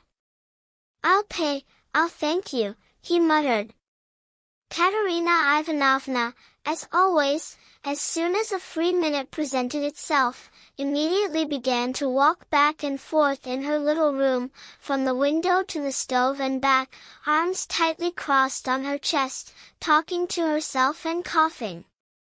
Lately she had begun to talk more and more with her eldest girl, 10-year-old Polenka, who although she didn't understand much yet, understood very well that mother needed her, and therefore always followed her with her big intelligent eyes and tried with all her might to pretend she understood everything. This time Polenka was undressing her little brother, who had been unwell all day, to put him to bed. While waiting for his shirt to be changed, which had to be washed that night, the boy sat on a chair silently, with a serious expression, straight and motionless, with legs stretched forward, pressed tightly together, heels toward the public, and toes apart. He listened to what Mama was saying to his sister, pouting his lips, bulging his eyes and not stirring, exactly as all intelligent boys usually sit when they're being undressed to go to sleep. An even smaller girl, in complete rags, stood by the screen and waited her turn. The door to the stairs was open, to at least somewhat protect against the waves of tobacco smoke bursting in from other rooms and constantly making the poor consumptive cough long and painfully. Katerina Ivanovna seemed to have grown even thinner this week, and the red spots on her cheeks burned even brighter than before. You won't believe, you can't even imagine, Polenka, she said walking through the room, to what degree we lived merrily and magnificently in Papa's house, and how this drunkard ruined me and will ruin you all. Papa was a civil colonel and almost already governor, only 1 step of some kind remained for him, so that everyone came to him and said, "We already consider you so, Ivan Mikhailich, as our governor." When I Oh, this cursed life, she cried out, coughing up phlegm and clutching her chest, when at the last ball, at the Marshal's. Princess Bezemelnia saw me, who blessed me afterwards when I married your papa, Polya, she immediately asked, "Isn't this that nice girl who danced with a shawl at graduation?" The tear must be sewn up, you take a needle and mend it right now, as I taught you, otherwise tomorrow. Tomorrow. It'll tear worse, she cried out straining. Then just recently from Petersburg came the Kammerjunker Prince Shkogolskoy. He danced the mazurka with me and the very next day wanted to come with a proposal, but I myself thanked him in flattering expressions and said that my heart had long belonged to another. This other was your father, Polya. Papa was terribly angry. And is the water ready? Well, give the little shirt, and the stockings? Nita, she addressed the little daughter, you'll sleep this night without a shirt somehow. And put out the stockings alongside. Wash them together. Why doesn't this ragamuffin come, the drunkard? He wore out his shirt like some kind of rag, tore it all up. I'd do everything together, so as not to suffer 2 nights in a row. Lord! Heck. Again.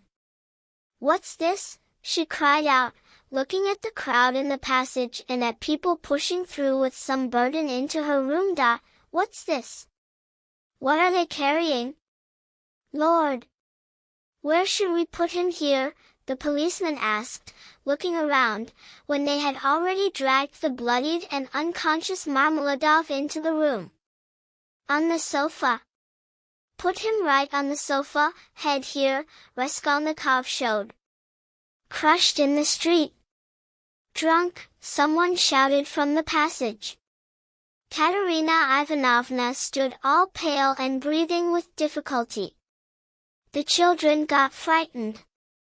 Little Ladaka screamed, threw herself at Polenka, embraced her and began to shake all over. She had nervous fits resembling epilepsy.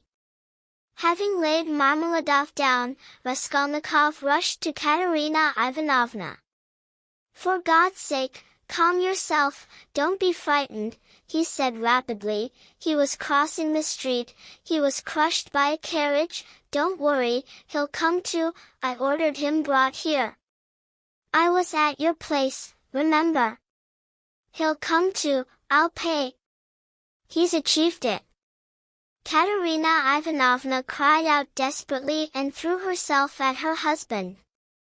Raskolnikov quickly noticed that this woman was not one of those who immediately fall into fainting. In a moment a pillow appeared under the unfortunate man's head, which no one had yet thought of.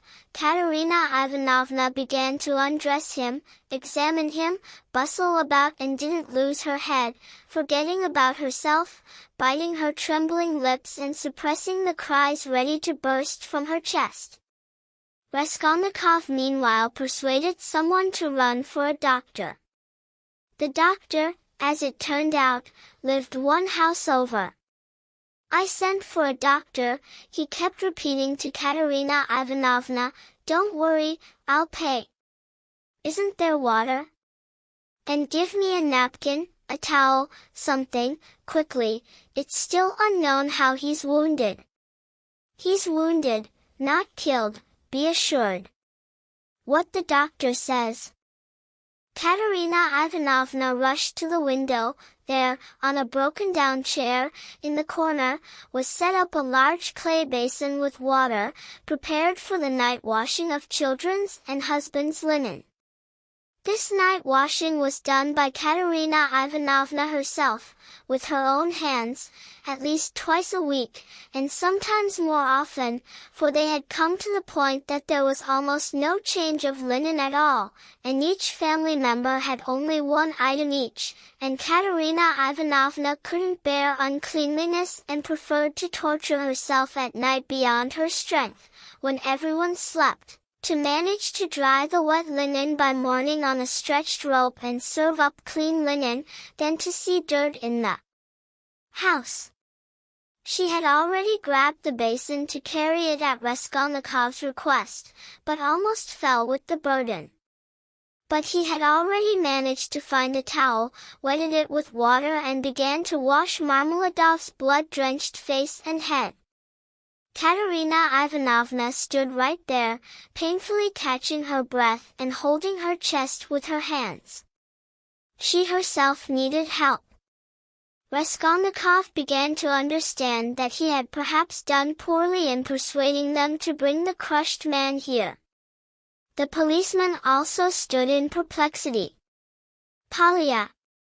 Katerina Ivanovna cried, run to Sonia, quickly. If you don't find her at home, never mind, say that her father was crushed by horses and that she should come here immediately. When she returns. Quickly, Polya! Here, cover yourself with a kerchief. Run as fast as you can, the boy on the chair suddenly cried, and having said this, sank again into his former silent straight sitting on the chair, bulging his eyes, heels forward and toes apart. Meanwhile the room had filled so that there was no place for an apple to fall. The policemen left, except one, who remained for a time and tried to drive the public that had gathered from the stairs back out onto the stairs again. But from the inner rooms almost all the tenants of Mrs. Lipovexel poured out, and at first crowded only in the doorway, but then rushed in a throng into the room itself. Katerina Ivanovna came into frenzy. At least let him die in peace, she shouted at the whole crowd. What a spectacle you've found! With cigarettes! Heck! Come in with hats on too! And there's one in a hat indeed! Out! Have some respect at least for the dead body! The cough choked her, but the threat was useful. Katerina Ivanovna was obviously even feared.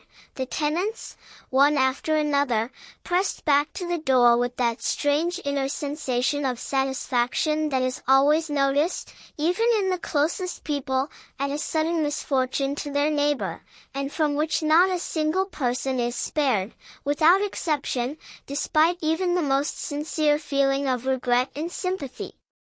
Behind the door, however, voices were heard about the hospital and that there's no need to disturb unnecessarily here. There's no need to die.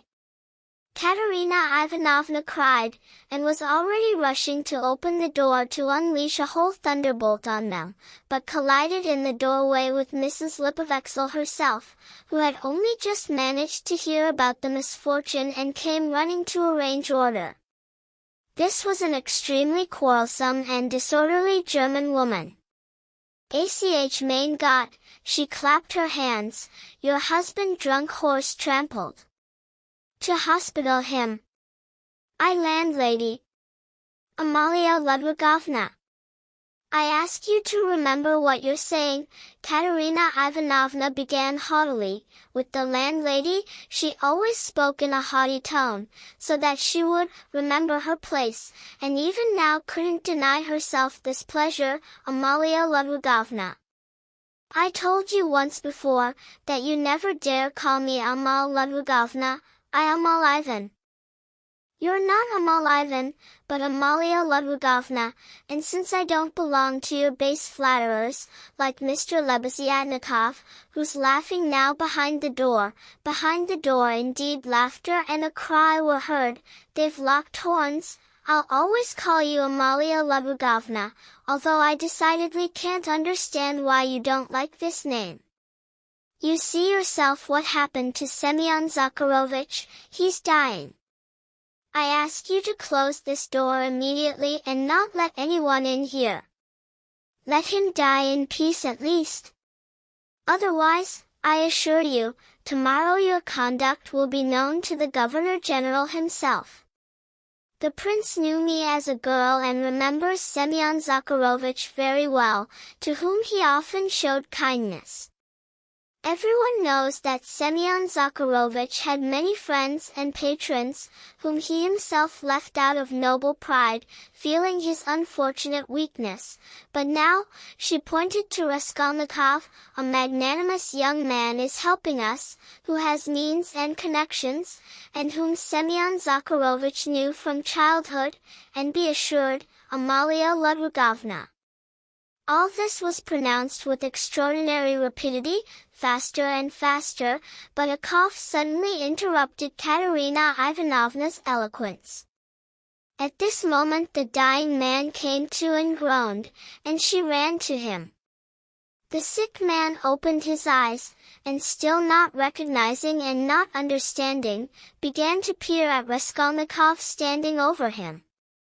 He breathed heavily, deeply, and rarely, blood squeezed out at the edges of his lips, sweat appeared on his forehead.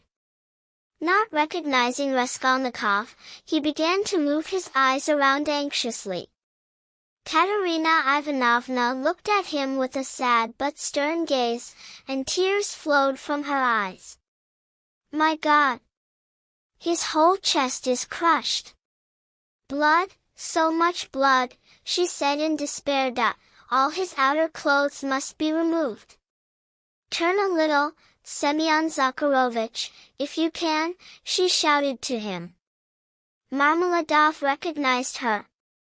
"A priest," he said in a hoarse voice. Katerina Ivanovna went to the window, leaned her forehead against the window frame and exclaimed in despair. "Oh, cursed life! A priest," the dying man said again, after a minute's silence. "They've go a one." Katerina Ivanovna shouted at him. He obeyed the shout and fell silent. With a timid, anguished gaze he sought her eyes. She returned to him again and stood at the head. He calmed down somewhat, but not for long. Soon his eyes stopped on little Ladaka, his favorite, trembling in the corner as if in a fit, and looking at him with her surprised, childishly intent eyes. Eh. He pointed at her anxiously. He wanted to say something. "What else?" Katerina Ivanovna cried. "Barefoot. Barefoot," he muttered, with a half-mad gaze pointing at the girl's bare feet. "Be silent." Katerina Ivanovna cried irritably. "You yourself know why she's barefoot." "Thank God, the doctor!" Raskolnikov cried joyfully. The doctor entered, a neat little old man, a German, looking around with a mistrustful air. He approached the patient, took his pulse, carefully felt his head and, with Katerina Ivanovna's help, unbuttoned the blood-soaked shirt all over and bared the patient's chest. The whole chest was mangled, crushed and torn. Several ribs on the right side were broken.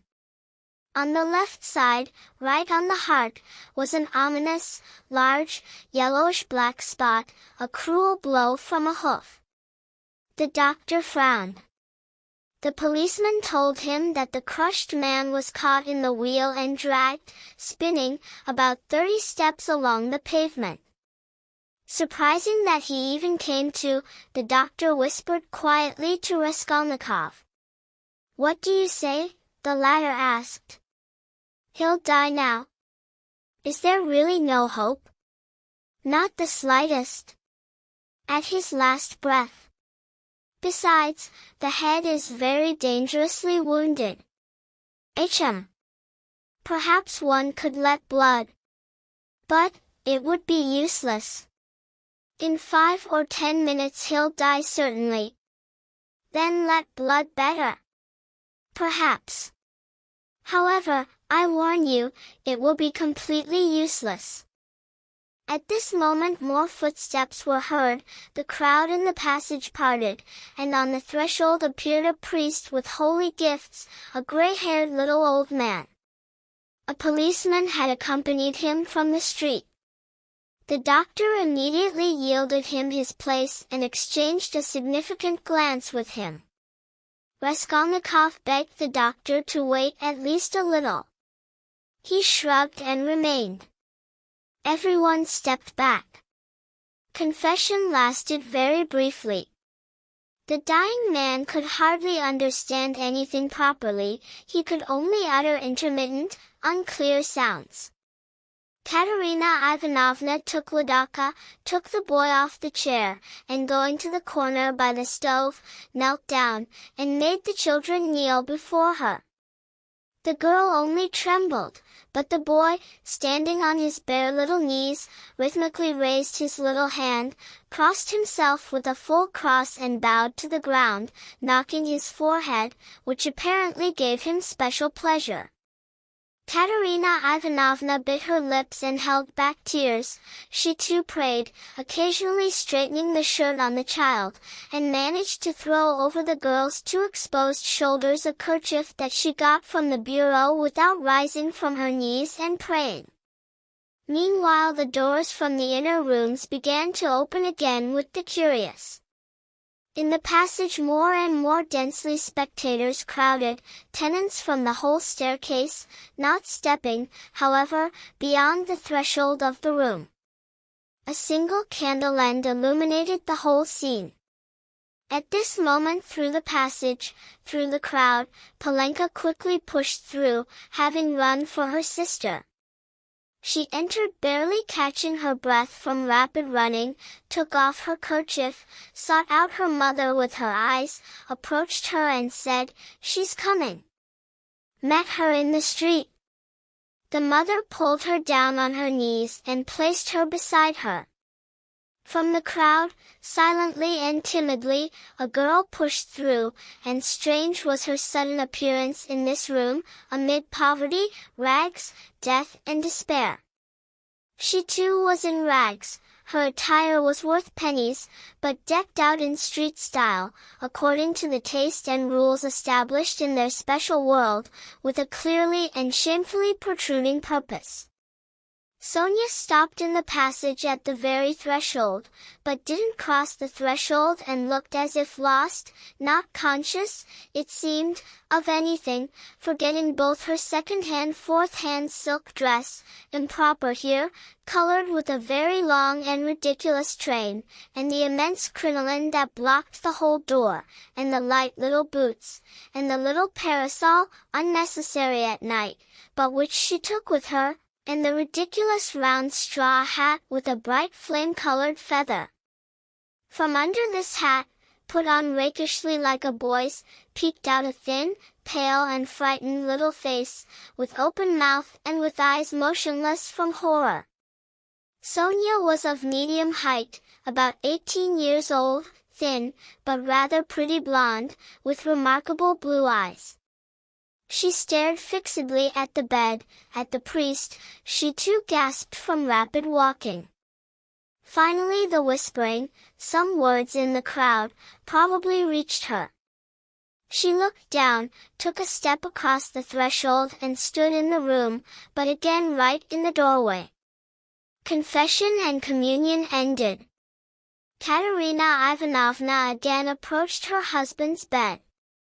The priest stepped back, and leaving, turned to say a couple of words in parting and consolation to Katerina Ivanovna.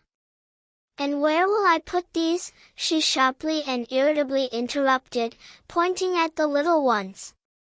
"God is merciful, hope for the help of the Almighty," the priest began. Merciful but not to us. This is a sin, madam," the priest remarked, shaking his head. "And isn't this a sin?" Katerina Ivanovna cried, pointing at the dying man. "Perhaps those who were the involuntary cause will agree to compensate you, at least for the loss of income." "You don't understand me," Katerina Ivanovna cried irritably, waving her hand. "And what's there to compensate? He himself, drunk, crawled under the horses. What income? From him there was no income, only torment. He, the drunkard, drank everything away. He robbed us and carried everything to the tavern, spent their life and mine in the tavern. And thank God he's dying. Less loss. One should forgive in the death hour, and these are sinful feelings, madam, a great sin." Katerina Ivanovna fussed around the patient, gave him drink, wiped the sweat and blood from his head, straightened the pillows and talked with the priest, occasionally managing to turn to him, in between. But now she suddenly threw herself at him almost in frenzy. "Ah, father! Words and only words. Forgive. If he'd come home drunk today, if they hadn't crushed him, with only one shirt on him, all worn out, and in rags, he would have collapsed to sleep, and I would have been rinsing in water till dawn, washing his rags and the children's, and then I would have dried them by the window, and then, as soon as it's dawn, I'd sit down to darn, that's my night. So what's there to talk about forgiveness? I've forgiven already." A deep, terrible cough interrupted her words. She coughed up into a handkerchief and thrust it out to show the priest, painfully holding her chest with the other hand. The handkerchief was all in blood. The priest bowed his head and said nothing. Marmeladov was in his last agony. He didn't take his eyes from Katerina Ivanovna's face, bending over him again and dropping silent tears on him. He kept wanting to say something to her. He even began, with effort moving his tongue and unclearly pronouncing words, but Katerina Ivanovna, understanding that he wanted to ask her forgiveness, immediately shouted at him imperiously. "Be silent. No need. I know what you want to say." And the sick man fell silent, but at the same moment his wandering gaze fell on the door, and he saw Sonia. Until now he hadn't noticed her. She stood in the corner and in shadow. "Who's that? Who's that?" he suddenly said in a hoarse gasping voice, all in alarm, with horror pointing his eyes at the door where his daughter stood and trying to raise himself. "Lie down. Lie down," Katerina Ivanovna cried. But he had already raised himself, and with unnatural effort managed to lean on his arm. He looked wildly and motionlessly for some time at his daughter, as if not recognizing her. And indeed he had never yet seen her in such a costume. Suddenly he recognized her humbled, crushed, dressed up and ashamed, humbly awaiting her turn to say goodbye to her dying father. Infinite suffering appeared on his face. "Sonia! Daughter! Forgive me!" he cried, and wanted to stretch both hands toward her, but losing support, he fell and crashed from the sofa, straight face down on the ground. They rushed to lift him, laid him down, but he was already departing. Sonia weakly cried out, ran up, embraced him and froze in this embrace. He died in her arms. He achieved it. Katerina Ivanovna cried, seeing her husband's corpse. "Well, what now to do? How will I bury him? And how will I feed them, how will I feed them tomorrow?"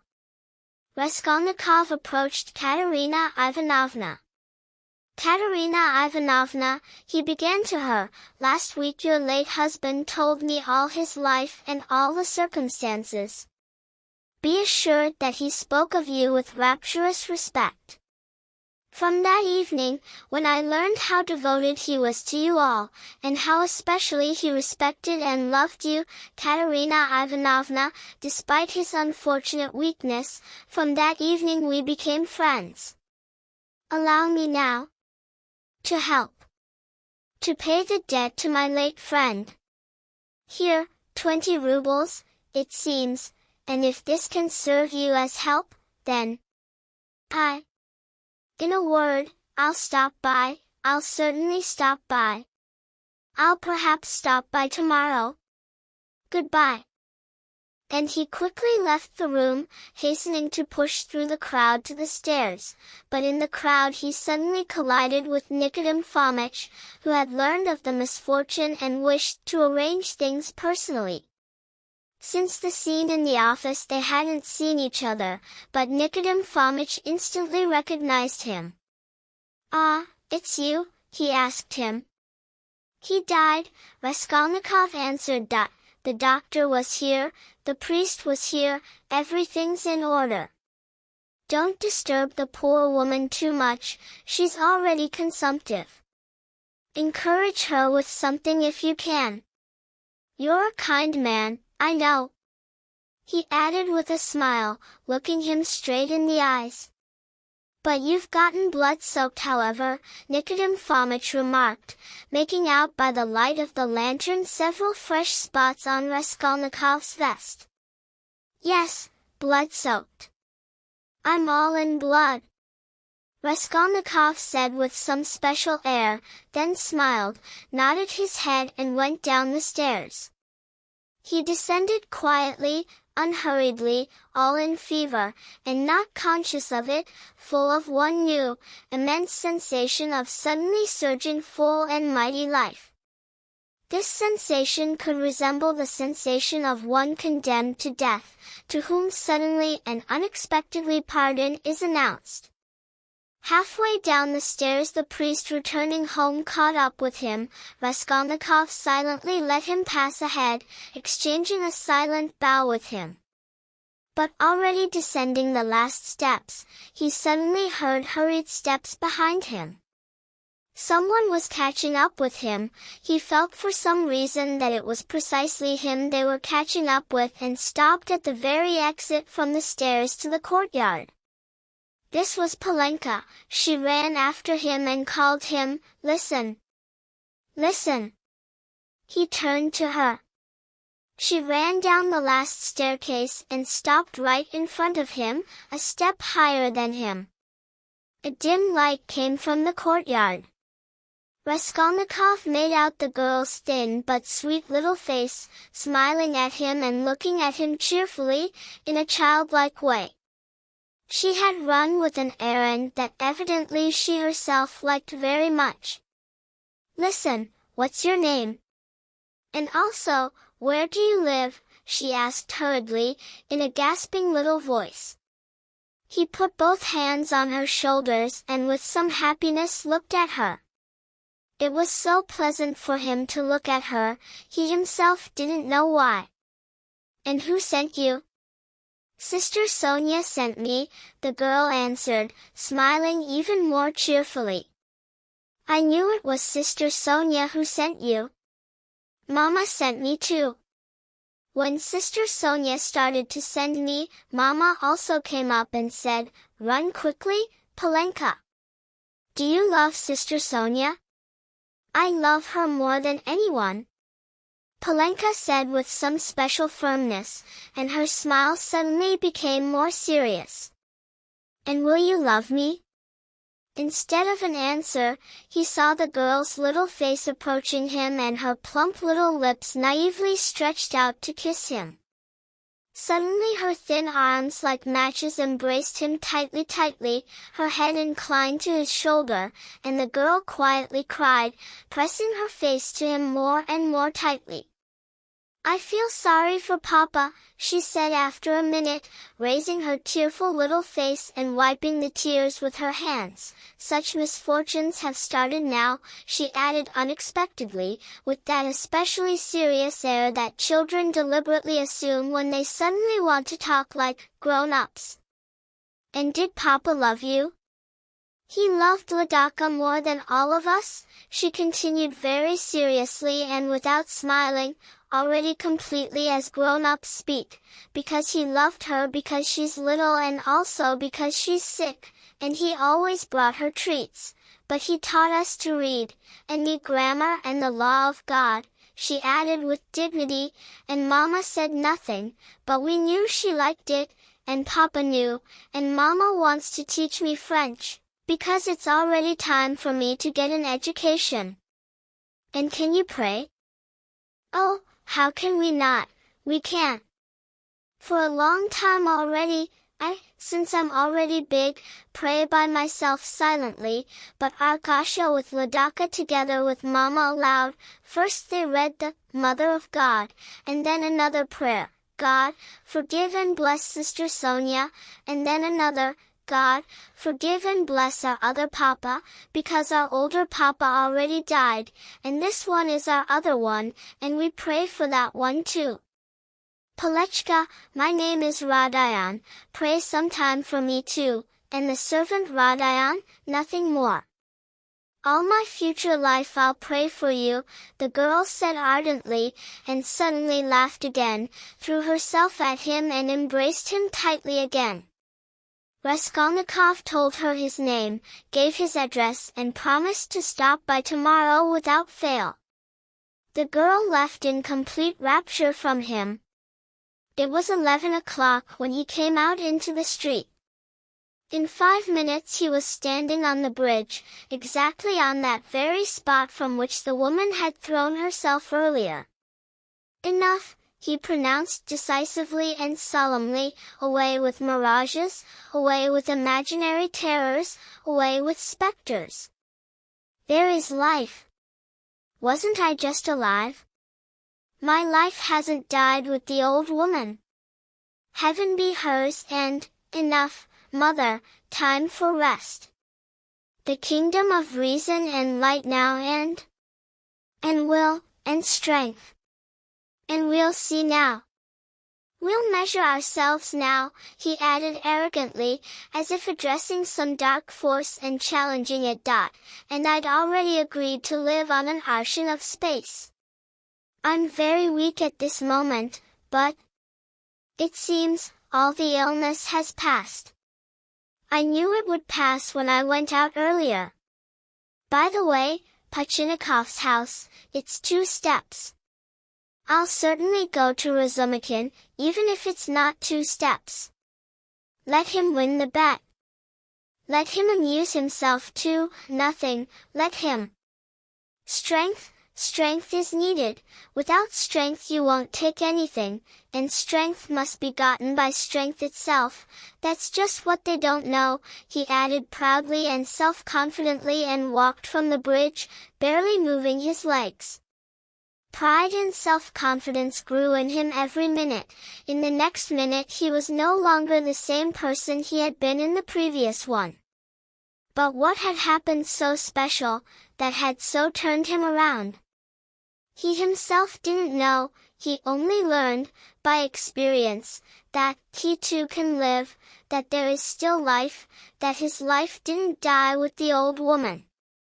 Perhaps he was too hasty with his conclusion, but he didn't think about that. But he did ask to remember the servant Rodion, suddenly flashed in his head. Well, but that's just in case, he added, and immediately laughed himself at his boyish escapade. He was in the most excellent disposition of spirit. He easily found Razumikin. In Pachinikov's house the new tenant was already known, and the janitor immediately showed him the way. Already from the middle of the stairs one could distinguish the noise and animated talk of a large gathering. The door to the stairs was standing wide open, shouts and arguments were heard. Razumikin's room was quite large, but the gathering was about 15 people. Raskolnikov stopped in the entrance hall. Here, behind a partition, 2 of the landlord's maids bustled around 2 large samovars, around bottles, plates and dishes with pie and appetizers, brought from the landlord's kitchen. Raskolnikov sent for Razumikin. The latter ran up in rapture. From the first glance it was noticeable that he had drunk an unusual amount, and although Razumikin could almost never get drunk to intoxication, this time something was noticeable. Listen, Raskolnikov hurried, I came only to say that you won the bet and that indeed no one knows what can happen to him. But I can't come in, I'm so weak that I'll fall down right now. And so hello and goodbye. And come to me tomorrow. You know what, I'll see you home. Since you yourself say you're weak, then. And the guests? Who's that curly-headed one who just peeked in here? Him? And the devil knows. Some acquaintance of Uncle's, must be, or maybe he came himself. I'll leave Uncle with them, he's a most precious man, it's a pity you can't get acquainted now. But anyway, devil take them all. They don't need me now, and I need to freshen up, because, brother, you came just in time, 2 more minutes, and I would have fought there, by God. They lie such nonsense. You can't imagine to what degree a man can finally lie. Though why can't you imagine? Don't we lie ourselves? Well, let them lie, then they won't lie later. Sit for a minute, I'll bring Zosimov. Zosimov pounced on Raskolnikov with some even greediness. Some special curiosity was noticeable in him. Soon his face cleared. Immediately to sleep, he decided, having examined the patient as far as possible, and at night take one little thing. Will you take it? I prepared it earlier, a little powder. Even 2, Raskolnikov answered. The powder was taken right there. This is very good that you yourself will take him, Zosimov remarked to Razumikin. What will be tomorrow, we'll see, but today it's even not bad, a significant change from earlier. Live and learn. You know what Zosimov just whispered to me as we were leaving, Razumikin blurted out, as soon as they came out into the street. I'll tell you everything straight, brother, because they're fools. Zosimov told me to chatter with you on the way and make you chatter, and then tell him, because he has an idea. That you're mad, or close to it. Imagine that. First, you're 3 times smarter than him. Second, if you're not insane, then you don't care that he has such nonsense in his head. And third, this piece of meat, even by his specialty, a surgeon, has gone mad now on mental illnesses, and about you he was finally turned around by today's conversation of yours with Zametov. Zametov told you everything? Everything, and did excellently. I now understood the whole thing, and Zametov understood. Well, yes, in a word, Rodia.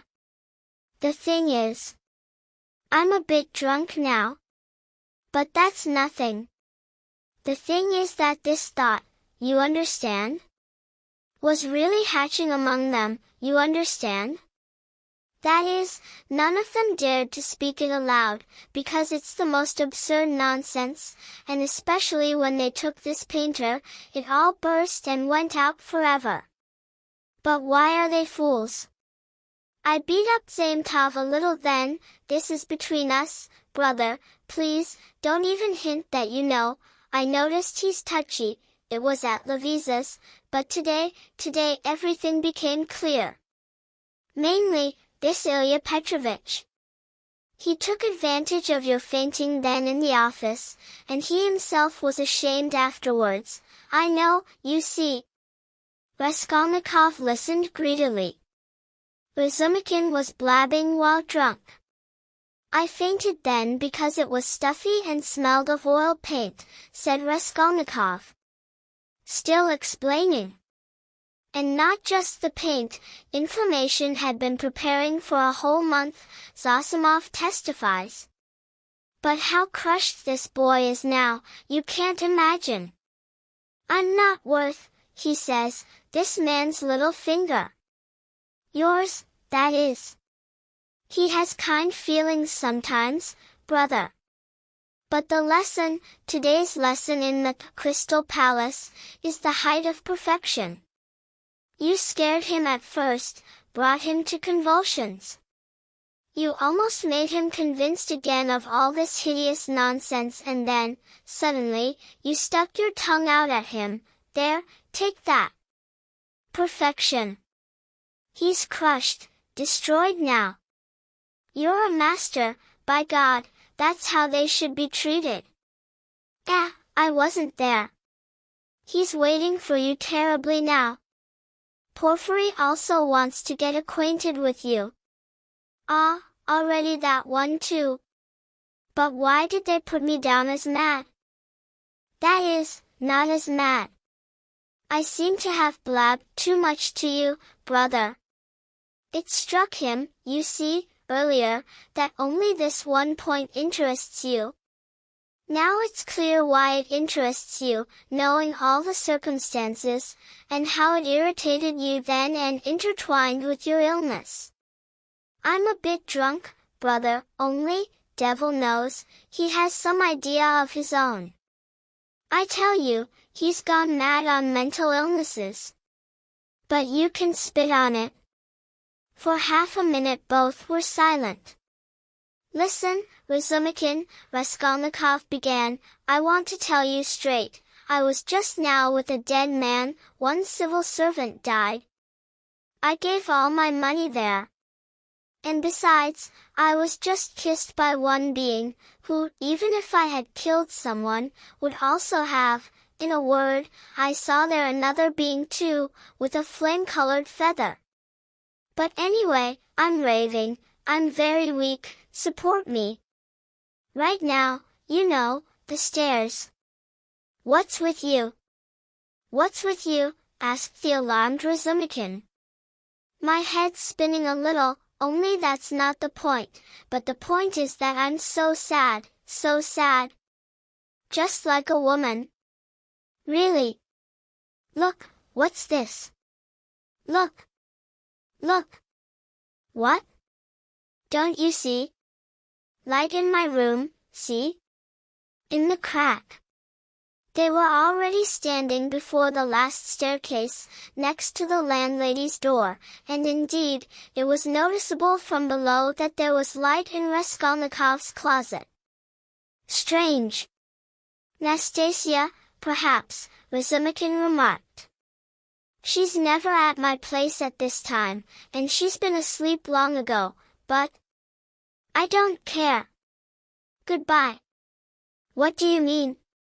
But I'm seeing you in, we'll go in together. I know we'll go in together, but I want to shake your hand here and say goodbye to you here. Well, give me your hand, goodbye. What's with you, Rhodia? Nothing, let's go, you'll be a witness. They began to climb the stairs, and a thought flashed in Razumkin that maybe Zosimov was right. Ah! I upset him with my chatter, he muttered to himself. Suddenly, approaching the door, they heard voices in the room. But what's this? Razumkin cried out. Raskolnikov was first to take hold of the door and opened it wide, and stood on the threshold as if rooted. His mother and sister were sitting on his sofa and had been waiting for an hour and a half already. Why was he least of all expecting them and least of all thinking of them, despite the news repeated even today that they were leaving, traveling, would arrive soon? All this hour and a half they questioned Nastasia in turn, who stood before them now too and had already managed to tell them everything. They were beside themselves with fear when they heard that he ran away today, sick and, as evident from the story, certainly delirious. God, what's with him? Both cried, both endured crucifying torment in this hour and a half of waiting. A joyful, rapturous cry met Raskolnikov's appearance. Both rushed to him. But he stood as if dead, an unbearable sudden consciousness struck him like thunder. And his arms didn't rise to embrace them, they couldn't. Mother and sister squeezed him in embraces, kissed him, laughed, cried. He took a step, swayed and crashed to the floor in a faint. Alarm, cries of horror, moans. Razumkin, standing on the threshold, flew into the room, grabbed the sick man in his mighty arms, and he instantly found himself on the sofa. Nothing, nothing, he shouted to mother and sister, it's a faint, it's rubbish. Just now the doctor said he's much better, that he's completely healthy. Water. Well, there, he's already coming to, well, there, he's come to. And grabbing Dunechka by the arm so that he almost twisted her arm, he bent her down to look at how, there, he's already come to. Both mother and sister looked at Razumikin as at Providence, with tenderness and gratitude. They had already heard from Nastasia what this efficient young man, as Pulcheria Alexandrovna Raskolnikova herself called him that same evening, in intimate conversation with Dunya, had been for their Rodia during all the time of his illness. Part 3. Chapter 1. Raskolnikov raised himself and sat on the sofa. He weakly waved to Razumikin to stop the whole flood of his incoherent and ardent consolations addressed to mother and sister, took both of them by the hands, and for 2 minutes silently peered now at one, now at the other. Mother was frightened by his gaze. In this gaze shone through a feeling strong to the point of suffering, but at the same time there was something motionless, even as if insane. Pulcheria Alexandrovna began to cry. Avdotya Romanovna was pale, her hand trembled in her brother's hand. "Go home with him," he said in an intermittent voice, pointing at Razumikin, "until tomorrow everything." "When did you arrive?" "In the evening, Rodia," Pulcheria Alexandrovna answered. "The train was terribly late." "But, Rodia, I won't leave you now for anything. I'll spend the night here beside." "Don't torment me," he said, irritably waving his hand. "I'll stay with him." Razumikin cried out, "I won't leave him for a minute, and to hell with all of them there, let them climb the walls. My uncle's there as president. How shall I thank you?" Pulcheria Alexandrovna began, again squeezing Razumikin's hands, but Raskolnikov interrupted her again. I can't, he repeated irritably, "don't torment me. Enough, go away. I can't." "Let's go, Mama, let's at least leave the room for a minute," the frightened Dunya whispered. "We're killing him, it's obvious. Can I really not look at him, after 3 years?" Pulcheria Alexandrovna cried. "Wait," he stopped them again, "you keep interrupting, and my thoughts get confused. Have you seen Luzin?" "No, Rodia, but he already knows of our arrival." "We heard, Rodia, that Pyotr Petrovitch was so kind, he visited you today," Pulcheria Alexandrovna added with some timidity. "Yes. He was so kind. Dunya, I told Luzin earlier that I'd tumble him down the stairs and send him to the devil." "Rodia, what are you? You surely... You don't mean to say," Pulcheria Alexandrovna began in fright, but stopped, looking at Dunya. Avdotya Romanovna peered intently at her brother and waited further. Both had already been forewarned about the quarrel by Nastasia, as far as she could understand and convey, and had suffered in perplexity and expectation. "Dunya," Raskolnikov continued with effort, "I don't want this marriage, and therefore you must, tomorrow, at the first word, refuse Luzin, so that there won't be a whiff of him." "My God!" Pulcheria Alexandrovna cried out. "Brother, think what you're saying." Avdotya Romanovna began hotly, but immediately restrained herself. "You're perhaps not in a condition now, you're tired," she said gently. "Delirious?" "No. You're marrying Luzin for me. But I don't accept sacrifices. And therefore, by tomorrow, write a letter, with a refusal. Read it to me in the morning, and that's the end." "I can't do this," the offended girl cried out. "By what right?" "Dunechka, you're hot-tempered too, stop, tomorrow. Don't you see?" Mother got frightened, rushing to Dunya. "Let's leave better. He's delirious!" Razumikin shouted, "Otherwise how would he dare? Tomorrow all this nonsense will jump out. And today he really did drive him out." It was so. Well, and he got angry. He speechified here, showed off his knowledge, and left with his tail between his legs. "So it's true?" Pulcheria Alexandrovna cried out. "Until tomorrow, brother," Dunya said with compassion. "Let's go, Mama." "Goodbye, Rodia." "Do you hear, sister?" he repeated after her, gathering his last strength. "I'm not delirious. This marriage is base. Let me be base, but you shouldn't. One or the other. And though I'm base, I won't consider such a sister. Either me or Luzin. Go." "But you've gone mad." "Despot!" roared the tipsy Razumikin, but Raskolnikov no longer answered, and perhaps wasn't able to answer. He lay down on the sofa and turned to the wall in complete exhaustion. Avdotya Romanovna looked curiously at Razumikin, her black eyes flashed. Razumikin even shuddered under this gaze. Pulcheria Alexandrovna stood as if struck. "I can't leave for anything," she whispered to Razumikin, almost in despair. "I'll stay here, somewhere. See Dunya out. And you'll spoil the whole thing." Razumikin also whispered, beside himself, "Let's at least go out to the stairs. Nastasia, light.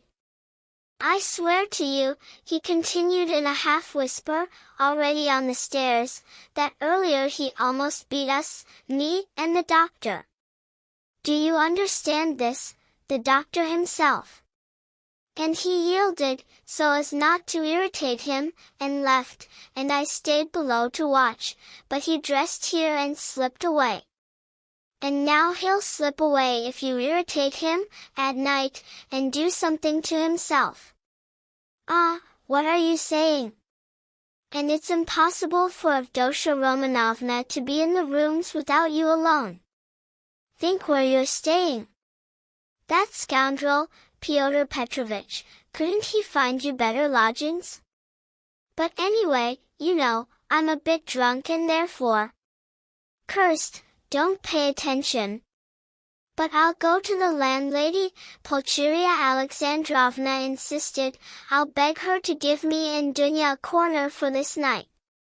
I can't leave him like this, I can't." Saying this, they stood on the stairs, on the landing, right before the landlady's door. Nastasia lit them from the lower step. Razumikin was in unusual excitement. Half an hour earlier, seeing Raskolnikov home, although he was excessively talkative, which he himself recognized, he was completely alert and almost fresh, despite the terrible quantity of wine drunk that evening. But now his condition resembled some even rapture, and at the same time as if all the wine drunk anew, all at once and with doubled force, rushed to his head. He stood with both ladies, having grabbed both of them by the hands, persuading them and presenting them reasons with amazing frankness, and probably for greater conviction, almost at every word of his, squeezing both their hands tightly, as in a vice, till it hurt, and seemed to devour Avdotya Romanovna with his eyes, not at all constrained by this. Sometimes from pain they pulled their hands out of his enormous and bony paw, but he not only didn't notice what was the matter, but pulled them even tighter to himself. If they had ordered him now, for their service, to throw himself from the stairs head-first down, he would have immediately fulfilled it, without reasoning or doubting. Pulcheria Alexandrovna, all alarmed by thoughts of her Rodia, although she felt that the young man was very eccentric and squeezing her hand too painfully, but since at the same time he was Providence for her, didn't want to notice all these eccentric details. But despite the same alarm, Avdotya Romanovna, although not of a timid character, met with amazement and almost even with fright the glances sparkling with wildfire of her brother's friend, and only the boundless confidence inspired by Nastasia's stories about this strange man kept her from attempting to flee from him and drag her mother after her. She understood too that perhaps they couldn't flee from him now anyway. However, in about 10 minutes she calmed down significantly. Razumikin had the property of expressing himself completely in a moment, whatever mood he was in, so that everyone soon learned who they were dealing with. "Impossible to go to the landlady, and the most terrible nonsense," he cried out, convincing Pulcheria Alexandrovna that, though you're the mother, if you stay, you'll drive him to frenzy, and then devil knows what will happen. "Listen, here's what I'll do, now Nastasia will sit with him, and I'll take you both to your place, because you can't be in the streets alone. In Petersburg we have on this account. Well, spit on it. Then from you I'll immediately run back here and in a quarter of an hour, my most honest word, I'll bring you a report. How is he? Sleeping or not? And everything else. Then, listen. Then from you in a moment to my place, I have guests there, all drunk. I'll get Zosimov, that's the doctor who's treating him, he's sitting at my place now, not drunk. This one's not drunk, this one's never drunk. I'll drag him to Rodka and then immediately to you, which means in an hour you'll get 2 reports about him, and from the doctor, you understand, from the doctor himself. This isn't like from me. If it's bad, I swear, I'll bring you here myself, and if it's good, then go to sleep. And I'll spend the whole night here, in the passage, he won't hear, and I'll tell Zosimov to sleep at the landlady's, to be at hand. Well, what's better for him now, you or the doctor? The doctor's more useful, more useful. Well, then go home. But to the landlady it's impossible. I can, but you can't, she won't let you, because she's a fool. She'll be jealous of me on account of Avdotya Romanovna, if you want to know, and of you too. But especially of Avdotya Romanovna. This is a completely unexpected character. However, I'm a fool too. Spit on it. Let's go. Do you trust me? Well, do you trust me, or not? Let's go, Mama, said Avdotya Romanovna, he'll surely do as he promises. He's already resurrected brother, and if it's true that the doctor will agree to spend the night here, then what could be better? You understand me, because you're an angel. Razumikin cried out in rapture. Let's go. Nastasia. Up in a moment and sit there with him, with a light, I'll come in a quarter of an hour.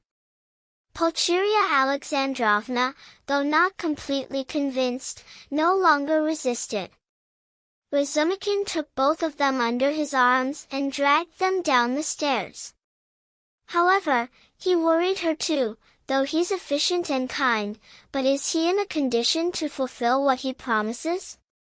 In such a state he is. Ah, I understand, you think I'm in such a state. Razumikin interrupted her thoughts, guessing them and striding with his enormous strides along the sidewalk, so that both ladies could barely follow him, which, however, he didn't notice. Nonsense. That is. I'm drunk like a fool, but that's not the point. I'm drunk not from wine. But this, when I saw you, it struck me in the head. But spit on me. Don't pay attention, I'm lying, I'm unworthy of you. And when I take you, in a moment, right here in the canal, I'll pour 2 buckets of water on my head, and I'm ready. If only you knew how I love you both. Don't laugh and don't be angry. Be angry at everyone, but don't be angry at me. I'm his friend, and therefore your friend too. I want this so. I had a premonition, last year, one such moment there was. However, I didn't have a premonition at all, because you fell from heaven. And I, perhaps, won't sleep all night. This Zosimov was afraid earlier that he'd go mad. That's why he mustn't be irritated. What are you saying? Mother cried out. Did the doctor himself really say this? Avdotya Romanovna asked, frightened. He said it, but it's not that, not at all. He gave medicine too, a powder, I saw it, but you arrived. Ah! You'd better have come tomorrow. It's good that we left. And in an hour Zosimov himself will report to you about everything. There's one who's not drunk. And I'll be not drunk. And why did I get so plastered? Because they drew me into an argument, damn them. I gave an oath not to argue. They talk such rubbish. I almost fought. I left Uncle there, as chairman. Well, would you believe, they demand complete impersonality, and in this they find their very relish. If only not to be themselves, if only to resemble themselves least of all. This is considered the highest progress by them. And if only they'd lie in their own way, but... Listen, Pulcheria Alexandrovna timidly interrupted, but this only added fuel. What do you think? Razumikin shouted, raising his voice even more. You think I'm upset that they lie? Nonsense. I love when they lie. Lying is man's only privilege over all organisms. If you lie, you'll get to the truth. Because I'm a man I lie. You never get to a single truth without lying 14 times first, maybe even 114, and that's honorable in its way, well, but we can't even lie with our own mind. Lie to me, but lie in your own way, and I'll kiss you then. To lie in your own way is almost better than the truth in someone else's way. In the first case you're a man, and in the second you're just a bird. Truth won't escape, but life can be nailed shut, there have been examples. Well, what are we now? All of us, all without exception, in matters of science, development, thinking, inventions, ideals, desires, liberalism, reason, experience, and everything, are still sitting in the first preparatory class of gymnasium. We're pleased to get by with someone else's mind, it's eaten into us. Isn't that so? Isn't that so what I'm saying? Razumikin shouted, shaking and squeezing the hands of both ladies, isn't that so? Oh, my God, I don't know, poor Pulcheria Alexandrovna said. Yes, yes. Though I don't agree with you in everything, Avdotya Romanovna added seriously and immediately cried out, so painfully did he squeeze her hand this time. Yes? You say yes? Well, after that you? He shouted in rapture, you're a source of kindness, purity, reason, and perfection. Give me your hand, give it, you give yours too, I want to kiss your hands here, now, on my knees.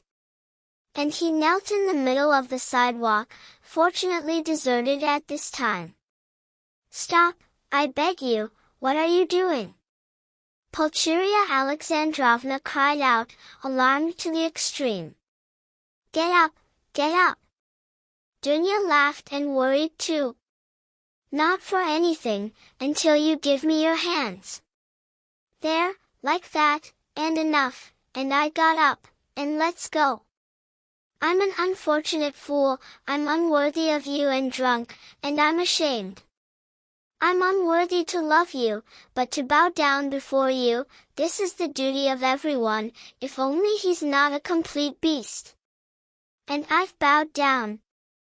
Here are your rooms, and already by this alone Rodion was right that he drove out your Pyotr Petrovitch earlier. How dare he put you in such rooms? It's a scandal. Do you know whom they let in here? And you're a bride. You're a bride, yes? Well, then I'll tell you that your fiancé is a scoundrel after this. Listen, Mr. Razumikin, you've forgotten yourself. Pulcheria Alexandrovna began. Yes, you're right, I forgot myself, I'm ashamed. Razumikin came to himself, but... You can't be angry at me for speaking like this. Because I speak sincerely, and not because... Hm. This would be base, in a word, not because I'm in you. Hm. Well, so be it, no need, I won't say why, I don't dare. But we all understood earlier, when he came in, that this man is not of our society. Not because he came in curled from the hairdresser, not because he hastened to show off his mind and liberalism, but because he's a spy and speculator, because he's a Jew and a charlatan, and it's obvious. Do you think he's clever? No, he's a fool, because he doesn't suspect how easy it is to see through him. Well, is he a match for you? Oh, my God! I'd tear him to pieces right now. See, ladies, he's suddenly stopped, already climbing the stairs to the rooms, though they're all drunk there at my place, but all are honest and love what's magnanimous and good, and though we all lie, because I lie too, but we'll lie our way to truth finally, because we stand on the noble road, but Pyotr Petrovitch doesn't stand on the noble road. Though I just cursed them abusively, I respect them all, even Zametov though I don't respect, I love him, because he's a puppy. Even that beast Zosimov, because he's honest and knows his business. But, enough, everything's said and forgiven. Forgiven? Isn't that so? Well, let's go. I know this corridor, I've been here, in the third room, a whole scandal. Well, where are you here? Which room? 8th? Well, then lock yourselves in for the night, don't let anyone in. In a quarter of an hour I'll return with news, and then in another half hour you'll see me with Zosimov. Goodbye, I'm running. My God, Dunechka, what will this be? Said Pulcheria Alexandrovna, anxiously and timidly addressing her daughter. Calm yourself, Mama, Dunya answered, taking off her hat and mantilla. God himself sent us this gentleman, though he's straight from some drinking bout. One can rely on him, I assure you. And all that he's already done for brother. Ah, Dunechka, God knows whether he'll come. And how could I decide to leave Rodia? And I imagined finding him completely differently. How stern he was, as if he wasn't glad to see us. Tears appeared in her eyes. No, it's not so, Mama. You didn't look closely, you were crying all the time. He's very upset from serious illness, that's the whole reason. But he spoke so with you, Dunya? Said Mother, timidly peering into her daughter's eyes to read all her thought, and already half consoled by the fact that Dunya was defending Rodia, and consequently had forgiven him. I'm sure that tomorrow he'll think better of it, she added, probing to the end. And I'm sure that tomorrow he'll say the same thing." About this, Avdotya Romanovna cut off, and of course this was the sticking point, because here was a point about which Pulcheria Alexandrovna was too afraid now to speak. Dunya approached and kissed Mother. She embraced her tightly, silently, then sat down in anxious expectation of Razumikin's return, and timidly began to follow her daughter, who, arms crossed, also in expectation, began to walk back and forth through the room, thinking to herself. Such walking from corner to corner, in thought, was Avdotya Romanovna's usual habit, and Mother always somehow feared to disturb her thoughtfulness at such times. Razumikin, of course, was ridiculous with his sudden, drunkenly ignited passion for Avdotya Romanovna, but looking at Avdotya Romanovna, especially now, when she walked with arms crossed through the room, sad and thoughtful, perhaps many would have excused him, even despite his eccentric state. Avdotya Romanovna was remarkably good-looking, tall, amazingly slender, strong, self-confident, which showed in her every gesture, and which, however, didn't at all take away from her movements' softness and gracefulness. In face she resembled her brother, but she could even be called a beauty. Her hair was dark brown, a little lighter than her brother's, her eyes almost black, sparkling, proud and at the same time sometimes, at moments, extraordinarily kind. She was pale, but not sickly pale, her face shone with freshness and health. Her mouth was a little small, but her lower lip, fresh and crimson, protruded slightly forward, together with her chin, the only irregularity in this beautiful face, but giving it a special character and, among other things, as if arrogance. The expression of her face was always more serious than cheerful, thoughtful, but how a smile suited this face, how laughter suited her, cheerful, young, unreserved. It's understandable that the ardent, frank, simple, honest Razumikin, strong as a hero and drunk, who had never seen anything like this, lost his head at first glance. Moreover, chance, as if on purpose, showed him Dunya for the first time in a beautiful moment of love and joy at meeting her brother. He saw afterwards how her lower lip trembled in indignation in answer to her brother's insolent and ungratefully cruel orders, and couldn't resist. He however told the truth, when he blurted out drunkenly on the stairs earlier, that Raskolnikov's eccentric landlady, Praskovia Pavlovna, would be jealous of him not only on account of Avdotya Romanovna, but perhaps even of Pulcheria Alexandrovna herself. Although Pulcheria Alexandrovna was already 43 years old, her face still preserved in itself remains of former beauty, and moreover she seemed much younger than her years, which happens almost always with women who have preserved clarity of spirit, freshness of impressions and honest, pure ardor of heart into old age. Let's say in parentheses that to preserve all this is the only means not to lose one's beauty even in old age. Her hair had already begun to gray and thin, little radiant wrinkles had long appeared around her eyes, her cheeks had sunk and dried from care and grief, and still this face was beautiful.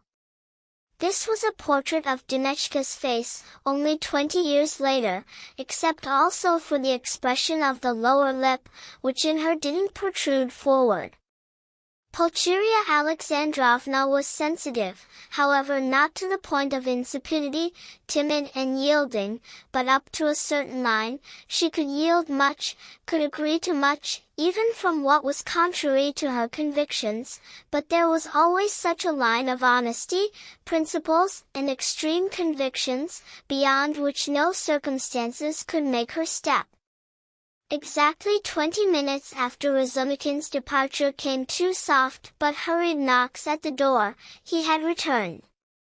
"I won't come in, no time," He hurried.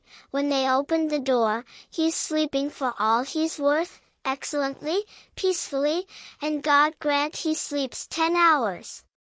Nastasia's with him. I told her not to leave until I come. Now I'll drag Zosimov, he'll report to you, and then you to bed too. You're exhausted, I see, beyond measure." And he rushed away from them down the corridor. What an efficient and devoted young man, the extremely gladdened Pulcheria Alexandrovna exclaimed. "Seems a splendid person." Avdotya Romanovna answered with some warmth, beginning again to walk back and forth through the room. Almost an hour later footsteps were heard in the corridor and another knock at the door. Both women waited this time, fully trusting Razumikin's promise, and indeed, he managed to drag Zosimov. Zosimov immediately agreed to abandon the feast and go look at Raskolnikov, but went to the ladies unwillingly and with great mistrust, not trusting the drunk Razumikin. But his vanity was immediately calmed and even flattered. He understood that they really were waiting for him as an oracle. He sat exactly 10 minutes and completely succeeded in convincing and calming Pulcheria Alexandrovna. He spoke with unusual sympathy, but restrainedly and somehow forcedly seriously, completely like a 27-year-old doctor at an important consultation, and didn't deviate by a single word from the subject and didn't show the slightest desire to enter into more personal and private relations with the two ladies. Having noticed upon entering how dazzlingly beautiful Avdotya Romanovna was, he immediately tried not even to notice her at all, during the whole visit, and addressed himself solely to Pulcheria Alexandrovna. All this gave him extraordinary internal satisfaction. About the patient himself he expressed that he finds him at the present moment in a very satisfactory condition. According to his observations, the patient's illness, besides the poor material circumstances of recent months of life, has also some moral causes, is so to speak the product of many complex moral and material influences, anxieties, fears, cares, certain ideas, and so forth. Having noticed in passing that Avdotya Romanovna began to listen especially attentively, Zosimov expounded somewhat more on this topic. To Pulcheria Alexandrovna's anxious and timid question, concerning, supposedly some suspicions of madness, he answered with a calm and frank smile that his words were too exaggerated, that of course, some fixed idea is noticeable in the patient, something indicating monomania, since he, Zosimov, is especially following this now, an extremely interesting branch of medicine. But one must remember that almost right up to today the patient was delirious, and of course, the arrival of his relatives will strengthen him, dispel and act salutarily, if only it's possible to avoid new special shocks, he added significantly. Then he got up, solidly and cordially bowed out, accompanied by blessings, ardent gratitude, entreaties, and even Avdotya Romanovna's little hand stretched out to him for a handshake, without his seeking it, and went out extremely satisfied with his visit and still more with himself. "And we'll talk tomorrow, go to bed, right now, without fail," Razumikin confirmed, leaving with Zosimov. "Tomorrow, as early as possible, I'll come to you with a report." However, what a delightful girl this Avdotya Romanovna is, Zosimov remarked, almost licking his lips, when both came out into the street. "Delightful? You said delightful?" Razumikin roared, and suddenly threw himself at Zosimov and grabbed him by the throat. "If you ever dare! Understand?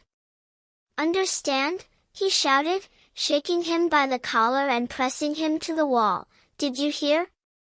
Let me go, you drunken devil!" Zosimov fought back, and then, when he had already let him go, looked at him intently and suddenly burst out laughing. Razumikhin stood before him with arms lowered, in gloomy and serious thought. "Of course, I'm a donkey," he said, gloomy as a cloud, "but then, you are too." "Well no, brother, not at all too. I don't dream of nonsense." They walked in silence, and only approaching Raskolnikov's apartment, Razumikhin, very preoccupied, broke the silence.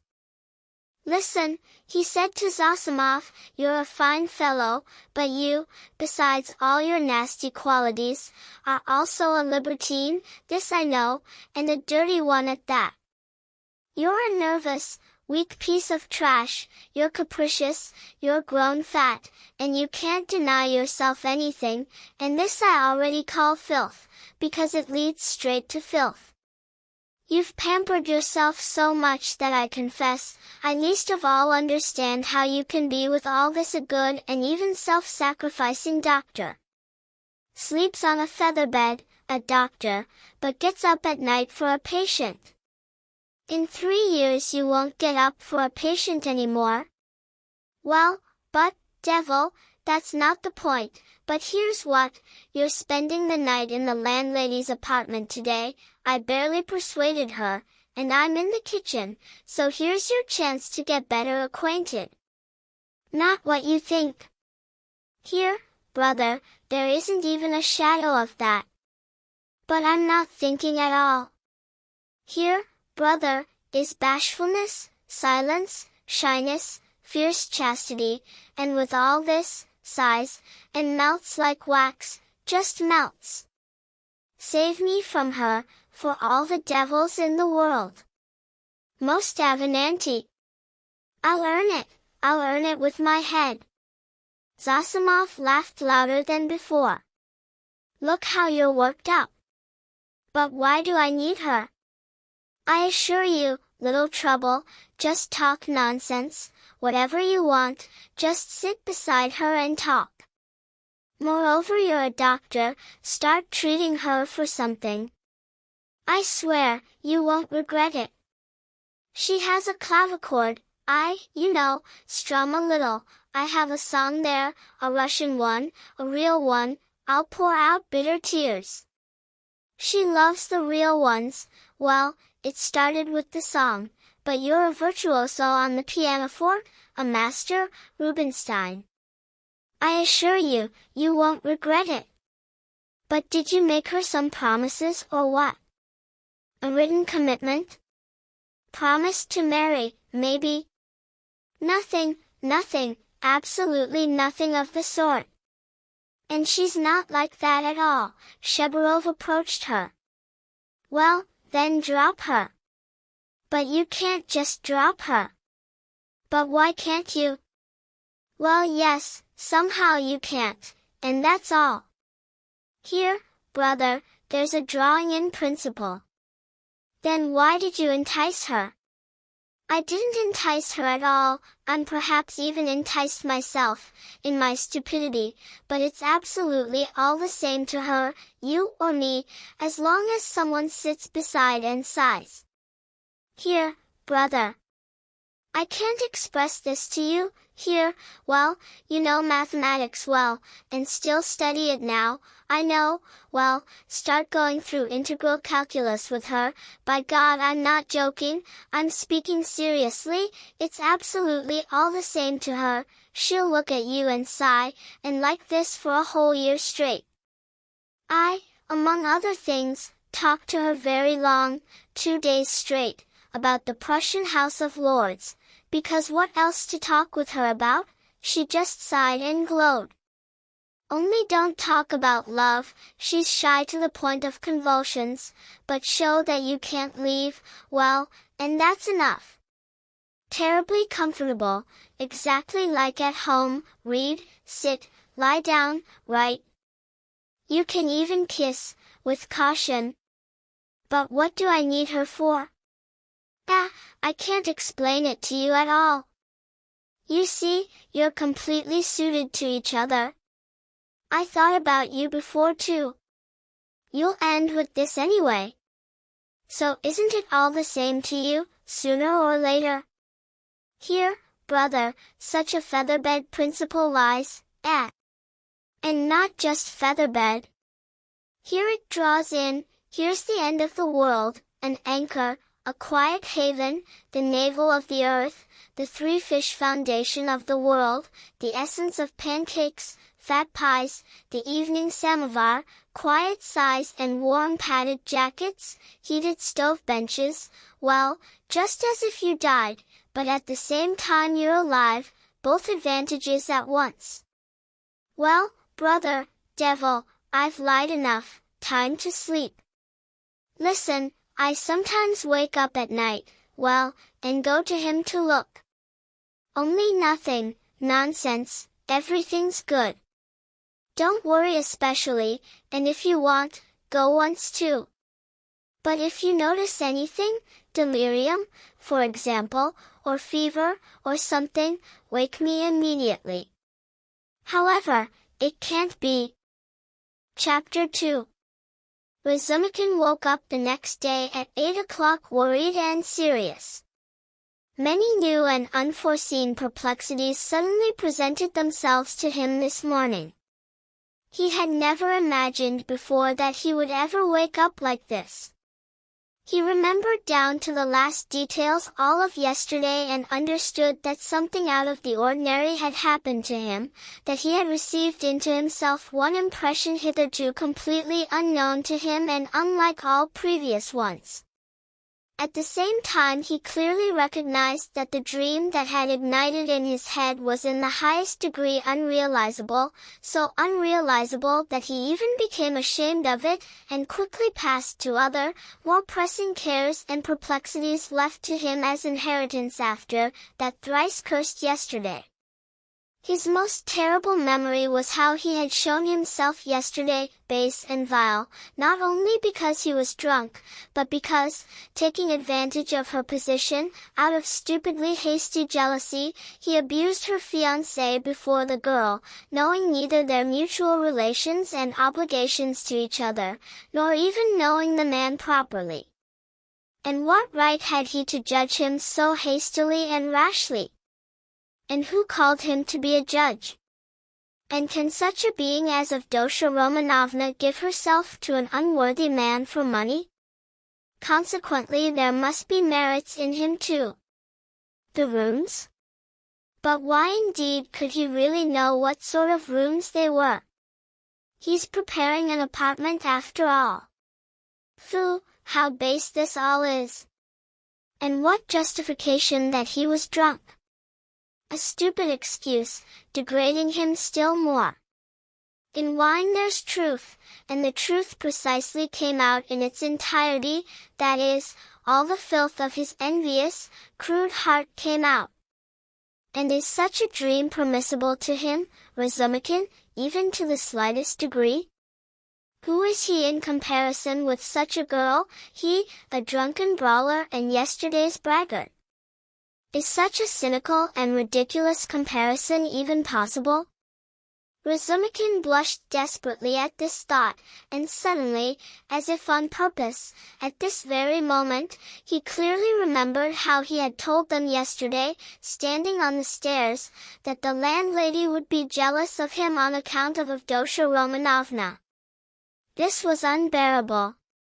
With all his might he struck the kitchen stove with his fist, hurt his hand and knocked out a brick. Of course, he muttered to himself a minute later, with some feeling of self-abasement, of course, all these nastinesses can't be painted over and smoothed over now and never. And consequently there's nothing to think about it, and therefore to appear silently and fulfill one's duties, also silently, and not ask forgiveness, and say nothing, and of course now everything's lost. And yet, dressing, he examined his costume more carefully than usual. He had no other clothes, and if he had, he perhaps wouldn't have put them on, just so, he wouldn't have put them on purpose. But in any case one can't remain a cynic and a filthy sloven. He has no right to offend the feelings of others, the more so that those others themselves need him and themselves call him to them. He carefully cleaned his clothes with a brush. His linen was always decent on him, on this account he was especially clean. He washed himself this morning zealously. Nastasia had soap, washed his hair, neck and especially his hands. When it came to the question, to shave his stubble or not, Praskovia Pavlovna had excellent razors, preserved still after the late Mr. Zarnitsyn. The question, even with bitterness, was decided in the negative. Let it stay as it is. Well, if they think that I shaved for, but they'll certainly think so. But for nothing in the world. And most importantly, he's so crude, dirty, has tavern manners, and suppose he knows that he too, well at least a little, is a decent man. Well, so what's there to be proud of being a decent man? Everyone should be a decent man, and even cleaner, and still, he remembers this, there have been such little affairs behind him too. Not that they were exactly dishonorable, well but still. And what thoughts there have been! Hm. And to put all this side by side with Avdotya Romanovna. Well yes, devil. Well let it be. Well, I'll be deliberately dirty, greasy, tavern-like on purpose, and spit on it. I'll be even more so. Zosimov, who had spent the night in the hall at Praskovia Pavlovna's, found him on such monologues. He was going home and leaving hastened to look in on the patient. Razumikin reported to him that he was sleeping like a marmot, to which Zosimov ordered not to wake him until he woke up. He himself promised to stop by at 11 o'clock.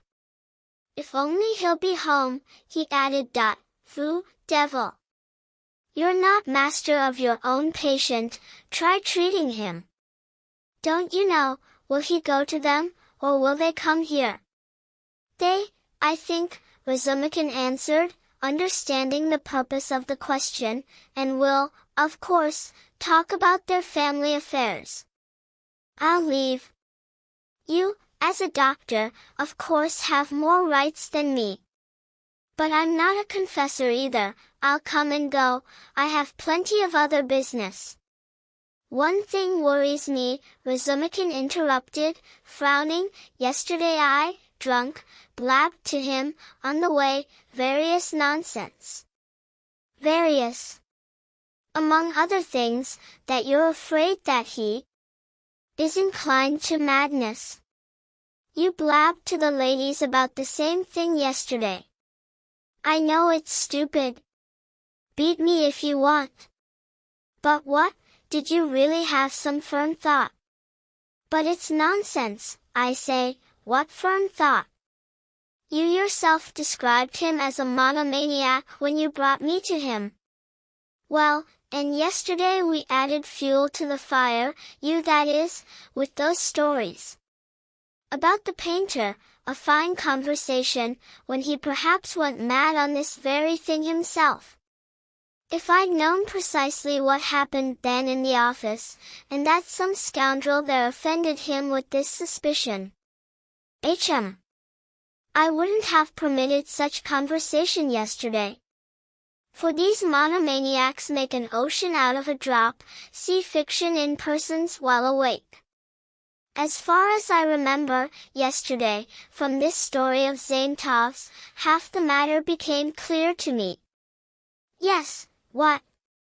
I know one case, how one hypochondriac, a 40-year-old, unable to endure the daily mockery, at the table, of an 8-year-old boy, cut his throat. And here, all in rags, an insolent police officer, beginning illness, and such a suspicion. To a frenzied hypochondriac. With furious, exclusive vanity.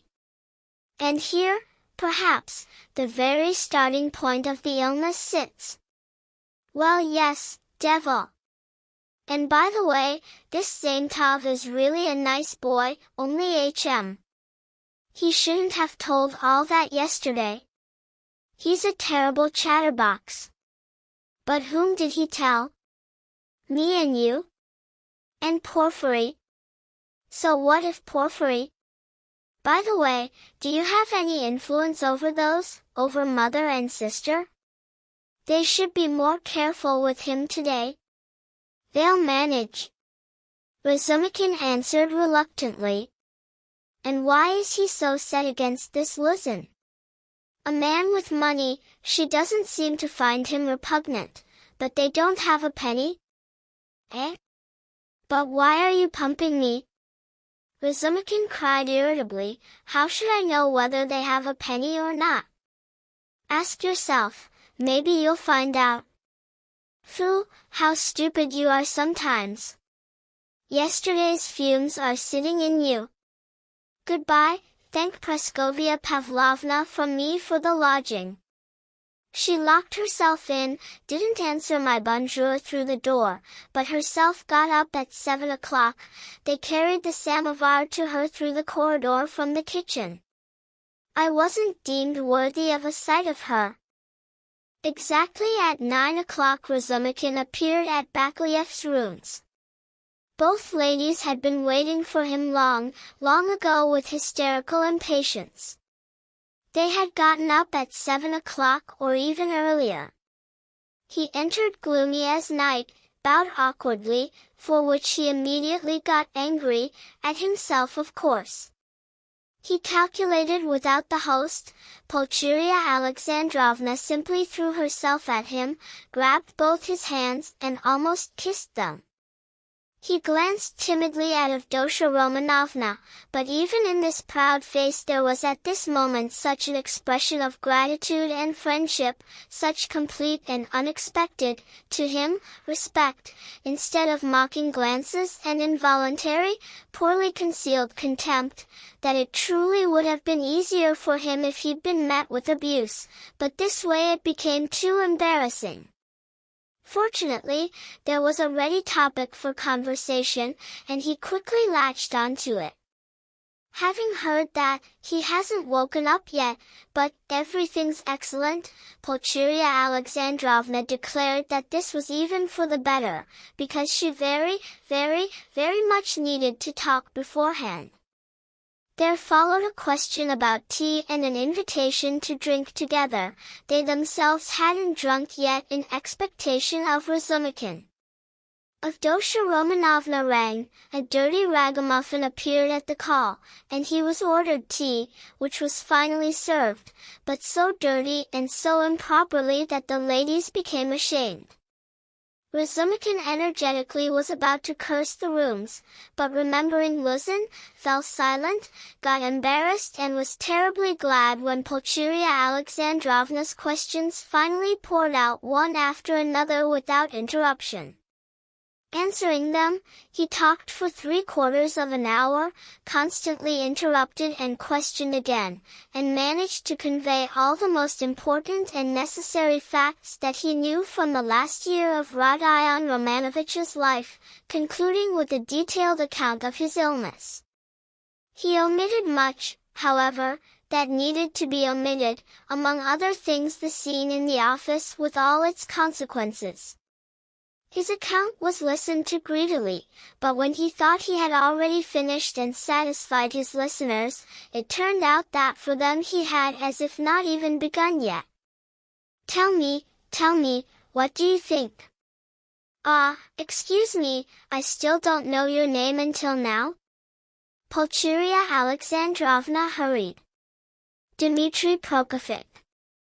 So, Dmitry Prokofiev, I would very much like to know. How in general?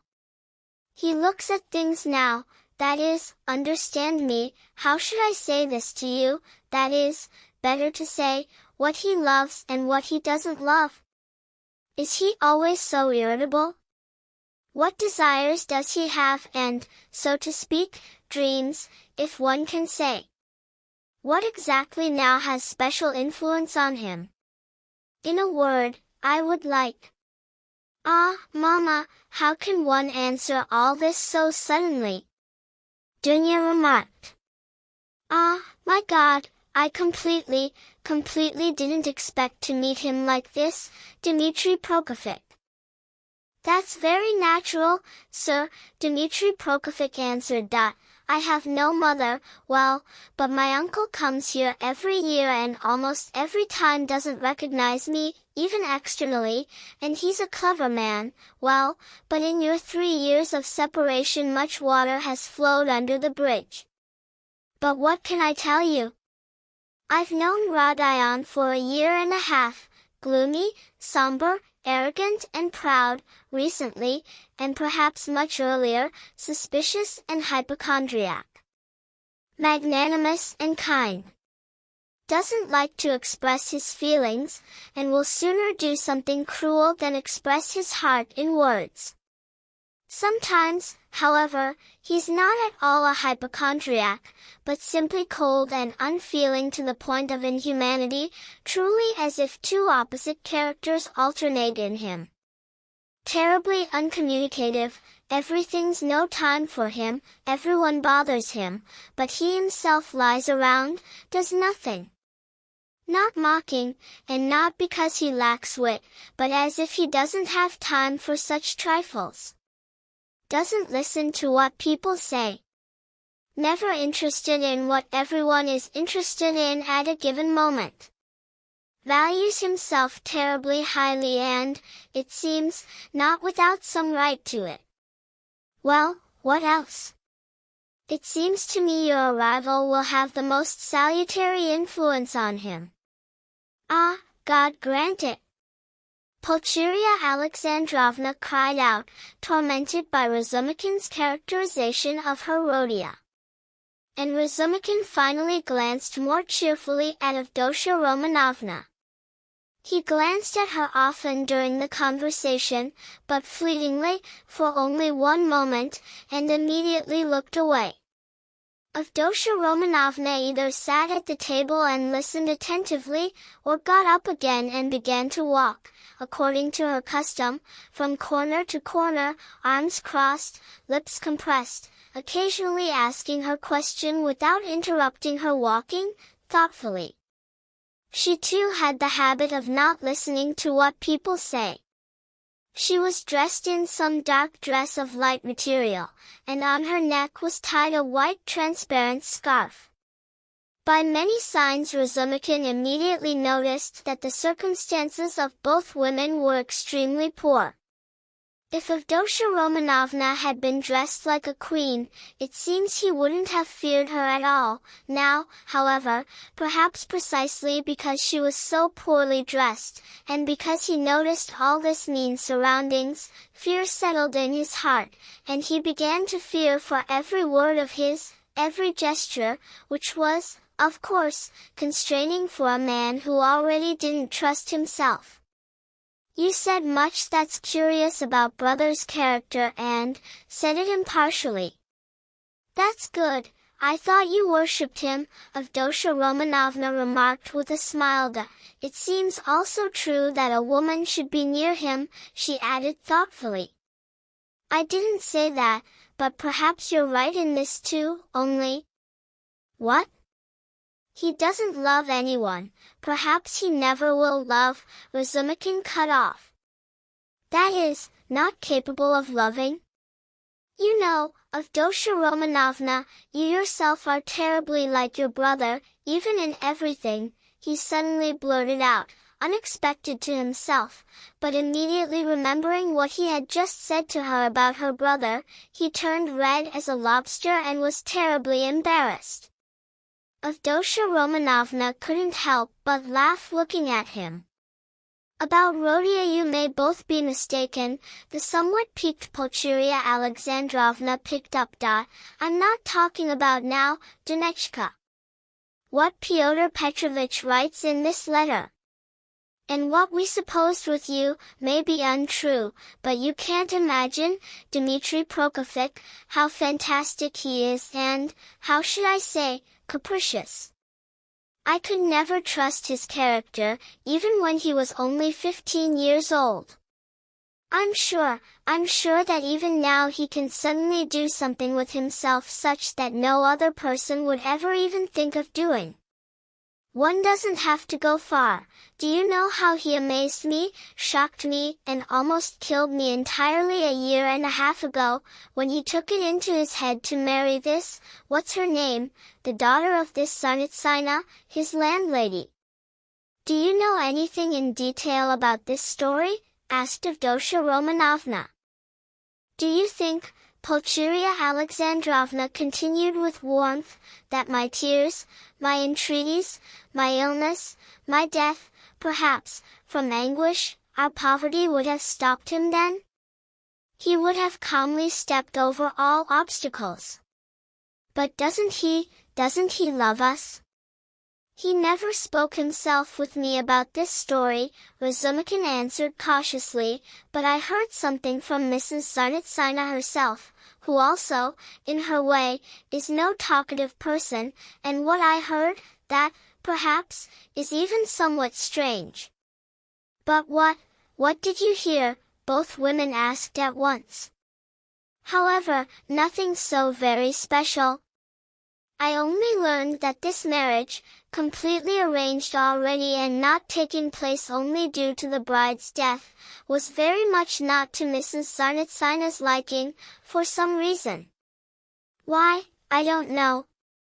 Besides, they say the bride wasn't even good-looking, that is, they even say ugly. And so sickly, and strange.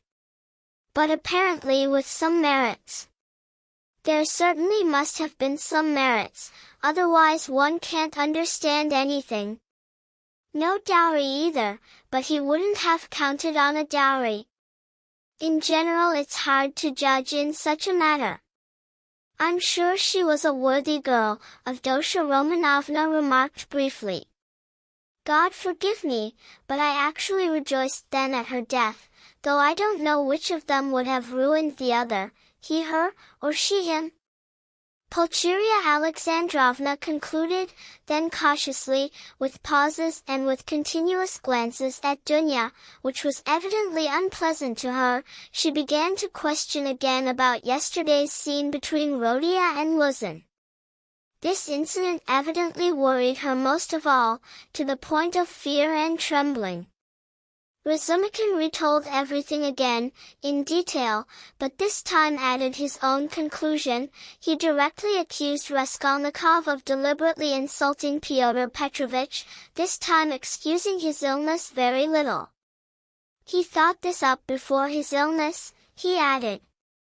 I think so too, said Pulcheria Alexandrovna, with a crushed look.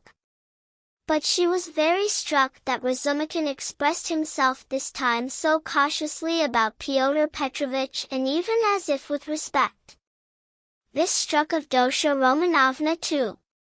So that's your opinion of Pyotr Petrovitch? Pulcheria Alexandrovna couldn't help but ask. I can have no other opinion of your daughter's future husband, Razumikin answered firmly and with warmth, and I don't say this out of vulgar politeness alone, but because, well if only because of Avdotya Romanovna herself, voluntarily, deigned to choose this man. If I abused him so yesterday, it's because yesterday I was filthily drunk and also, mad, yes, mad, out of my mind, went mad, completely, and today I'm ashamed of it. He blushed and fell silent. Avdotya Romanovna flushed too, but didn't break the silence. She hadn't uttered a single word since the moment they began talking about Luzin. And meanwhile Pulcheria Alexandrovna, without her support, visibly found herself in indecision. Finally, hesitating and continuously glancing at her daughter, she declared that one circumstance was worrying her extremely now. You see, Dmitri Prokofych, she began, I'll be completely frank with Dmitri Prokofych, Dunechka. Of course, Mama, Avdotya Romanovna remarked impressively. Here's what it is, the former hurried, as if a mountain had been taken off her by the permission to communicate her grief. Today, very early, we received from Fyodor Petrovich a note, in answer to our notification yesterday of our arrival. You see, yesterday he should have met us, as he promised, at the station itself. Instead, some lackey was sent to the station to meet us, with the address of these rooms and to show us the way, and Fyodor Petrovich ordered it conveyed that he would come to us here himself, this morning. Instead, this morning came from him this note. It's best if you read it yourself. There's a point here that worries me very much. You'll see yourself what this point is, and tell me your frank opinion, Dmitry Prokofiev. You know Rodia's character best and can advise best. I warn you that Dunechka has already decided everything, from the first step, but I still don't know how to act and kept waiting for you. Razumikin unfolded the note, dated yesterday, and read the following. Dear Madam, Pulcheria Alexandrovna, I have the honor to inform you that due to suddenly occurring delays, I could not meet you at the platform, having sent for that purpose a man, very efficient. Equally I deprive myself of the honor of seeing you tomorrow morning, due to urgent Senate business and so as not to interfere with the family meeting of yours with your son and of Dosha Romanovna with her brother. I shall, however, have the honor to visit and pay my respects to you in your apartment no earlier than tomorrow, precisely at 8 o'clock in the evening, at which I venture to add an insistent and, I will add to that, urgent request of mine, that at our general meeting Rodion Romanovich should not be present, as he offended me unprecedentedly and discourteously at my visit to him yesterday in his illness and, besides, having a necessary and detailed explanation with you personally on a certain point, concerning which I wish to know your own interpretation. I have the honor herewith to forewarn in advance that if, contrary to my request, I meet Rodion Romanovich, I shall be forced to withdraw immediately, and then blame only yourself. I write in the supposition that Rodion Romanovich, who seemed so ill at my visit, suddenly recovered in 2 hours, and consequently, leaving the courtyard, can come to you too. I am confirmed in this by my own eyes, in the apartment of a certain drunkard, crushed by horses, who died from this, to whose daughter, a girl of notorious conduct, he gave yesterday up to 25 rubles, under the pretext of funeral expenses, which greatly surprised me, knowing with what troubles you collected this sum. Whereby testifying my special respects to esteemed Avdotya Romanovna, I ask you to accept the feelings of respectful devotion of your humble servant, P. Luzin. What am I to do now, Dmitry Prokofiev? Pulcheria Alexandrovna began, almost crying. How can I propose to Rodia not to come? He so insistently demanded yesterday a refusal to Fyodor Petrovich, and here they order us not to receive him either. But he'll come on purpose, as soon as he finds out, and, what will happen then? Act as Avdotya Romanovna has decided, Razumikin answered calmly and immediately. Oh my God! She says God knows what and doesn't explain her purpose to me. She says it will be better, that is, not that it's better, but for some reason it's supposedly necessary that Rodia should also come on purpose today at 8 o'clock, and that they should definitely meet. And I didn't even want to show him the letter, and somehow to do it by cunning, through you, so that he wouldn't come, because he's so irritable. And I don't understand anything at all, what drunkard died there and what daughter there, and how could he give to this daughter all his last money, which cost you so dearly, Mama, Avdotya Romanovna added.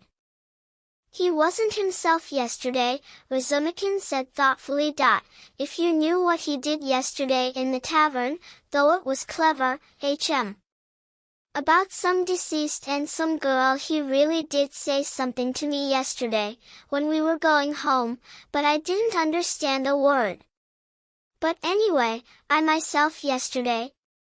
Best of all, Mama, let's go to him ourselves and there, I assure you, we'll see at once what to do. And besides, it's time, Lord. It's 11 o'clock, she cried out, glancing at her magnificent gold watch with enamel, hanging at her neck on a thin Venetian chain, and terribly disharmonizing with the rest of her attire. A fiancé's gift, Razumikin thought. Ah, it's time. It's time, Dunechka, it's time. Pulcheria Alexandrovna fussed anxiously. He'll still think we're angry since yesterday, that we're not coming for so long. Ah, my God! Saying this, she hastily threw on her mantilla and put on her hat. Dunechka also dressed. Her gloves on her were not only worn, but even torn, which Razumikin noticed, and meanwhile this evident poverty of costume even gave both ladies an appearance of some special dignity, which always happens with those who know how to wear poor clothes. Razumikin looked at Dunechka with reverence and was proud that he would escort her. That queen, he thought to himself, who mended her stockings in prison, must certainly at that moment have looked a real queen, and even more so than during the most magnificent celebrations and appearances. My God! Pulcheria Alexandrovna exclaimed, would I have thought that I would fear a meeting with my son, with my dear, dear Rodia, as I fear now? I'm afraid, Dmitri Prokofych, she added, looking timidly at him. Don't be afraid, Mama, said Dunya, kissing her, better believe in him. I believe. Ah, my God! I believe too, but I didn't sleep all night, the poor woman cried out. They went out into the street. You know, Dunechka, as soon as I fell asleep a little toward morning, I suddenly dreamed of the deceased Marfa Petrovna, and all in white, she came up to me, took me by the hand, and herself shakes her head at me, and so sternly, as if condemning. Is this a good sign? Ah, my God, Dmitri Prokofych, you don't know yet, Marfa Petrovna died. No, I don't know. Who is Marfa Petrovna? Suddenly. And imagine. Later, Mama, Dunya interjected, they don't know yet who Marfa Petrovna is. Ah, you don't know? And I thought everything was already known to you. You'll forgive me, Dmitri Prokofych, these days my mind simply goes beyond reason. Really, I consider you as our providence, and so I was convinced that everything was already known to you. I consider you as family. Don't be angry that I speak so. Ah, my God, what's that with your right hand? Did you hurt it?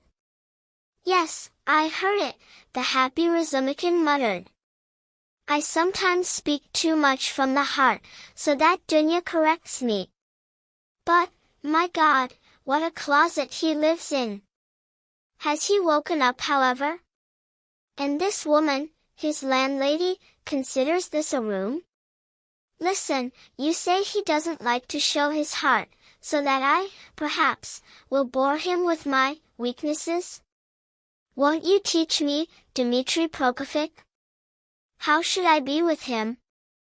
You know, I walk around completely as if lost.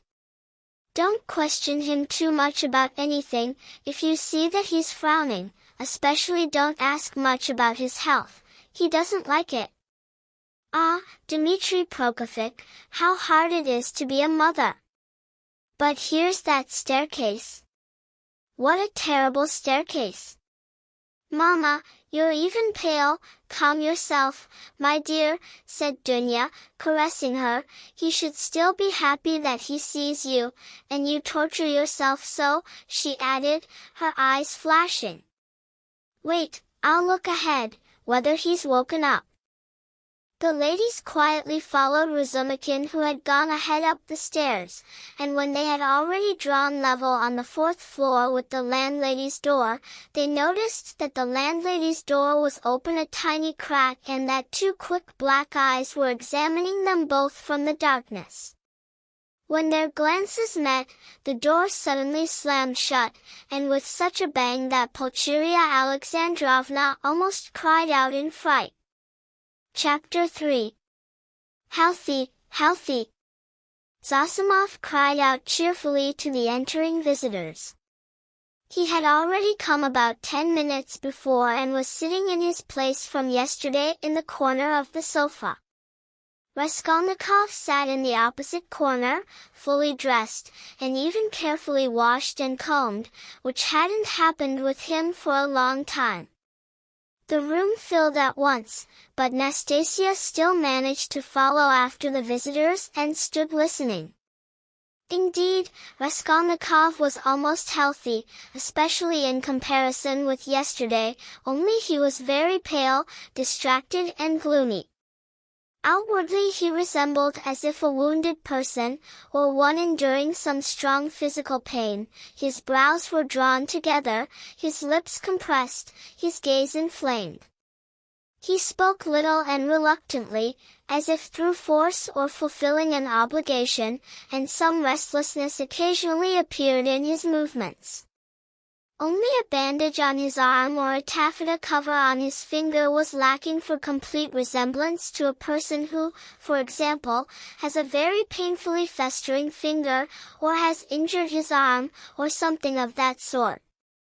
However, even this pale and gloomy face was illuminated for a moment as if by light, when his mother and sister entered, but this added only to his expression, instead of former anguished distraction, as if more concentrated torment. The light faded quickly, but the torment remained, and Zosimov, observing and studying his patient with all the youthful fervor of a doctor only just beginning to practice, noticed with surprise in him, with the arrival of his relatives, instead of joy, as if a heavy hidden resolve to endure an hour, another of torture, which could no longer be avoided.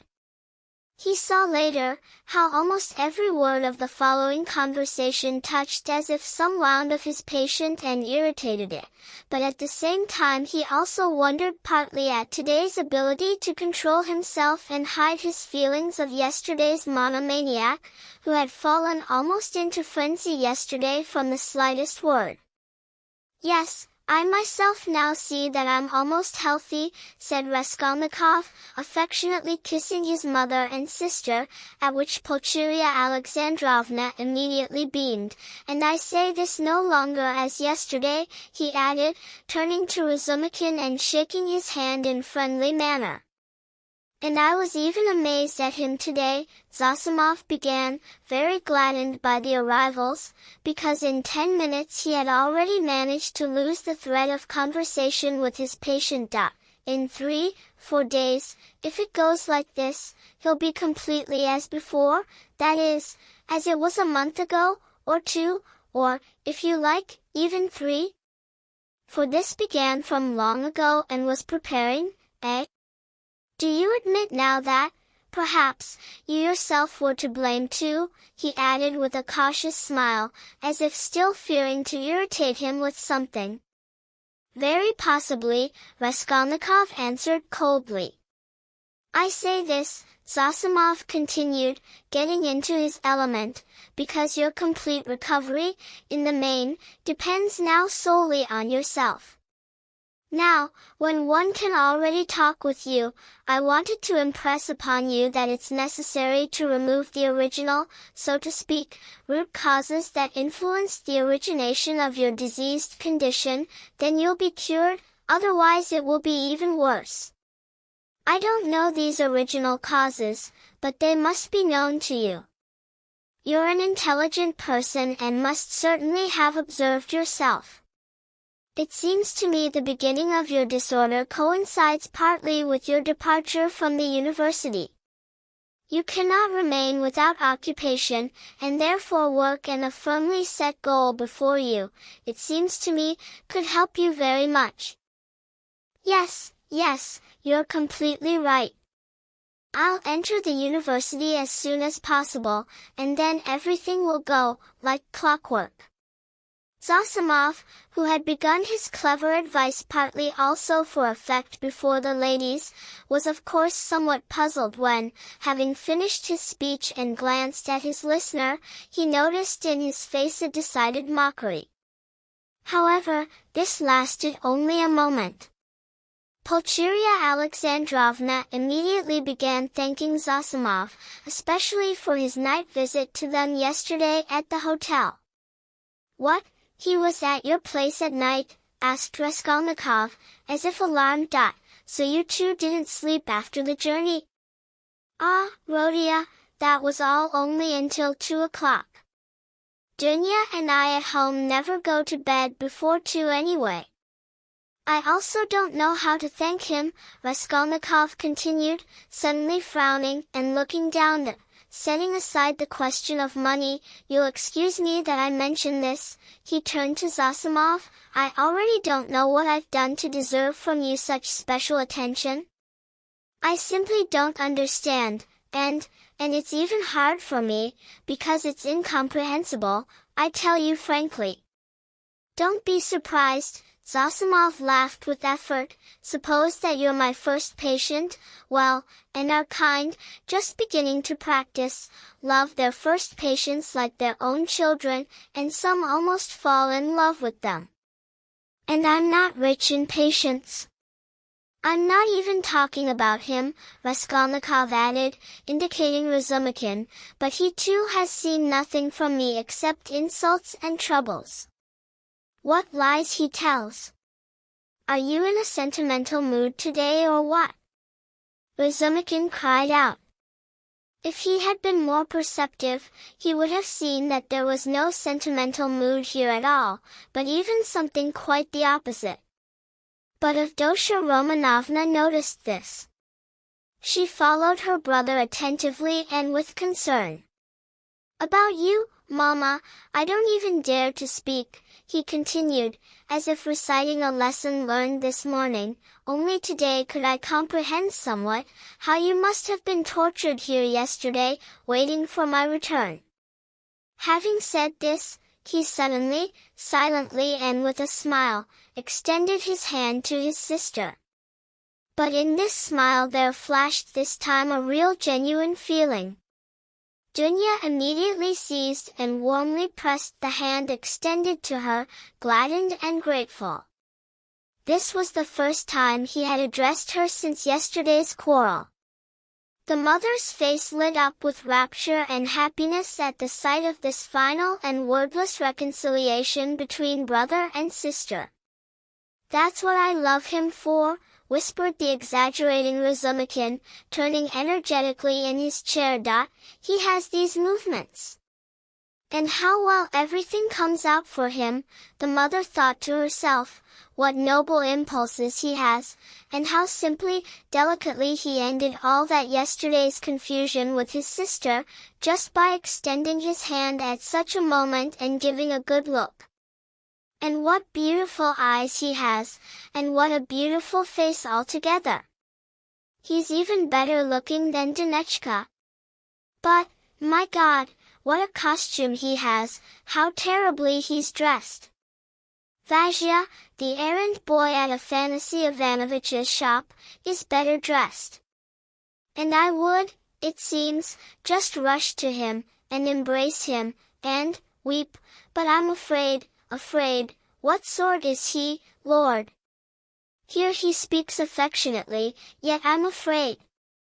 "Well, what am I afraid of?" "Ah, Rodion, you won't believe," she suddenly picked up, hurrying to answer his remark, "how unhappy Dunechka and I were yesterday. Now, when it's all past and finished, and we're all happy again, I can tell. Imagine, we're running here to embrace you, almost straight from the carriage, and this woman, yes, here she is. Hello, Nastasia. She tells us suddenly that you're lying in delirium, and that you just ran away quietly from the doctor, in delirium, into the street, and that they ran to search for you. You won't believe what came over us.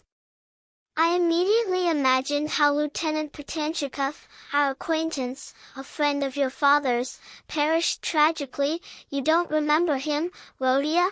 He too was in delirium and in just the same way ran out and fell in the well in the courtyard.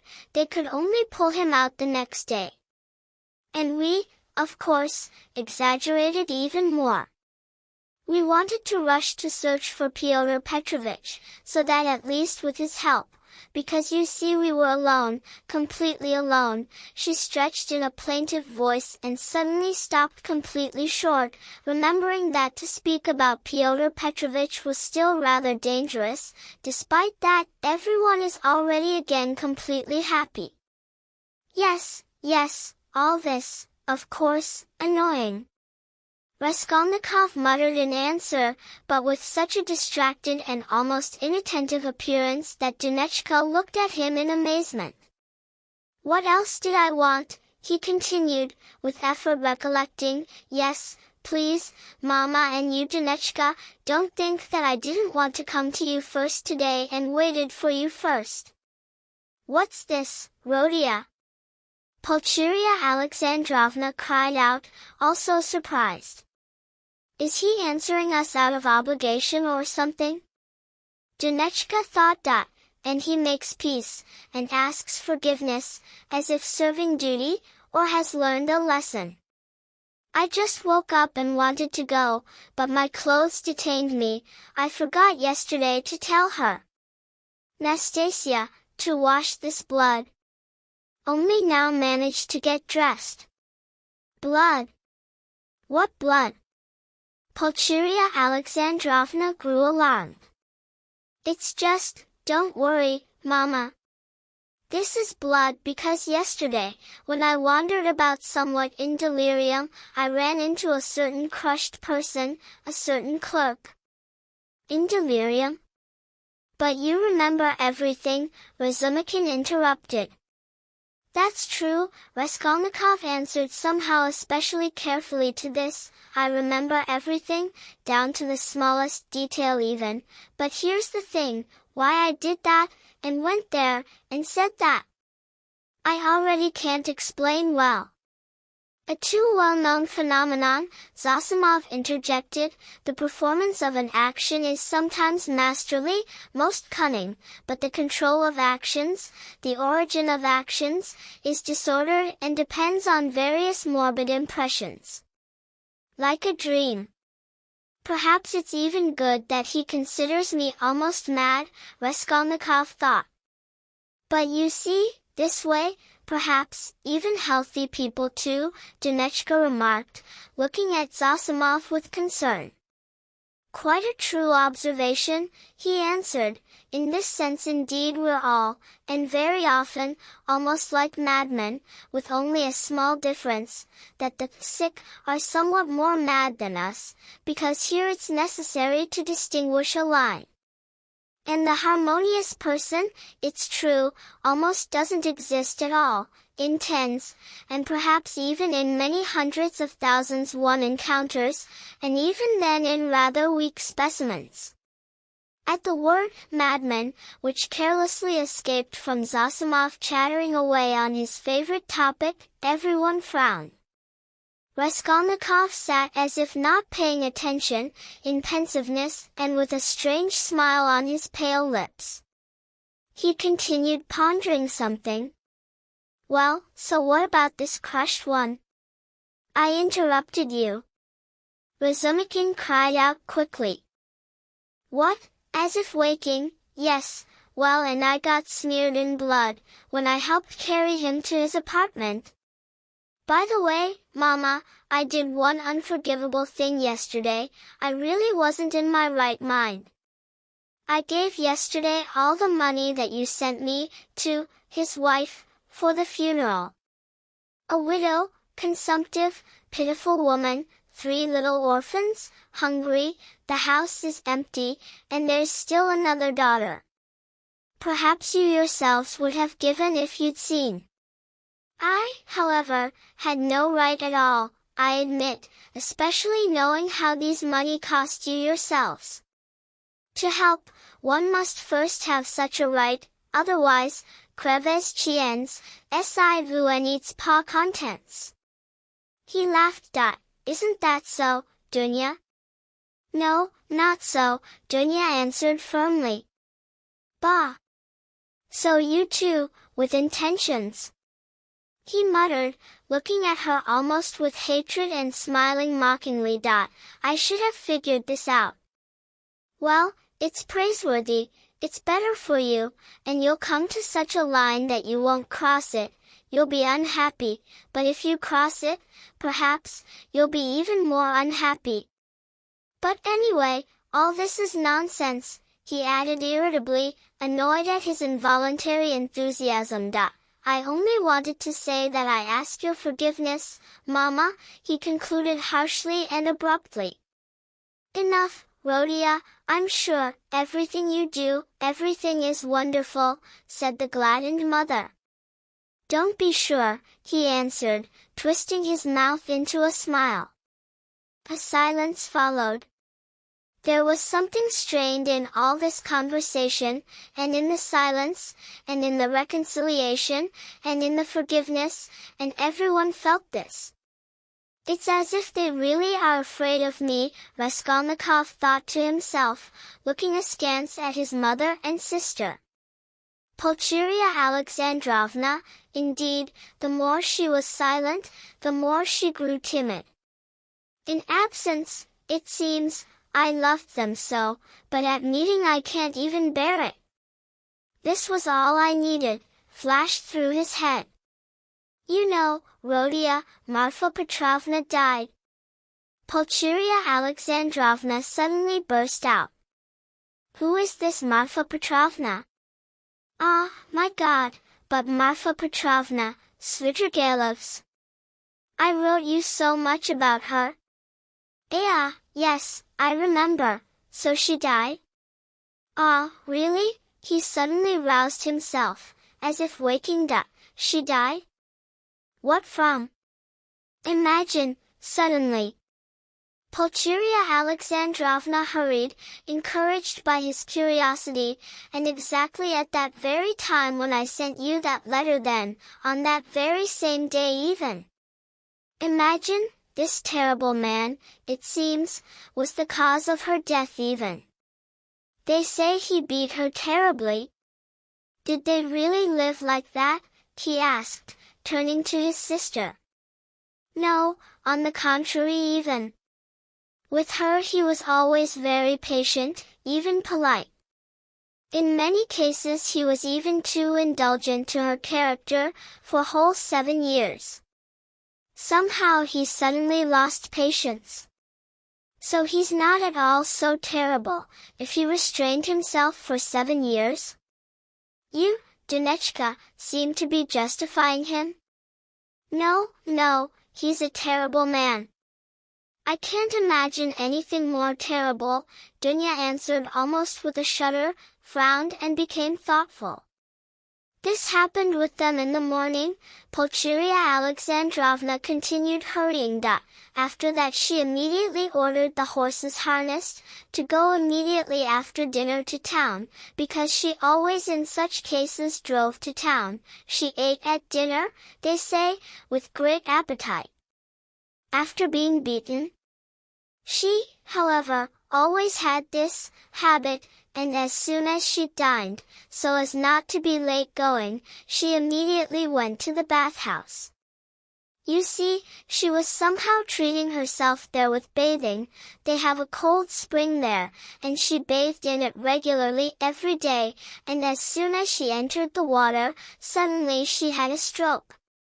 Of course, said Zosimov. And did he beat her badly? This is all the same, Dunya responded. Hm. But anyway, what a desire you have, Mama, to tell about such nonsense, Raskolnikov suddenly said irritably. Ah, my dear, I didn't know what to talk about, escaped involuntarily from Pulcheria Alexandrovna. What, are you all afraid of me or something?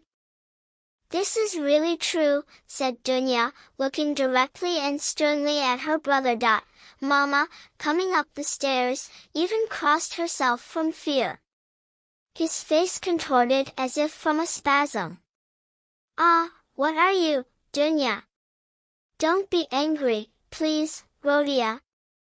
Why did you, Dunya? Pulcheria Alexandrovna spoke in confusion. It's true, I was riding here, the whole way I was dreaming, in the carriage, how we'll see each other, how we'll tell each other everything, and I was so happy I didn't even notice the road. What am I? I'm happy even now. You shouldn't have, Dunya. I'm already happy just from seeing you, Rodia. Enough, Mama, he muttered in confusion, not looking at her and squeezing her hand. We'll have time to talk. Having said this, he suddenly became confused and grew pale. Again one recent terrible sensation passed through his soul with deathly cold. Again it suddenly became completely clear and comprehensible to him that he had just told a terrible lie, that not only would he never now have time to talk enough, but that already about anything more, ever, and with anyone, he now could not speak. The impression of this tormenting thought was so strong that he, for a moment, almost completely forgot himself, stood up from his place and, not looking at anyone, went out of the room. What are you doing? Razumikin cried out, grabbing him by the arm. He sat down again and began silently looking around. Everyone looked at him in perplexity. Why are you all so boring? He suddenly cried out, completely unexpectedly. Say something. Really, to sit like this? Well, speak then. Let's talk. We've gathered and we're silent. Well, something. Thank God. And I thought something from yesterday was starting with him, said Pulcheria Alexandrovna, crossing herself. What's wrong with you, Rodia? Avdotya Romanovna asked distrustfully. Nothing, I just remembered one thing, he answered and suddenly laughed. Well, if it's a thing, then it's fine. Otherwise I myself was thinking. Zosimov muttered, rising from the sofa. However, it's time for me, I'll stop by again, perhaps, if I find you. He bowed and went out. What an excellent person! Pulcheria Alexandrovna remarked. Yes, excellent, superb, educated, intelligent. Raskolnikov suddenly began talking with some unexpected rapid speech and with some unusual animation. Till now, I don't remember where I met him before my illness. I think I met him somewhere. And this one's also a good person, he nodded at Razumikin. Do you like him, Dunya? He asked her and suddenly, for no known reason, laughed. Very much, Dunya answered. Phew! What a pig you are, the terribly embarrassed and blushing Razumikin pronounced and stood up from his chair. Pulcheria Alexandrovna smiled slightly, and Raskolnikov laughed loudly. Where are you going? He asked. I also. I need to. You don't need to at all, stay. Zosimov left, so you need to too. Don't go. What time is it? Is it 12? What pretty little watches you have, Dunya. But why have you all gone silent again? It's only me, and me talking. This is a gift from Marfa Petrovna, Dunya answered. And very expensive, Pulcheria Alexandrovna added. Ah! What big ones, almost not ladies. I like such, said Dunya. So it's not a fiancé's gift, Razumikin thought, and for some unknown reason was gladdened. And I thought it was Luzin's gift, Raskolnikov remarked. No, he hasn't given anything to Dunechka yet. Ah. And do you remember, Mama, I was in love and wanted to marry, he suddenly said, looking at his mother, struck by the unexpected turn and tone with which she spoke about this. Ah, my dear, yes. Pulcheria Alexandrovna exchanged glances with Dunechka and Razumikin. Hm. Yes. And what shall I tell you? I even remember little. She was such a sickly little girl, he continued, as if suddenly again becoming thoughtful and looking down, completely ailing. She loved to give to beggars and always dreamed of a monastery, and once she dissolved in tears when she began to tell me about this. Yes, yes. I remember. I remember very much. Such a plain little thing, really. I don't know why I got attached to her then, it seems because she was always sick. If she'd been lame too, or hunchbacked, I think I would have loved her even more. He smiled pensively. So, it was some spring delirium. No, it wasn't only spring delirium, Dunechka said with animation. He looked attentively and with strain at his sister, but didn't hear, or even didn't understand her words. Then, in deep pensiveness, he stood up, went to his mother, kissed her, returned to his place and sat down. You love her even now, the moved Pulcheria Alexandrovna said. Her? Now? Ah, yes, you mean her. No. All this is now as if in another world, and so long ago. And everything around is as if not happening here. He looked at them attentively. And you too, it's as if I'm looking at you from 1,000 versts away. The devil knows why we're talking about this. And why ask? He added with annoyance and fell silent, biting his nails and again becoming thoughtful. What a bad apartment you have, Rodion, just like a coffin, Pulcheria Alexandrovna said suddenly, breaking the oppressive silence. I'm sure that you became half so melancholic from the apartment. Apartment? He answered distractedly. Yes, the apartment contributed much. I thought about this too. And if you knew, however, what a strange thought you just said, Mama, he added suddenly, smiling strangely. A little more, and this company, these relatives after 3 years' separation, this familial tone of conversation with complete impossibility to talk about anything at all, would have finally become decidedly unbearable to him. However, there was one urgent matter which, one way or another, must definitely be decided today, so he had decided earlier, when he woke up. Now he was gladdened by the matter, as an exit. Here's what, Dunya, he began seriously and drily, I of course ask your forgiveness for yesterday, but I consider it my duty to remind you again that I don't retreat from my main point.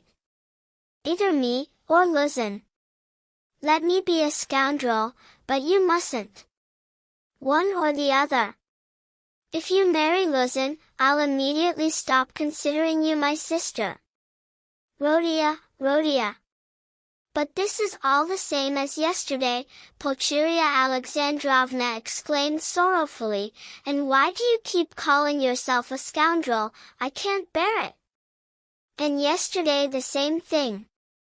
Brother, Dunya answered firmly and also drily, in all this there's a mistake on your part. I thought it over during the night and found the mistake. It's all in that you, it seems, suppose that I'm sacrificing myself to someone and for someone. This is not at all so. I'm simply marrying for myself, because it's hard for me myself, and then of course I'll be glad if I manage to be useful to my relatives, but in my decision this is not the main motive. She's lying, he thought to himself, biting his nails with spite. That proud thing. Doesn't want to admit that she wants to be beneficent. Haughtiness. Oh, base characters. They even love as if they hate. Oh, how I hate them all. In a word, I'm marrying Pyotr Petrovich, Dunechka continued, because of two evils I choose the lesser. I intend to honestly fulfill everything he expects from me, and consequently I'm not deceiving him. Why did you just smile like that? She also flushed, and anger flashed in her eyes. You'll fulfill everything? He asked, smiling venomously. Up to a certain limit. Both the manner and form of Pyotr Petrovich's courtship showed me at once what he needs. He, of course, values himself, perhaps too highly, but I hope that he values me too. Why are you laughing again? And why are you blushing again? You're lying, sister, you're lying on purpose, out of mere feminine stubbornness you're lying, just to have your way before me. You cannot respect Luzin, I saw him and talked with him. Consequently you're selling yourself for money and consequently in any case you're acting basely, and I'm glad that you, at least, can blush. It's not true, I'm not lying. Dunechka cried out, losing all composure, I won't marry him without being convinced that he values and cherishes me, I won't marry him without being firmly convinced that I can respect him. Fortunately, I can convince myself of this for certain and even today. And such a marriage is not baseness, as you say.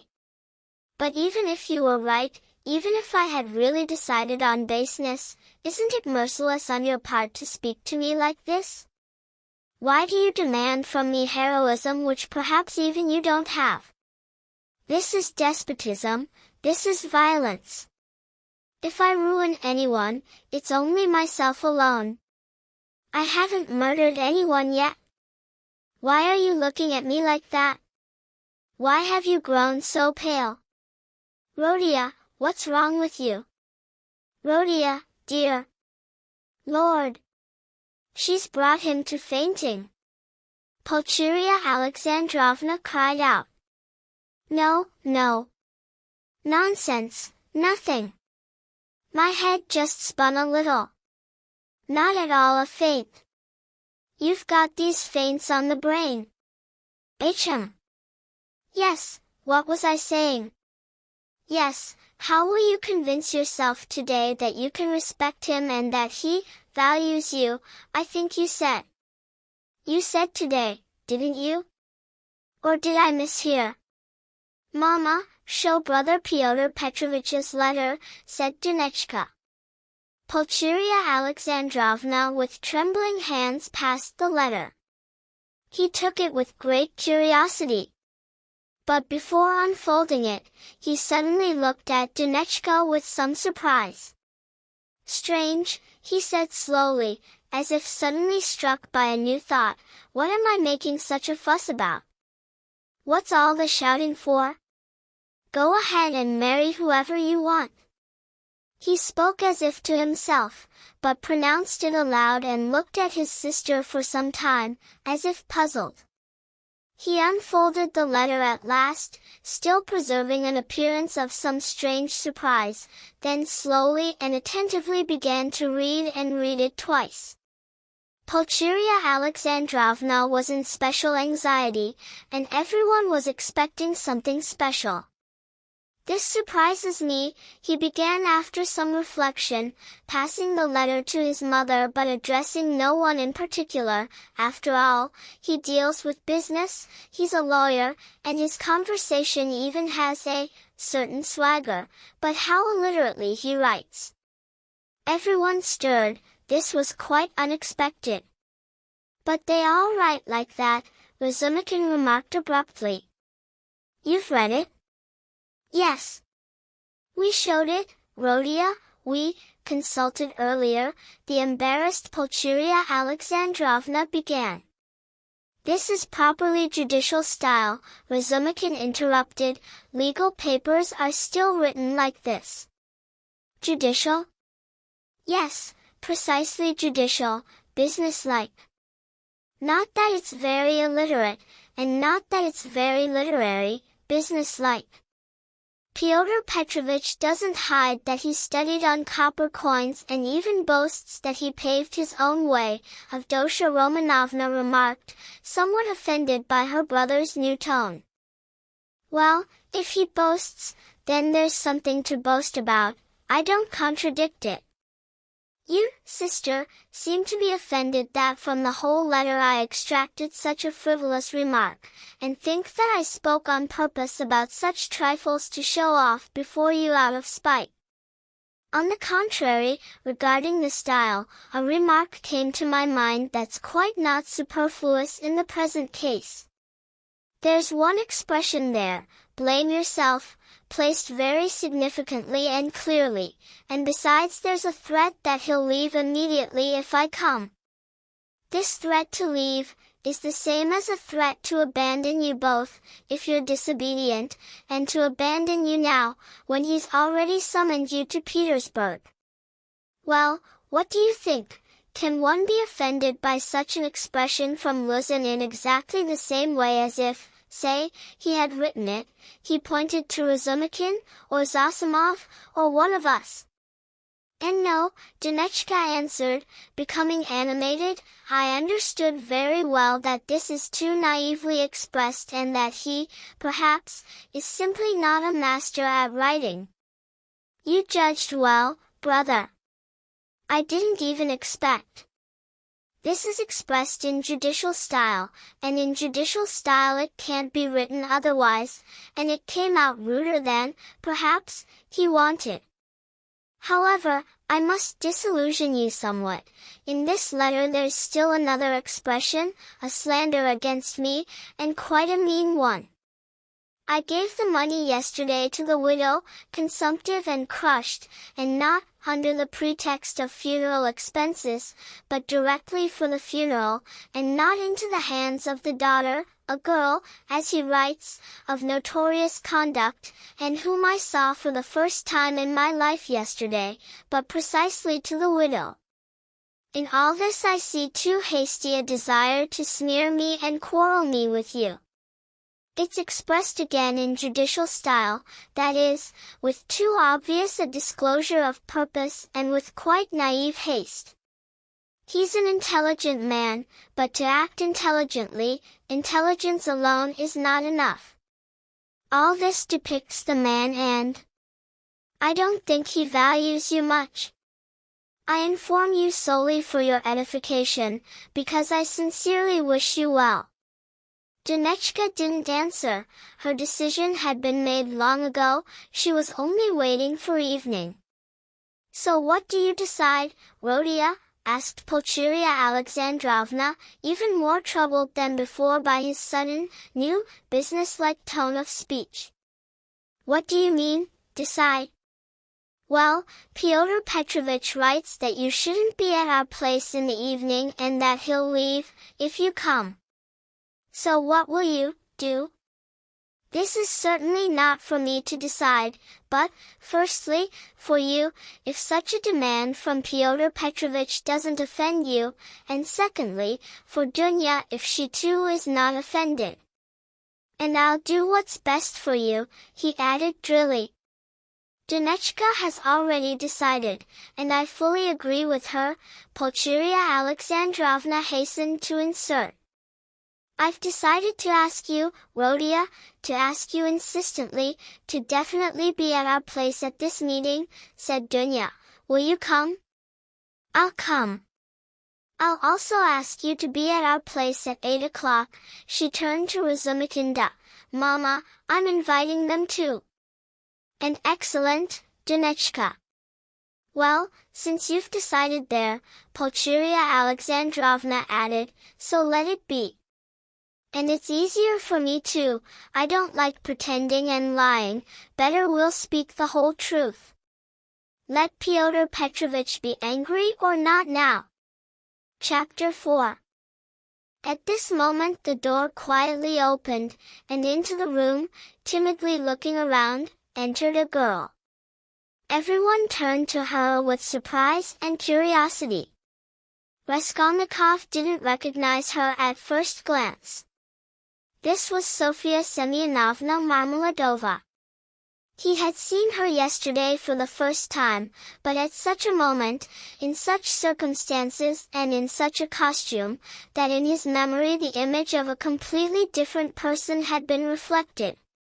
Now this was a modestly and even poorly dressed girl, very young still, almost resembling a child, with a modest and proper manner, with a clear but as if somewhat frightened face. On her was a very simple homely little dress, on her head an old-fashioned hat, only in her hands was, as yesterday, a parasol. Seeing unexpectedly a room full of people, she not merely became confused, but completely lost herself, grew timid like a small child, and even made a movement to go back. "Ah, it's you?" said Raskolnikov in extreme surprise, and suddenly became confused himself. It immediately occurred to him that his mother and sister already knew in passing, from Luzin's letter, about a certain girl of notorious conduct. Just now he had protested against Luzin's slander and mentioned that he had seen this girl for the first time, and suddenly she herself enters. He also remembered that he hadn't protested at all against the expression of notorious conduct. All this unclearly and in a flash slipped through his head. But looking more closely, he suddenly saw that this humiliated being was already so humiliated that he suddenly felt sorry for her. When she made a movement to flee from fear, something in him as if turned over. "I wasn't expecting you at all," he hurried, stopping her with his gaze. "Please do me the favor, sit down. You're probably from Katerina Ivanovna." "Allow me, not here, sit here." At Sonia's entrance Razumikin, who had been sitting on one of Raskolnikov's 3 chairs, right by the door, half rose to let her enter. Raskolnikov at first indicated to her a place in the corner of the sofa, where Zosimov had been sitting, but remembering that this sofa was too familiar a place and served him as a bed, hastened to indicate Razumikin's chair to her. "And you sit here," he said to Razumikin, seating him in the corner where Zosimov had been. Sonia sat down, almost trembling with fear, and timidly glanced at both ladies. It was evident that she herself didn't understand how she could sit beside them. Having comprehended this, she became so frightened that she suddenly rose again and in complete confusion turned to Raskolnikov. I stopped by for just a minute. Forgive me for disturbing you," she began, stammering. "I'm from Katerina Ivanovna, and she had no one to send. And Katerina Ivanovna ordered me to ask you very much to be tomorrow at the service, in the morning, at the liturgy, at Mitrofanivsky, and then at our place, at hers, to partake. To do her the honor. She ordered me to ask." Sonia stammered and fell silent. "I'll try without fail," Raskolnikov answered, half rising too, and also stammering and not finishing. "Please do me the favor, sit down," he said suddenly, "I need to talk with you. Please, you're perhaps in a hurry, please do me the favor, give me 2 minutes." And he moved the chair to her. Sonia sat down again and again timidly, confusedly, quickly glanced at both ladies and suddenly looked down. Raskolnikov's pale face flushed, he was as if shaken all over, his eyes blazed. Mama, he said firmly and insistently, this is Sofia Semyonovna Marmeladova, the daughter of that very unfortunate Mr. Marmeladov, who was crushed yesterday before my eyes by horses and about whom I already told you. Pulcheria Alexandrovna glanced at Sonia and slightly narrowed her eyes. Despite all her confusion before Rodia's insistent and challenging gaze, she simply couldn't deny herself this pleasure. Dunechka with a serious, intent gaze fixed her eyes directly on the poor girl's face and examined her with perplexity. Sonia, having heard the introduction, raised her eyes again, but became even more confused than before. I wanted to ask you, Raskolnikov quickly turned to her, how things were arranged for you today. You weren't disturbed? For example, by the police? No, sir, everything passed. After all, it's too obvious what the death was from. They didn't disturb us, only the tenants are angry. Why? That the body's standing for so long. After all, it's hot now, the smell. So that today, toward Vespers, they'll carry it to the cemetery, until tomorrow, to the chapel. Katerina Ivanovna at first didn't want to, but now she herself sees it's impossible. So today, she asks you to do us the honor of being at the service in church tomorrow, and then to come to her, for the memorial meal. She's arranging a memorial meal? Yes, sir, a light meal. She ordered me to thank you very much, that you helped us yesterday. Without you there'd be nothing at all to bury him with. And her lips and chin suddenly began to tremble, but she controlled herself and restrained herself, quickly lowering her eyes to the ground again. During the conversation Raskolnikov examined her closely. It was a thin, quite thin and pale little face, rather irregular, somehow pointed, with a pointed little nose and chin. One couldn't even call her pretty, but on the other hand her blue eyes were so clear, and when they became animated, the expression of her face became so kind and simple-hearted, that one was involuntarily drawn to her. In her face, and indeed in her whole figure, there was besides one particular characteristic feature. Despite her 18 years, she seemed almost still a girl, much younger than her years, quite almost a child, and this sometimes even manifested itself comically in some of her movements. But could Katerina Ivanovna really manage with such small means, and even intends a meal? Raskolnikov asked, persistently continuing the conversation. The coffin will be simple, sir. And everything will be simple, so that it won't be expensive. Katerina Ivanovna and I calculated everything earlier, so that there'll be enough left for the memorial meal. And Katerina Ivanovna very much wants it to be so. After all, one can't, sir. It's a consolation for her. She's like that, you know. I understand, I understand. Of course. Why are you examining my room? Mama says too that it's like a coffin. You gave us everything yesterday. Sonechka suddenly said in reply, in some kind of strong and quick whisper, suddenly looking down hard again. Her lips and chin began to tremble again. She had long been struck by the poor furnishings of Raskolnikov's room, and now these words suddenly escaped of their own accord. A silence followed. Dunechka's eyes somehow brightened, and Pulcheria Alexandrovna even looked at Sonia kindly.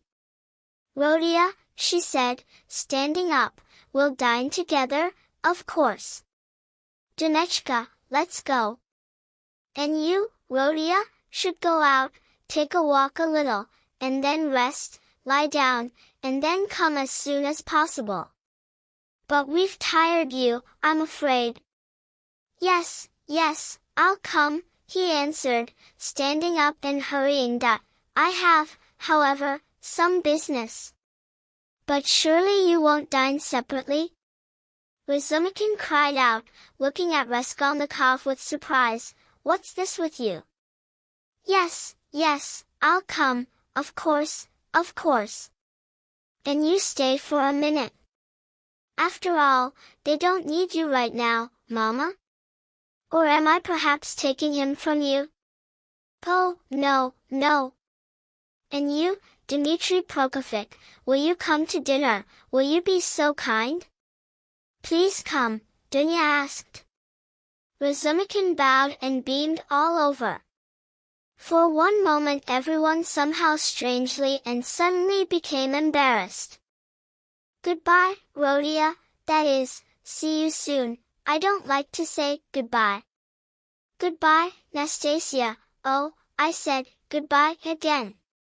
Pulcheria Alexandrovna wanted to bow to Sonechka too, but somehow it didn't work out, and hurrying she left the room. But Avdotya Romanovna, as if awaited her turn, and passing after her mother by Sonia, made to her an attentive, polite and full bow. Sonechka became confused, bowed somehow hurriedly and frightenedly, and some kind of even painful sensation was reflected in her face, as if Avdotya Romanovna's politeness and attention were burdensome and tormenting to her. Dunya, goodbye then. Raskolnikov cried out already in the hallway, give me your hand. But I already gave it, you forgot? Dunya answered, turning to him affectionately and awkwardly. Well then, give it again. And he squeezed her little fingers tightly. Dunechka smiled at him, blushed, quickly pulled away her hand and left after her mother, also for some reason all happy.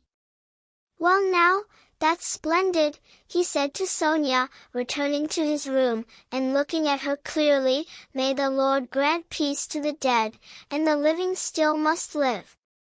Isn't that so? After all, isn't it?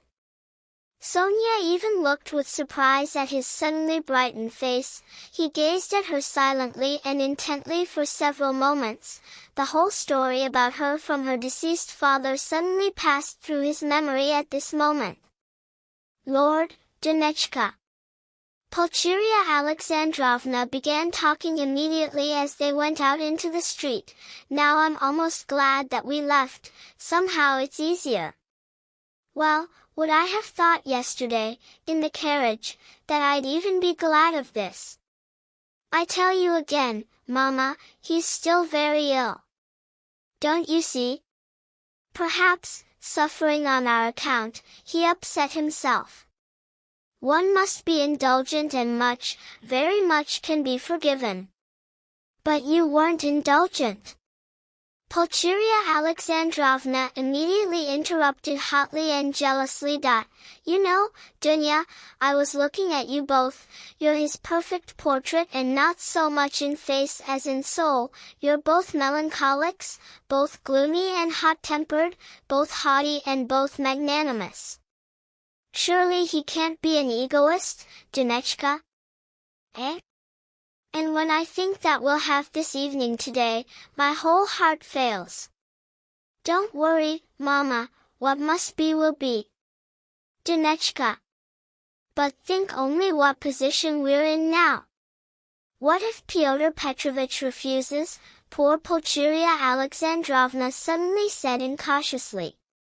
What will he be worth after that? Dunechka answered sharply and contemptuously. We did well to leave now, Pulcheria Alexandrovna hurried, interrupting. He was hurrying somewhere on business. Let him walk, at least breathe some air. It's terribly stuffy at his place. But where can one breathe air here? Even in the streets it's like in rooms without vents. Lord, what a city! Wait, move aside, they'll crush you, they're carrying something. Why, they carried a piano, really, how they push. I'm very afraid of that girl too. What girl, Mama? Why, that one, Sofia Semyonovna, who was just there. Why? I have such a premonition, Dunya. Well, believe it or not, as soon as she entered, I immediately thought that here's where the main thing lies. Nothing at all lies there. Dunya cried out with annoyance. And what ideas you have with your premonitions, Mama. He's only known her since yesterday, and now, when she came in, he didn't recognize her. Well, you'll see. She troubles me, you'll see, you'll see. And I was so frightened, she looks at me, such eyes, I could barely sit on the chair, remember, when he began to introduce her? And it's strange to me, Fyodor Petrovich writes about her like that, but he introduces her to us, and even to you. Consequently she's dear to him. It doesn't matter what he writes. About us too they talked, and wrote, have you forgotten? And I'm sure that she's excellent, and that all this is nonsense. God grant it. And Pyotr Petrovich is a vile gossip, Dunechka suddenly cut off. Pulcheria Alexandrovna simply shrank. The conversation was interrupted. Here's what business I have with you, said Raskolnikov, leading Razumikin to the window. So I'll tell Katerina Ivanovna that you'll come. Sonia hurried, bowing to leave. Right away, Sofia Semyonovna, we have no secrets, you're not in the way. I'd like to say another 2 words to you. Here's what, he turned suddenly, not finishing, as if breaking off, to Razumikin. You know this. What's his name? Porfiry Petrovich? Of course. A relative. But what? He added with some outburst of curiosity. After all, he now has this case, well, about this murder, you were talking yesterday, is conducting? Yes, well? Razumikin suddenly bulged his eyes. He was questioning pawners, and I too have pawned things there, such trash, however my sister's little ring, which she gave me as a keepsake when I came here, and my father's silver watch. It's all worth about 5 or 6 rubles, but it's dear to me, a memory. So what should I do now? I don't want the things to be lost, especially the watch. I was trembling earlier, that mother would ask to look at it, when we started talking about Dunechka's watch. It's the only thing that survived from father. She'll get sick if they're lost. Women. So here's what to do, advise me. I know one should declare it to the police station. But wouldn't it be better to go to Porfiry himself, eh? What do you think? The matter should be dealt with as quickly as possible. You'll see, mother will ask before dinner. Not at all to the station and definitely to Porfiry. Razumikin cried out in some extraordinary agitation. Well, how glad I am. What's there to it, let's go right now, 2 steps, we'll certainly find him. Perhaps, let's go. And he'll be very, very, very, very glad to meet you. I've talked much about you to him, at different times. And yesterday I talked. Let's go. So you knew the old woman? Well there. This is magnificent how it's all turned out. Ah yes. Sofia Ivanovna. Sofia Semyonovna, Raskolnikov corrected. Sofia Semyonovna, this is my friend, Razumikin, and he's a good person. If you need to go now. Sonia began, somehow not even looking at Razumikin for some reason, and becoming even more confused from this. And let's go. Raskolnikov decided, I'll stop by your place today, Sofia Semyonovna, just tell me where you live." He wasn't exactly confused, but as if he was hurrying and avoiding her glances. Sonia gave her address and blushed at this. They all went out together. "Don't you lock up?" Razumkin asked, descending the stairs after them. "Never. However, for 2 years now I keep wanting to buy a lock," he added carelessly. "Happy people indeed, those who have nothing to lock up. Aren't they?" He turned to Sonia, laughing. In the street they stopped at the gate. "You turn right, Sofia Semyonovna. By the way, how did you find me?" he asked, as if wishing to say something completely different to her. He kept wanting to look into her quiet, clear eyes, and somehow it all kept not working out. "Why, you gave Palechka your address yesterday." "Polya?" "Ah yes. Palechka. That's, the little one, that's your sister?" "So I gave her my address? Don't you remember?" "No. I remember. And I heard about you from the deceased even then. Only I didn't know your surname yet then, and he himself didn't know. And now I came, and when I learned your surname yesterday, I asked today, where does Mr. Raskolnikov live? And I didn't know you also live as a tenant. Goodbye, sir. I'll tell Katerina Ivanovna." She was terribly glad that she was finally leaving.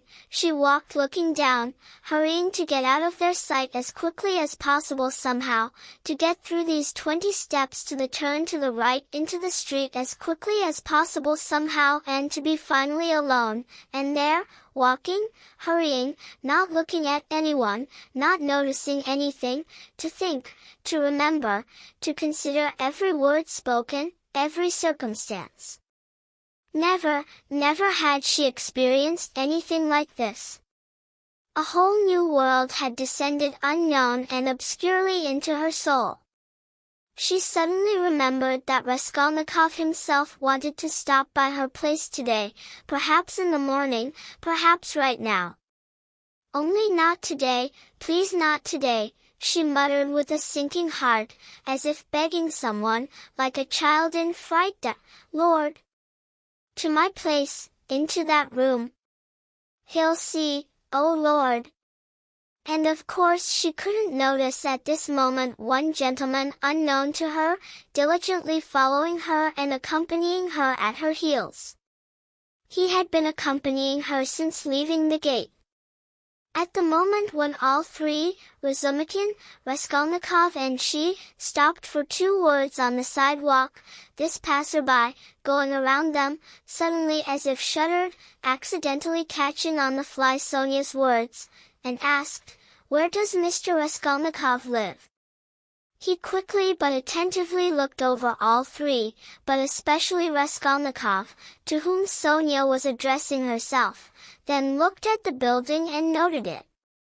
All this was done in an instant, in passing, and the passerby, trying not even to show it, went on further, slowing his step and as if in expectation. He was waiting for Sonia. He saw that they were saying goodbye and that Sonia would go now somewhere to her place. So where to her place? "I've seen this face somewhere," he thought, recalling Sonia's face. "Must find out." Reaching the turn, he crossed to the opposite side of the street, turned around and saw that Sonia was already walking after him, along the same road, and noticing nothing. Reaching the turn, she too turned into this same street. He walked after her, not taking his eyes off her from the opposite sidewalk. Having walked about 50 steps, he crossed again to the side along which Sonia was walking, caught up with her and walked behind her, remaining at 5 steps distance. This was a man about 50 years old, taller than average height, portly, with broad and steep shoulders, which gave him a somewhat stooped appearance. He was dressed dashingly and comfortably and looked a dignified gentleman. In his hands was a beautiful cane, with which he tapped, with each step, on the sidewalk, and his hands were in fresh gloves. His broad, high cheekboned face was quite pleasant, and the color of his face was fresh, not Petersburg. His hair, still very thick, was quite blonde and hardly even graying, and his broad, thick beard, descending like a spade, was even lighter than the hair on his head. His eyes were blue and looked coldly, intently, and thoughtfully. His lips were crimson. In general, this was an excellently preserved man and seeming much younger than his years. When Sonia came out onto the canal, they found themselves alone on the sidewalk. Observing her, he had managed to notice her pensiveness and distraction. Reaching her building, Sonia turned into the gate, he after her and as if somewhat surprised. Entering the courtyard, she went to the right, to the corner, where the stairs to her apartment were. "Bah!" muttered the unknown gentleman and began climbing after her up the steps. Only here did Sonia notice him. She passed to the third floor, turned into the gallery and rang at number 9, on the door of which was written in chalk, Kapernaumov, tailor. "Bah!" the stranger repeated again, surprised at the strange coincidence, and rang next door at number 8. Both doors were about 6 steps apart. "You lodge at Kapernaumov's," he said, looking at Sonia and laughing. "He was altering a vest for me yesterday. And I'm here, next to you, at Madame Reslich's, Gertrude Karlovna's. How it's turned out." Sonia looked at him attentively. "Neighbors," he continued somehow especially cheerfully. "I'm only the 3rd day in the city." "Well, sir, until we meet again." Sonia didn't answer. The door opened, and she slipped inside. She felt somehow ashamed, and as if she had grown timid. On the way to Porfiry's, Razumikin was in a particularly excited state.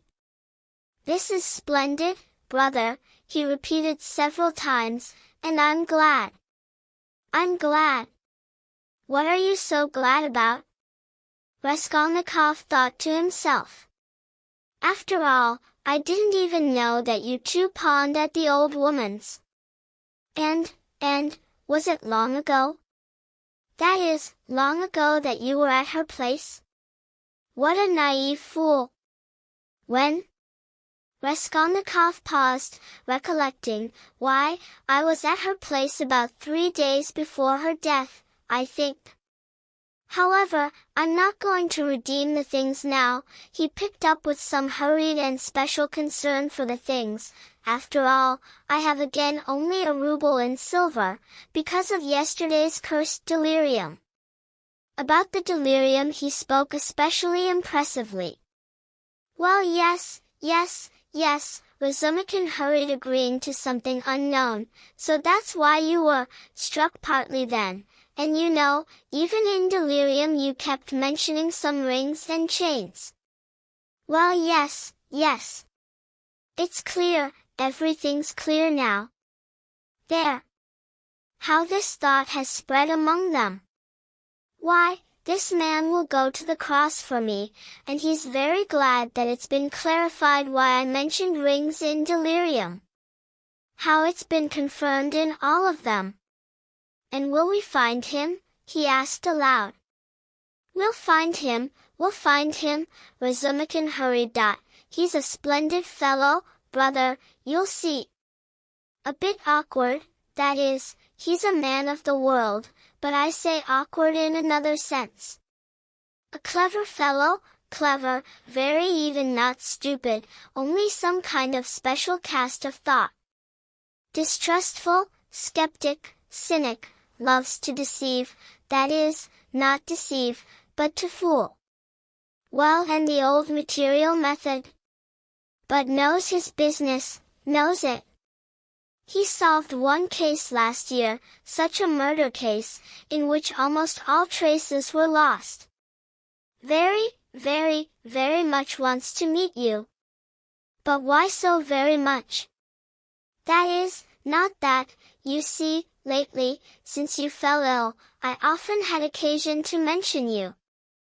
Well, he listened, and when he learned that you're in law and can't finish the course, due to circumstances, he said, "What a pity!" And I concluded, that is, all this together, not just this, yesterday's Aimtov. You see, Rhodia, I babbled something to you yesterday when drunk, as we were going home, so I'm afraid, brother, that you didn't exaggerate it, you see. What? That they consider me mad? Well, maybe it's true. He smiled tensely. Yes, yes, that is, phew, no. Well, everything I said, and about other things there too, it was all nonsense and from hangover. Why are you apologizing? How tired I am of all this! Raskolnikov cried out with exaggerated irritability. He, however, partly pretended. I know, I understand. Be assured that I understand. It's even shameful to speak. And if it's shameful, then don't speak. And was this filth worth such torments? He thought again to himself. Both fell silent. Razumikin was more than in rapture, and Raskolnikov felt this with revulsion. What Razumikin had just said about Porfiry also troubled him. I must sing Lazarus to this one too, he thought, growing pale and with a pounding heart, and sing naturally. Most natural would be to sing nothing. Emphatically nothing. No, emphatically would be unnatural again. Well, we'll see how it turns out. Right now, is it good or not good that I'm going? The butterfly itself flies to the candle. My heart's pounding, that's what's not good. In this gray building, said Razumikin. Most important of all, does Porfiry know or not that I was yesterday at that witch's apartment, and asked about blood? I must find this out in one instant, from the first step, as I enter, find out from his face, otherwise I'll perish, but I'll find out. You know what? He suddenly turned to Razumikin with a roguish smile. I noticed, brother, that you've been in some kind of extraordinary agitation since morning today. True? What agitation? Not at all in any agitation, Razumikin shuddered. No, brother, it's really noticeable. You were sitting on your chair earlier as you never sit, somehow on the edge, and you kept being jerked by spasms. You'd jump up for no reason at all. One moment angry, and then suddenly your face becomes like the sweetest lollipop for some reason. You even blushed, especially when they invited you to dinner, you blushed terribly. Nothing at all, you're lying. What are you talking about? Why are you dodging like a schoolboy? The devil, he's blushed again. What a pig you are though. Why are you getting embarrassed? Romeo. Wait, I'll retell this somewhere today, ha ha ha. I'll make Mama laugh. And someone else too. Listen, listen, listen, this is serious, this is. What will come of this, devil? Razumikin became completely confused, going cold with horror. What will you tell them? Brother. Phew, what a pig you are. Simply a spring rose. And how it suits you, if you only knew, Romeo 10 vershaks tall. And how you washed today, you even cleaned your nails, eh? When did that happen? Why, by God, you've pomaded yourself. Bend down here. Pig. Raskolnikov laughed so much that it seemed he could no longer restrain himself, so they entered Porfiry Petrovitch's apartment with laughter. That was just what Raskolnikov needed. From the rooms one could hear that they had entered laughing and were still guffawing in the hallway. "Not a word here or I'll crush you," Razumikin whispered furiously, grabbing Raskolnikov by the shoulder.